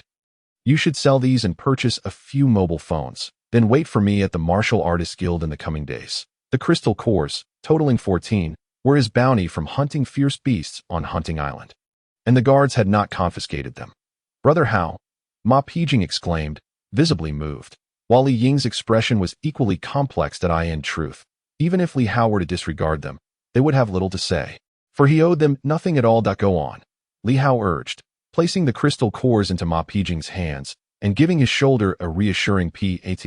In this world, the only individuals he could truly consider friends were Ma Pijing and Li Ying, who were more reliable than Qin Yu. He did not wish to see them destitute and homeless in Xingtan City. Moreover, had it not been for his involvement, Ma Pijing might have secured the endorsement for that scratch-off lottery raiser. With slightly reddened eyes, Ma Pijing nodded vigorously and departed with Li Ying. Li Hao and Su Luo followed closely behind Xiaomanzi and Qin Yu. The trio remained intact. Li Hao glanced at the alluring curves of Xiaomanzi ahead and then at Qin Yu, silently chuckling to himself. This fellow was dreaming if he thought he could easily shake him off. Xiaomanzi had naturally arrived in a strikingly black vehicle, a formidable beast of steel. It was an impressive 10 meters long and over 3 meters wide. With its entire framework and exterior crafted from alloy, such a vehicle was not meant for flaunting in urban areas. In a world teeming with fierce beasts, a vehicle boasting substantial defensive and offensive capabilities. Suitable for use as a mobile camp, was the preferred choice for warriors. A mere sports car would find itself rendered scrap metal in the wilderness when faced with a ferocious beast. Qin Yu and Xiao Manzi occupied the front seats while Li Hao and Su Lirua settled into the rear compartment. The opulence of the interior left both Li Hao and Su Lirua wide-eyed. The entire cabin was enveloped in the leather of an unknown ferocious beast, illuminated to create a starry ambience, dreamlike and enchanting. The floor was adorned with pure white plush carpeting, and the space boasted a bedroom, a kitchen, and even a bathroom, resembling a small apartment. How splendid it is to be wealthy. Li Hao internally lamented. He had no doubt that this vehicle was equipped with an impressive alarm and weaponry system. Had he possessed such a vehicle during his previous journey to the desolate town, he could have charged through unimpeded, unafraid of low-tier ferocious beasts. The two refrained from sitting on Xiao Manzi's bed, opting instead for the chairs at the dining table in the cabin. As Xiao Manzi started the vehicle, no one noticed the burly man in a black suit lingering nearby. He was merely reporting back to his superior via his phone, capturing a photo of Xiao Manzi's license plate, with Xiao Manzi driving Qin Yu, Li Hao, and Su Lirua directly to her spacious penthouse. Upon entering the residence, both Qin Yu and Su Lirua wore expressions of astonishment, while Li Hao couldn't help but feel a sense of wonder. This was the essence of life. The penthouse was genuinely expansive, with the living room alone measuring no less than 200 square meters, filled with an array of exquisite decorations. The decor was resplendent, surpassing any luxury residence Li Hao had seen before his arrival. Everywhere showcased a level of sophistication and intelligence, despite the technological stagnation over the past century during the cataclysm. Humanity had once again surged forward in innovation after establishing a foundation. This advancement was evident not only in weaponry, but also across numerous aspects of daily life, showcasing significant changes from the pre-cataclysm era. At that moment, a maid in her 40s, possessing both beauty and an air of grace, was tidying up. Upon seeing Xiao Manzi return, she bowed slightly and said, "Miss, you are back." Xiao Manzi nodded and instructed, "Please prepare the 2 guest rooms." Of course, the maid promptly complied, glancing at Li Hao and the others before heading toward the guest rooms. Xiao Manzi slipped off her shoes, her delicate feet stepping across the floor. This woman exuded an irresistible charm at all times. "Please put on shoe covers," she called back to Qin Yu and the others. However, they had no idea what shoe covers were, having lived as a vagrant in the wild. Qin Yu's experiences were not vastly different from those of a lowly servant. Fortunately, Li Hao understood what shoe covers were. He quickly retrieved a pair from the nearby shoe cabinet and handed them to Su Lirua and Qin Yu. Once they donned the shoe covers and stepped into the living room, they found Xiao Manzi comfortably seated on the sofa, leaving them hesitant to sit down.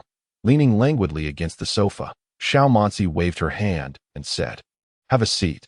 Don't just stand there." Turning to Qin Yu, she continued, "Though I have accepted you as my apprentice, there are a few things I must clarify beforehand. Please speak." "Master," Qin Yu replied, nodding obediently.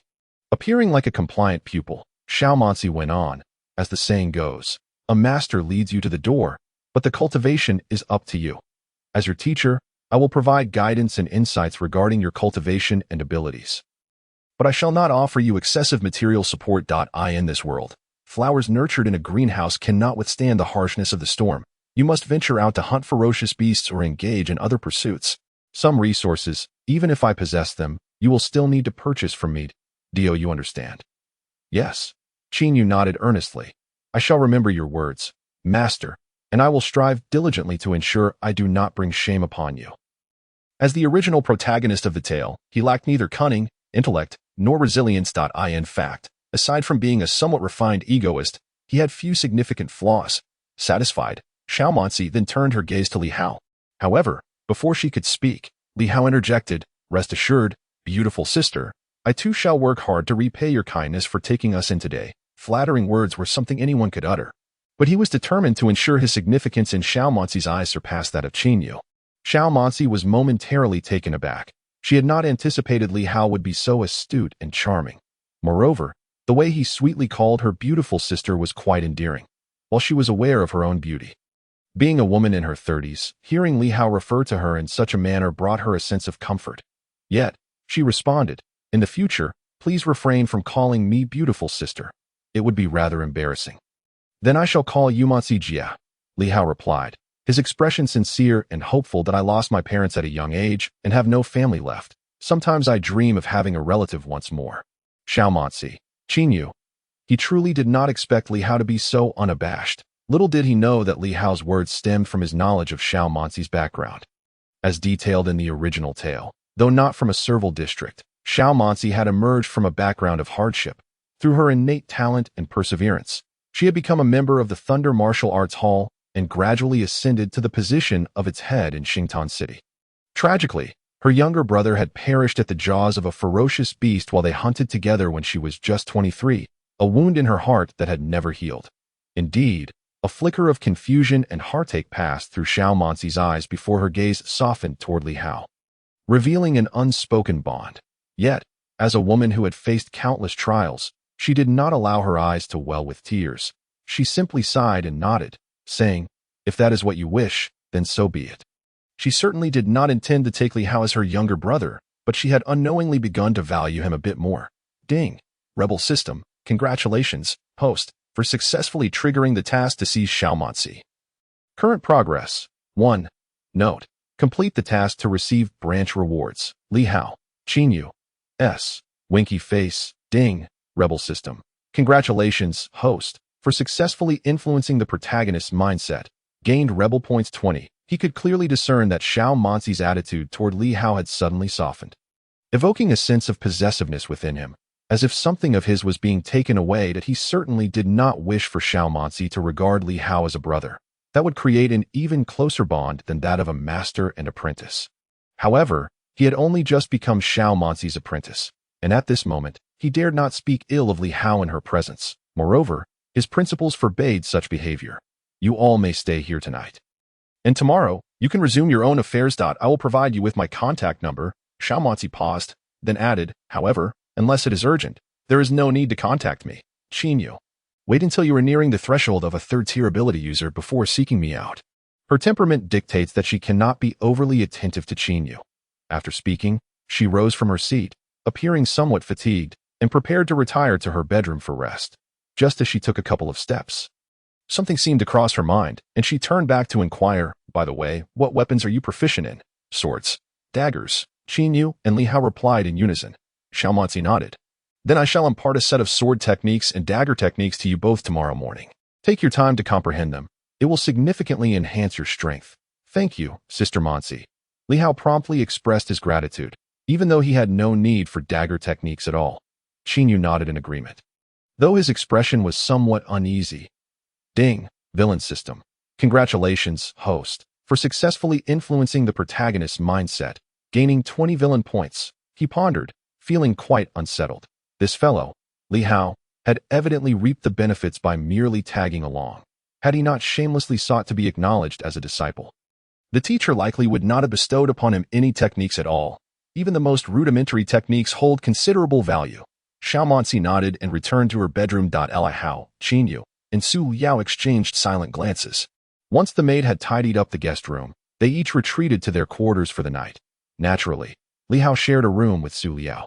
However, the two clearly had no intention of engaging in inappropriate activities within Xiaomanzi's home. After bathing, they sat cross-legged on the floor, cultivating their origin energy. Attribute panel. Cell activity. 7112 mental power. 2925 abilities. Telekinesis, first tier. Radar, second tier. Martial techniques. Meteoric blade technique. Proficiency, 3000.01. Villain points, 200 by this time. Li Hao's cell activity was evidently nearing the level of a third-tier warrior. He had already resolved that after departing from Xiaomanzi's place the following morning, he would head to the Warrior Association to sell off his surplus resources. With that, he could purchase X2 and J2 potions, allowing him to break through to become a third-tier warrior. Perhaps even his mental power could reach the brink of a third-tier ability user.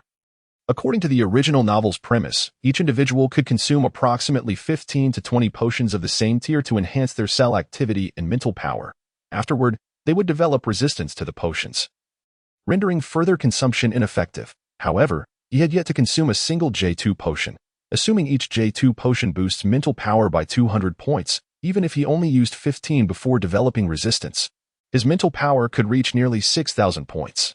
Not far from becoming a third-tier ability user. Of course, given his current resources, acquiring 15 J2 potions would likely prove challenging. unless he resorted to selling the corpse of that golden-horned pangolin. Yet, doing so would reveal his possession of spatial abilities, potentially attracting unwanted attention. Before long, dawn broke that Li Hao's cell activity increased slightly. After he and Su Liao completed their morning routines in the bathroom, they made their way to the living room. Shortly thereafter, Qin Yu emerged, appearing quite refreshed after a night of rest, perhaps due to the uplifting events he had experienced. Xiao Mansi, however, did not emerge from her bedroom until over half an hour later. Still barefoot and without makeup, yet, even in her natural state, she exuded an undeniable charm. "Here are the martial techniques I promised you," she said as she approached Li Hao and Qin Yu, handing each of them a chip. This is a martial technique chip, a high-tech marvel of the post-cataclysm era. Simply affix it to your forehead, and it will connect with your brainwaves, allowing the techniques to manifest within your mind. "Thank you, teacher." "Thank you, Sister Mansi." Both Qin Yu and Li Hao expressed their gratitude. Xiao Mansi waved her hand dismissively and issued an eviction order. "All right, you may leave now, unless it's a matter of life and death." "Do not disturb me, Sister Mansi." At that moment, Li Hao interjected, "Would it be possible for Liao to stay here and serve as your maid?" He certainly intended to venture into the wilderness for training. While Qin Yu still had some opportunities around Starpool City, however, he did not wish to bring Su Liao along on his adventures. Chapter 64. The little fans on the street. Moreover, he was contemplating a roundabout approach to achieve his goals. He understood Xiao Mansi's character very well. She appeared to be a cold and beautiful woman, but deep down, there were vulnerable aspects to her nature. In this world, she had no family and very few friends. On many nights, she likely felt desolate, staring at the moon in melancholy. As a man, it would not be an easy task for Li Hao to cultivate a close relationship with Xiao Mansi. However, Su Liao was different. Given Su Liao's gentle and serene nature, along with her exquisite beauty, it was improbable that she would evoke any jealousy, making it difficult for Xiao Mansi to harbor negative feelings toward her. Evidently, Xiao Mansi was not that type of woman. She did not hesitate for long and nodded in agreement. "All right. Given her strength and temperament, she indeed isn't suited for adventuring in the wild." Even she recognized Su Liao's lack of strength and her gentle disposition. "Thank you, Sister Mansi." Li Hao expressed his gratitude hastily.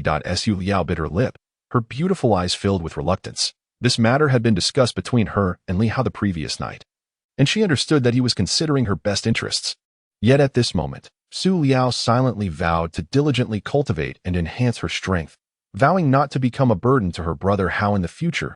Li Hao and Qin Yu departed from Xiao Mansi's residence. Upon reaching the ground floor and gazing at the bustling city morning, along with the towering skyscrapers, both felt a moment of bewilderment. They had just begun to establish a foothold in Starpool City. Yet they still lacked a solid foundation. To attain status and strength, they would need to forge their path with their own hands. "Are you heading to the Warrior Association, coming back to reality?"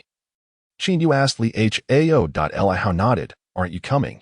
Qin Yu replied, "I will go, but I won't be with you. I intend to find a team at the Warrior Association to train with them."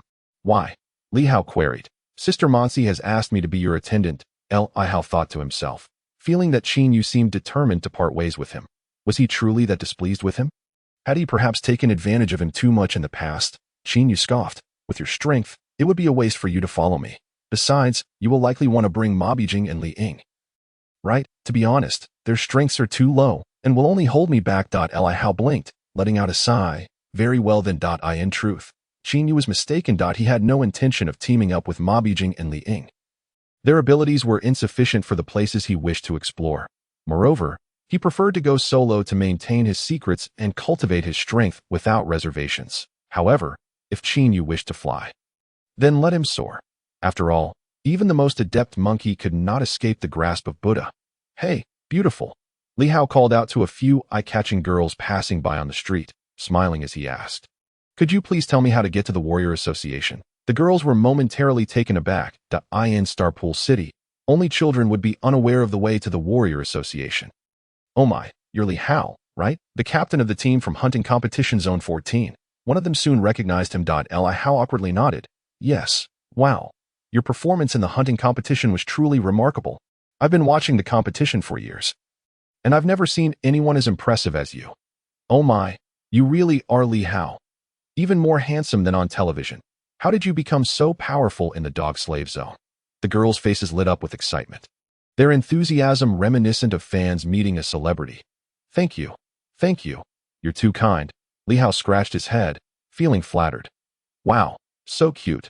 One girl, with a cherubic face, appeared utterly smitten, her eyes almost sparkling with hearts as she gazed at Li Hao. Qinyu, ding, villain system. Congratulations, host, for successfully influencing the protagonist's mindset, gaining 30 villain points. He was also from Zone 14, and he believed himself to be even more handsome than Li Hao. Yet these girls appeared to overlook him entirely. Curse it. Li Hao has clearly stolen the spotlight. Can you give me an autograph? The girls seemed to forget that Li Hao had initially asked them for directions.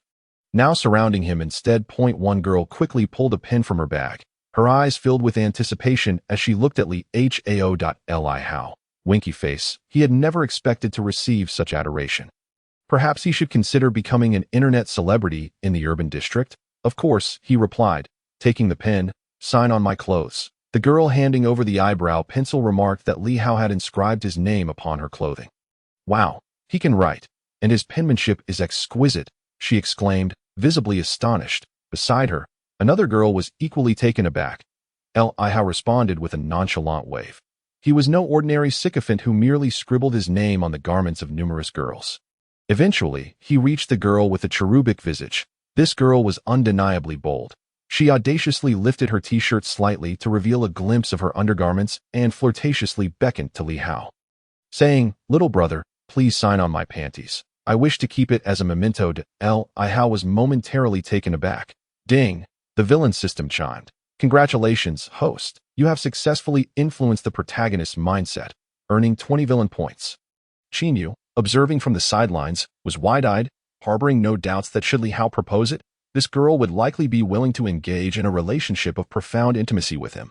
Does Li Hao possess such magnetic charm? Ultimately, Li Hao inscribed his name on the panties of the chubby girl, which finally led him to ascertain the direction to the Martial Artist Guild, amidst the light-hearted banter of several girls. He departed with a visibly disheartened Qinyu. The Martial Artist Guild was situated not far from a bridge on the western side of Xingtan City, a towering structure adorned with an alloy and glass facade that reached several dozen stories. The words Martial Artist Guild were prominently displayed atop the building, catching the EYEAT that moment. The entrance was bustling with activity, with individuals entering and exiting, reminiscent of a corporate office. Upon their arrival, Li Hao and Qinyu spotted two individuals crouched at the entrance, Ma Pijing and Li Ying. Clearly, they appeared somewhat lost and helpless in this urban district. Most residents of the area did not regard their success in the hunting competition with any significance, as their origins were far too humble. Only a select few, like the girls they had encountered, were exceptions. Unless Li Hao and his companions possessed strength that surpassed that of ordinary individuals, it would be challenging for them to be treated with any degree of respect.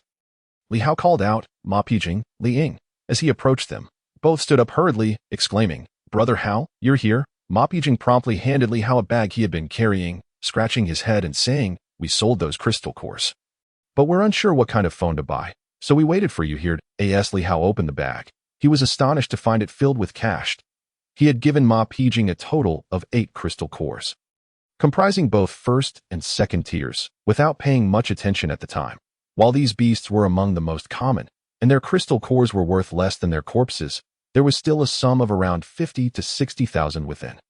Li Hao glanced around, somewhat speechless. Directly beneath the Martial Artist Guild building, several electronic shops were visible. "I'll go buy some," he declared, then headed towards the nearest store. Inside, he purchased 5 satellite phones.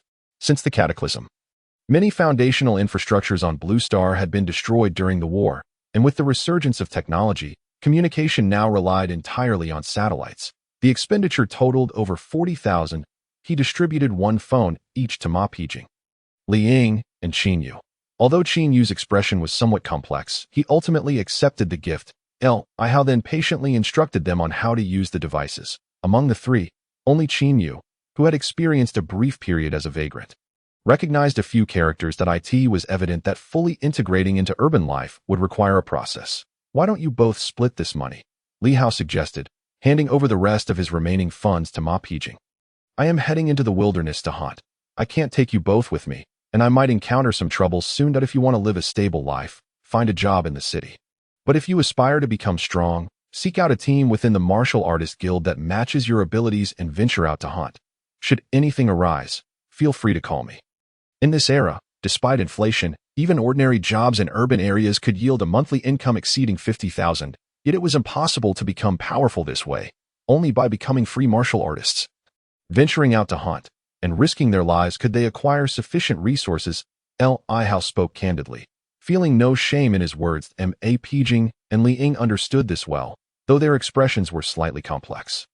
Brother Hao, thank you, Ma Pijing expressed, with Li Ying nodding in agreement. No need for thanks. Li Hao replied tersely, just stay alive. Exchanging glances, Ma Pijing inquired, what are your plans? Li Ying succinctly declared, I wish to become strong. Ma Pijing grinned, so do I. Together, the four made their way into the Martial Artist Guild. It resembled a community center from the pre-Cataclysm era, with its ground floor hall divided into registration, tasks, banking, and team formation areas. Alongside rest zones, printing rooms, and video studios. It was bustling yet not chaotic. Li Hao guided Ma Pijing and Li Ying to the registration area, where they registered as free martial artists using their residency cards. They then proceeded to the banking area to obtain cards for themselves. If anything comes up, just give me a call. After finishing, Qin Yu merely exchanged a few words with Li Hao before heading towards the team formation area. Eager to find a group with matching abilities to hunt beasts and surpass Li Hao. Brother Hao, Ma Pijing and Li Ying observed Qin Yu's retreating figure, recognizing that there was likely some history between him and Li Hao.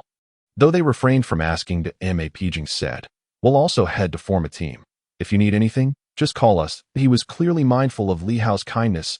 Li Hao nodded, watching as Ma Pijing and Li Ying made their way toward the team formation area.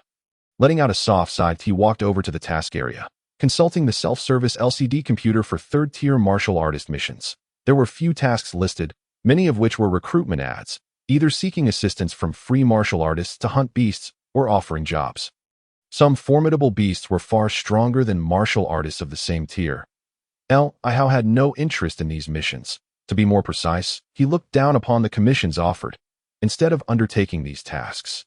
He found it more worthwhile to seize Qin Yu's opportunities. As the protagonist, a child of destiny, Qin Yu had spent nearly a year in Xingtan City, hunting countless beasts and naturally encountering several fortuitous events. Li Hao resolved to retrace Qin Yu's steps.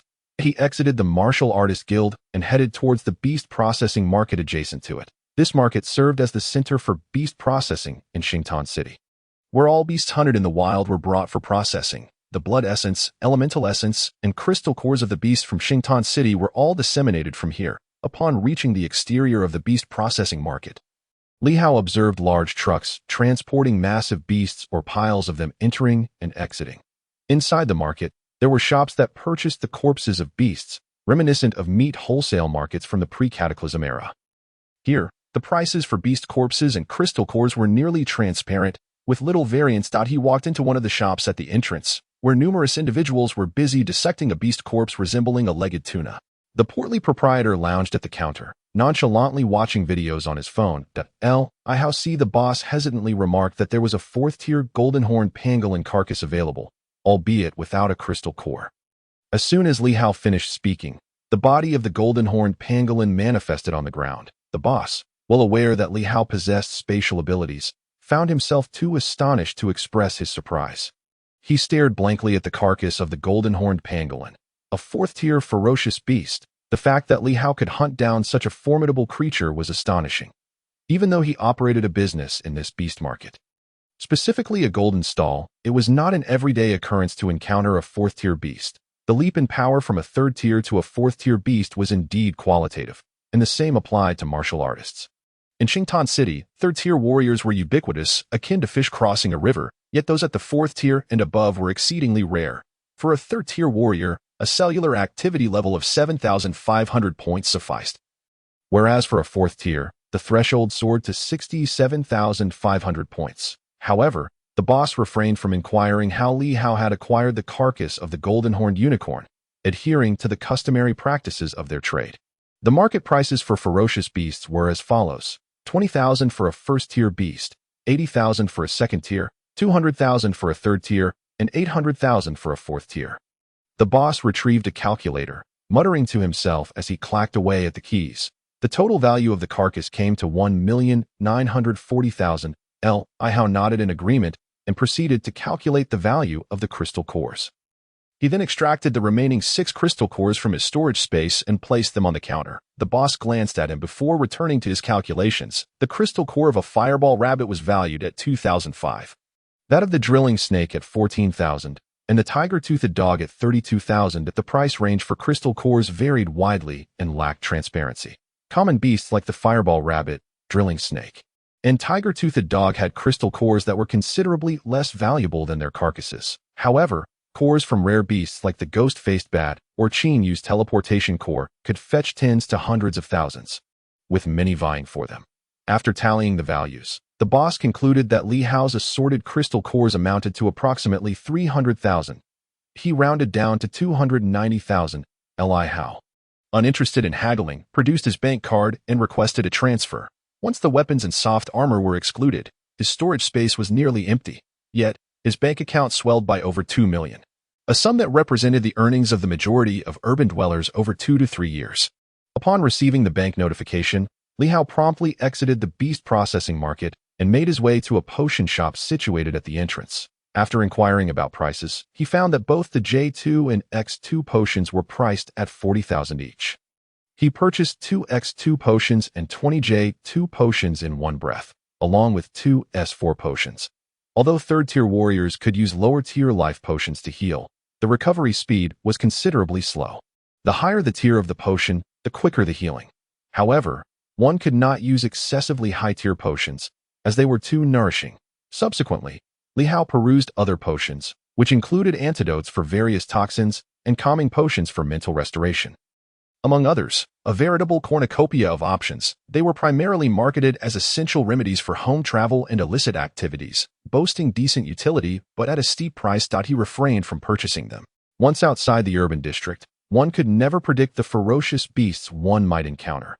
Unless, like Su Lingdang and her companions, one had predetermined the target beast before departure, they would not procure corresponding potions. Li Hao, too, felt no need to stockpile such potions, as he could easily obtain them from his system's marketplace with a simple search. Even if he were to find himself poisoned, he could redeem the antidote in due time.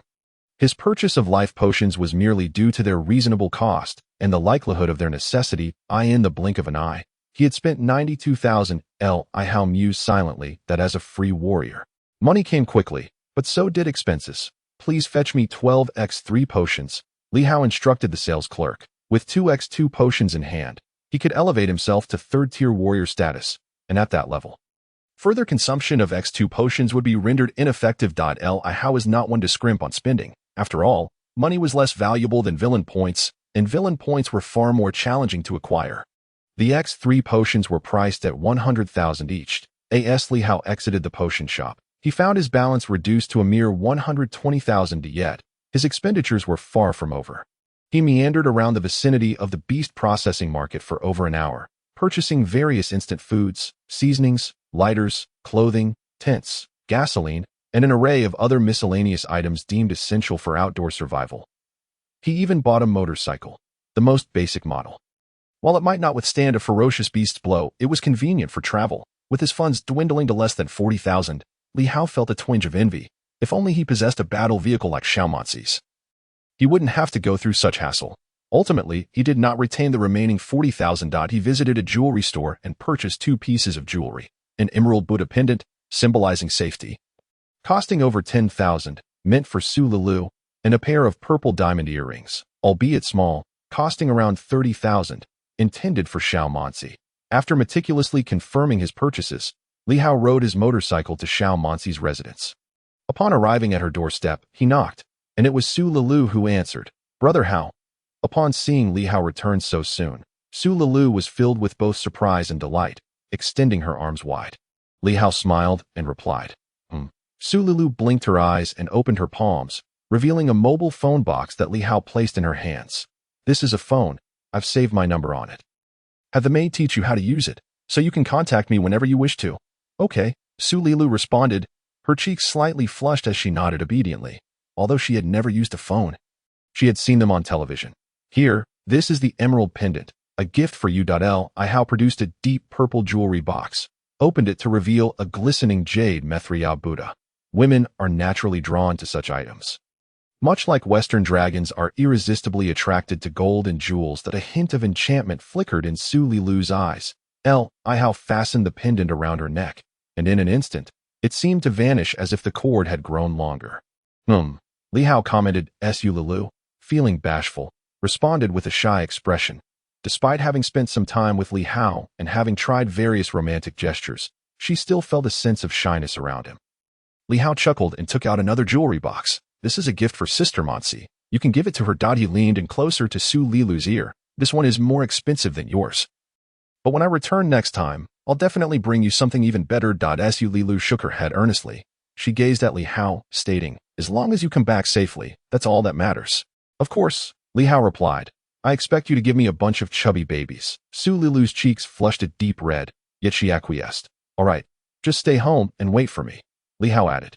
Just then, Su Lilu suddenly pulled him close, standing on her tiptoes to plant a sweet kiss on him. Chapter 67. A surge of power and crisis. After a prolonged moment, Li Hao finally departed the building. He needed to venture out for hunting. He could not allow that Chinyu fellow to get ahead of him. Descending the stairs, Li Hao mounted his motorcycle and headed towards the Grand Bridge in the west. Unbeknownst to him, throughout his transactions and journey to Xiaomonsi's residence, he was being closely observed. Exiting the city merely required a verification of his resident identification, a rather simple affair. The motorcycle emitted a deep rumble as the cold wind rushed against him. Before long, he had crossed the bridge and reached the outskirts. This area was rumored to harbor ferocious beasts, though certainly not in abundance. Even if there were many, he would hardly be interested. Li Hao parked his motorcycle by the roadside and retrieved the recently purchased X2 elixir from the storage compartment. Pouring it into his mouth, as he was about to embark on his wilderness expedition, he naturally aimed to elevate his strength to its utmost level beforehand. The elixir was quite distasteful, and consuming it left him feeling quite ill at ease. Nevertheless, his cellular vitality was steadily increasing. Cellular vitality, 7516. After downing 2 X2 elixirs, Li Hao successfully ascended to a third-tier warrior. It felt as though some latent transformation was occurring within him, akin to unlocking a genetic seal and undergoing a leap in life. He then took out the X3 elixir and gulped it down. Cellular vitality, 500. Each X3 elixir could enhance his vitality by 500 points. In less than 10 seconds, his cellular vitality surged by 6,000 points. Breaking through the 10,000 threshold, cellular vitality, 13516. His strength now exceeded 10,000 pounds, a remarkable surge in power. Li Hao proceeded to consume the J2 elixir. While drinking the J2 elixir did not inflict pain on his body. It caused a throbbing discomfort in his head. Yet, as with many things, a brief pain was preferable to a prolonged one. Mental power, 200. However, upon reaching the 18th bottle, Li Hao discovered that his attribute panel had ceased to register any further increases, and his head no longer experienced the agonizing sensation. He realized he had developed a resistance to the J2 elixir. The limit was 17 doses, which left him feeling somewhat disheartened. After all, had he been able to consume the maximum limit of 20 doses, his mental power could have increased by several hundred points. Mental power, 6325, but he was still over 1,000 points away from becoming a third-tier esper. Nevertheless, Li Hao mused that he could acquire resources that originally belonged to Chinyu, which should suffice. In less than a minute, his strength had at least doubled compared to before, and he felt quite satisfied. Li Hao activated his radar ability. When he first grasped this power, the radius of his radar coverage was merely a diameter of 20 meters. He was curious to see how much further it could extend now. Just then, a strikingly flamboyant motorcycle in fiery hues sped into his radar's scanning range. Damn! Li Hao's heart sank, and he swiftly rolled aside. A beam of laser narrowly grazed his shoulder, emitted from the weapon of the helmeted rider on the motorcycle. This individual had clearly come for him. The moment he emerged, he aimed his gun at Li Hao. Had Li Hao not activated his radar, he might have already met his end.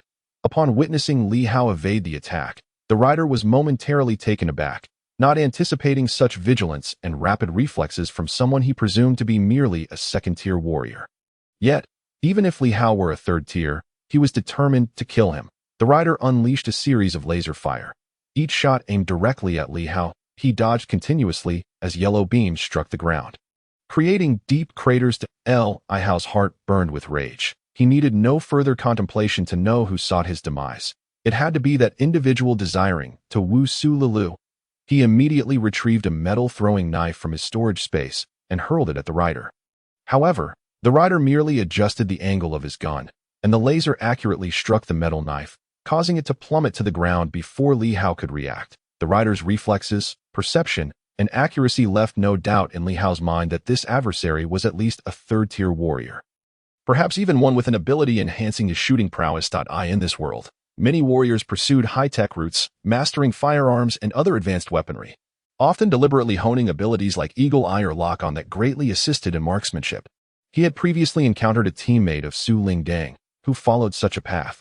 These types of warriors typically lacked raw power, but with high-tech weaponry, they could even slay warriors of higher tiers. However, their potential was limited. At the highest level of human technology, they could only threaten 6th-tier beasts. The rider's distraction and shooting down the flying knife afforded Li Hao a window to counterattack. He immediately activated his telekinetic ability, fragmenting his mental energy into multiple streams. Instantly, the metal knife and several small stones on the ground shot towards the rider. With his current mental power, Li Hao could manipulate objects weighing over 3,000 kilograms. Both the knife and stones carried several hundred kilograms of force. Yet, the rider's marksmanship was astonishingly impressive. It seemed he possessed a scanning ability as well. He swiftly leapt off his motorcycle, firing several lasers that struck down the flying knife and the other debris. Li Hao's expression grew somewhat grave. He had never encountered such a formidable opponent. Had he not consumed the elixirs to enhance his power, he had no doubt he would not stand a chance against this individual. With a metal longsword now in hand, Li Hao enveloped the rider in his telekinetic grasp. The rider was forcefully slammed to the ground, but his cellular vitality was evidently considerable the moment he hit the ground. He exerted brute force to break free from Li Hao's telekinetic hold and fired 2 shots at him. However, beneath the helmet, the rider's expression turned exceedingly grave. He too had never faced such a challenging adversary. No wonder this young man had managed to dominate in the hunting competition. Li Hao evaded the lasers with a lazy roll, realizing that relying solely on telekinesis would not suffice against this opponent. Rising from the ground, he abandoned the idea of controlling the rider and instead focused his telekinesis on seizing the laser gun from the rider's hands. Telekinesis was indeed an elusive ability. Although Li Hao could not wrest the laser gun from the rider, it significantly obstructed him, preventing him from maintaining his shooting accuracy. Li Hao advanced towards him, braving the laser fire, and within moments, they were merely 10 meters apart, both on high alert. Damn, the rider cursed internally. This Li Hao is far more powerful than the information his employer had provided.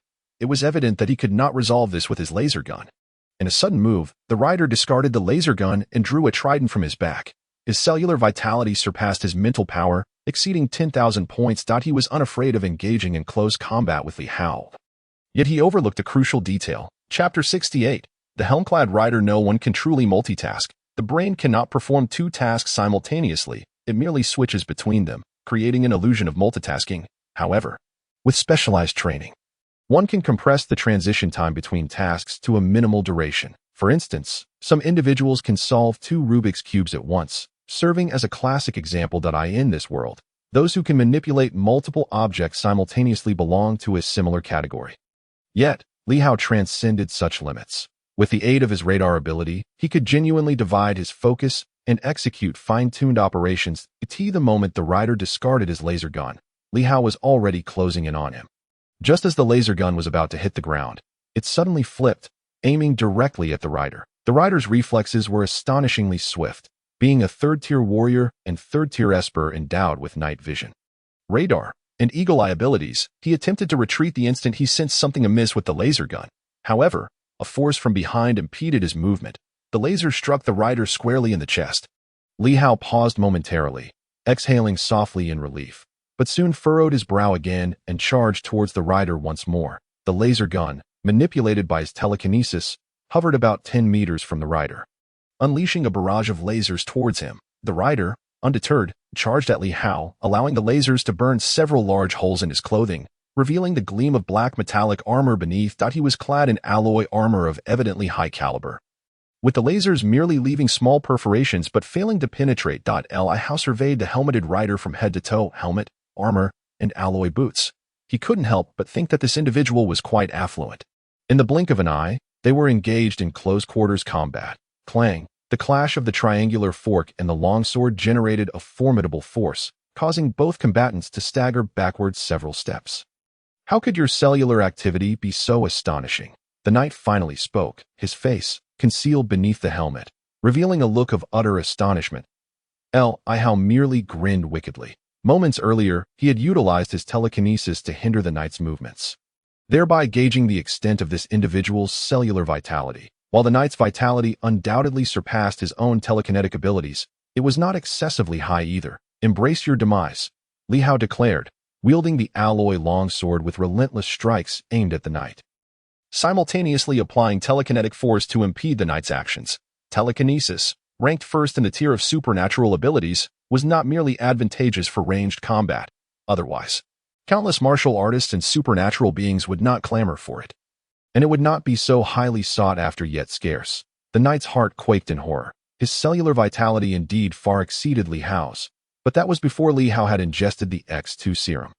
Presently, the gap in their cellular vitality was minimal. Coupled with telekinesis, Li Hao's strength evidently surpassed the knight's. Clang, clang.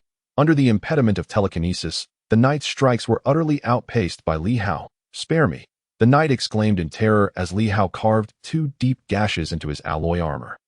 Who sent you to kill me? Li Hao continued his relentless assault, inquiring. The knight, however, could not respond. As a professional assassin, he had accepted the task without knowledge of his employer's identity. I am from the Falcon organization. You will perish. The Falcon will not let you go, the knight shouted, struggling against Li Hao's overwhelming onslaught. Damn you. Li Hao cursed. If what the knight said was true, perhaps he should simply allow this individual to meet his end. Li Hao struck again, and the knight's armor was finally cleaved through by the alloy longsword. The knight howled in agony, a deep wound visible to the bone carved across his chest. Suddenly, a laser beam shot from behind Li Hao, piercing through the knight's wound. The knight's movements abruptly froze as the laser penetrated his body, leaving a gaping hole in his chest, instantly extinguishing his life. Li Hao collapsed onto the ground, rubbing his aching head. He had never encountered such a grueling battle. In that brief period, his mental energy had been nearly depleted, and the excessive strain had caused a throbbing pain in his head. Exchange for H2 serum. Li Hao retrieved a mental energy recovery serum from the system shop. This serum was not derived from ferocious beasts, but rather refined from certain herbs, priced at twice that of life serums. However, the H2 serum only cost 20 villain points. The silver vial appeared in Li Hao's hand, and he tilted his head back to consume it. In just over 10 seconds, the pain in his head subsided. He opened the system to check his attribute panel, finding his mental energy reduced to just over 600 points, yet it was rapidly recovering at an astonishing rate, increasing by dozens of points per second. With a sigh of relief, Li Hao's gaze fell upon the knight. The equipment on this individual was indeed of high quality. Based on Li Hao's estimation, the knight's alloy armor was likely of E1 grade. Otherwise, it would not withstand Li Hao's E1 grade alloy longsword, which had even begun to dull. Unfortunately, it had been damaged, yet Li Hao did not mind. He promptly retrieved his F9 grade alloy soft armor from his storage space and donned it. Following that, he stripped the helmet, armor, and boots from the knight, adorning himself with them. Although the armor was damaged, it bestowed upon him a more formidable appearance and a greater sense of security. He then stored the knight's triangular fork and laser gun in his storage space. As Li Hao rummaged through the knight's belongings, he discovered a resident ID, a bank card, and a small black eagle emblem. Items of little use. He casually discarded the resident ID on the ground and proceeded towards his motorcycle. After stowing away his gasoline-powered motorcycle into his storage space, he finally allowed a smile to break across his face. The danger he had just faced was indeed formidable, yet the rewards were equally gratifying. The knight's equipment alone could fetch a considerable sum in the second-hand market, and the knight's motorcycle was similarly valuable to a nuclear-powered motorcycle. Driven by nuclear energy, its speed far exceeded that of his gasoline-powered motorcycle. Collectively, these items would likely be worth no less than $2 million now. All of it belonged to Li Hao. He mounted the motorcycle that had once belonged to the knight, activated his phone's navigation, and sped off towards the outskirts. Maple Leaf Town. This was his intended first destination, for it held a fortuitous opportunity for Qinyu. Chapter 69. A resource sweep. Maple Leaf Town was not far from Xingtan City. With the speed of the nuclear-powered motorcycle, it would take no more than 40 minutes. Although the roads, constructed before the era of cataclysm, had long since deteriorated, this posed no hindrance to the nuclear motorcycle. Along the way, Li Hao encountered ferocious beasts, yet they were merely low-tier creatures lingering off the road, a mere handful of them. All of the first-tier Li Hao had lost all interest in engaging with such commonplace first-tier beasts. There were plenty of them in the wild. Compared to this, securing Qin Yu's opportunity was evidently of greater importance. Before long, he arrived at the outskirts of Maple Leaf Town, due to its proximity to Xingtan City. Powerful, ferocious beasts seldom roamed the vicinity of Maple Leaf Town. Typically, only first- and second-tier beasts were found here, making it a hunting paradise for novice warriors. Li Hao refrained from riding his motorcycle into Maple Leaf Town, instead making a sudden turn at the town's entrance, heading in the opposite direction. That led him to the countryside, now long overrun by wilderness, yet remnants of its former appearance could still be discerned here and there. Li Hao made a beeline for a dilapidated dwelling that he couldn't help but admire Qin Yu's fortune. In such a desolate place, where few would dare to wander, Qin Yu, the protagonist, had managed to stumble upon an opportunity. This was precisely because, as he and Li Hao passed by, he had an urgent need to relieve himself, and entered the house, discovering a fourth-tier ferocious beast egg. Approximately 3 miles west along the main road outside Maple Leaf Town stood a crumbling house, its walls choked with vines, revealing the faint inscription of wealth on the second floor. Li Hao silently recalled the contents of the original novel as he hastily rode his motorcycle. Soon, he caught sight of the 2-story house, which had collapsed by more than half. On the side wall of the residence, the year 1988 was inscribed. Over a century had passed. Li Hao parked his motorcycle outside and dashed towards the back of the house. The rear had been completely transformed into wilderness, featuring a well with a cement cover lying nearby. Upon this cement cover sat a makeshift nest constructed from weeds, within which lay an egg the size of a basketball. Brown in hue, this was the egg of the long-tongued lizard, a fourth-tier creature known for its remarkable speed, strong biting force, and impressive defense. Its blue tongue bore numerous barbs, placing its prowess among the upper echelons of fourth-tier beasts. Although the crystalline core ability of the long-tongued lizard's tongue strike was rather lackluster, the egg still held considerable value. In this world, many warriors chose to rear ferocious beasts, nurturing them from their juvenile stages to become loyal companions. Akin to how people before the era of cataclysm kept pets, hunting dogs, and falcons. Li Hao certainly entertained similar thoughts. However, he had no interest in a fourth-tier long-tongued lizard. Without hesitation, he stored the long-tongued lizard egg into his storage space. Ding! Villain system. Congratulations, host, for seizing the protagonist's opportunity, earning 2,000 villain points. Within Li Hao's system shop, there were no ferocious beasts available for exchange, yet the system still provided him with a prompt 2,000 villain points. While not as substantial as his earlier haul from the small town, were nonetheless commendable. 1175 points, plus mental energy. Li Hao sighed contentedly, a third-tier supernatural being. He is once again on the verge of comprehending a new supernatural ability. Li Hao has pondered this matter for quite some time, yet even now, he remains unable to make a definitive decision. The abundance of available supernatural abilities is indeed overwhelming. His preferred choice is a defense-related ability based on electromagnetic waves, which could compensate for the inadequacies of his telekinetic powers that cannot resist attacks from light, electricity, microwaves, and the like. Alternatively, he could also consider a defense ability related to mental or ultrasonic forces, as these two are beyond the capacity of his telekinesis to counter. However, acquiring the cores of these abilities proves to be exceedingly difficult, as they are available at a price yet scarce in the market.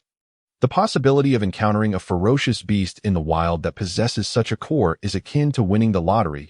To adhere to the principle of better to be deficient than to settle for the mediocre.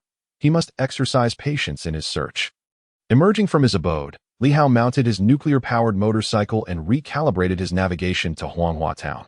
This town, similar in size to Maple Leaf Town, lies within the radiating reach of Xingtan City and serves as a hunting ground for novice martial artists. Almost all warriors commence their journeys from these small towns, as they are often teeming with ferocious beasts lurking in the deep mountains and rivers. After a journey exceeding 2 hours, Li Hao finally arrived at Huanghua Town. Once renowned for its floral seedlings before the calamity, it now belongs to the realm of River City, which has devolved into a haven for beasts since the Great Disaster. given Li Hao's current prowess. He naturally did not dare to venture into River City. Thus, he spent nearly an hour taking a detour.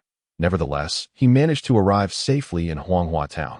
Here, hidden away, lies another opportunity that rightfully belonged to Qin Yu, a 7-star grass. In the aftermath of the Great Disaster, all species on Blue Star underwent transformations, and plants were no exception. Some medicinal herbs possess the ability to heal ailments, while others can enhance a warrior's strength, offering myriad benefits. Although these herbs do not currently garner the same market fervor as life potions or mental energy potions, they have given rise to a new field of pharmacology, the 7-star grass. In particular, is an exceedingly rare medicinal herb known for its remarkable ability to enhance meditation.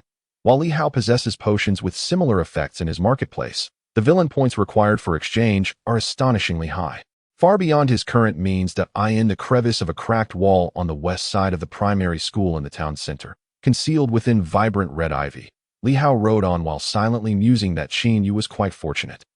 In the original novel, the long-tongued lizard egg was discovered by him while he was relieving himself, and this 7-star grass was also a result of him urinating against the wall.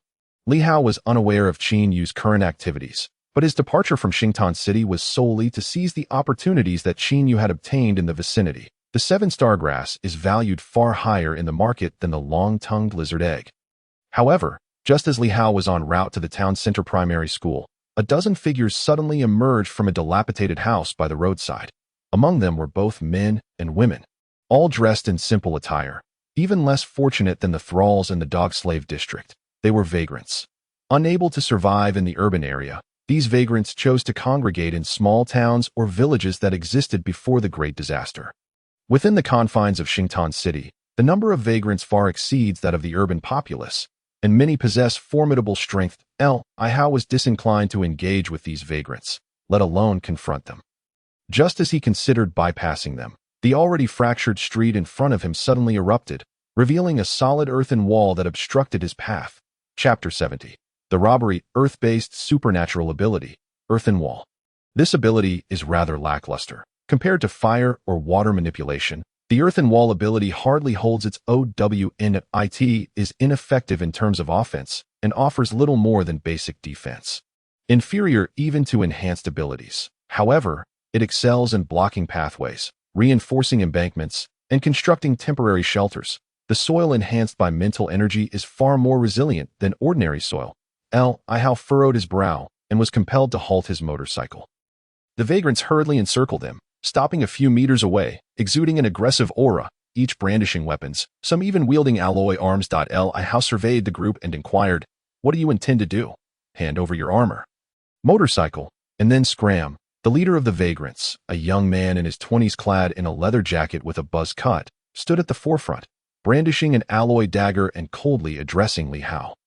So, it is indeed a robbery, Li Hao thought, as he activated his radar ability, contemplating the strength of these vagrants. 14 individuals, 9 men and 5 women, all in their teens to 20s. Logically, their strength should not be considerable, as resources in the wild cannot compare to those in urban areas. Even those vagrant factions with connections to the urban centers, who can procure goods directly, still face inflated prices once the supplies reach them.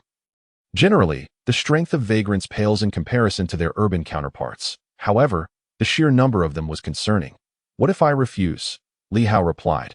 The buzz-cut youth grinned coldly. "If you refuse, we'll have no choice but to take it by force. But in that case, we cannot guarantee your safety. Why go to such lengths?" Li Hao suddenly chuckled. "My armor is rather tattered.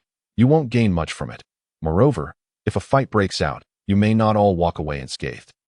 How about this? Let's be friends, and I can assist you in procuring supplies in the urban area in the future. What do you say?"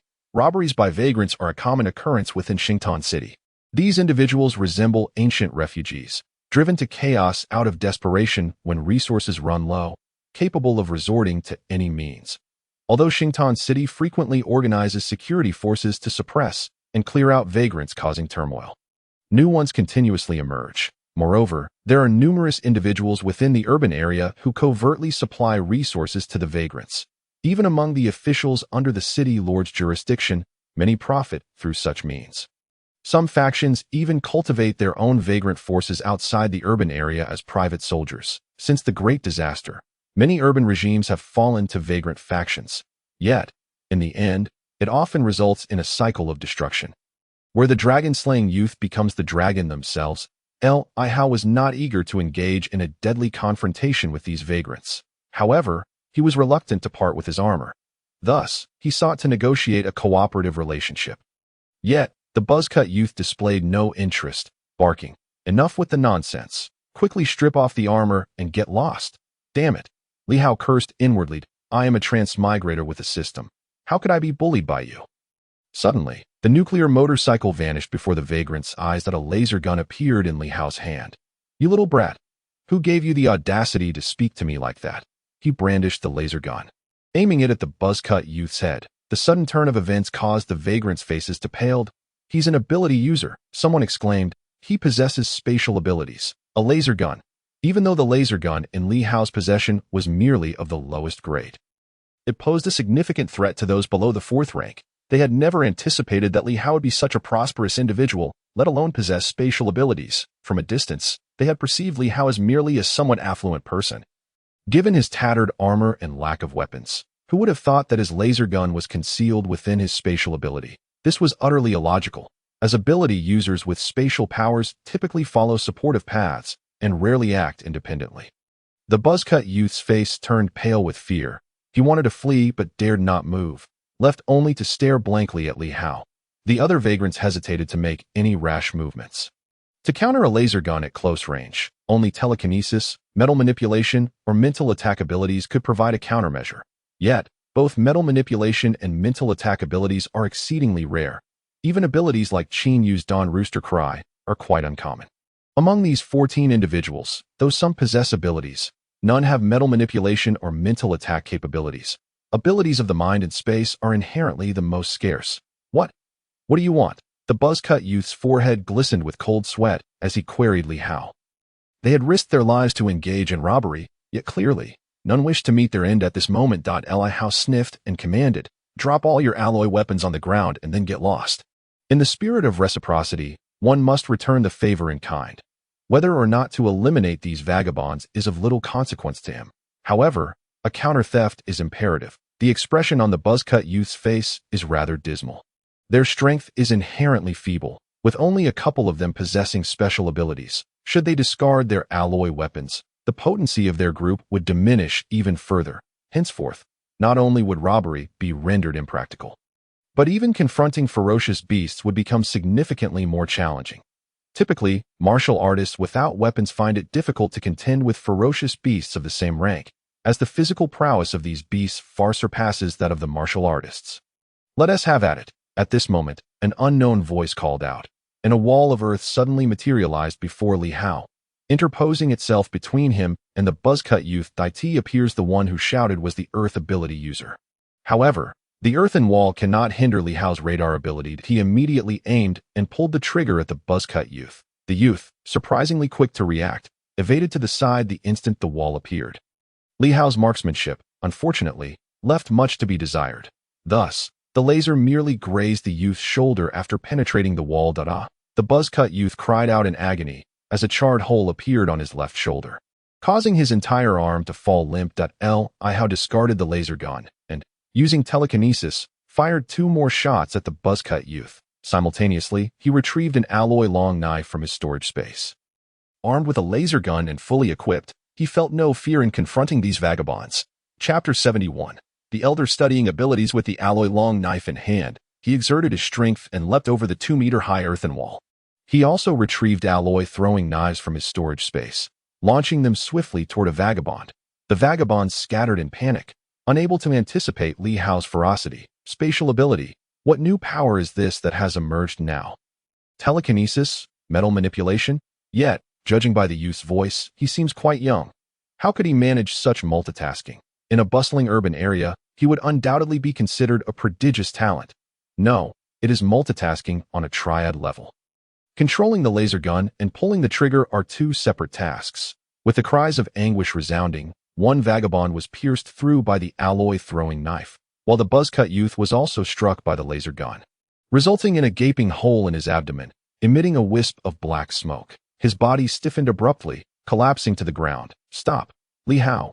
wielding the alloy long knife, sought to eliminate these vagabonds entirely. Just then, a shout rang out from the street, and suddenly, dozens more individuals emerged. Most of them were ragged, yet one among them donned alloy armor and darted towards Li Hao with remarkable speed, causing his expression to turn grave. This person's speed surpassed his own. He appeared to be a middle-aged man in his 40s, with a sallow complexion. He was the one who had just shouted. However, as the middle-aged man approached within mere meters of Li Hao, he abruptly halted, showing no intent to attack. Li Hao summoned the alloy, throwing knives and laser gun back to his side, eyeing the middle-aged man. The vagabonds finally had the opportunity to cease their frantic evasion. A girl hurried to the buzz-cut youth's side, pressing her hand against his chest. But soon, she shot a glare at Li Hao before rushing toward another vagabond who had been struck by the throwing knife. Clearly, the buzz-cut youth's fate was sealed. There was no saving him. Li Hao regarded the middle-aged man and the newly arrived vagabonds with a sense of unease. There were so many of them. The source energy cultivation methods and mental meditation techniques had long been widespread, and even the vagabonds were predominantly martial artists and ability users. After all, they did not suffer as the dog slaves in the dog slave district, who toiled endlessly just to fill their stomachs while suffering from malnutrition, making it exceedingly difficult to become a first-tier martial artist. Unless they were among the most destitute, they would typically be martial artists or ability users, albeit of relatively low rank, with fourth-tier martial artists and ability users being quite rare. It remained uncertain whether this middle-aged man belonged to such a category. If he did, then Li Hao truly had little chance of victory. Hello, young man. At that moment, an elderly man with white hair, a face mottled with age spots, and a hunched back stepped forward from the crowd. He seemed to be the backbone of this group. As the gazes of the vagabonds followed him closely, the old man approached Li Hao and inquired, "Are you a telekinesis ability user or a metal manipulation ability user?" Li Hao had no inclination to engage with the elderly man and remained silent. Sigh. The old man, unfazed by Li Hao's demeanor, merely sighed softly and continued, "If you possess telekinesis, scanning abilities are indeed quite remarkable. However, pairing them with spatial abilities is a waste. The optimal combination for telekinesis should be with mental abilities." Li Hao furrowed his brow. "What do you want? Either let me leave, or let us fight." Haha. The old man chuckled lightly. "Your strength is indeed impressive, and the ability to multitask is a rare talent. However, if you intend to slay everyone here, that seems highly improbable." He shook his head slightly, exuding confidence. "We have 6 ability users among us, and their cooperation would render you no match, not to mention, there are quite a few martial artists here as well, that can only be determined through trial." Li Hao countered. He wasn't so naive as to believe he was invincible, but he also refused to back down. Haha. The old man laughed again, stating, "Spatial abilities are of no use in combat, while scanning abilities serve merely as auxiliary functions. With your telekinesis, although you can control the laser gun and throwing knives, you likely cannot manage more than that. Among us, we have a third-tier martial artist whose ability is entirely focused on defensive enhancement. He can barely withstand the power of a laser gun. It would be no trouble for him to ensnare you.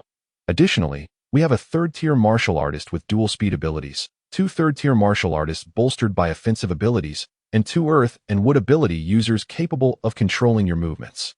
How will you fight against that? However, I harbor no animosity towards you." Just as Li Hao was about to speak, the old man interjected, "I have studied the combinations of abilities for decades, and I have always regretted not encountering a telekinesis user. If you do possess telekinesis, I wonder if we might converse." Li Hao frowned. "What is there to discuss?" The elder gestured towards the sallow-faced middle-aged man. "You all may return for now." Old he. The middle-aged man appeared anxious. Before he could speak, the elder waved his hand dismissively. "It's fine. Go back." Reluctantly, the middle-aged man shot Li Hao a warning glance, gestured to the others, and led the group of vagabonds back into the nearby houses. Once they had departed, the elder turned to Li Hao and asked, "Young man, can you tell me if telekinesis can control all forms of matter? Is there any influence over electromagnetic waves or brainwaves?" Having amassed extensive knowledge regarding abilities and their combinations over the years, the elder was well versed in many aspects. However, since telekinesis was exceedingly rare, he had yet to grasp its specific characteristics. "What benefit would it be for me to tell you?" Li Hao replied. The elder, momentarily taken aback, chuckled. "Did I not just save your life?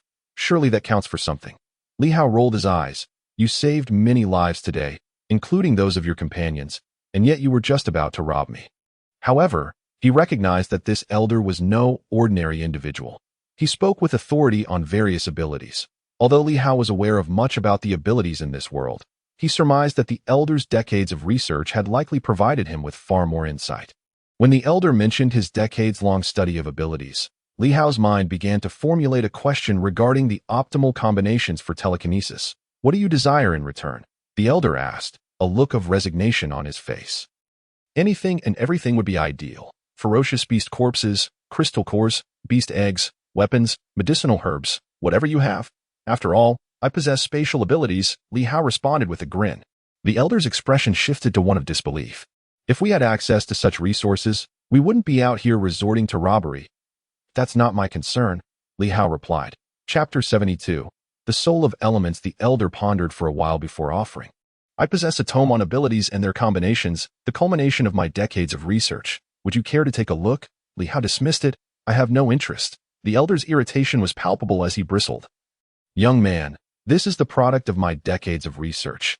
Even in the urban districts, martial artists and ability users would covet it and treat it as a treasure. Do you believe me? Then why not go to the urban district and become a mentor?"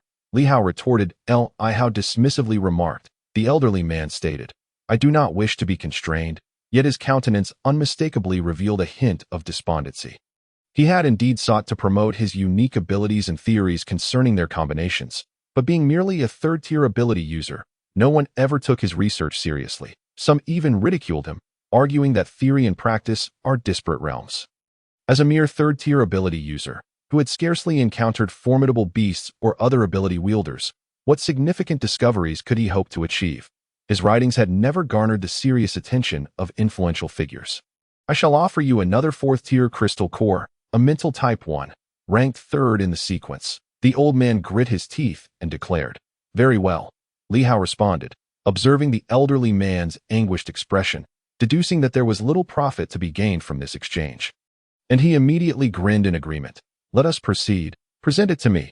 He then extended his hand toward the old man. The old man curled his lips in disdain, rummaging through his garments for a while before producing a small USB drive and a crescent-white crystal core.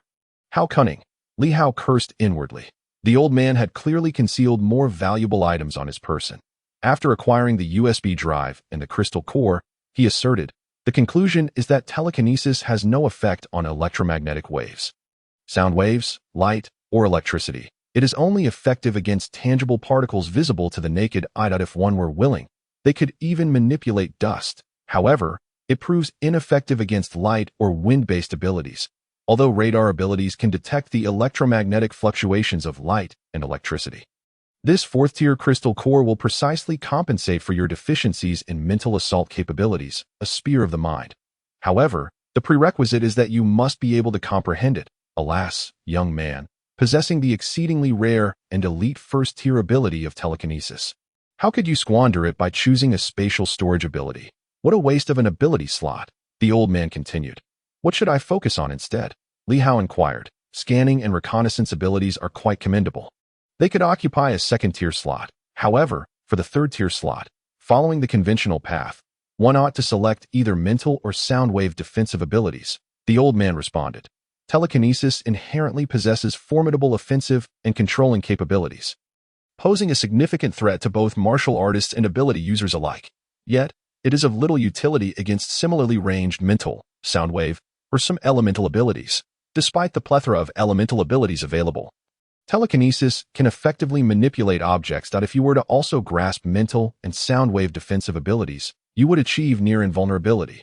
However, were I in your position, I might consider daringly pursuing the elemental soul." Elemental soul? Li Hao felt a stirring within. The old man continued. "Have you ever pondered whether the reason telekinesis cannot control elements is due to your inability to sense them?" This left Li Hao in contemplative silence. He could not help but admire the elderly man's unique insights into abilities. Since the onset of the Great Cataclysm, the number of telekinesis wielders has been exceedingly scarce, with only a handful of renowned strong individuals existing, all of whom have chosen a balanced approach, as the old man had just described, ensuring all aspects develop evenly without glaring weaknesses.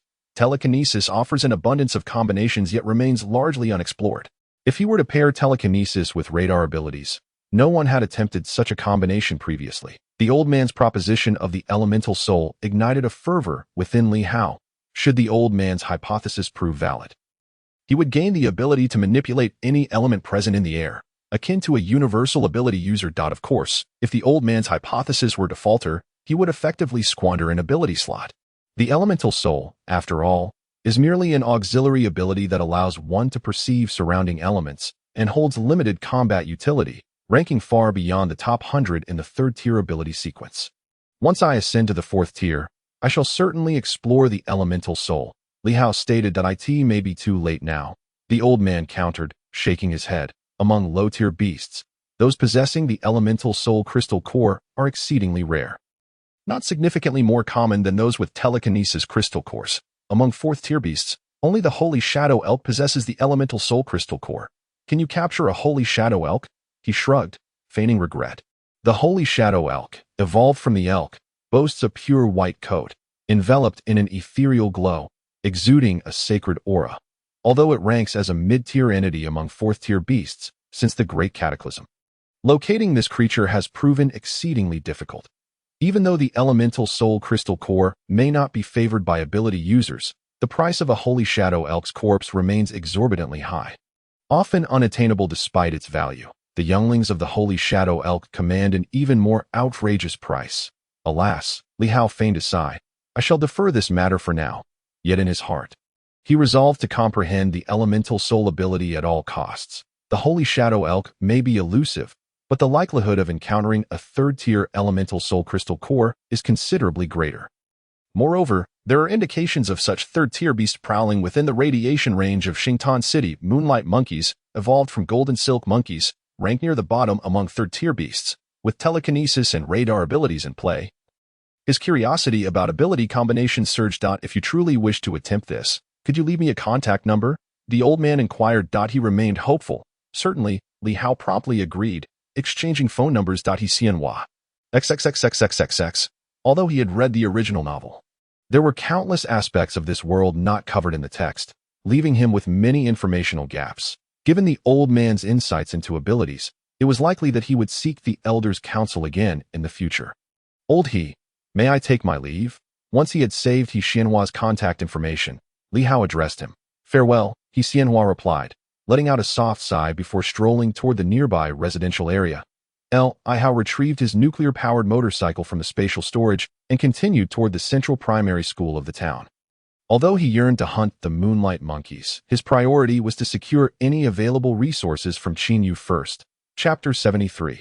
The greatest opportunity. Upon reaching the western wall of the central primary school, Li Hao halted the motorcycle. After a search lasting several minutes, he sifted through several cracks in the wall covered with red climbing ivy and finally located the seven-star grass. However, it was merely a handful long, with several leaves adorned with seven star-like spots resembling snowflakes. Li Hao unearthed the seven-star grass along with its roots from the wall, then retrieved a bottle of mineral water from his spatial storage to cleanse the grass thoroughly before consuming it raw. There was little sensation. Ding, villain system. Congratulations, host, for seizing the protagonist's opportunity, gaining 10,000 villain points. Yet the system's alert tone resonated. The seven-star grass is exceedingly precious and rare. Its worth far surpassing that of the long-tongued lizard egg. The points acquired from defeating foes must also greatly exceed those gained from the long-tongued lizard EGG. Li Hao felt a surge of joy within him. Although that unfaithful man, Qinyu, had departed from his side, it seemed that as long as he could seize Qinyu's fortuitous opportunities, the minor gains from provoking Qinyu would be inconsequential. Li Hao mounted his nuclear-powered motorcycle once more and entered a new destination into the navigation system, Jiushi Village. Here lay the last remaining opportunity Qinyu had acquired within the bounds of Xingtan City, and simultaneously, it was the most significant and perilous one to obtain. After a journey of over 2 hours, Li Hao sped along the highway constructed prior to the era of Great Calamity on his nuclear motorcycle. The scenery flitted past him swiftly, and before he knew it, dusk was approaching. The sunset bled a crimson hue, while fog began to spread throughout the depths of the forest, possibly mingled with smoke from cooking fires. Having exited the highway, Li Hao turned onto a rural road, entering a mountainous region where he had to slow his pace. Faintly, he could hear the roars of ferocious beasts echoing from the wilderness and the jungle. Compared to the towns where humans once thrived, the mountains were teeming with more savage creatures. However, due to the varying strengths of the beasts in the deep mountains, it was not uncommon to encounter exceptionally powerful ones, making such areas less appealing for martial artists hunting beasts. Even the displaced individuals rarely resided in the mountains. Those who dared to venture into these territories were typically formidable teams of martial artists or the strongest among the displaced.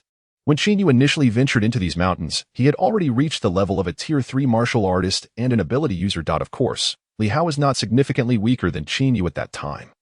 He simply lacked companions. Before nightfall completely enveloped the land, Li Hao finally arrived at the remnants of Jiushi village, which had nearly succumbed to wilderness. The jungle was home to only a few dilapidated houses, while the rest had long since collapsed. Li Hao stored his nuclear motorcycle in his spatial storage and activated his radar abilities, making his way toward a house that still retained several walls. Upon entering, he found no traces of beasts or other martial artists lingering there. He set up a tent in a corner and then crawled inside, zipping it up and turning on a light. The black tent was completely swallowed by the night, emitting no light. Nonetheless, Li Hao dared not deactivate his radar abilities. In the wild, even the slightest carelessness could cost him his life. He pulled out his phone, donned his headphones, and initiated a video call with Su Li Luo. "Brother Hao," Su Li Luo's voice soon chimed in, sweet and melodious. In the brief span of half a day apart, her eyes reflected a deep sense of longing as she gazed at Li Hao on the screen. Over the years, she had developed a profound sense of dependence on him. "Did you miss me?" Li Hao asked, beaming widely. "I did," Su Li Luo replied, bashfully. Then, she hurriedly inquired, "Brother Hao, where are you?" "In the wild," Li Hao responded.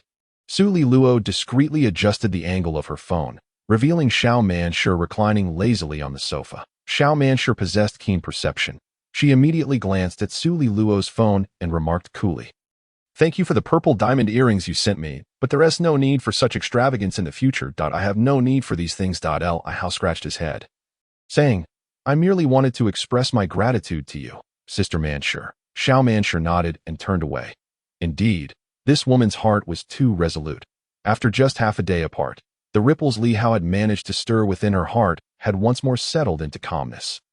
Su Li Luo rose and retreated to her room, then asked Li Hao, "Brother Hao, are you all right out there in the wild?" "Absolutely," Li Hao replied. "You know how capable your husband is. Those beasts are as easy to deal with as slicing through vegetables." When I return to Xingtan City, I'll buy us a house in the city. How about that?" In this unfamiliar world, Su Li Luo undeniably represented the most tender spot in his heart. "No." Su Li Luo pressed her lips together and replied. Li Hao was taken aback. "Why not?" Su Li Luo offered no explanation, merely shaking her head again. Seeing her like this, Li Hao ceased to press further, instead smiling and saying, "Come here, give me a kiss." As the visuals and sounds became increasingly awkward under Li Hao's intentional misdirection, their conversation took on a rather embarrassing tone. His somewhat shy nature led him to delight in teasing Su Li Luo all the more, finding endless amusement in her bashfulness. After over half an hour, they reluctantly ended the call. Li Hao sat cross-legged within the tent and began meditating. Previously, he had only practiced cellular energy, never attempting meditation. As the night passed, Li Hao discovered that the mental strength points he gained from meditation were approximately double those he obtained through cultivating energy. This was evidently the effect of the 7-star grass, leading him to decide to temporarily focus his training on mental strength. Morning light filtered through the leaves, casting dappled patterns on the ground as Li Hao emerged from his tent. The morning jungle was shrouded in thick white mist, and it was raining. He packed away the tent, consumed some food, and ventured deeper into Jiushi village. His ultimate destination was the Wangchuan Reservoir, located beyond Jiushi village. This reservoir was the largest water source in the mountainous region and the place where the most ferocious beasts congregated. Within the reservoir, numerous mutated freshwater beasts thrived. Although the freshwater areas of Xingtan City had not originally been home to particularly large fish, the mutations had spawned many beasts exceeding Tier 3 in size. Qin Yu's opportunity lay beneath the reservoir. If it were any other time, Li Hao would certainly be reluctant to take such risks. However, the allure of Qin Yu's opportunity was simply too tempting. Even if it meant facing discovery by the aquatic beasts, he felt compelled to give it a try. Regrettably, he lacked the instantaneous teleportation ability that Qin Yu possessed. Otherwise, the dangers would have been considerably lessened. Chapter 74. The Hundred-Eyed Toad bestowing gifts. Traversing the rural paths from Jiushi village towards the Wangchuan Reservoir, Li Hao found that the road had entirely regressed into the jungle after just 2 miles. Leaving no trace of its former self, he had no choice but to store his nuclear motorcycle and proceed on foot. Amidst the lush greenery, streams babbled, and the roars of beasts echoed. Rainwater pelted the dense foliage, creating a rustling sound, only to then drip from the leaves above. Before the era of great calamity, aside from the primordial jungles, few places could boast such breathtaking scenery. After walking through the jungle for roughly 2 miles, Li Hao's footsteps suddenly halted. His radar abilities detected a toad, approximately the size of a soccer ball, resting upon a layer of brown fallen leaves. This creature was utterly repulsive, its body covered in grayish-black bumps resembling countless eyes. And it was sticky and slimy at that moment. It was glaring directly at Li Hao. Quack! As Li Hao's radar abilities sensed its presence, the toad abruptly opened its mouth, launching a thick stream of yellow slime toward him. Damn! Li Hao cursed internally, hastily wielding his telekinetic abilities to control the yellow slime. However, the force behind it was overwhelmingly strong, exceeding the limits of his mental control. His telekinetic grip suddenly faltered. Fortunately, the additional strength from his mental power significantly slowed the velocity of the yellow slime, allowing Li Hao to narrowly evade it. Smack! The yellow slime splattered against a tree trunk not far behind him, a tree that would require 4 people to encircle. Whoosh! The bulbous trunk was directly pierced. The areas tainted by the slime visibly corroded at an alarming rate. The 100-eyed toad, a Tier 3 ferocious beast, evolved from a toad. Though small in size, it was notorious among Tier 3 beasts, with many Tier 4 beasts finding themselves outmatched by it due to the potency of its venom. While Li Hao was clad in 2 layers of armor, signifying his wealth, they might not necessarily withstand the toad's venom. Even if it didn't pierce his armor, it would likely corrode a significant hole through it. Disgusting, Li Hao muttered to himself. Swish, swish, swish. Behind him, 2 robust trees were corroded and collapsed, their canopies crashing to the ground. Li Hao quickly retrieved a metal flying dagger from his spatial storage. Whoosh! He directed the dagger using his telekinetic abilities, aiming it at the 100-eyed toad. The 100-eyed toad's greatest strength lay in its venom. Possessing both speed and toxicity, yet its defensive capabilities were rather lackluster, inferior even to many Tier 2 beasts. Li Hao held no fear of this creature. His telekinetic prowess was particularly adept at countering beasts of this nature. Quack! The 100-eyed toad could hardly have anticipated that its ambush would fail. Sensing a threat, it hastily leaped aside, soaring several meters high. However, Li Hao's alloy flying knife also made a sudden turn in the air.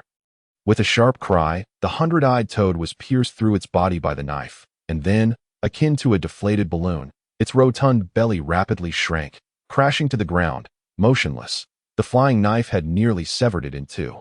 Li Hao approached and stored the corpse of the 100-eyed toad in his storage space. This was truly a fortune delivered right to his doorstep. The crystal core of the 100-eyed toad, with its unique ability of toxic secretion, ranked impressively among the 3rd-tier abilities, falling within the top 10. In the realm of elemental abilities, it held the foremost position among toxins.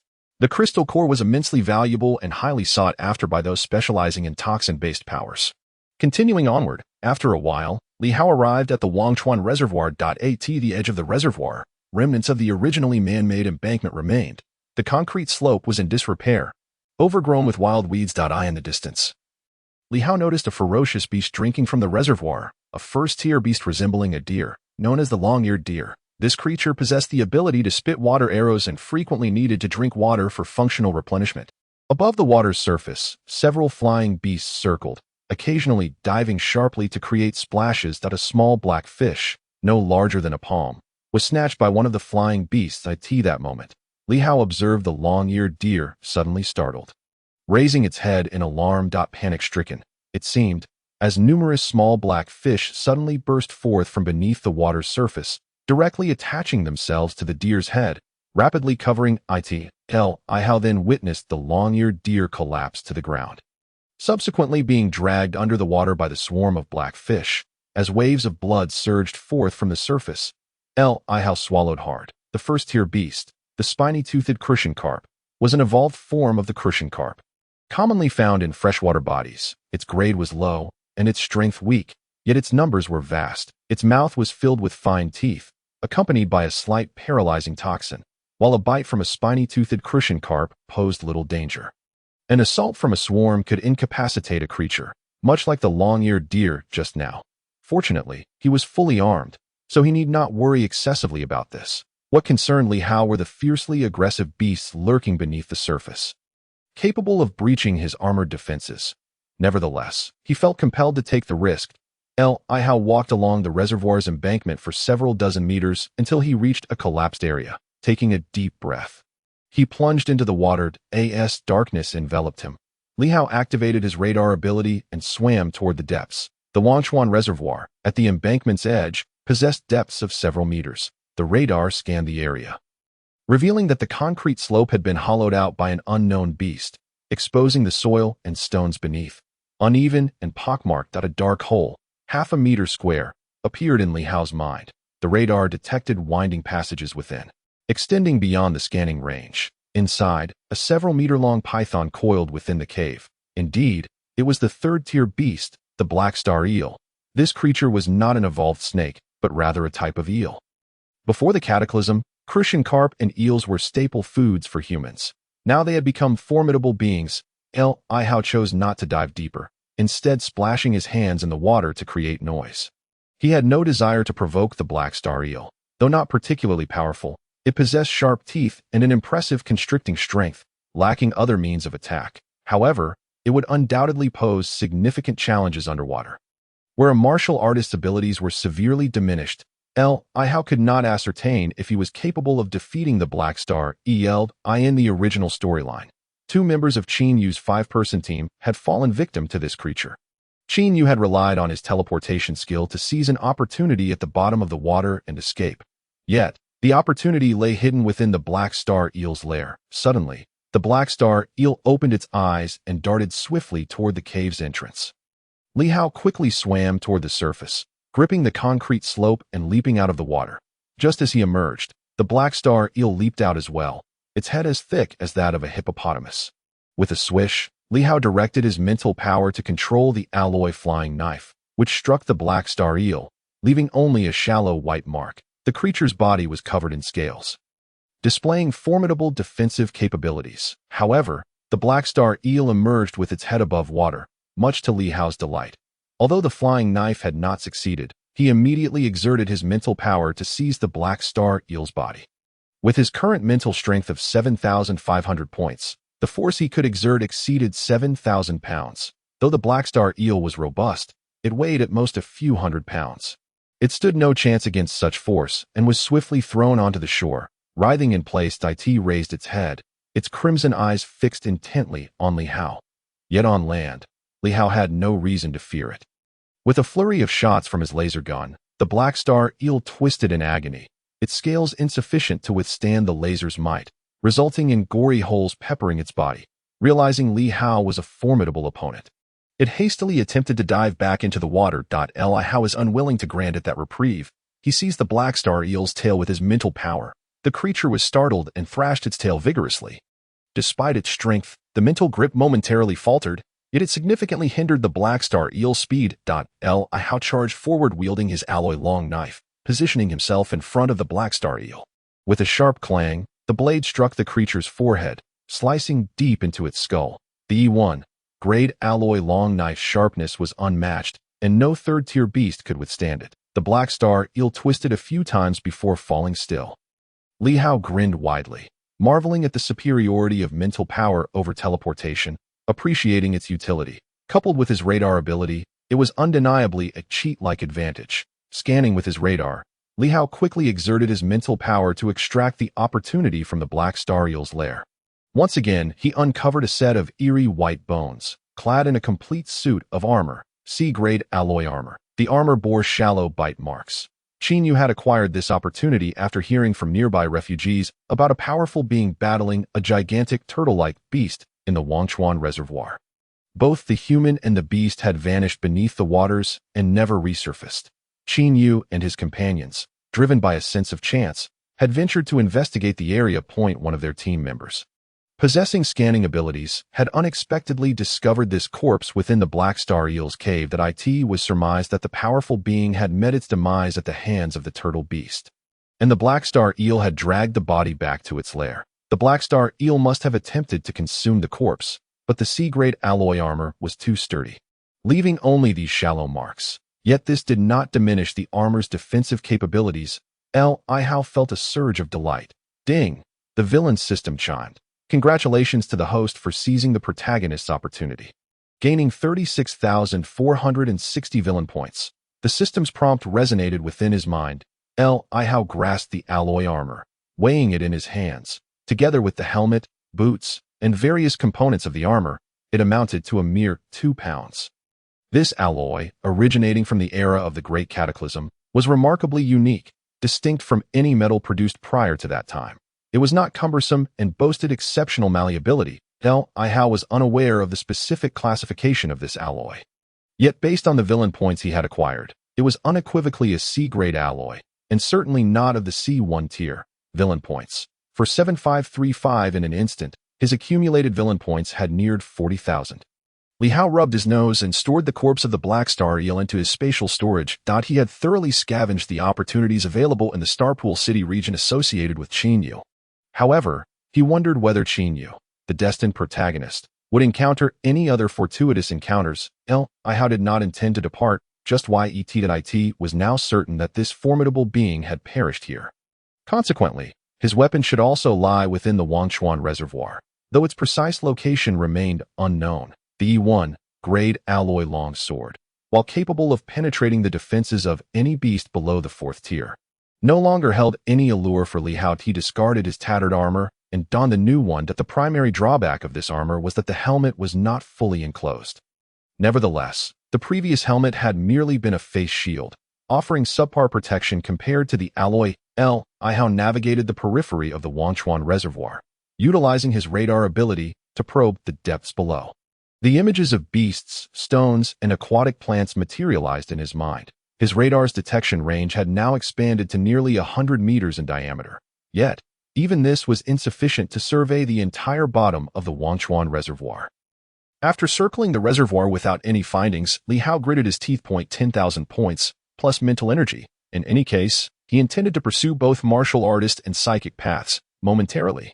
Li-Hao's mental energy points surpassed his cellular vitality. Attribute panel, cellular vitality, 13516 mental energy, 17540 psyche ability, telekinesis, 1st tier, radar, 2nd tier, mental energy, martial technique, meteoric blade technique, proficiency, 3000.01, villain points, 37,535, although these figures placed him at the lower end among 3rd tier martial artists. With the addition of the C-grade alloy armor he wore, along with his telekinesis and radar abilities, his strength was far from the lowest among 3rd-tier martial artists. The detection area of his radar ability surged dramatically, likely approaching a linear range of nearly 300 meters.